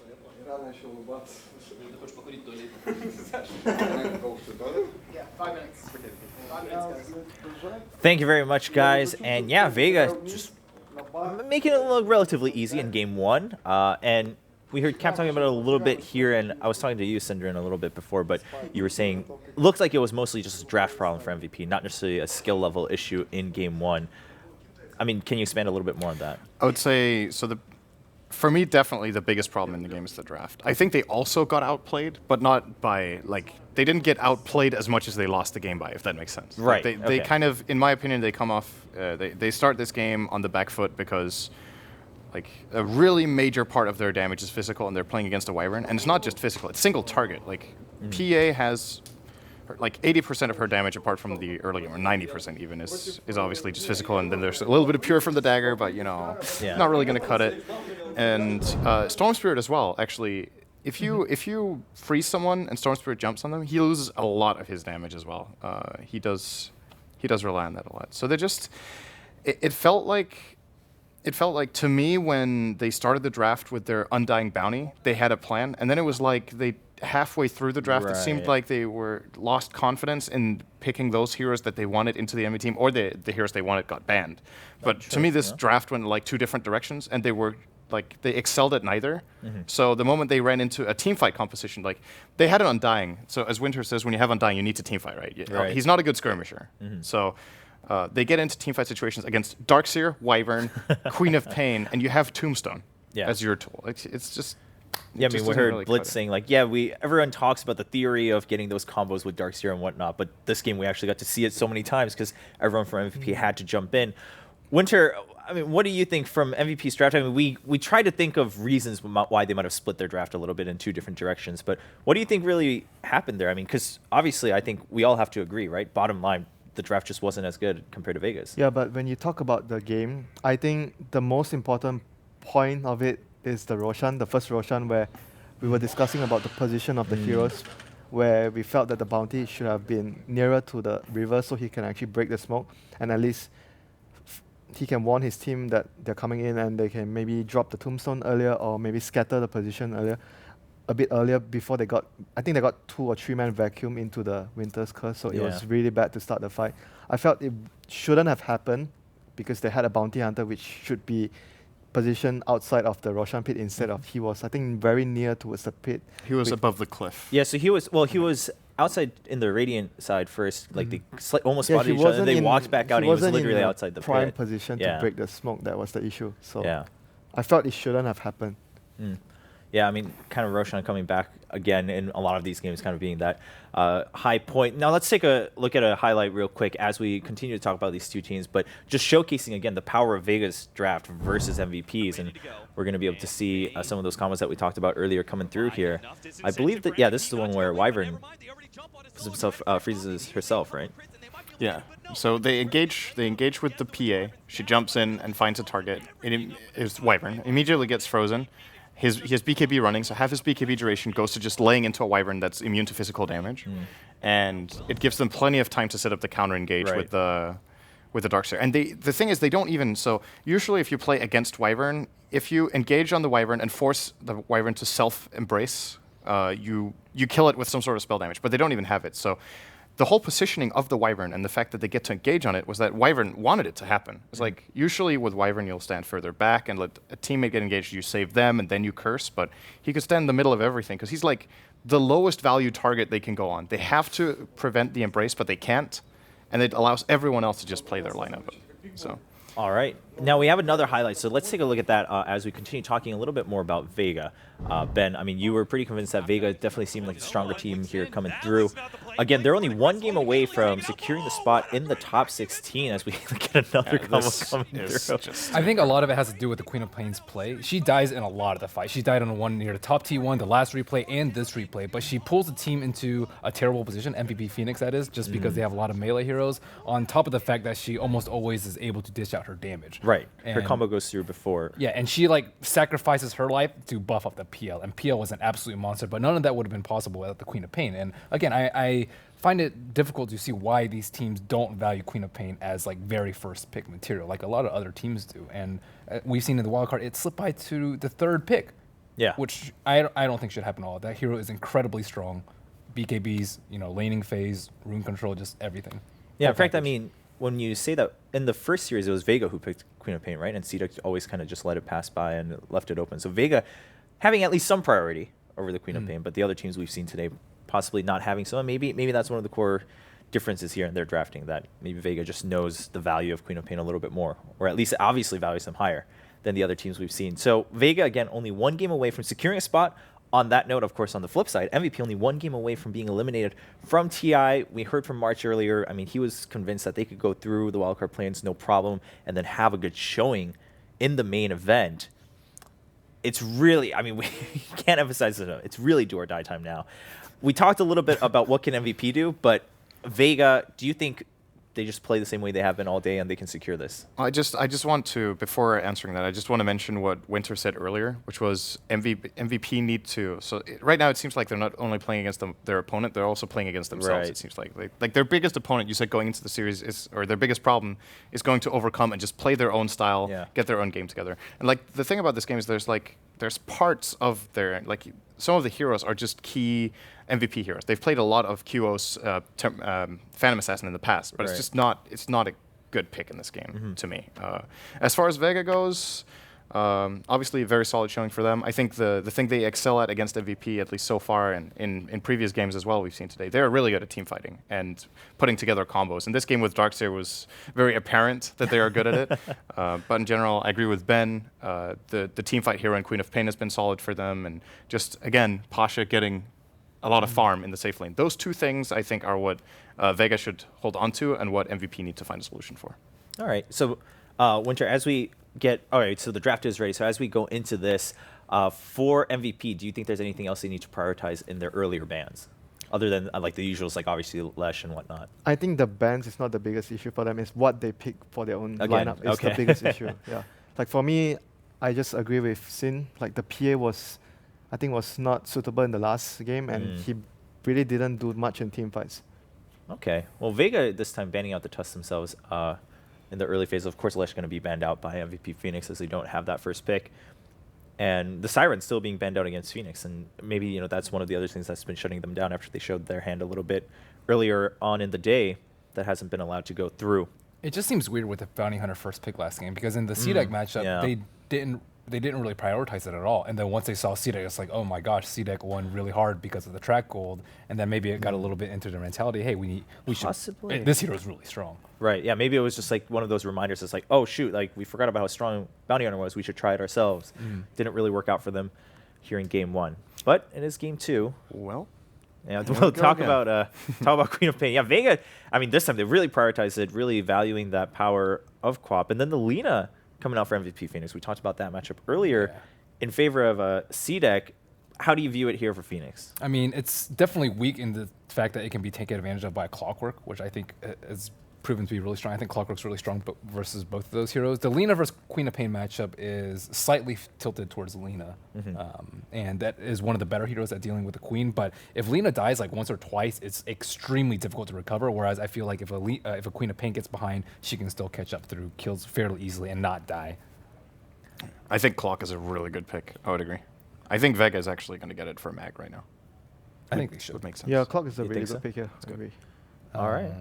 But aside from that, I mean, we have seen some Lina support. Or do you think this is more towards Lina core, Lina support? MVP do play support. I don't know if they play support more than core, but I'm not a big fan of Lina support.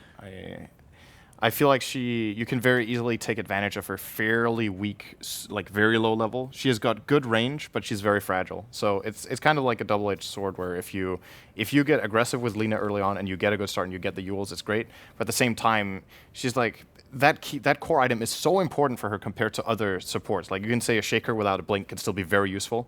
To me, a Lina without her first like key item can just become a liability, say 15 minutes in. And a lot of the times you see support Linas just get killed a couple of times by, for example, you said Clockwork, right? Jumps in on her and you fall behind, you just have a target on your back the whole game. Now, Brood being banned out by Vega, Winter, I mean, we talked about this earlier, even when MVP possibly could have just won a game by simply picking Brood, they didn't really go for that. Is that Vega just trying to play it ultra safe for whatever the picks they want to come through in the next phases, or do you think they are sincerely worried that maybe MVP's been hiding this? I feel it could be two reasons. Maybe they are worried about MVP. They might actually, because it's do or die for them. So even though they don't play Brood, they might still pick it, like since they have nothing to lose against what Vega want to have. They want to have a very greedy safe lane, for example, like a PR. A PR doesn't do well against a Brood Mother. It could be something along those lines. And going back to the point in the Lina, I feel if you want to play support Lina, I feel there's one more way to make it work. You do some dual lane, like a pressure lane, like Spirit Breaker Lina, and you get like maybe a couple of kills in the laning phase with a Spirit Breaker, and that could make a support Lina work. Okay. All right. Now, we keep talking about the Lina Quap matchup now. Are we convinced that Queen of Pain is definitely going to be mid? And No. that's, I mean, right? Because like that's been the whole played it. point, right? Is that her being first pick is actually because she's also so versatile. She can go anywhere. Does Pasha play Quap? I guess that's the big question. Because I don't think it's a support Clockwork, and I also don't think it's a mid Clockwork. So Mag is not playing the Quap this time. I think that's like 95% certain. Okay. So. Oh, that's all really right. quick. Yeah, going through real quick here for MVP. I mean, going with the Wisp and the Bristle, and then Ember on the side of Vega. We've seen a lot of Ember, actually. Yeah. Today there was a lot of Ember There's games. been 3 Embers. But the win rate, least. I don't think has been that Only good. one. Was it only one game? I think. And that was with only as an one off game. lane Ember, if I'm not mistaken. The tri-lane game. Well, we Or saw is it? the Yeah. one from CDEC, and then we saw one from Archon. Oh right, yeah. Is that all? Oh, was it only two? Yeah, I feel like this was the third one. Oh. There might have been a third one. It Anyways, might- Ember's been right, picked but a lot. Yeah, 3 or 4. I mean, we've only had a couple matches today, so 3 or 4 is quite a bit, especially. I actually think MVP Phoenix have some pretty good heroes against Ember now. I think Bristleback does well against Ember. He can't really, like, you're actually very fast, so you can run him down and force him to use remnants defensively, or if you commit into the fight, you have to constantly run away from Bristleback, or at least commit your chains to him, and he can just like turn around and deal with it pretty well. Lina, if it's a core, Aghanim Scepter Lina destroys Ember. And in addition to that, I think it's like 3 or 4 patches ago, Flame Guard became purgeable. So if you have Yules, you can actually remove Flame Guard with Lina. So there's a lot of merit to MVP Phoenix's picks against the Ember. At the same time, he's pretty good against Io. I like that a lot for that matchup. He can catch up and isolate the Io, force it away from its tandem partner. And against Shaker, it's kind of double-edged. If Shaker is not in the field of vision, you can suddenly get fissured when you're engaging, and then all of a sudden you're very fragile and you can die very quickly. At the same time, if you get in on him, he has like no counterplay. Yeah. So.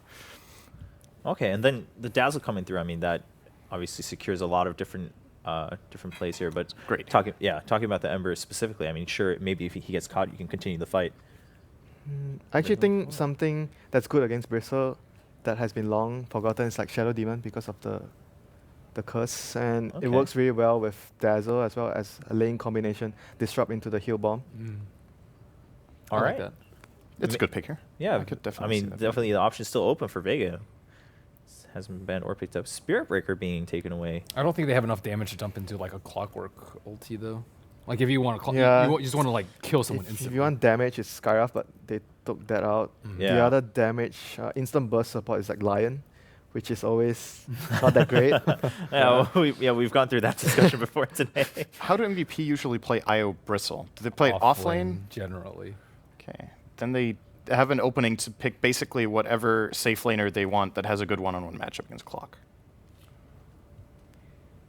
Okay. Warlock. Well, Hey man, don't want to beat a dead horse, but it is do or die time. So it's been for a bit. Yeah, I mean, at this point, it's not even that, right? MVP, I mean, it hasn't been looking too good. To me, this would actually, like, compared to the previous games we've seen today, I think this is a good Storm Spirit. Yeah, game. this is actually a really how good about Storm. Axe? You know, Axe is good one versus Axe one. is good too. Clockwork, and Okay. it's good versus Dazzle.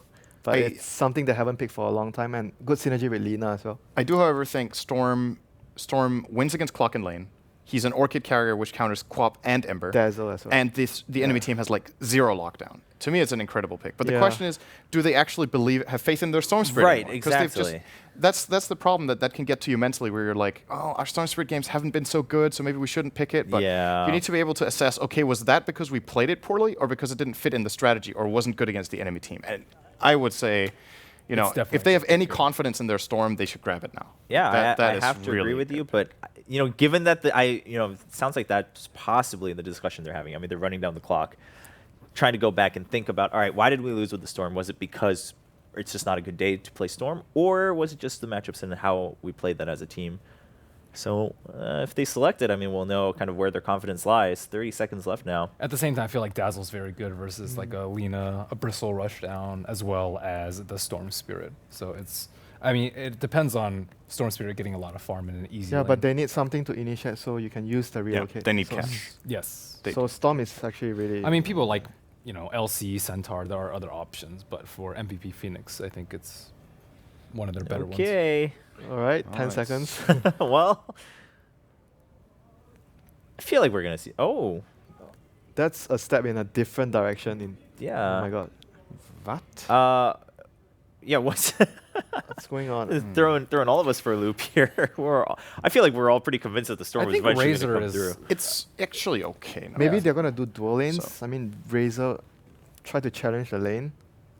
So now they don't have catch, right? But they have a really good mech carrier, and they have a very tanky lineup. So their lineup is very good at starting to take objectives at like minute 15 or maybe minute 15. Like if they get a mech, and then maybe they could even get something like, if they want to go the all-in classic MVP push style that we've seen a lot in the past, get mech and pipe, and then look to siege high ground. I think that's definitely a possibility. I mean, they could have had Bristle or IO build a mech, and I feel like his static link isn't that good. So I feel like it's a decent hero in the fact that MVP likes it. It's a mech carrier and it's tanky, but in terms of against Vega's lineup, I mean, it seems a little lackluster. Static Link here, I think he should get like 1 point in or not skill at all. At Full least 1-1. against these heroes. Ember will just jump away from it with 1 Remnant. Quap will blink it.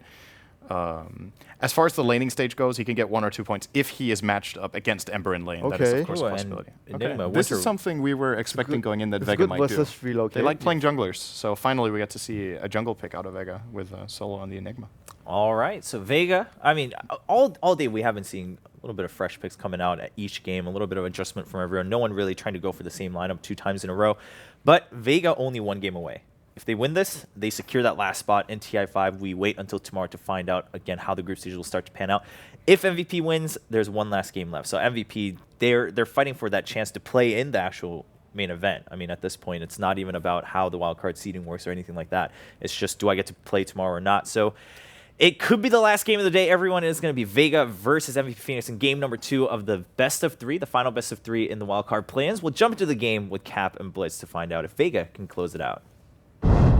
Mid and let Warnuts kind of do whatever he wants. And so if you're Vega, you have to know that's what MVP's lanes are, right? Like, it's quite obvious because you don't want to send Razor, a hero that isn't really mobile and can do anything. Like, Razor's not a hero that's going to move around the map in general. And you don't want to give him disadvantageous matchups. So I think Vega, as a response, should actually just send the Dazzle and the Ember to the off lane and kind of let that happen. But at the same time, it's still not an ideal situation because the Razor will do just fine in that lane. And at the same time, at that top lane, March should be able to get a decent amount out of the Clockwork. But this is pretty much as good as the lanes get for Vega, I feel. Like, just dual off lane, kind of just deal with the laning phase because Solo at the same time should be pretty uncontested. Okay, so my idea would have been the Ember Spirit and Dazzle sort of running a dual lane mid and then putting Queen of Pain off, and then you have the Clockwork. The one thing I really like is that Vega are running the Clockwork up against the Bristleback Wisp, simply because I don't feel they would have had any power to defeat that duo. Why do you really think that it's better to have the Ember Spirit at the bottom lane as opposed to mid? Because he's going to get destroyed by that Lina. And Right. the amount of rotations that the Earthshaker can make to constantly pressure him down, you're not going to get any farm. And in this type of game, you don't want your Ember Spirit to have a bad start. Like, we've seen that consistently, right? We've seen Embers struggle in the mid laning phase a little bit too much, and it just takes them a little bit too long to get online. But whereas last game, I thought that MVP Phoenix actually got outpicked quite hard, I think this game is more of an MVP Phoenix draft. They have the better lanes overall. They're going to be pretty satisfied with the look of the game overall, and I think they should be pretty satisfied with how things are going to go. And in response, actually, I really like this, that Solo's going to go for the aggressive jungle, and MVP aren't going to be able to see this. So what he's going to do, I think, is grab Eidolons. He can rotate down at any point at that bottom lane, and you can pressure their safe lane and just open up the jungle for Vega right now to pressure. And so what he's going to do is just level as much as he can, and then around maybe level 6, he just rotates down, they kill the Razor, and just take the tower as fast as they can. Does he try and gank up the Razor before he hits level 6 with the attempted Malphus, or does he just focus solely on jungle? You can, but at the same time, I think what's even more important than this is that Solo can rotate to the mid lane around like level 4 if he opts to go for more levels than the Malefice instead of the Midnight Pulse. Right. And a Queen of Pain plus an Enigma with 6 Eidolons, you're going to win that fight. Like, there's no way that Lina can win that. And so I think the correct response is, instead of focusing so much on that bottom lane, is actually to try to help out this mid lane a little bit and then force the Earthshaker to play responsive Dota. Because this bottom lane should be somewhat okay. And once you get a few levels, you can just rotate down with Eidolons and take the tower. Oh, Mag, sneaky little juke here. If he was actually spotted out by MVP where he went, he has no more Tankos left, so he would have been totally stuck, and that would have been your first blood. If Febby actually spies this one out, they could still get the kill on Mag. As Febby rotates around, he's going to find Mag soon. He realizes he needs to let March first.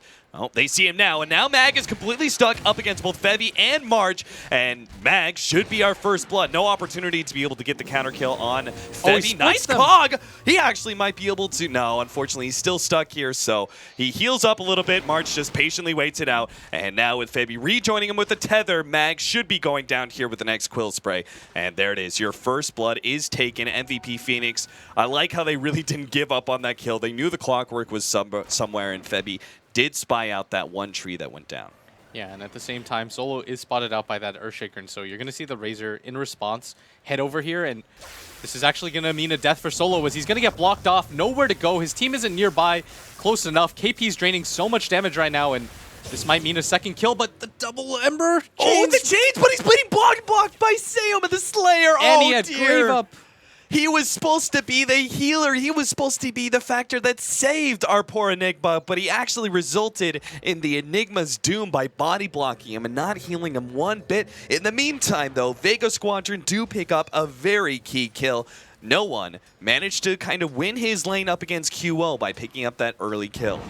It's the advantage of that high ground ward, and at the same time, QO is so afraid right now of the Enigma being able to rotate in, as no one has a pretty significant lead right now. He's got a full level over Kyo right now, and Kyo is the type of player I know is kind of temperamental. Like, these kinds of starts do bother him. Like, this is something that he's going to go, damn it, I shouldn't have done that. I know better than that. And I think it is going to get in his head a little bit. And so I feel like MVP should try to help him out in this lane as soon as he does have kill power. But at the same time, I mean, now you see Solo rotate over out of that lane. I He's mean, gonna go to his own jungle. If you put that Earthshaker, ooh, March is actually going for another kill, but the TP is coming in. The Dazzle is going to be there to try and save Mag. The heal gets laid out. March actually dropping lower and lower, but Febby with the constant heals means that March just feels so confident playing aggressive like that. So while Sam and the Slayer does manage to save Mag, they are unable to get any sort of counter aggression. Solo now moves up into his own jungle. Do they actually have the power to get a kill up on this dual lane? With the Wisp Bristleback, it feels like to me the Wisp Bristleback is just going to be too strong, and heroes like the Dazzle and Clockwork are not going to be good enough in the lane. Yeah, I don't think that there's any real kill potential right here because they don't have any real burst damage, and Febby should almost always be able to rotate in. So we're solely focused on just jungling now for Solo, and maybe a rotation into the middle lane, but not putting any pressure on top. Yeah, I think what you do is you grab a smoke, and you have 3 possible options, but 2 of them are more likely. It's A, you wrap around on QO, further try to get the lead mid, because this is a lane that you didn't necessarily see do as well as it did, but no one does pick up the solo kill, and you just snowball even harder in this mid lane than you were before. Or B, you smoke behind the Bristleback, try to kill him, and then take the tower down. But that's a little bit riskier, I feel. Like, if you go for mid, you probably don't take the tower down. Oh, QO already to shut away, but he gets the haste off and is able to get the distance away from no one. A clutch, and now he's actually trying to turn this one around. No one does get the Shellgrave. QO unable to get those last couple of last hits. Meanwhile, top lane chasing down Solo. March does pick up the kill and will content himself with killing off the poor Nigma's babies as well. The Eidolons die. MVP March establish even more dominance up in that top lane. I mean, this is what I was talking about. I played against this combo so many times in Korea, specifically from March, and so this is just miserable to play against because you can't really pressure it like you would want to in a typical offlane. Like, you want some kill potential, but because you picked a Dazzle, you're not really able to do so, and now you're seeing the lanes even pay off further for MVP because you've got an Ember Spirit going up against a Razor who's not going to have the best time, and this mid lane, though, is the kind of saving grace right now for Vega because right now, as we see, Q is getting harassed more than you would want. At the same time, our Clockwork has now rotated to the bottom lane. It seems to stay. A rather odd situation. Clockwork doesn't normally rotate into other heroes' lanes pre-level 6, but it seems like Vega Squadron are going to try and give him this solo so he can pick up his level 6, and perhaps our Ember Spirit rotates somewhere else with the TP scroll he has, or maybe they're just going to dual lane it. It seems very odd to have the Clockwork here, but maybe they just don't have a better option for him. He's going to try and sneak up and try and get the cogs on KP, but not close enough, and his surprise is spoiled. He really can't do anything in this top lane because you're seeing March just kind of abuse it. He's able to do whatever he wants in this top lane, and so they're rotating down because they need Mag to get level 6. Like, a large portion of this game now comes down to how Solo is actually going to make rotations around the map, but we've already seen him get invaded in his own jungle once, in the enemy jungle once, and you got to see a TP come up at top, and Solo has to come up huge. Maybe they just get away with Febby right now. Yeah, Febby managed to make the long tether away, but no one is still there to finish him off. Now, MVP March is going to try and get himself out of this sticky situation. Doesn't look like no one's really going to be able to pursue. March will be able to tag up with both Warnuts and QO from the middle lane. So no additional kill. That cost them 2 rotations, 2 TP rotations, as well as Solo himself coming out of the jungle in order to get that one support. But it does ease the pressure that was there at that top lane. No one dodging the Light Strike Array is going to be fine in this middle lane. Taking a look at some of the CS here, despite the fact that MVP Phoenix do have that kill, it is not that one-sided in their favor. But maybe after we clear through this Ancient stack, which I didn't see until now, they will be able to take a lot more of an experience and gold lead than before. Yeah, Febby's almost already level 6 off the heels of this, and March is going to be the mech carrier right now for MVP, and he's almost got it. And once he gets that mech, it's going to be really hard for them to contest this dual lane. And up at top, they're going to try to get aggressive right now, take this tower down, and I think this is the correct response right now for Vega, because Solo hasn't had the best individual game. He's been invaded in his jungle more times than he would have liked, and so this is the response. Try to get down towers. He still has the smoke, so the black hole potential gank is still there, and I think MVP have to recognize that and sit the Earthshaker in places where you think it might happen. So they're going to send him up the top, but the Eidolons are going to scout this out.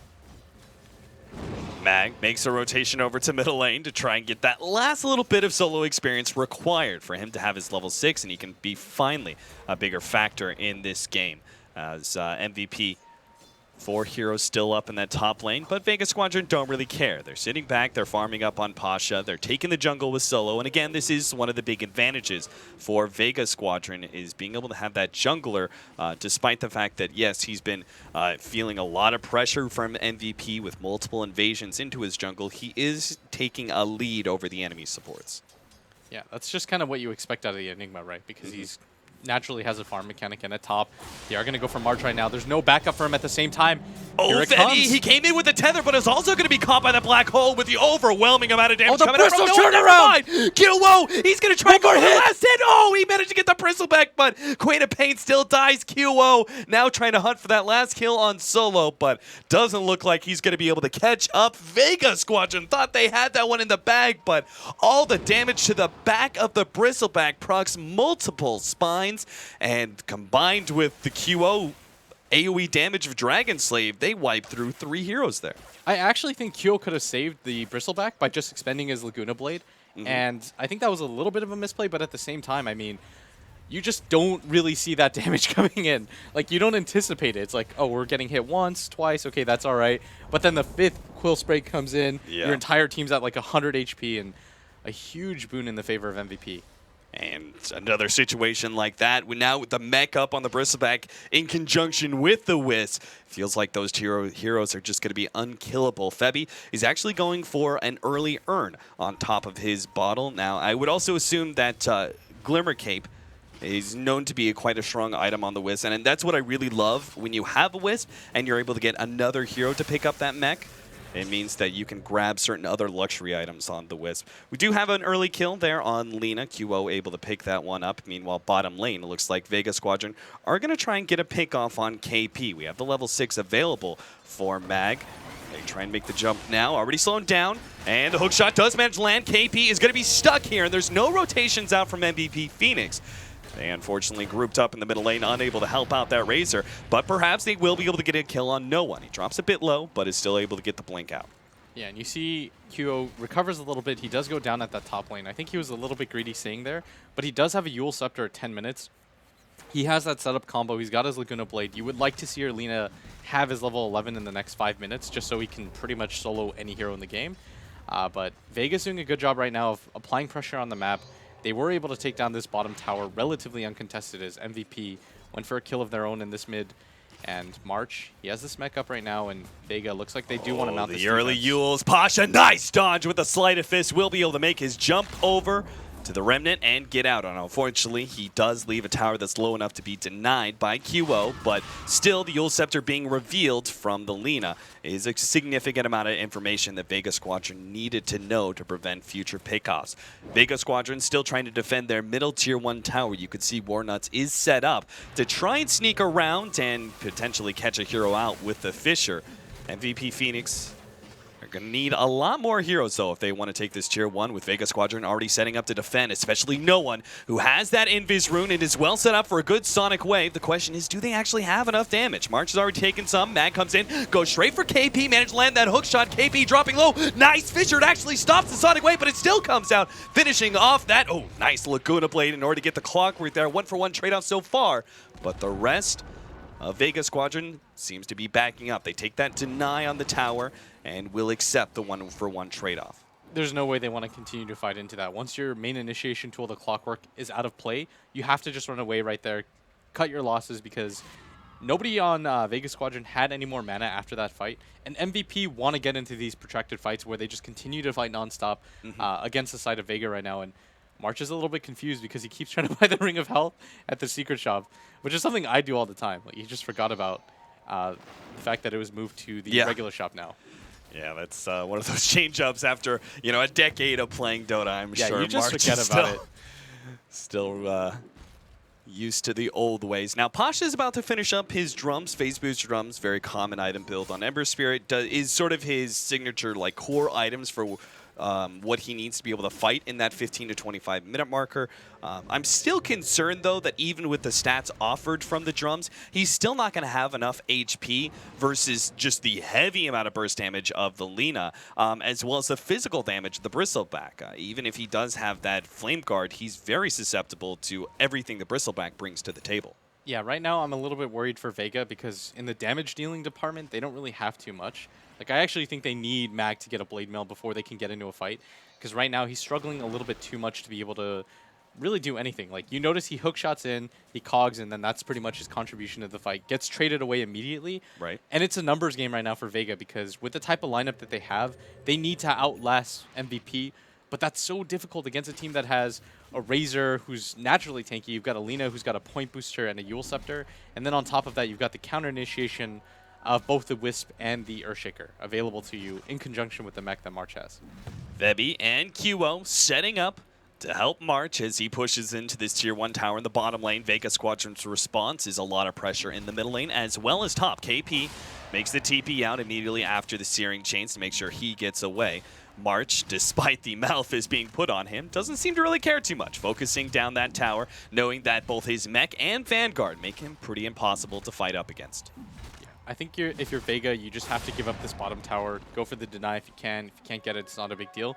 Because Mag has to get this Blade Mail. Like, he's just about picked it up. Yep, he's got it right now. Lane, Mag maybe caught out here. QO is going to try and make the wraparound here with both the smoke and the invis rune that he was able to pick up. Sees him now, and Mag is going to be hit by the Yule Scepter. Oh no, the Light Strike Array doesn't land. The Blade Mail does a decent amount of damage back to QO, but it doesn't seem to matter. Meanwhile, bottom lane, Vega, they actually trying to challenge the Wisp Bristleback, but realize that is too dangerous of a game to play. They themselves back up despite being 4 against 2. Goes to show the power of a very, very farmed Bristleback early on to the game.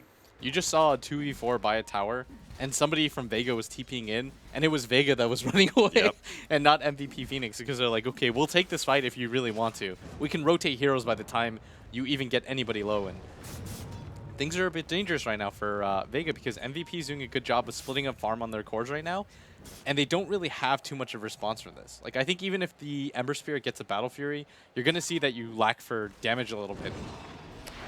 He's got the pure damage that's going to be coming in from QO as well. He's already got a point booster as well as that Ogre Club. He seems to be straight rushing it. Like, no upgraded boots, no, like, say, an early BKB, anything like that. He's just going just raw boots, straight Yules, straight into the Aghanim Scepter, trying to get that pure damage as fast as possible now. Oh, QO in this top lane, he's actually going to get popped off by the rotation from Mag, who hook shots him from downtown, and QO with the next death.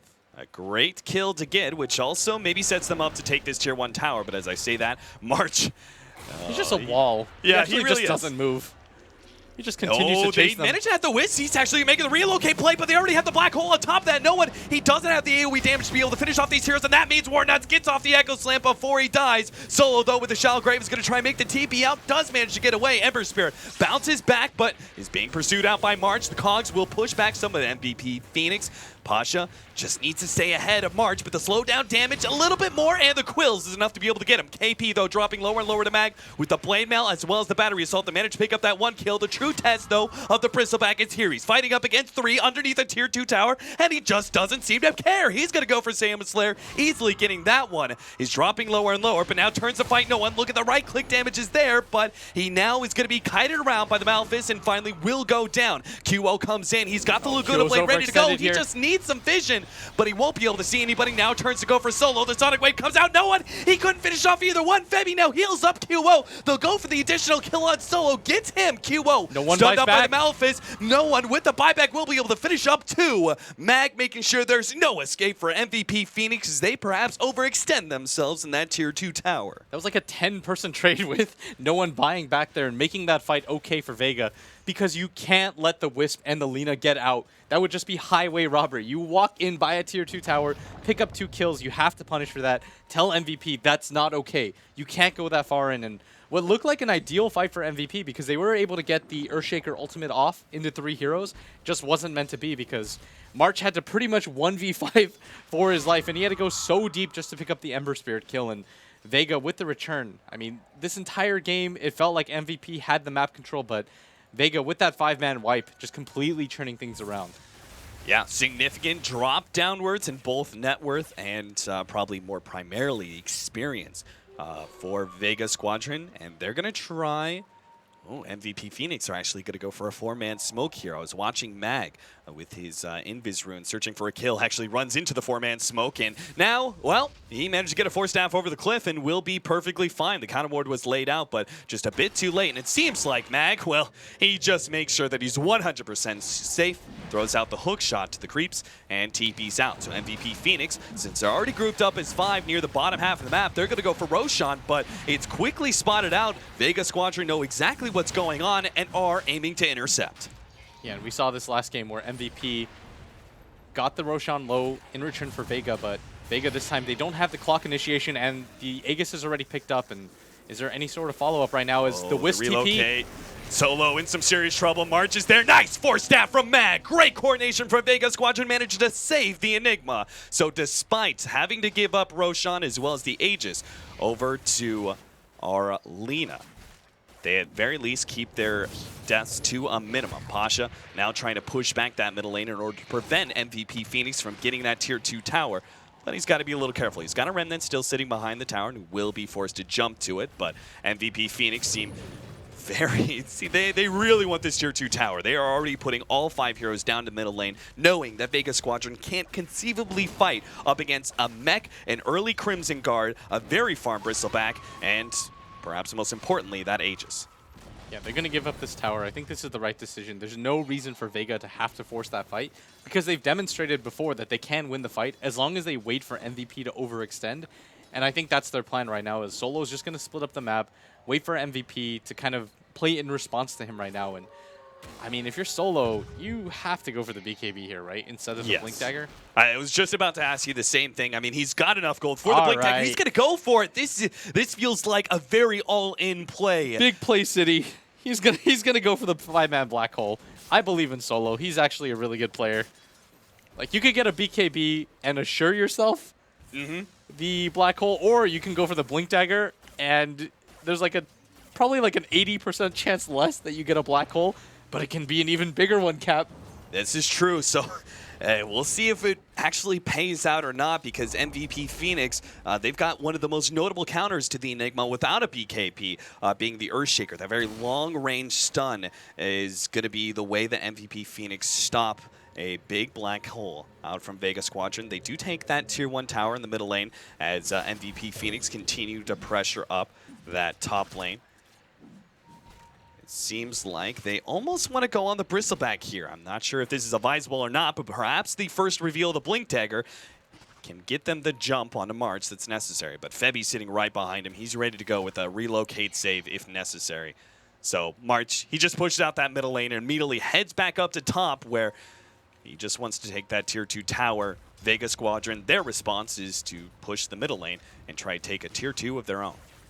MVP knew that they were there. With this ward over here, they actually spotted them entering the jungle, and so they're like, okay, we should back out. But it does look like Vega's interested in getting into this fight, and I don't know if MVP is going to anticipate this because they don't have any ward vision right now. And Solo first to be revealed. March is already on the front lines, is now going to try and make his way back. Of course, the pass is going to make it difficult. Already, there goes the Black Hole. Managed to lock down both March and QO. The Sonic Wave and the combination out from no one. Almost finished off one hero, but now the Laguna Blade gets laid out. No one's still able to make the blink away. There goes that Aegis to Lina, but she's going to be coming back soon into a Clockwork Cog pushback. Meanwhile, the Queen of Pain continues her march forward, but the Razor's found her and managed to get him with the static field. Ember Spirit at the same time trying to make the jump away. Light Strike Array, QO hoping to be able to predict that jump, but Pasha just moves his way left, while Mag, another great Force Staff over the cliff. Pasha gets out as he uses Remnant in order to jump away. No, the Remnant's actually maybe going to put him in some trouble as MVP continue to try and go for him with the relocate, chasing him underneath the tier 3 tower. Mag, who makes the TP in, had the Invis rune to be able to help him out, so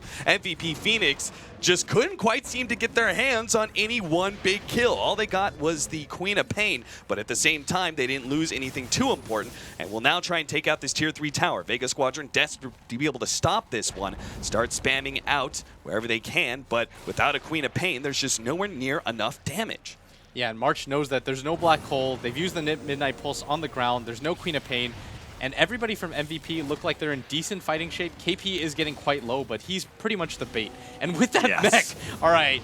Now he gets healed up straight to full, MVP Phoenix continue to focus down that melee racks. They want to get it before the Queen of Pain gets the revive. Oh, there goes the Dazzle. Laguna Blade wipes him out. Vega Squadron now we're going to be playing a 4 versus 5 if they want to be able to punish. Hookshot misses, but a Sonic Wave. It hits on 4, takes out 1. 2 now as the Whis ends up going down. Pasha hoping to be able to get more, but the Lina's just too far out now. An Echo Slam puts a stop to his progression. Pasha now needs to make his way out. The Queen of Pain gets another jump. March is dropping lower and lower, but he does have his back turned. It just doesn't seem to be enough. Fisher gets laid out, but still, March falls. Nuts is stuck in a trap and will be going down as well. But at the very least, QO survives, and a lane of racks by 23 minutes is still a huge victory for MVP Phoenix. considering the type of start that Mag had in this game, he was level 4, he was in a difficult lane to begin with, he got first blooded.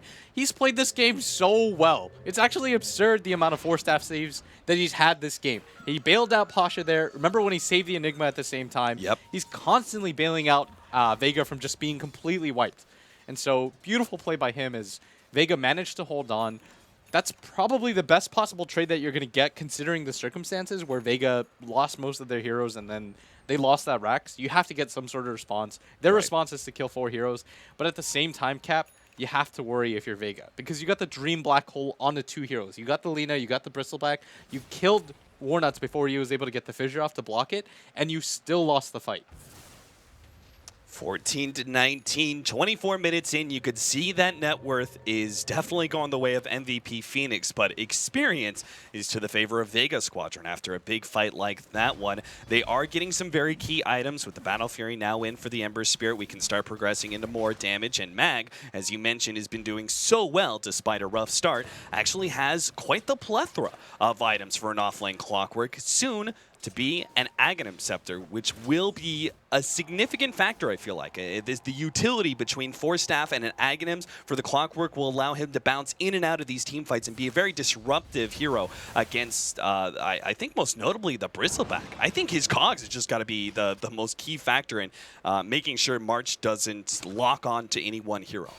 Yeah, but MVP, with the response, they pick up 2 BKBs, and I think this is even more important than the Aegis, is that you're seeing that Vega, even though they held there and they were able to get a lot of kills, there's no real farm progression off the back of that. Like, it's not like your Enigma is going to pick up a BKB. He's still 1,600 gold away, and so MVP, I think they realize that. They're saying, okay, with that Rax taken, we got a big enough gold infusion that we have 2 BKBs, and Solo has to come up huge here. Like, this has to be the multi-Toby Black Hole screaming moment for him. This game, if Vega Squadron manage to get a really good Black Hole here, they can gain control of this game number 2 back into their hands, or perhaps take out MVP Phoenix in a clean 2-0, manage to make their way into the international main event, securing themselves a minimum of $50,000. A huge win for Vega Squadron, 10 times the amount that they've ever won from a single tournament. MVP are hoping to be able to even out this series as they go for another march uphill. If they can get 2 lanes of Rax, though, this early on. Sonic Wave already getting laid out. No one. He does have an Aghanim Scepter, so we'll be back in 40 seconds. Just hoping to be able to push MVP back. Not wanting to get into that last end-all team fight just yet. Yeah, and MVP is actually dipping quite low right now. Oh, a catch out here perhaps. Mag is going to be caught by QO, and the rest of Vega Squadron, they're going to have to try and march a response. Febby drops low, but not quite enough. Now Solo, Solo's out of position. He's been caught. He's going to be chased down by KP. He's losing more and more of his damage as KP just pops the BKB, not caring about anybody else. There goes the Shallow Grave, but I'm just not sure how Solo can actually get out of range. No, he's good. MVP now dropping low enough they can't actually pursue any further, and Vega Squadron might just have a response. Pasha already locking down March, who's going to be forced into a BKB of his own, and a Dream. Vega Squadron just managed to push back MVP Phoenix, and maybe they even found a pickoff. QO is the target. He's still got a Yule Scepter to defend himself, and it doesn't seem like Vega Squadron, well, they know the Wisp relocate out, and it's going to be coming back soon. They're going to try and fight around this one, it seems. MVP, they just bring back the Wisp, who immediately tethers over to the Bristleback. Good Fissure block as well. Queen of Pain jumping aggressively. They also have Pasha slowing down with the chains, but it seems that because it's March on the back lines, Vega Squadron don't want to challenge him. They're having such a hard time bringing him down right now, and they're recognizing correctly that there's not a whole lot they can do to that Bristleback because you don't want to overextend. There's like too much counter-initiate potential by MVP Phoenix. Because that's the thing about playing against a Wisp. It's so deceptive. You're like, okay, this guy has 400 HP. In actuality, it's more like he's got 2,000. Right. And we have to fight into the Bristleback. There's no Silver Edge on the side of Vega. There's no real way for them to deal with him right now if they're going to go for that chase. And so they're going to correctly back up. But MVP, they did waste 2 BKBs, overextending, I think, a little bit for Solo, and he doesn't even go down, and he manages to hold on to the Black Hole. Yeah, and I think that perhaps this could be very critical of the next team fight. Pasha was able to pick up a Crystallis, and with this extra time they've now bought themselves, may be able to farm up the buyback as well, which may be needed in this next push. Meanwhile, Solo, he's actually aiming for that BKB that we talked about earlier. If he can get both the Blink and the BKB, he's going to be well set up to jump in, get a Midnight Pulse, and a good lockdown on 2, maybe even 3 or 4 heroes. I think you definitely grab the BKB even over having a buyback, right? Yes, Like, I mean, the black hole is just it's too pretty big much of a everything. factor. If you buy back and you don't have black hole, then the fight is probably over to begin with. And Yeah. So I think this is the all-in of all. Like, you have to just try to grab a 5-man black hole, turn this game around, and it's not even as if Vega are that far behind. Like, they still have the dire side advantage. So if they want to contest this Roshan, they can go for it. And this might actually be the ideal fight for them because with the Blink Dagger and that small area that they have to play within, this might kind of be where Vega wants to shoot for because MVP don't even have wards on the high ground, and they actually dewarded this one up here, and so it's not like they have the best vision against Vega right now. Yeah, they've actually got some amazingly good. I mean, pretty much every single one of their heroes is good for a Roshan fight. You've got jumping heroes such as the Queen of Pain, Enigma, Clockwork, and Ember Spirit, who are all able to jump inside the pit, all have some sort of AoE to be able to throw inside the pit as well. And then added on top, their one support who can't jump inside has that long-range weave that can catch multiple heroes to start the fight. So MVP Phoenix are not going to try and risk it going for Roshan, perhaps going for the smarter play Solo goes and for the focusing solo on smoke. that bottom lane. Already, the Invis hero solo jumping Oh, forward. here he He's got the comes. BKB. He needs this one. Goes for the black hole, only catching March. And now Febby is left to be able to get a potential relocate, but he needs to use it soon. The mech goes off, and they do manage to keep their BKB alive. March is going through hero after hero. Solo's just hoping to be able to get something. He does get one before he goes down. At the same time, the bristle in the back now cleaned up by Pasha, who's going to jump forward for another one. The buyback for the Queen of Pain seems to be working out, but a nice relocate save out from Febby. He held on to that one for a while, chose not to try and use it for the bristleback. Seemed to be the right play in the end, saves the Razor instead. But at the same time, what a fight by Vega. Able to instantly blow up the Lina before she's able to cast a single spell. Don't tell me. Febby, is he going to he's get actually out gonna of here? get out? Oh, Oh, no. The Glimmer Cape walk away and TP out Vega Squadron. We're stumped on that one.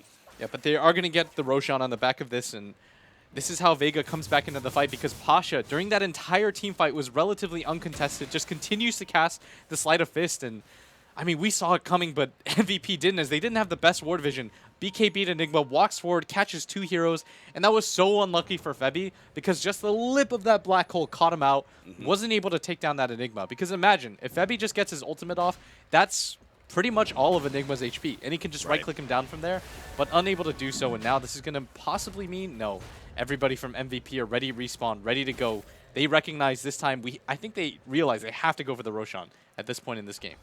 Yeah, another buyback that's being foregone here. The Ember Spirit now chooses to invest all in on the Daedalus rather than having that buyback. Do you agree with that play? The potential damage of a big critical better than a second life?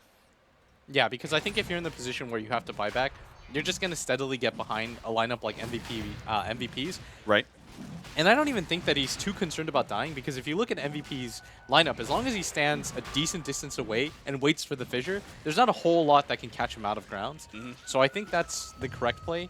And it looks like Vega, they don't want to give up this Roshan for free, and I completely agree with this decision, because you can't just let them get the Roshan and then push your bottom racks.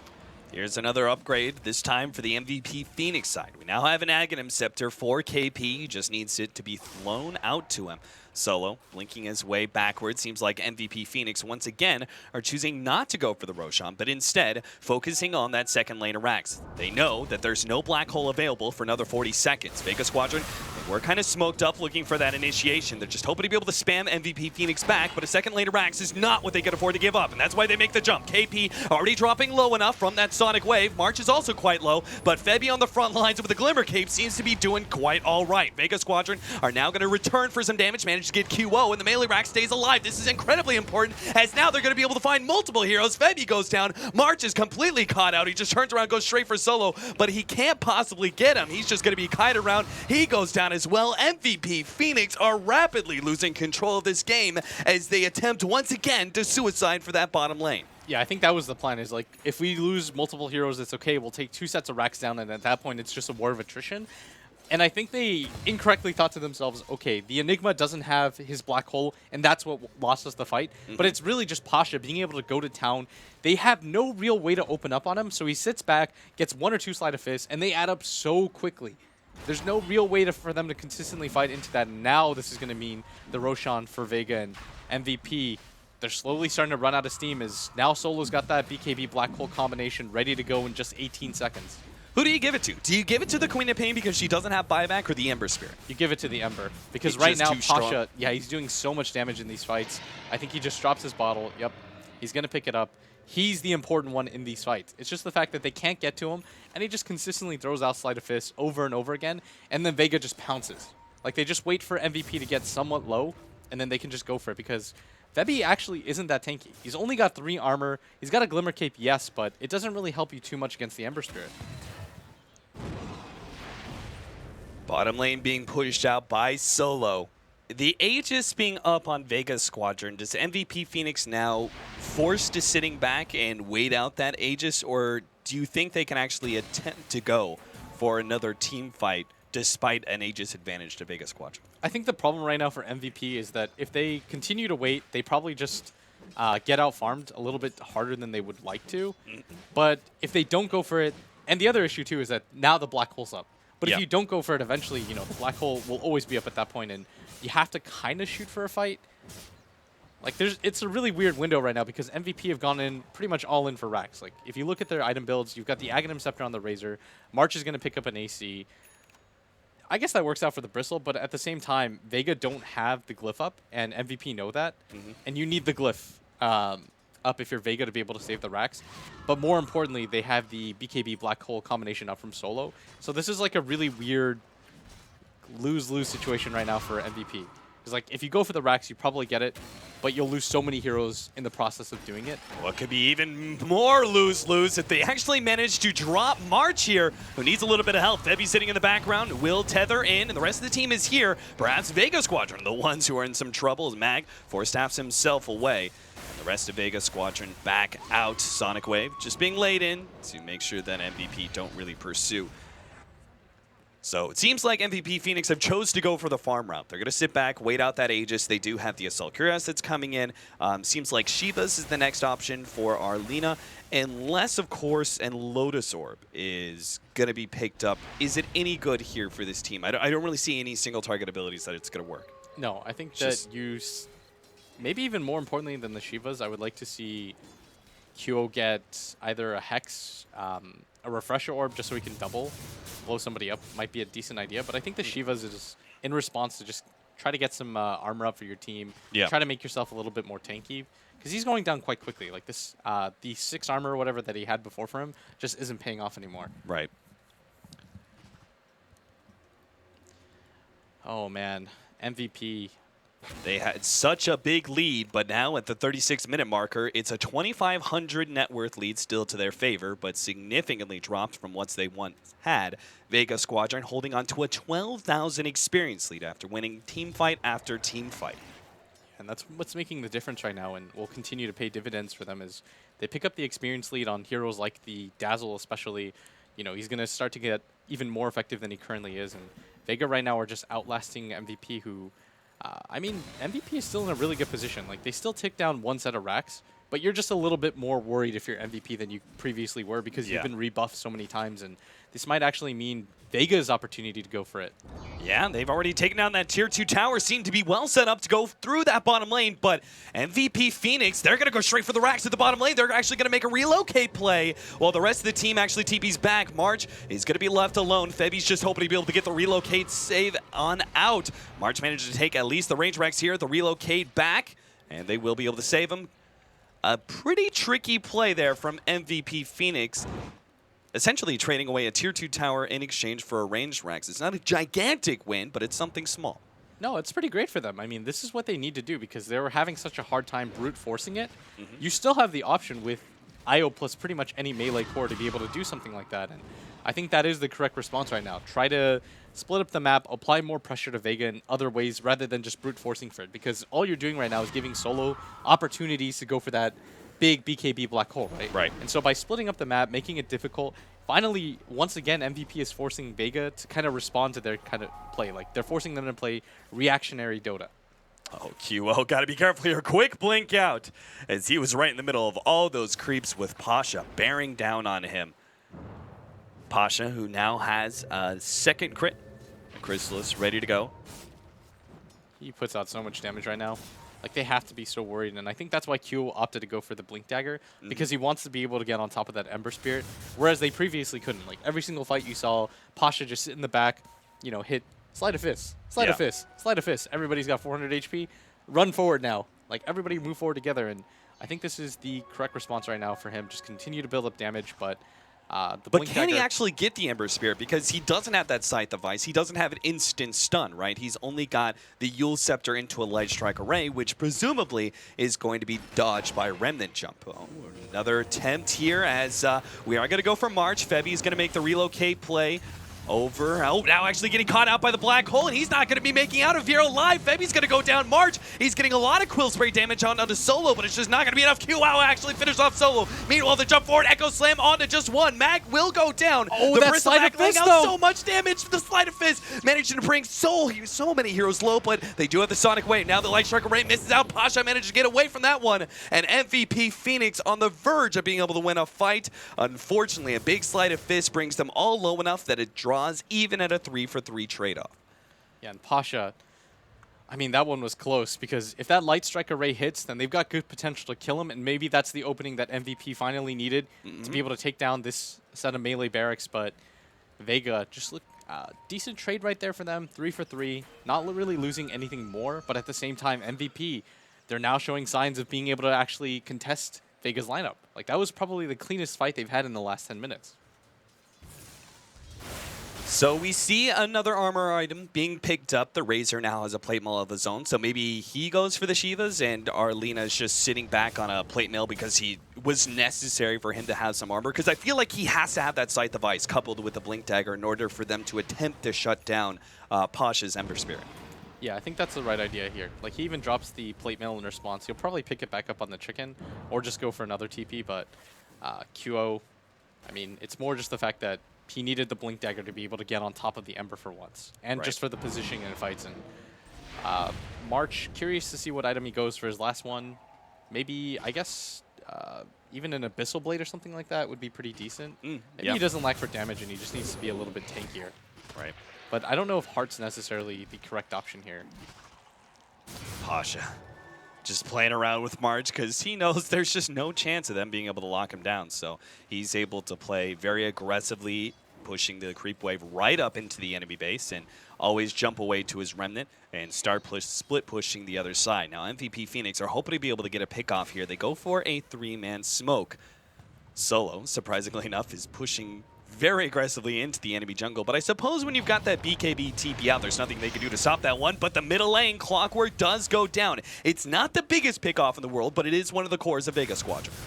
Yeah, and Vega, I mean, they're splitting up around the map, trying to farm out as much as they can, but MVP going for that smoke play, able to open up the map a little bit more, and this might mean their signal to go for this bottom lane of Rax, because they know that the Enigma doesn't have the black hole available to him. Like, he's got the BKB, but it's the black hole that matters, right? Right. And so Vega already preempting this. They're going to set the ward down and get ready for this defenses. MVP, they're going to see if Roshan's up. No luck there as they continue to assault this bottom lane. So they just let March at this point, like, if they do want to go for the push uphill, it's just leave March alone. He pushes it up, and when necessary, make the relocate play out, right? Like, they can't actually commit multiple heroes up that ramp solely because Pasha's Sleight of Fist is too powerful.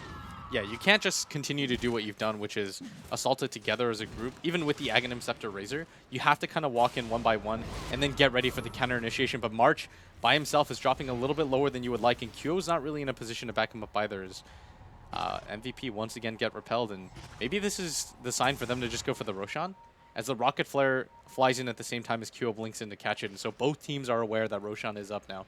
Yeah, it just seems so dangerous for MVP Phoenix to try and go for that Roshan with not only the constant scouting vision, but as we said earlier, Vega Squadron have an incredibly strong team at contesting Rosh. So back to the jungle they go. MVP Phoenix will farm up that next set of items, and perhaps they'll be the ones contesting Roshan instead. Shiva's is complete for the Razor, so we do have the double armor items, at the very least. AC and Shiva's complete for MVP Phoenix.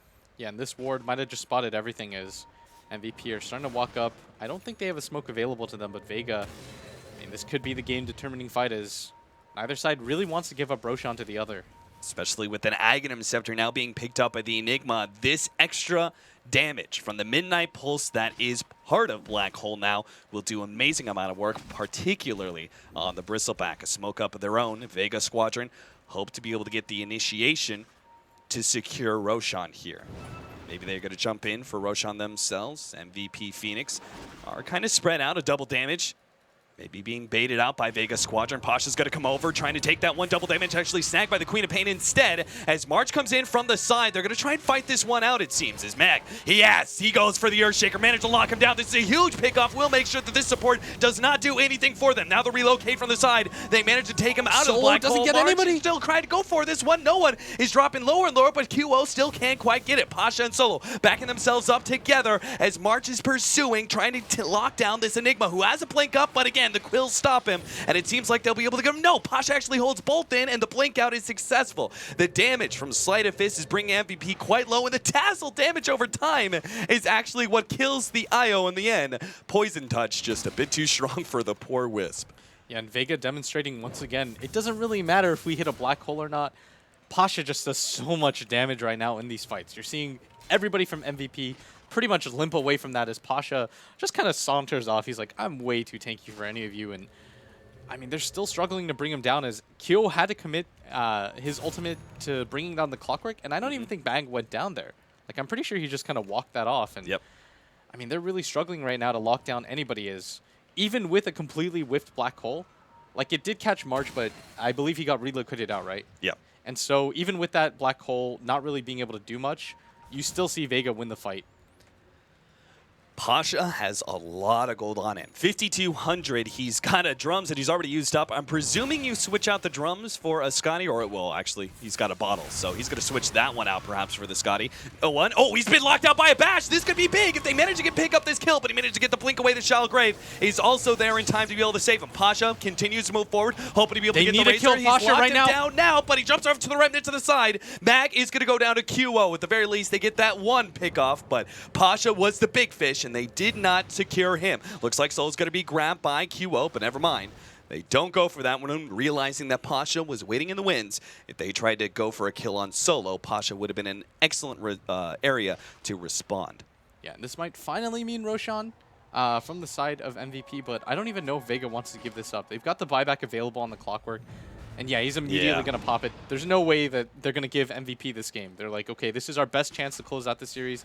2-0. We battled back from a Rax down. A third set of Rax, or a third Rax being taken at that bottom lane. They're like, but we're still in a good position. We can definitely win this. I mean, Pasha's on a beyond godlike spree, has been for quite some time. Oh, March, be careful here. Ooh, he kills the creep just in time. Pasha is not able to make the TPN, and without his damage, there's no way Vega Squadron can actually catch him out. The top lane was pushing in quite heavily, and this is what stalled up Vega Squadron from being able to go straight for Roshan. But they've given themselves enough room that they feel comfortable now going for that Rosh and trying to secure Aegis and Cheese. If the creeps cross over that threshold, though, in the top lane, they could actually have a relocate play once again and go for that bottom melee racks. And sure enough, there's the relocate. They're going to try and trade this one up. If they get the melee racks and will trade that one away from Roshan, I think MVP will be happy. Unfortunately, the Glyph is there, and MVP, they're going to have to relocate back, it seems like, without this one. Melee Rax drops to about half HP, but it will start regenning up now. So big win there for Vega Squadron, especially if they can still catch out a couple of MVP members. Looks like Light Strike Ray is going to land on no one, but Black Hole managed to grab QO before the Laguna played. They get that one kill, another one for Pasha.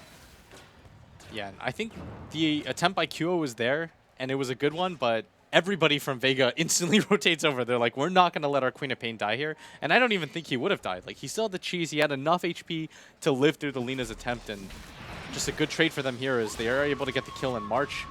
He's going to be the target, but it's not even going to matter because he's so tanky. He's going to be able to walk out as Vega. They get the Aegis and the cheese, but I don't know if this is a sign for them to continue to go.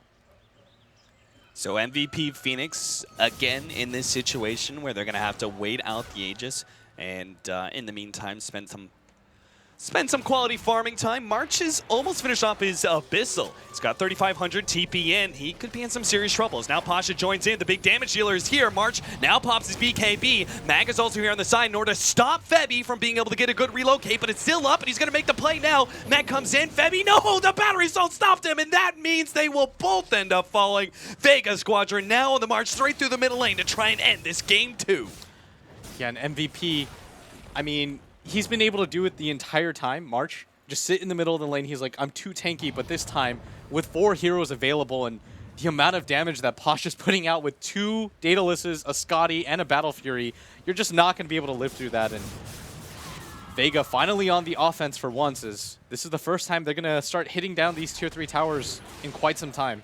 Buyback already used by March in order to try and defend this tier 3 tower. Solo does not have the black hole, so perhaps MVP Phoenix do have the power to push him back, but Pasha just seems to be a beast in the front lines. He's got that Aegis and is willing to allow himself to die in order to get these buildings. If March goes down here. March, he can't afford to go down. He's trying to get back to the fountain. Meanwhile, Pasha gets a clutch shallow grave out from the Dazzle. The Aegis is not going down just yet. Sam with the Slayer is going to go down instead. Finally, there goes our Aegis. Big Echo Slam being laid down by no one but a hook shot to stop the chain stun. Mag might just give up his life for that one. No, he actually forced Stats away. Now Pasha is in the middle of the enemy base. He's got no remedy. He can't afford to go down. He gets bashed. He ends up going down as well. MVP Phoenix draw this game out a bit longer. Oh, and they go for the relocate in this mid too, and they're putting so much pressure. They immediately force the buyback. But if March goes down, he's going to be locked up with the hook shot. They need to be able to get the relocate out, but it's not there in time. March is down for 100 seconds.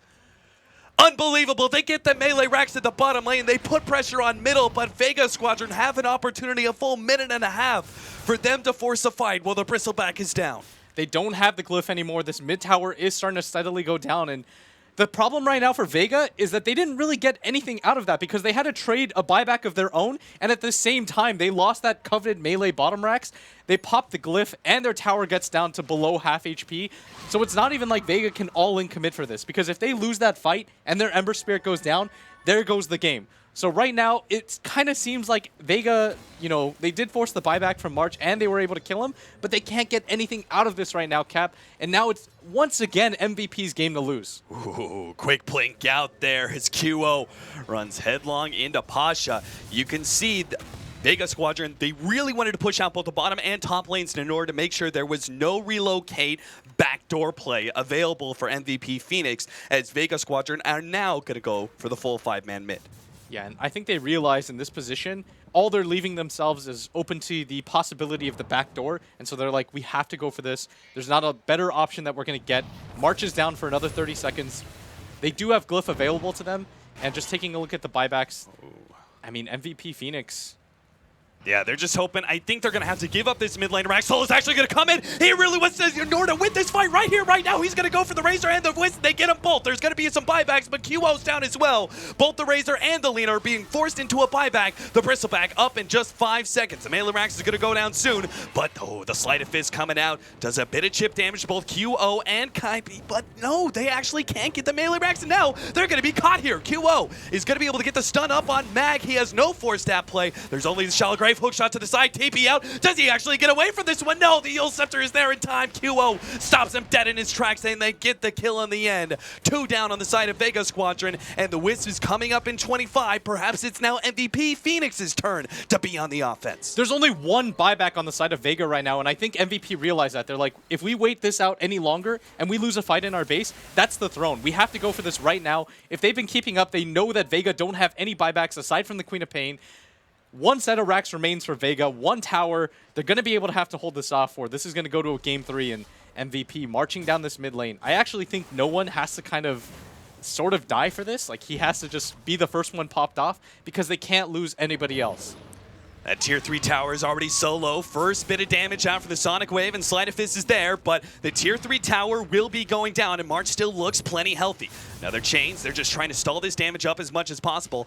March He's down to about half HP. QO comes in, tries to go for Zayo Slayer. Now the Echo Slam out of Oh, they get Pasha. Pasha! Pasha's knocked down. So great to save. Pasha might just be able to get out the Remnant away. KP desperately needs that kill, but he can't get another Remnant jump out. And he is fine, but March doesn't care. He goes straight for that last tier 4 tower. MVP Phoenix, they're fighting for their lives here in the TI Wildcard Series. Pasha comes back, ready to go, ready to rumble. Sleight of Fist gets laid out on 2. Solo's coming forward, locks down KP. He is down, and he does not have a buyback. He's down for 2 minutes. The throne is completely exposed. The melee racks is open too, but MVP Phoenix are going to be forced into yet another retreat. And they have to get out of here right now. They can't afford to lose any more casualties. There's no real buyback situation. And even in the position that they're in, it's not as though MVP have completely won this game, because it's just as easy for Vega to march down this mid lane and go for the throne themselves instead of going for any sort of racks. At this point, all that matters is the throne. Like, they don't really care if they get mega creeped or if they get any sort of racks at this point. It's just about going for the throne for either side. And I mean, MVP. Is that why we're seeing a Necro Book being built up on the Queen of Pain instead of something like a Scythe of Ice that would give him that solid lockdown against a hero? He instead goes for the extra pushing power of a Necronomicon? Yeah, and Vega's going to go down for this right now. They realize they want to start putting pressure, but they have to be worried because MVP, they do have the relocate combo available to them, and I think this is actually a really good opportunity for Vega to march down. They're pushing in the lanes right now. The bottom lane's pushing out. If those creeps get over the threshold, that backdoor to protection is gone. And that relocate play, it could be an all-in for MVP Phoenix available. And that's why Vega's going to try to back out. But it's too late. They've already locked out Solo. He's going to be taken out. Meanwhile, in the middle lane, March desperately trying to go for that melee Rex mega creeps. He really wants it, but Pasha is taking care of the rest of the enemy team inside the Radiant base. He goes for QO. Yule Scepter locking him down. The melee Rex stays alive inside the entire base. And Vega Squadron, if they can get away from Pasha, this will be a win. But Pasha being locked down by the Basher. March is now locked up, and Pasha will be able to get out. They keep their melee racks alive, but they're still stuck in a situation where they can't push in. Yeah, March being able to solo hold them back from being able to win, and his buyback's about to cool down at the same time, and now Vega's in such a precarious situation because if they lose that mega creep, or that last melee racks, it's going to be really difficult for them to come back from this disadvantage, but Vega's going to go for their own racks right now, but I don't even think MVP are too concerned about this because what matters to them more is the fact that they're going to have buybacks soon and the fact that their throne is untouched. Yeah, the Earthshaker is up. Ooh, big critical March. He's got to be careful here. They can't afford to let him go down. Febby with the save. He's going to be there with the heals. Now no one actually gets bashed up with BKB active, but he does manage to get the blink away. It looks like Salmon Slayer is going to be completely forfeit here. Pasha turns around, gets another good chains in order to protect his ally. I actually think MVP just go for there goes this. the relocate in. They're going to try and go for that melee racks. There goes the hookshot. They're trying to lock down March desperately. He's at half HP, but he pops the BKB, going straight for the melee racks. 1, 2, 3 more hits. Oh, the misses! He's going to be able to get it just before he dies. He picks up Megas, and he's got a buyback to be able to defend. Vega Squadron are now left with the prospect of either defending against Mega Creeps or going for the all-in. They're pinging right now onto the throne. They're saying, we have to go for this right now. There's not a whole lot of opportunities. Once those creep waves build up, it's going to be so difficult for them to hold because the only one that can reliably clear things is the Ember Spirit. This is the all-in of all-in plays because if he loses this, doesn't have a buyback whatsoever, he actually had the money for it, and he opts to go for the Divine instead. But even if they can win a fight, look at the top lane. It's a gigantic creep wave, and their throne is completely exposed. Again, there could be a potential relocate play in just 20 seconds, even if it isn't the Bristleback, perhaps just a Razor. He's able to take it down, but Vega Squadron, desperate for being able to get this clean 2-0 up against MVP Phoenix, who are fighting for their lives here in this TI tournament. Vega Squadron start going for their tier 4 towers. MVP Phoenix just trying to slow him down as much as possible. There goes the buyback out from March. Hookshot in. Oh, Mag, he perhaps is a bit too deep. Managed to get off the Laguna Blade, but Mag is still alive. March, meanwhile, trying to go for Pasha. Locked out by the Echo Slam. Pasha dropping low. It's going to be... No, he doesn't. He doesn't drop. He gets the Remnant out, but the racks. The throne is exposed. They went for the relocate play. Pasha's trying to make the defense here. There's too many creeps. He's going for the creeps, but no, the throne is dying. 700 HP. That's all that's left. QO desperate to be able to get this one. 200 HP. It's over. MVP Phoenix. They get game number 2, and they push it. They push it to a game 3. The only way you would see this series going is to a game number 3 between these two teams. I don't even care who wins right now. After that game, MVP Phoenix, time and time again, they get rebuffed, eventually just outmaneuvering Vega, who puts up a brilliant fight throughout the entire game. Defense after defense. They pushed it to the wire with that Divine Rapier. Pasha didn't even lose that Divine, and they lost the game. It goes 21-3, and they still aren't able to pull it out. We single-handedly go from one of the most one-sided games of the whole entire wildcard series to probably the closest game. In game number 2, I can only imagine what game number 3 is going to be offering us. Stick around, guys. We pass it out now to our analysts. Thank you very much, gentlemen. Relocate, game-winning skill. Do we all agree on that? Pretty boring game. Plus yeah, one. not much action, really. Relocate +1. Relocate +1. Yeah. I mean, that game, wow. I mean, everyone was talking about the Archon game earlier, about how that was so close against MVP, actually, and how that was super exciting. But here we go, MVP delivering again, this time with them barely edging out that win, and now having one more chance for that 16th spot against Vega. I mean, what more is there to say? I mean, I think, obviously, the casters explained the game very well, but if you watched it, you pretty much know how that panned out. MVP, they had the lead.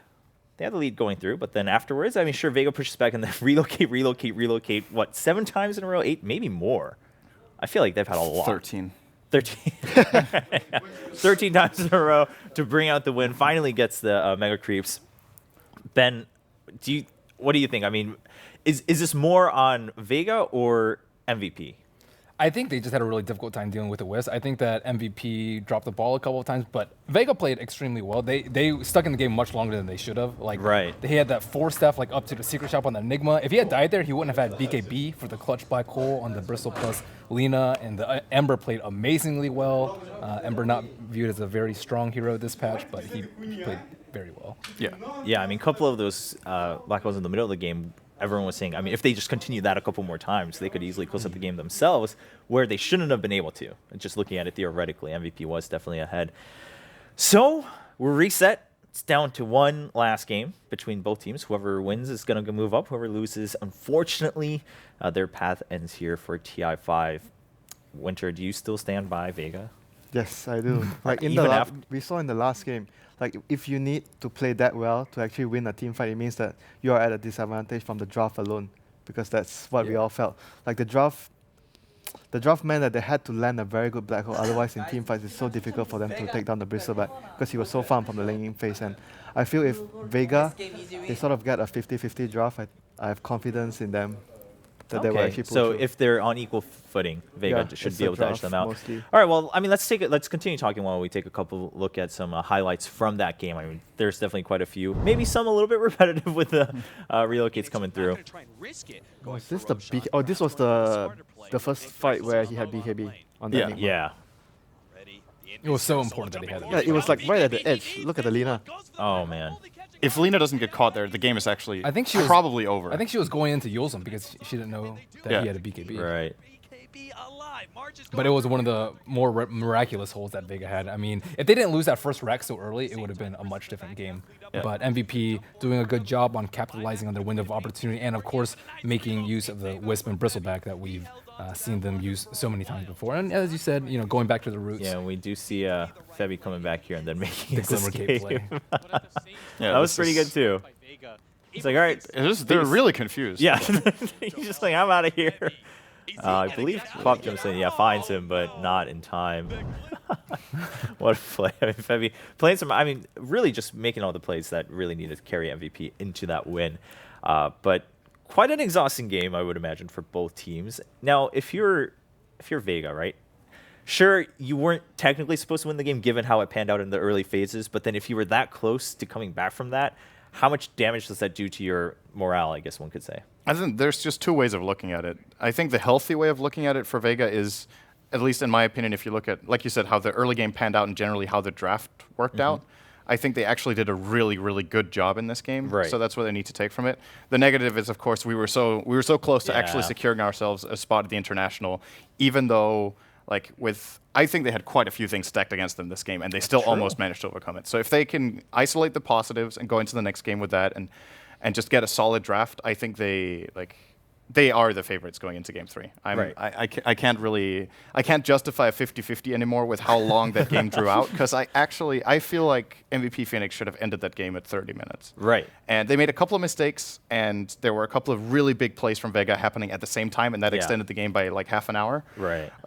But to me, the very, very crucial part of this game is they got Wisp Bristle, which I still think is that combo is incredible, and it gets picked way too little compared to how good it is. Okay. And they got it against a team that doesn't have single target damage. So Bristleback is like unkillable. Right. Ember Spirit, spread damage carry. Queen of Pain, spread damage, I don't know what you would call that, core. A carry. Right. Can be a carry later on, but generally not. And then Enigma is all about spread damage too, right? So they identified what they needed to pick, which I think is really important, because in game 1 they didn't. Yeah, and if they can even improve a little bit more on it for game 3, it could get really exciting. But I still think Vega, if they don't get too emotionally broken from this game, I think they got it. Yeah, I mean, after game 1, game 2 definitely was a pretty big flip around. We'll take a look at the last moments here as we continue to wrap it up and then get ready for game number 3. Of course, the last moment, it was exciting down to the wire here as we see them go back for the throw. Now, Winter, I mean, we talked briefly about, all right, so if it's 50-50, Vega probably going to get that edge. What do you think? How does MVP make it not 50-50? Do they try to just go with the same lineup just because it worked? Or obviously, I would imagine Vega's not going to allow them that luxury. But do you think MVP, again, try something new again? I think they have to go towards something that they're comfortable, like this game, Wisp and Bristleback, which they've played a lot in the past. And I think Vega probably might actually ban the Wisp this time around. Yeah, that's what I was thinking. I have the feeling that that might not happen again this game. So, do you think they ban it first phase so something else gets through? Because I wouldn't be surprised if they would grab it first phase. I mean, they can actually grab. They took out Naga plus. It might be Tusk. banned by Vega, is what I'm saying. First they phase. took out Naga you're plus right. Tusk, yeah. So So Tusk, if they choose to ban Io, then something along the lines like a Naga or Tusk would be. And given their habits, probably they'll continue They'll go to for ban the Naga. I think and if they actually don't ban the Naga and they choose to ban the Io, I think Phoenix will go for the Naga. Yeah. They could just first pick Winter Wyvern though. I think it's pretty good versus Bristle. It's also very good versus Wisp, and they didn't really have any way to lock them in place. And that's also a good it was point. picked up pretty late in draft. I'd say 3rd and 4th. Yeah, it was. You know, a lot of their lineup had already been developed in terms of cores. So, and Winter Wyvern's actually banned up by Phoenix. That's true. So they can try to secure that in the first pick. All right. Well, so now Vega's a little bit prepared, obviously, for this one. Maybe banning the Wisp out a little bit preemptive. I mean, we saw that earlier, right, with CDEC. Well, they just don't want to get caught by surprise, and as you can see with the Brood pick, or Brood ban rather, they just want to know what's coming. Yeah, I think if you're Vega, you just want to make sure the draft goes like into a normal draft situation instead of trying to make it complicated. So probably removing the Wisp instead of overthinking like, oh, we're gonna pick this, like open with the Winter Wyvern and just let the Wisp go through, and we're gonna counter it that way. But by banning it, it's just like you don't have to worry about anything else. Right, because if you pick the you just play Winter normally. Wyvern, I mean, already you're kind of saying, all right, you have a kind of an upper hand in the mind games. Like, we'll react to it preemptively, and then, you know, MVP has more time to react to that, because that's something they might expect, right? Because they're like, all right, maybe they let it through this time and they get it. We'll still pick the Wisp and something else, or they'll be like, actually, we weren't planning on playing Wisp at all anyway, game 3. So yeah, so if you keep it simple, just ban it. Now, in that case, we were talking about, all right, probably Naga being banned out again. Given the habits of Vega, do you think then MVP, like, are they going to prioritize the Tusk that much too, or do you just kind of let that through and maybe something else? I mean, because Tusk in general, right, top priority, pretty versatile, overall, just pretty strong hero. Like, it's something that Phoenix doesn't play as well compared to the Naga. So I'd say I would rather let them have the Tusk than the Naga. So Vega, you wouldn't worry if they got Tusk. It's like, all right. It depends whether they are first pick as well. Like right, yeah, I guess that's true. Yeah, we do have to see kind of who gets that priority. I'm not even sure if they will pick it very early MVP, that is. Yeah, I don't know if they... So. I think they play Tusk, but I don't think they first phase pick the Tusk. I don't think they play but they as have well as the other teams, though. That's the important point. Yeah, I can see my play. So even if you left it open, there's a chance they might even They might skip it, yeah. All right, fair enough. Well, we are preparing for one last game, everyone. One last game today, and then we get all of our 16 teams ready, and then we'll be able to jump into the main group stage tomorrow, or the main event that kicks off tomorrow. Now, earlier, for a quick recap, as we wait for game number 3, we did have CDEC move through, and then unfortunately Archon not making it through this time around. But I guess, the takeaway there, of course, Archon, again, not having as much time as a team compared to the other 4. So would you say still pretty content with that run coming all the way through for the wildcard play-ins? I mean, I think they aren't, obviously, right now. You can never Well, be I mean, no, as satisfied. a player, of course not, but as viewers and Yeah, fans. I think judging from when the team was formed and that it was like, when was it before 2 months before the qualifiers? That would have been then, or maybe even less. Yeah, they Like, said March. They, Yeah, they, around they formed March, it shortly March. before the qualifiers, and they managed to get second place in that. I think that's a pretty good accomplishment. And then Right. they did go in as the underdogs, so I think it's fair to say that Archon got as far as they should this time around.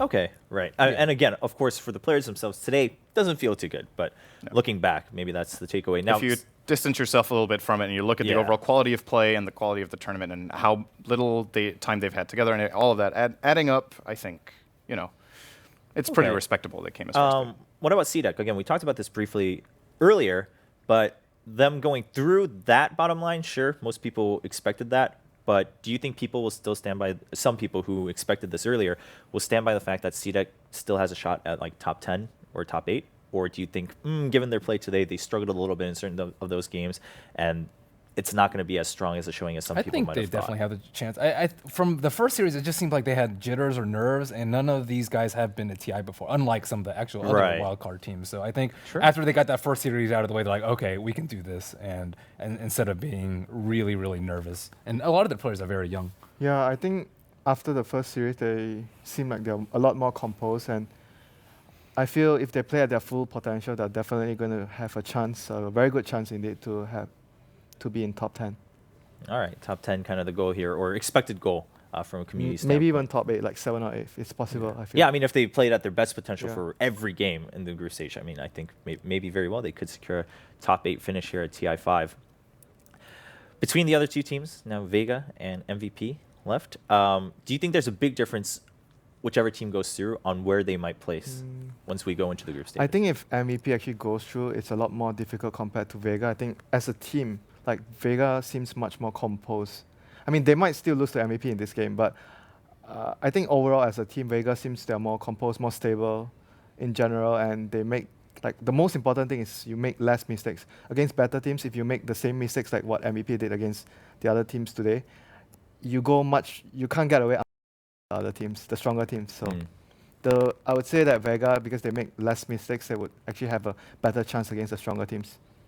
Yeah, and we talked about that, Winter, you and I talked about that a little bit earlier, about how MVP, maybe they have those bad habits because they are allowed to get away with that in their usual play and the opponents that play more often. Because in C, you don't get to play against many strong opponents, and some of the bad habits might come from screaming a lot against weaker teams, so you think you can actually get away with stuff that you usually do, but you actually can't against better opponents. That's why we probably see a lot of the dives from QO today. Yeah, that's true. I mean, it might be the reason, though. We wouldn't know. Yeah, I mean, that's a fair point, right? Like, not to necessarily put a discrepancy on regions, but it's just a nature of habit. Like, if you practice more with certain people, or if you practice with certain teams that only have one style, like you're only going to be used to playing against that style, etc. So that's something to keep note of for MVP Phoenix. All right, well, one last game.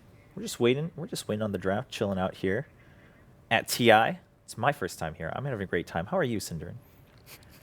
How are you to have me here? Are you a little bit uncomfortable? Are you uncomfortable sitting next to me? That was phrased super weird. It doesn't make any sense at all. Let me think about it. I'll get back to you in 5 minutes. All right. I feel pretty comfortable here. Okay, I'm glad. Couch. There's like enough distance, and I'm close enough to Ben to feel good, like relaxed. I'm glad we chose this seating arrangement. Ben's making me uncomfortable, so I'm glad we're keeping this distance too.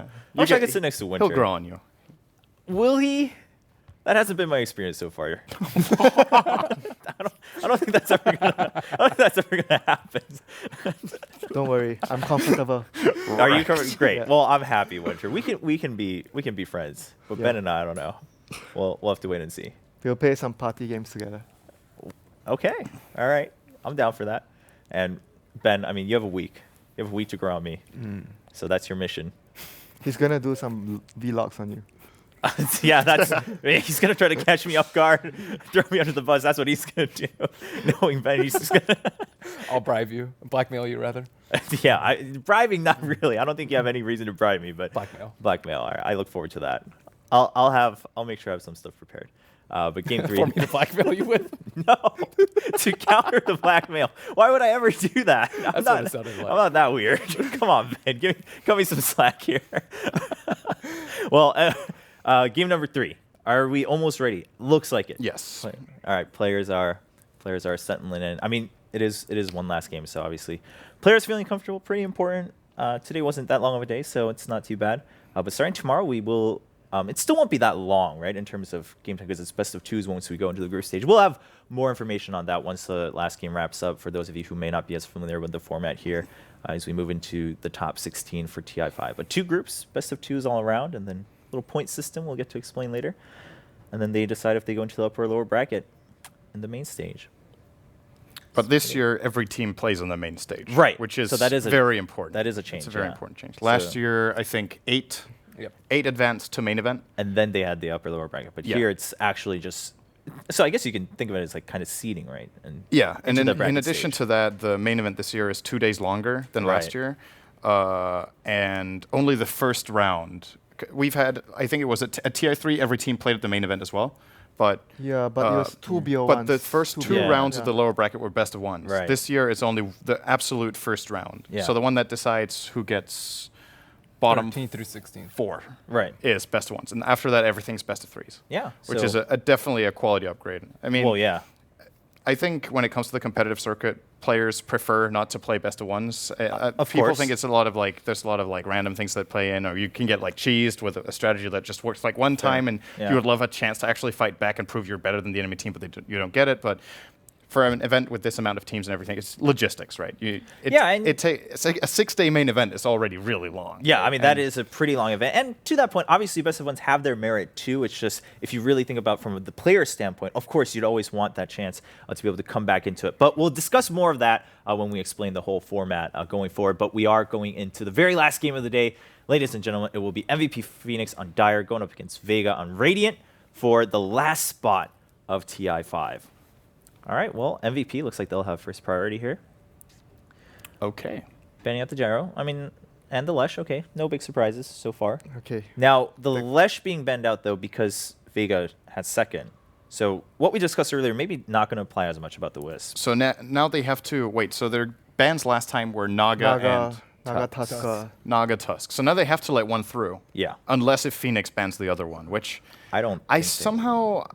I'm wondering if they want to this time take Vega a little bit out of their comfort zone and feel like they actually can afford to ban a Queen of Pain because they're first pick. If MVP don't want it themselves, which it seemed like so far, they can still get a solid first pick and not give that QoP trade over. Then the question is what they would be trading instead. They banned Gyro already, which is high priority. There's Tusk.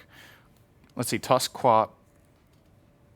What else do Vega pick first phase? Shadowfiend on Radiant. SF. Yeah, Shadowfiend on Radiant. But SF wasn't picked. But if the QoP is banned, right? All right, so the QoP is banned, so we'll find out. We'll find out what their trade offer is. But I think, I agree with you. I mean, considering the fact that Vega's been the team to prioritize that QoP. And then, so then a ban coming out. I think if they don't pick the IO now, they won't get it later.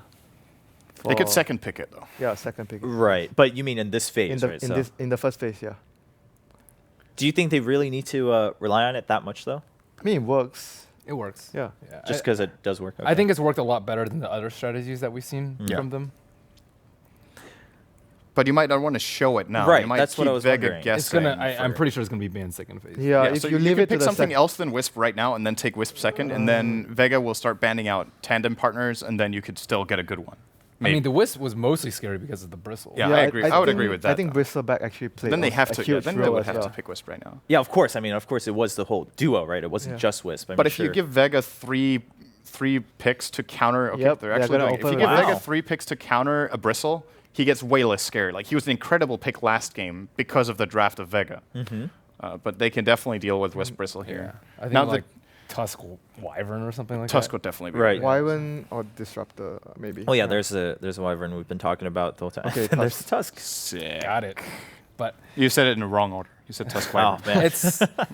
I mean, I would have been more of a fan of trying to wait for the second phase, but I think that relying on Wisp again is just not going to be executed very well because of Vega Squadron's picks, and that's what we thought hindered them last game. And now they've had a few minutes to think about it, probably even a whole game. Man, if I had anything to deal with this Wisp, this game would be so over. I mean, of course, I'm sure that was running through their head the whole time because that was. They're going to go for the same exact duo. I was thinking this time Phoenix will not go for Bristle because they will want a carry hero with Wisp that also has magic damage to get through the Cold Embrace. Like everything about Bristle is physical. He has That's the only one that does that is Tiny, right?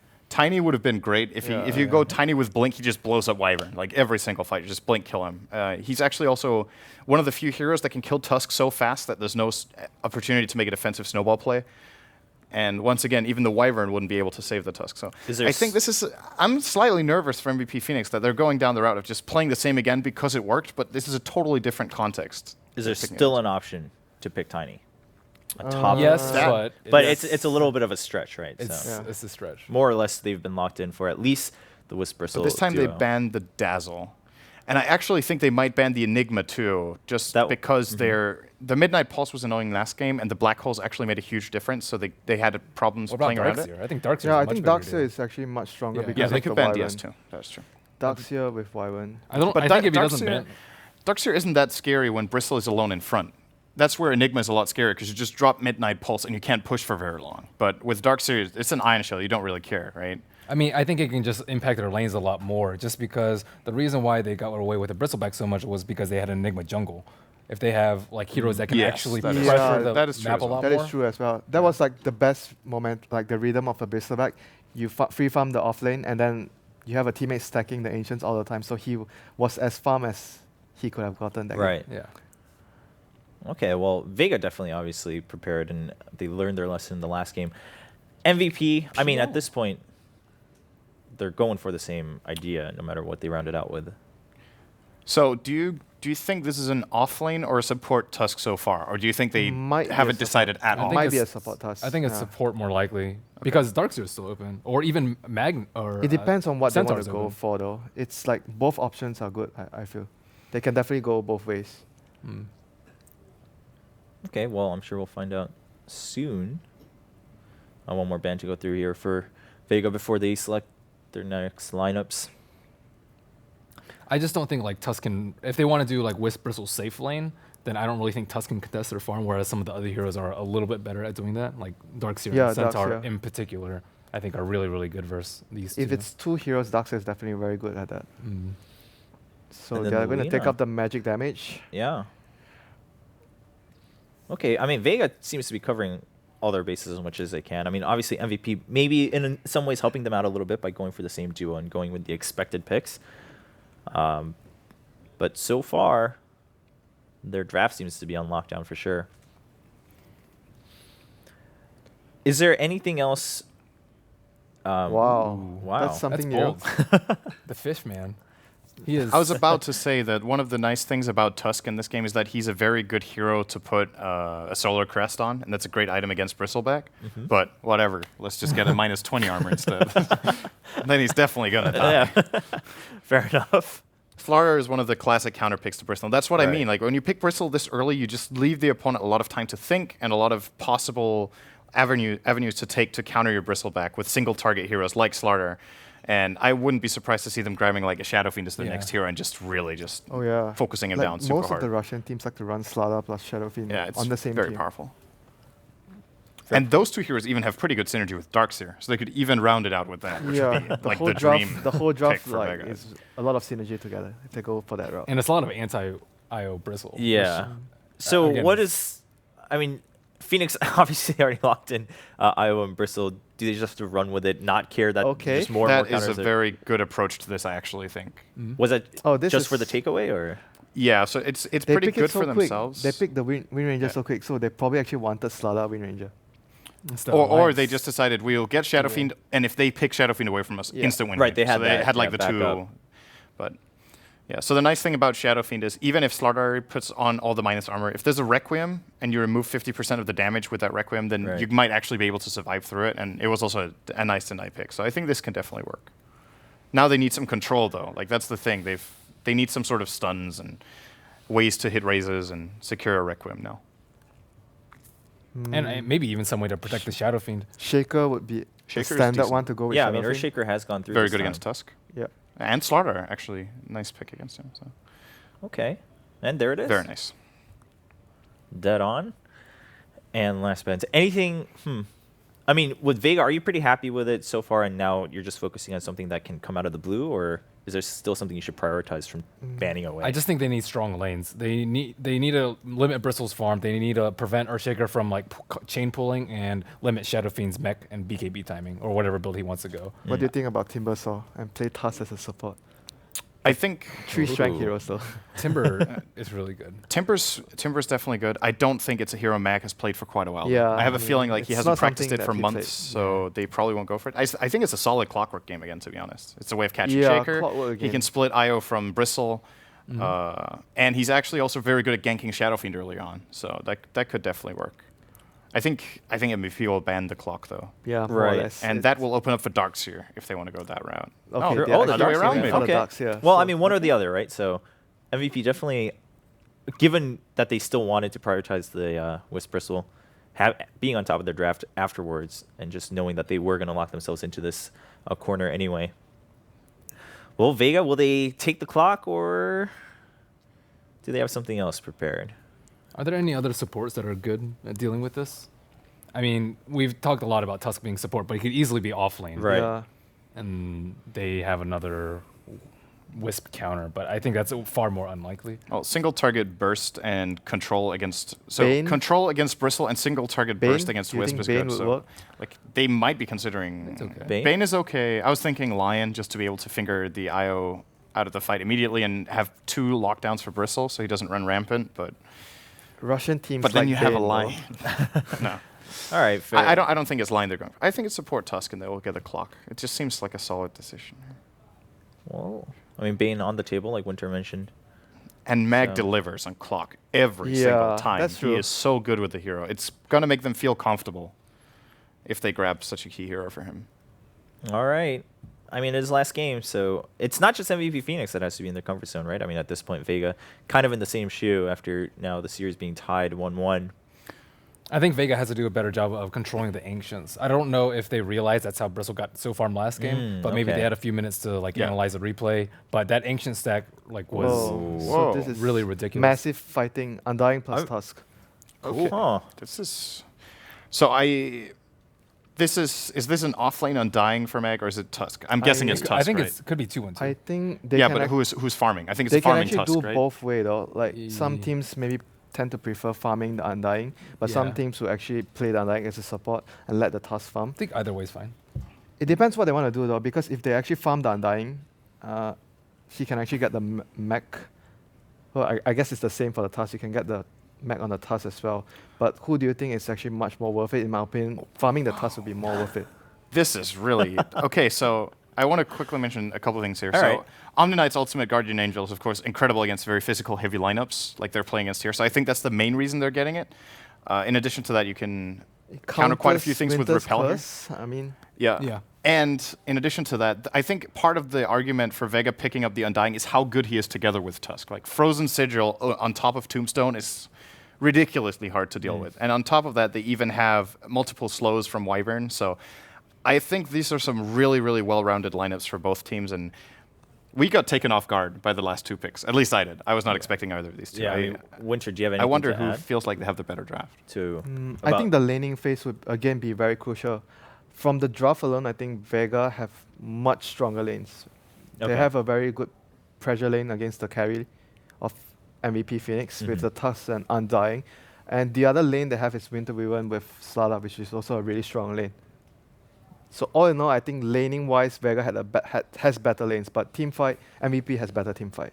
All right, well, a couple curveballs here from both teams. It is the last game of the day. One game to determine who takes the 16th spot in TI5 between MVP Phoenix and Vega. Either the SF and the Bristleback. I mean, both of these carries are already known to be quite powerful on their own when they get that kind of upgrade of free magic immunity or the Wisp, tether and overcharge combination. They actually become, almost impossible to kill. in some situations. So MVP Phoenix versus Vega Squadron. Game number 3 is now here. Both of these teams fighting for the opportunity to be able to get into the international main event. The winner of this game 3 will move on. The loser will unfortunately have to go home. Vega Squadron are centering themselves up already to try and go for that top rune, while MVP Phoenix looks like they're going to go for the bottom bounty rune. Perhaps a straight trade-off, though Vega Squadron wouldn't put it past them to try and challenge with a Tusk Undying. Yeah, in this one, they opt to go for the off duel again, because you were just talking about that, right? You're like, can they go for the dual lanes? Yes, they can in this type of scenario, because we talked about it before. I mean, the strength of the dual lane is so good that you can't really go into it, but KP might run into trouble here. He didn't expect this one. I thought they saw the Undying and assumed that there was going to be more heroes at bottom lane, but Vega actually split themselves up. KP managed to live a bit longer, and they do manage to get out. MVP Phoenix will try and get a bit of a response there with the Fissure. Nice block out from the Ice Shards, but doesn't look like they're going to be able to do anything. Still, Vega Squadron with that setup, though, the split between the Undying Tuscan 1 and the 3 other heroes at top, they managed to get both the bounty runes there. What's interesting about that is I actually think that they could have MVP could have gone the first blood, but they would have given up KP. Or they wouldn't have gone first blood, but they would have solo killed the Wind Ranger, but they would have lost KP at the same time because he opts to go for the Fissure onto the Slardar instead of the Wind Ranger who went for the Shackle Shot. So that was an opportunity, but I think it was the correct choice by them because giving up the first blood was probably more important. At the same time, the mid matchup is the one that I look out for the most because we saw Kyo struggle last game, right? And Kyo is a player that, for me, is really emotional. Febby. He needs some help here in this top lane. Pasha, the last right click, he does get the first blood. KP, they thought they could actually fight that one. But unfortunately, just as you said, the Wisp just doesn't have naturally good armor. So when it comes down to it, the Slithering Crush and right click is enough to quickly overwhelm the Wisp's HP, even with that Omni Knight heal. Oh, and then this bottom lane right now, March is going all in to try to get the kill on Mag. He does have one more decay available. This might be enough for him to kill him, and he does. And he might even pick up the double, and he does on Febby. As Mag, a rotation from the Wisp comes down, but that's just a free kill for him. A terrible start for MVP Phoenix as Vega Squadron now winning both their top and bottom lanes. And Mag, now with that kind of advantage, getting 2 different kills, is about to pick up his level 4. There's no way MVP Phoenix could possibly challenge that Undying again. Yeah, and right now, the Tusk is going all in right now for Kyo. He's trying to set up for this. Nice, he got the snowball. The power shot's gonna miss though. Oh no, now the body blocking is out from Warnuts. And that should mean that they're gonna survive the punch. The little punchling, run away. Sam of the Slayer trying to go for that one. Now the right clicks are gonna be there and Sam of the Slayer is gonna go down. He gets the courier in the very end though. So at the very least, he could say he got a trade-off. The stun goes out, Fissure onto no one, but Kiwo was not ready for that last Shadow Raise. I actually think there was no reason for them to lose that courier because they could have sent it, continue to send it down, and they might have been able to get the kill, but Febby right now is just being killed by the Roshan. He's like, I have to go back for my bottle. This doesn't really matter. So a good return by them, but at the same time, even that came at a cost. Where does he go? Does he go to the bottom lane for March because Mag is so big at this point that March is going to need the extra help? I just realized, like, when you said that, I was like, Mag can't be that big. And then I noticed that he has a Magic Stick and Arcane Boots at 2 minutes. Yeah. So it's pretty bad. He's going to be spamming out decays constantly, and there's not much March can really do about it. Yeah, I think you actually have to send Febby down here, but it's it's just an awkward position. Like, Febby probably just stacks Ancients, and that's kind of how he's going to get March back into the game right now because this lane has already not worked out. And at the same time, MVP, a team that relies so heavily on winning the laning phase, is losing pretty much both their safe and their off lane. Warnuts seems like he's going to try and bounce over to that middle lane once again. But this is coming at a series caught his bottom lane. They're actually trying to fight this one out, but March is stuck inside the trees. He's going to go down to the inevitable right clicks of Sam the Slayer and the Tombstone laid out. Well played by the duo of both Mag and Sam the Slayer. Meanwhile, middle lane looks like they're trying to set up. Power shot or Shackle Shot gets laid out onto QO. He's actually dropping quite low. Fissure is there to be able to defend him. No one's still looking for that power shot, but they can't quite get close enough. I think they needed another right click out from Arctic Burn from Solo, who's now going to be forced to use it up against Warnuts, chasing him away. as quick as possible. Solo's now got to get out, though, because both Febby and QO are here, and Warnuts, he just needs one more mana point. He will be able to have a Fissure with the stun and double raises. They can actually easily get this kill. Raise 1, raise 2. No, Solo's actually still alive, and Pasha is now here to be able to defend, making sure his support does get away. Yeah, and everybody from MVP not able to get the kill on that, and meanwhile, no one does pick up this regen rune, and it looks like he wants to make an attempt for March right now, who doesn't know that this is coming, and I think he's going to wait for the creep wave to line up the shackle shot, or does he just walk back mid? It's probably the safer option, actually, for him. Yeah, at this point, deciding that he's not going to be able to get that successful gank at bottom lane, so continuing to try and put pressure on mid. QO is doing okay. Take a look at some of the CS. He's sitting 18-1 compared to the 21-3 of the Wind Ranger. Still, though, it's all of Vega Squadron. Ooh, nice shackle shot there. No one's going to run forward and just put some damage on QO. No real threat of a kill, but no one's just making sure there's constant pressure on this Shadow Fiend. The problem right now, though, is that once Pasha gets his Blink Dagger, there's not a whole lot that MVP is going to be able to do to lock him down.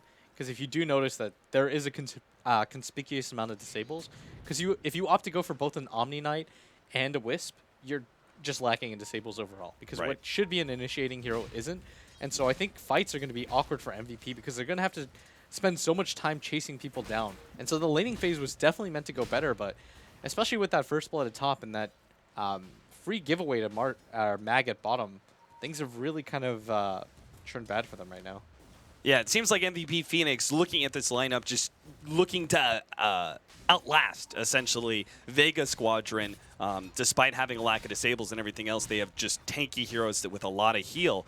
But obviously, with the laning phase disadvantage, they could easily be losing the mid game here. Same with the Slayer dropping quite low. Magic Wand's up and throws out the Ice Shards. He's just trying to stay away from QO, who now gets repelled up. Same with the Slayer will be able to TP out, and MVP Phoenix, another rotation that just doesn't quite work out. And that's the downside of having so few disables, is that same with the Slayer can just walk away. There's no real response. The Shadow Fiend rotates in for a kill, unable to do so, and he's just going to have to TP back to this mid lane. But that's just more time that you're wasting, and you're giving no one even more of an advantage right now, who's already doing quite a good job, despite the fact that there was kind of a dual lane against him mid. QO will be the one to grab that Invis rune at bottom lane. No one is racking up that CS. And especially, we talked about the synergy in the drafting phase between him and the Slardar. If this Wind Ranger actually has a good game, gets a decent amount of damage, the single target is going to be insane. The heal is there from MVP Phoenix, but you just got to question if it's going to be there in time with the burst damage potentially available for Vega Squadron just to be able to take out a serious core before the heals are out. Febby actually gets jump over there. Seeing the Slayer trying to get the snowball over to QO in order to dodge some of this damage, but he realizes he is very, very dead, especially with March now coming over. March actually has the early level of Viscous Naval Goo, which is going to be able to slow down no one, and they actually may be able to get this kill. Quick TP out, Wind Ranger raise, and he gets it. Nice play from QO. Oh, that was such a good rotation down from MVP, forcing everybody down. I mean, March being able to sandwich that Wind Ranger, and she doesn't actually have too much armor if you take a look at her. She's only got 3. So that early level of the Viscous Nasal Goo going to complete work on her. And I mean, MVP showing signs of life once again, but this bottom lane and this top lane is still something they have to eventually deal with right now. Looks like they've got some stacks here. QO goes back to farm up just a double. The medium camp is also stacked up as well. The advantages of having a Wisp. He farmed up, stacked up both the Ancients as well as a little bit of the neutrals for QO. So that's going to be one of the ways that MVP Phoenix do kind of get their cores back into a decent position against Vega Squadron, who are obviously much farther ahead when it comes to CS. Yeah, they are catching up, though, by virtue of just playing passively, waiting for opportunities to come to them. Like, they're getting stacks off.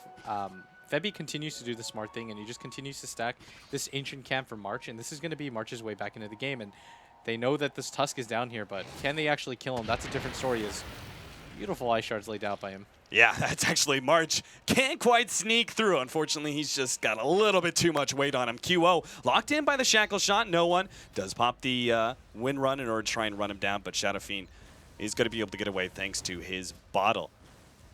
So again, kind of we saw a lot of early action here, but it seems like we're going to stall out with a little bit of a passive laning phase. What's really the plan here? I feel like Vega Squadron are definitely the ones who have to be the aggressors, but when is their time? Is it the Blink Dagger on Pasha first, or do you wait for Vanguard then Blink?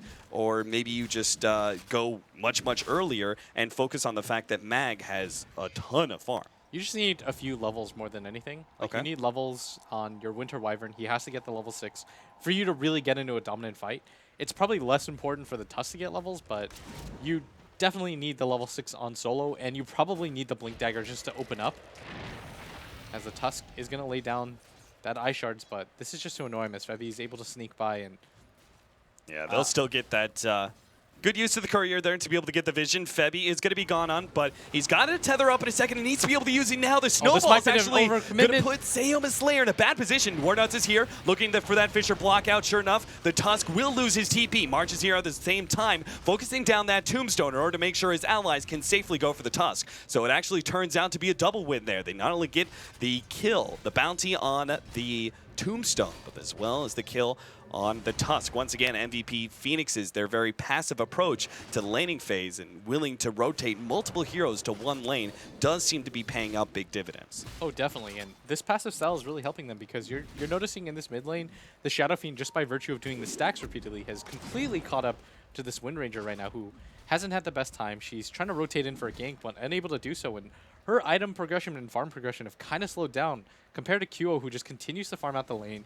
He's got 800 gold on top of more farm in general on that Wind Ranger, and he's got more stacks to go back on. And so they have to be a little bit concerned about this right now. But perhaps he's a bit too far out. He does have a double damage, but no one, of course, has that wind run. Double raise gets laid out onto him. Power shot not up for another 3 seconds. A third raid still hits no one, and Solo's actually in some trouble, but a cold embrace has baited QO perhaps into a bad position. The power shot hits him once again. Solo drops one more hit. He managed to get him, but the snowball's coming in. QO, the Eye Shards missed. QO's going to be able to get out. No, the power shot. The sniper himself lands it, and Vega Squadron do manage to secure a 1-for-1 trade-off for that SF. They'll be happy with that, but it almost looks like they want a little bit more. Yeah, they wanted to try to get a little bit more out of that Tombstone, but unable to do so. That could have been really bad for them because that would have been another kill for QO that was relatively untraded and no one with that fantastic power shot. And this is going to bring him back into the game because this should mean his point booster at the same time, and you slow down QO. So no one who was kind of having a little bit of a rough game, he was actually like 1,000 gold behind the Shadow Fiend, and now you're seeing the net worth just completely even up. March is going to have a pretty early mech here to match the Undying, who I thought that Mag was going to have such an early mech that they were going to have like a 5-minute period where they had a mech advantage over MVP Phoenix, which means they like just 5-man into tier 1 towers. But it seems like with the way that this laning phase is kind of getting upset due to the multiple rotations from MVP Phoenix, they're actually going to be on an even ground, at least in that one factor. Of course, Undying is still a much stronger hero when it comes to team fights by that 15-minute mark.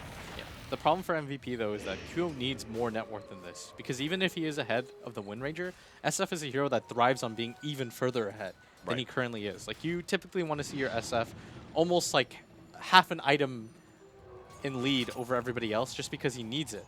And this top lane, QO is going to set up for the invis, KP goes for the heal. They're going to set up for this, and this would be a huge kill for them to get. The Fissure is going to follow as well.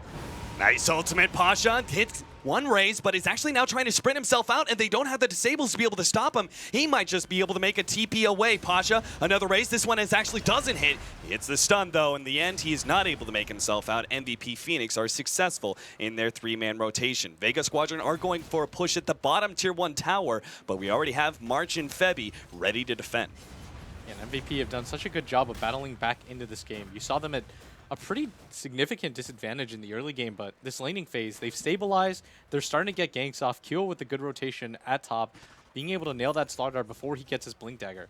Like, the Slaughter was dangerously close to it. Like, he actually looked like he wanted to just opt to skip the Vanguard and go for it, but 3-man TP at this top lane and not going to be able to take that tower down. Yeah, but that's fine for MVP Phoenix, right? Oh, Warnuts. He's okay. I thought he was going to drop low enough that a power shot might finish him off, but he's good. MVP Phoenix at least forced a lot of rotations out from Vega Squadron. Now the pressure is on Vega Squadron to make use of those rotations to take this tier 1 tower, but if MVP want to, they have 2 options. They try and play defense here, or they could just go for the split push, such as at bottom lane where QO's already beating down that tier 1 tower. I think you just go for the split push. Now you're starting to see him finally get a gradual lead, because you don't want to see Mag at the top of your net worth chart right now if you're Vega. Like, that's the one downside, is that, yes, Mag had a great game so far, and you're happy to see that, but at the same time, you kind of wish that was on your Wind Ranger or your Slardar. Like, you definitely don't want to see a hero like Undying at the top of the net worth chart, because you just can't utilize it that much. Like, you've got a mech, but at the same time, what are you really going to build into that'll change the game? And so, for MVP right now, they're not even going to lose that top tower. So, a free solo push tower right now for QO. And again, MVP, they're starting to gradually bring the game back to even. Well, they didn't in the beginning, but they may now. No one is actually going to hit a shackle shot. Shvebi is sitting on the side, though, ready to go with the relocate out. So as they focus all their damage on March, they will be sadly disappointed as the relocate save is there. But this still does mean the Vega Squadron are well set up to take control of this tier 1 tower, and MVP Phoenix will not be able to bring a retort. Yeah, they're going to drag everybody over here, but even QO is heading up there with a Yasha, actually. I think this might even be an SNY just for the pure stats, because I think he correctly ascertained that getting the Blink or that BKB won't do too much, but QO dropping quite low here. There are Shakers coming in from the side. They do have the Fisher as well as the Wiz, so there was a lot of turnaround potential for MVP Phoenix. It's good that Pasha decided to back down from that attempt. So the early Blink Daggers picked up by the Slardar doesn't go for the Vanguard first. Slardar generally as a hero is someone who just cannot keep up with most carries, particularly carries like SF, who are so proficient at farming. So Vega Squadron, it feels like the impetus is on them. They have to force fights, and they have to start utilizing this Blink Dagger in order to get some kills. Yeah, it's almost as if they haven't been able to utilize the early lead that they have, and I think they got a little bit too comfortable with the scenario that they're in because Mag was having such a good game, but it's not really translating into too much as Q is going to go for the SNY.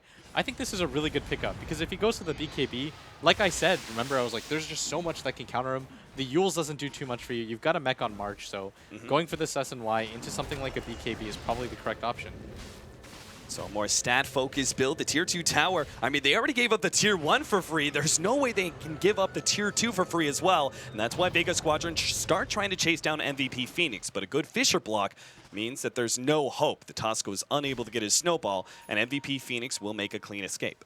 Yeah, they're just going to get the hell out of there because there's no reason for them to have to overextend. They've actually done a pretty good job of building up a decent lead right now, as they've done a lot of pressure on various sides of the map right now. And they've taken 2 of the Tier 1s, and it looks like actually Vega want to get aggressive on this map. Like, they've shown the Blink Dagger, you have to do something with this. This is the downside of having a Slardar on your team, because once he has that Blink Dagger, he has to get something, or he just gradually starts to fall behind. MVP start going for the Wind Ranger. 2 of Vega Squadron coming from the side. Tombstone already being laid out. Immediately, MVP try and stop it, but there goes the Winter's Curse. Snowball actually locking down QO with Walrus Punch on top of that with the Repel, though. They're not able to stop that one. Big Echo Slam comes out from Warnuts in order to stop the Slardar. They take out the Tombstone as well. And now they're relocated. They're going to be able to get Sam with the Slayer as well. They run him down quite easily. Mag's going to fall as well. It seems like this is going to be a 3-man cleanup for MVP Phoenix. If they could just finally catch the Undying. QO trying to chase him down. Actually gives up on that one. It's going to run to no one instead, but of course he's got the win run to get himself away. So just 2, the Slardar and the Tusk fall, but MVP Phoenix with the numbers advantage and already near the Roshan pit might as well go for the Aegis now. Yeah, going for the Roshan is the correct play here. Going for that mid tower isn't enough of what they just got, because right now Vega can't really respond to this. They've lost their bottom tier 1 tower. The mid lane is a little bit too far away from this, and MVP, I mean, they're really starting to take a lead here, as this is going to be a free Aegis uncontested. People from Vega are starting to rotate over, but it's way too late, and now you're seeing the power of the Omni. Like, KP is 0-0-1, but he's played this beautifully. He didn't get zoned out completely in that top lane. He was able to get some measure of farm and levels, and now you're seeing the lineup kind of pay off as, yeah, March had a really terrible start, but look at what they did to get him back in the game. They just consistently started to stack the Ancients, and they're still doing it in this game right now. And they don't really have a good diffusal here. In order to stop these Repels or Guardian Angels, I think their best target for a diffusal would probably be the Wind Ranger, but I'm sure she just doesn't really want to go that in normal circumstances. You don't want to go for it as a first 2 item. You want to go for the Aghanim Scepter, but he might have to at this rate. And probably more troubling for me is that Pasha had such a good early game, but he hasn't been able to turn that into anything. Basically, he has the Blink Dagger and a Ring of Health, but even getting a Vanguard at this point doesn't really change too much for him at this point. Like, he has to get further ahead than he is right now, and he's even going to be chased down by March. Yeah, he's losing this man fight quite badly. Now that it's 2 versus 1, Pasha has to get out. Febby and March are not going to be able to pursue. The rest of MVP are also trying to chase down multiple heroes. Now it looks like our Tusk is going to stay 1 step ahead of QO, so they're fine, but MVP Phoenix are still in enough control. And that's a big problem for Vega Squadron, who are the ones who have to force some sort of fights, but they're always just running away from them. I think Vega, what they have to do is... I don't even know if you can fight in the Aegis timer. Like, that's the thing, is that Mag, yeah, he's got the mech, but once again, the Tombstone's effectiveness is going to really wear out here. They do have a lot of ways to deal with the Tombstone right now. Like, there's not a whole lot that deters them, and if your Slardar isn't getting the amount of farm that you want, you are going to start to fall behind. I think if you're Vega, you have to try to defend out your towers and wait for MVP to overextend and just try to get the winner's curse of your life off. If you thought these heroes were hard to kill before, March is about to finish up a Crimson Guard. Vega Squadron, they don't mount a response soon. It just seems like MVP are never going to die. They've already taken that tier 1 tower, and it seems like they're sort of fearless. They're just going to keep on going, and why not? March can sit on the front lines. He's got the mech. He's super tanky, and then Febby has a repel on him, so he's pretty much guaranteed. In fact, he is guaranteed. No, there's Winter's Curse. That could stop a relocate out, but that's it. That's the only stun that they have that could go through magic immunity. Yeah, March is dipping quite low, but he gets healed up, and he still has the mech available to him. Doesn't want to pop it too early, and they're just going to take this tier 2 tower down because they know that Vega don't want to fight into this type of position because it's so close to their base that if Vega loses this fight like 5-0 or something like that, that could mean a Rax at 20 minutes. And so they're not going to overcommit for this defense. But at the same time, it's one of those damned if you do, damned if you don't. If you don't defend it, you're losing a tier 2 for free against a team that heavily relies on getting to the late game safely. But if you don't do anything about it at the same time, or if you do something about it and you lose the fight, then that could potentially just mean Rax for you at 20 minutes. And that's not really a recoverable position with the type of heroes that Vega have. Yeah, typically, like, forcing fights, forcing 5 versus 5, just kind of speed up the game, right? So if you lose the fight, you're just speeding up, essentially, MVP getting into the late game. But at the same time, they're not able to split push very effectively. Like, we saw Pasha up there in the top lane. He was trying to get a counter with the tier 2 tower going down in the top lane, but it's still quite healthy, just slightly below 50% HP. So MVP are getting further and further ahead on the 2 most important core heroes, and that's all they need. They really only need farm on those 2 because heroes like the Wisp and Omni Knight are perfectly powerful with just their abilities, don't necessarily need too many items. At the same time, I think Vega is playing it relatively well considering the circumstances. Like, the Wind Ranger continues to split up the map, go for the farm. Pasha's trying to catch up and farm at the same time. And I think this is the correct response. Like, don't overcommit to defend the tower, like I said, because that opportunity or window has already passed. The better thing to do is wait for what happened in game number 2, I think, where you just try to mount a good defense. Oh, QO, he's going to go for blowing up Solo. There goes the Cold Embrace, but I don't think Solo's going to get out of here. In fact, sure enough, the Purification is what finishes him off inside that Cold Embrace. Middle lane looks like Pasha tried to go for War Nuts, but he's got backup now and isn't afraid of the fish no more. Yeah, they're just looking for whatever opportunities they can find, and I think this is the smart decision by Pasha. He goes for the Ring of Health, but now he's going to go into that Mithril Hammer. I don't think that should be a Deso. I think he actually has to go for the BKB. But I think it's right. Like, he could go for the Deso, I guess, just for the extra benefit of dealing damage. But I think it's a little bit too... he's not going to be tanky enough. Right. He just could be potentially blown up by the SF, and the Earthshaker disables from long range are going to be big problems as well. Yeah, exactly. And Vega Squadron, I think they know that the Aegis is going to fade. Like, every team does this. Aegis is about to fade. You smoke up, look for the fight, because you think that MVP is going to be a little bit too overconfident. But Vega, this is the big fight for them, because they have to win this team fight. Like, there's no way they can give up this amount of towers and lose this fight here. Vega Squadron coming in from the side. Solo's looking for that Winter's Curse and will lay it down into Febby with the power shot on top of that. Oh, he misses They'll the easily Guardian be able Angel. to get that kill. And the Guardian Angel not really effective here. Warnot's in the background, also going to go down to Vega Squadron. It seems like they found the fight they needed. QO desperately looking to be able to lock down on someone with his Scotty. Goes for Pasha, but is unable to get him. Now Solo kind of baiting out with the Cold Embrace, but he will go down eventually. The rest of Vega Squadron start mounting a response, but the Shackle shot doesn't latch, and that means now Maga's life is going to be forfeit as well. It goes from 2 pickoffs easily to then being forced to trade 2 heroes of their own. Vega Squadron, I thought that was going to be a good fight with the way they initiated that one, but it turns out the SF is just too big. It was about as good of an idea as you were going to get, though, right? Like, there was no Aegis. You can't just keep giving up tower after tower. But I just realized how farmed QO is. Like, he's gone for this pure stats build. He opts to go for the Eye of Scotty instead of something like a BKB, and he just hits so hard, and he doesn't die anymore. Like, KP was late with that Guardian Angel, and they still won the fight. Like, that was an ideal fight for Vega, and it still doesn't go in their favor, and so they have to just go for the next fight.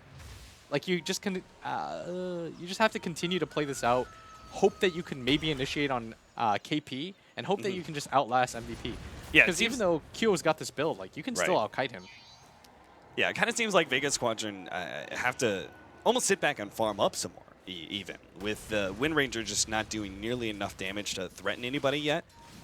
You get a little bit more damage on him, and that Focus Fire plus the amplified damage may be enough to cut through one of these big tanky heroes like the Bristleback or the SF. But as I say, that MVP Phoenix are still taking advantage of the clear control that they have over this game by pushing down more towers and getting more of a net worth lead, and it seems like a free hero as well. Mag is going to be stuck here, and from the side, Vega Squadron are actually going to try and mount a response, going straight for the Omni Knight. They do manage to take him out. 1-for-1 trade-off so far. Solo's going to be the next target. Winter's Curse onto Febby. They pop him, but so too does the Winter Wyvern fall.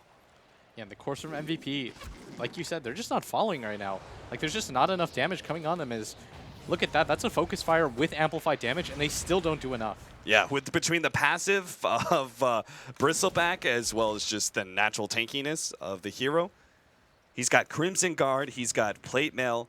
I mean, Crimson Guard. Vanguard alone is just a really great way to be able to deal with the Wind Ranger's Focus Fire, right? Because it's right now, it's small instances of damage, you know, rapidly being forced, which means Vanguard's RNG is going to be pretty good versus that. When you actually proc a Crimson Guard block against that, it's blocking a good 1/3 of the damage. Oh, you're completely right on that too. I agree. I like that reasoning. That's like an easy way to think about it that I like just... You did a better job of explaining that. What do you even need me for, Cap? QO is always need you, Blitz. Wind Ranger, I feel like they still need that Desolator. I don't know about... But who gets it? Is it the Slardar now as his next item?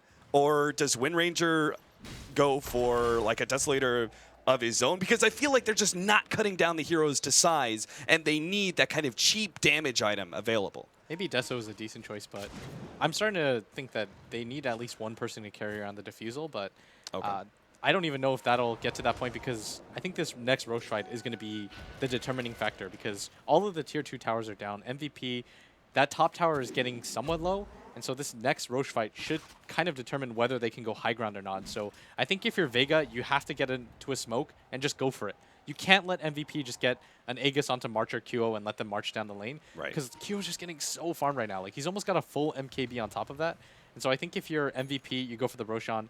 I think if you're Vega, oh, they're actually going to sneak it for themselves, and can they get down here in time? That is insane timing. They just smoked up to the Roshan pit, and they literally just respawn. They get an Ice Shards to try and block out the rest of MVP Phoenix. Oh, they're March, committed though, for this. He is fearless. He's going to try and intercept this one. The Aegis is grabbed by the Wind Ranger. They manage to secure it and take down Febby at the same time. The Tombstone is a great position, but here comes Big Daddy QO. He lets loose the ultimate. Vega Squadron's already so low from dealing with March that they're all going to fall inside this Roshan pit if they're not careful. There's so Pasha many in the middle zombies. managed to get 3 different stuns, and that Tombstone is still going to work. No one is still fighting up against both QO and March. Echo Slam gets laid out, finishes off the Wind Ranger. Mag is stuck in the corner with his Tombstone still going to work, but MVP, they're just not dying. They don't care about the Tombstone. These small sources of damage are nothing to them. Mag making the TP out doesn't quite get away. Our Winter Wyvern escapes, and so too does the Slardar, but in the end, despite the fact that Vega Squadron, in a way, had the success of managing to get Roshan and grab the Aegis, still lose the fight due to a drastic lead on both the SF and the Bristleback. They're just too big. That was about as good of a fight as you were going to get, Austin. Like, that was... You had the Tombstone on the high ground. You had the Aegis. There was, like, 300 zombies. It was an episode of Walking Dead, but they still weren't able to win that fight. And then on top of that, I mean, Kyo just walks away with full HP. He's going to have a fully completed MKB. And Vega, what a smart maneuver by them. They're just balls to the walls. They're saying, okay, we're not going to just go down. Like, we're going to at least try to attempt something, but the farm lead on both those cores, like you said, just to reiterate, it's just too hard to kill them right now. Yeah, and they still don't have the Winter's Curse for another 30 seconds, so they don't really have a good way to be able to address Febby or that Omni Knight. Oh, there's a They're going to be forced into something here. No one coming in from the side, start focusing down QO. You can see the synergy there between the Amplify damage and Focus Fire doing a good amount of work, though March is still a big problem to deal with. Mag is actually gets cold and braced up. The Tombstone is laid out, but it's instantly taken out by QO, and now Mag forced to use the Ghost Scepter on himself, but it seems like he's not getting out of here alive. Pasha gets a really good stun, but it just doesn't change the fact that Mag is still dead. Another great Shackle shot, but now no one's going to be forced away. There goes the Winter's Curse laid out on the Febby. They will be able to finish him off and bring a couple of supports low, but the cores are still healthy as they've always been. Solo is now going to be the next target of March as he just keeps on marching forward. Solo now going to be susceptible to that QO ultimate and a couple more right clicks. Glimmer Cape manages to keep him alive, but it still doesn't change the fact that the melee racks is down and MVP will make a clean escape. What a turnaround that QO's had from game 1 to what he is now. Like in game 1, or game 2 actually, we saw him miss multiple Lina stuns. You know, he messed up the combo. It looked like he tilted. But now, 10-1 and 6. Absolute monster in farm right now. Like, the fact that he's got all of these items completed, and I have Scotty, Sanjin Yasha, Monkey King Bar, at just 29 minutes into the game, there's no one on Vega that's even close to that. He almost has double the net worth of the Slardar, and the Slardar, he's a hero that had a pretty significant lead in the early game, and now, I mean, Vega, their tournament life on the line, they have to have a better fight than the one they just had.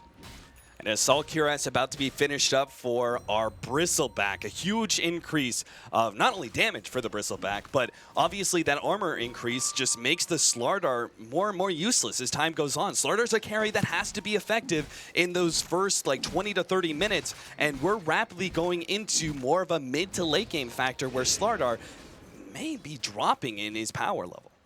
Yeah, I think the move for Vega right now is don't just let MVP assault your barracks because it's so hard for them to get into a fight straight up when MVP knows where you all are. Right. I think they just have to go for some sort of attempt at this point.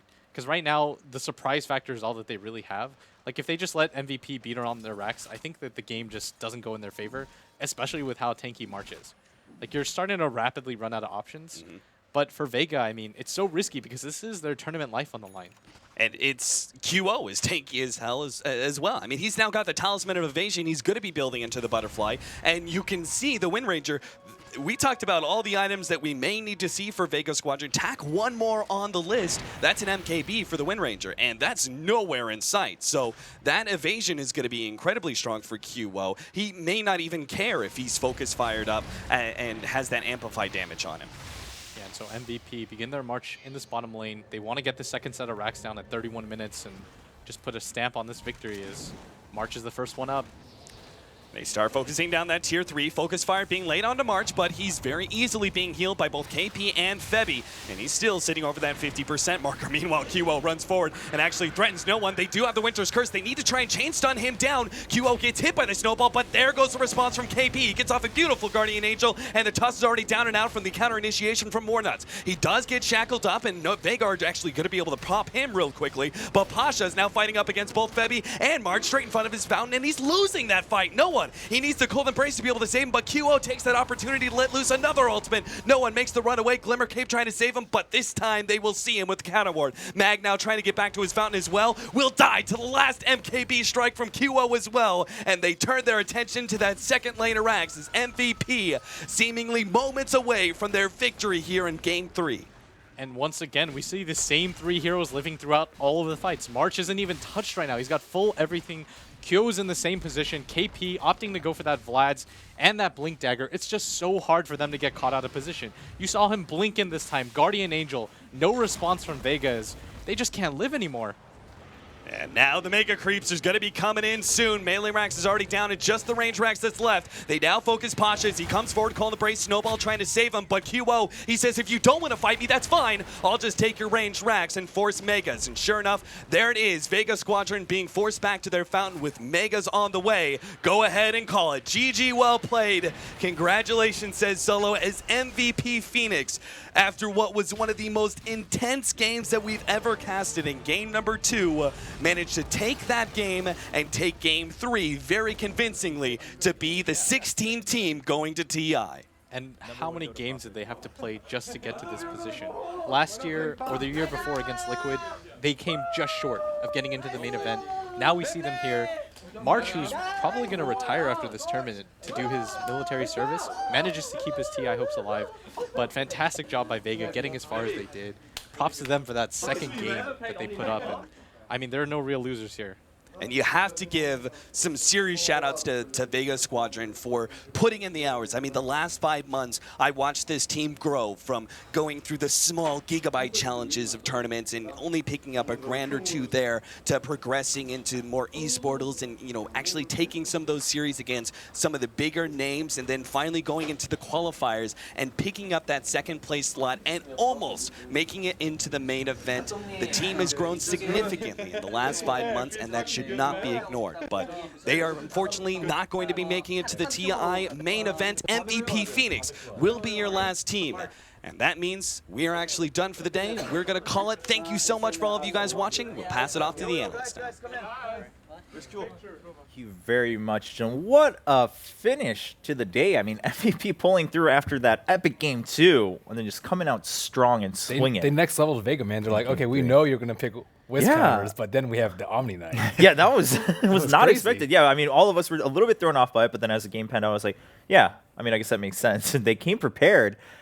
Wow. So not Warlock anymore. Now it's about the Wisp and the Omni Knight coming out for MVP Phoenix. As you know, Captain was mentioning, I mean, of course, you know, still props and credit to Vega. I mean, for coming to this point, and we talked about how much of a run they had to get to this point through the EU qualifier. But at the end of the day, it was MVP with just another trick up their sleeve, coming in prepared for TI. And as they said, March keeps his TI hopes alive one last time. That's a pretty epic story. I mean, it's a either good team, yeah, either team, I think winning would have been a great storyline. But MVP pulling through and joining their sister team, of course, MVP Hot 6 in the group stages now. So we wrap that up. I'm not sure if we'll have highlights for this very last game, but they will be coming up shortly. But yeah, let's talk about that a little bit, right? So we were all a little bit worried. We're like, oh, Wisp Bristle again. Not so sure about that. Then the Omni comes out as that last pick. Winter, I mean, do you just think, all right, it really was simply just next level? I mean, all right, we're just going to go with what we know works. We have another pocket that we can lean back on, even if they come up with counters. And it certainly helps when they have Slada and Wind Ranger. Like, most of their damage are physical damage. That's why the Omni Knight became such a strong pick at the end. And it's certainly something that I've seen them play it once or twice before in the past, so it's not something new to them. And they chose to use it at a very good timing. Yeah, and I mean, in general, even in game 2, the whole point was that Bristle doesn't die thanks to, of course, Bristle himself, and then, of course, the Wisp by him. This game, there's another person helping Bristle not die. We'll take a quick look at a replay here as we see MVP going off to celebrate a little bit, making it into the group stages you of baited me. TI5. So we'll look at a replay, and then I just look over, and it's just an escalator. It's coming up. There you go. So we're going to see here again, I mean, just how durable Bristle really was this game. They killed a Wisp in a lot of the fights, but it really doesn't matter. The damage output from the Shadow Fiend as well as the Bristle was just incredible. And also, I think their itemization was fantastic. It's interesting to see that this is like the nightmare fight for MVP. They lose their Wisp instantly. They're on the night, misses Guardian Angel. Yeah. And they still come out with an here. even trade after this, just because their cores are so extremely big. Yeah. And I want to mention about both this game and the previous one, notice how much better MVP suddenly play when they start running strategies built around 5-manning and going together as a squad, right? That's a really good point. In the last game, they played Wisp Bristle as well, but it wasn't. They don't pick the Wisp as like a relocate ganker. I think in both games they never relocate it to gank. They use it defensive relocates. They use it to tank up a core that needs to go and hit buildings. And even though the game 2 wasn't executed as well as game 3, it felt like they just got more of an idea of how they wanted to play it going into game 3 and using it again. And you know, going further in the tournament, as they are obviously now confirmed in the 16 teams, I think definitely the teams that have watched them today will probably. I mean, you're probably going to ban Wisp against them just to prevent this, but I think more importantly for them, they probably feel some sort of confidence in each other's abilities again and in being able to play together as a team. And it was really good to see QO as well get a good performance today because he was really shaky, but this was a very good game. Yeah, I was about to add on to that. I mean, QO, we were talking about, man, today it's not even feast or famine. It just doesn't seem like he's on point today. Something's off with him in the earlier matches, but in this last matchup, he pulls through. He's able to help carry the team, of course. As we let's take a look at, of course, the last moments here. MVP securing their spot into the group stages, into that top 16 of TI5 up against Vega. At this point, I mean, the team fights have kind of repeated themselves a couple times. And they are really just like tickling the Bristleback. Yeah. Windrainer is pretty farmed at this point, but even Focus Fire with Bristle facing her, she can't really do that much damage. And then we see a one-man Winter's Curse just because they're so desperate to save their racks. And of course, with the Blink Omni Knight, I mean, there's really little counterplay to that if you're Vega, just because they have so much single target.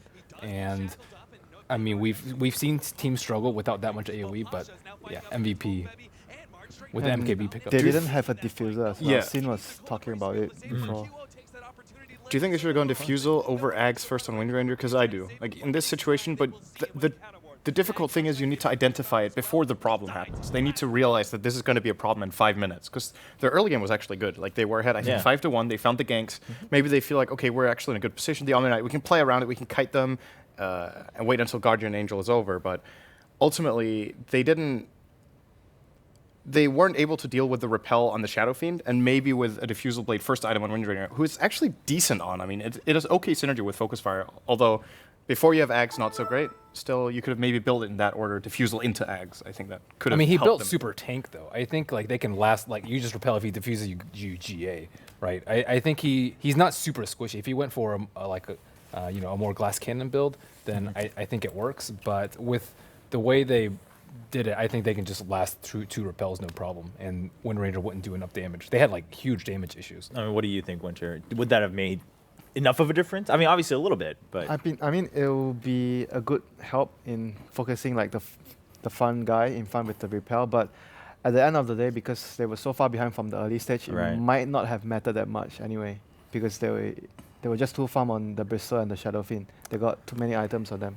Yeah, true. I mean, of course, this is also all hindsight now. And again, even if they got it, how do they play with it? How does everything pan out from there? It's going to matter a ton. So wouldn't have really been a make or break, it sounds like. But at the end of the day, no matter what, MVP walks away with that last spot.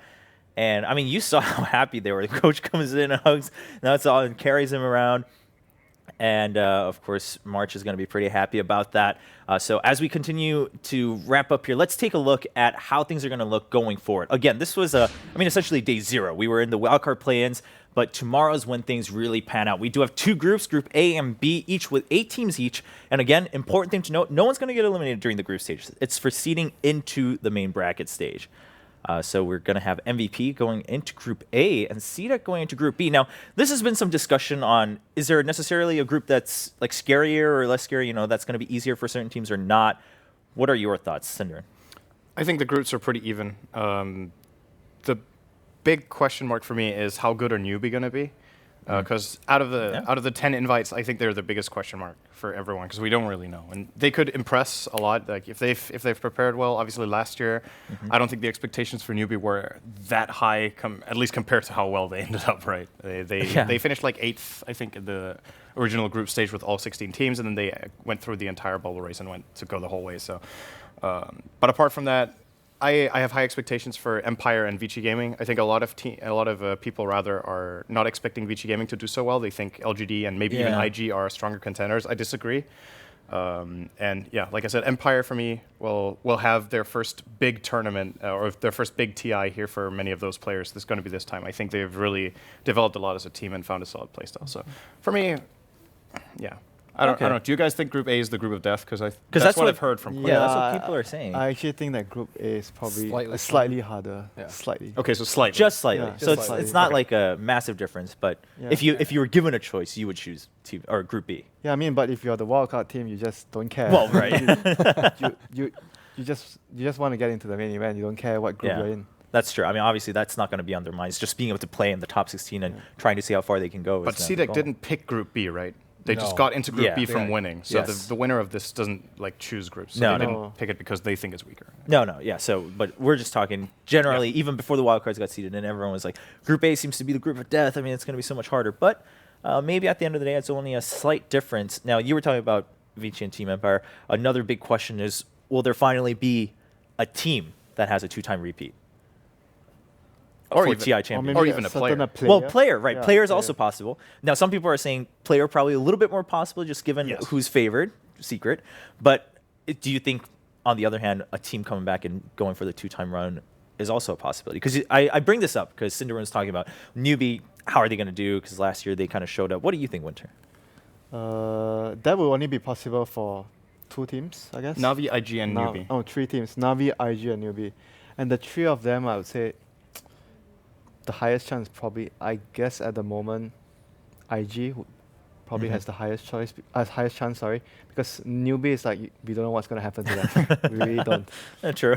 There's too many unknowns, I think. Like Empire, we have no. I mean, they're somewhat inconsistent. They've beaten EG before. Yeah, sometimes they've lost to some tier 2 teams. Yeah. Newbie and Vici, I think, can be very good, but we haven't had that much information from any of these teams in the past month. I'll tell you something about Vici. Tell me. Ooh. FY is drafting again. That's a good sign. Okay. All right, they just won. All right. Game over. TI's over, guys. Well, all right. So then, obviously, we mentioned possibly 2-time player. Do you think that really does have a pretty high chance just because how dominant Secret's been? Wait, how many teams are there with a champion? Oh, that's true. I mean, well, I guess. Let's see. There's Secret, there's Newbie.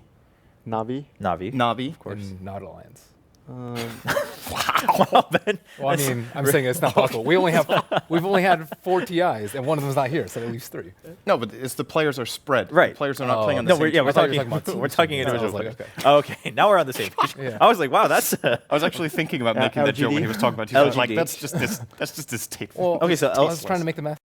That's 4. Okay. Secret, Navi, Newbie, LGD. Is that it? Okay.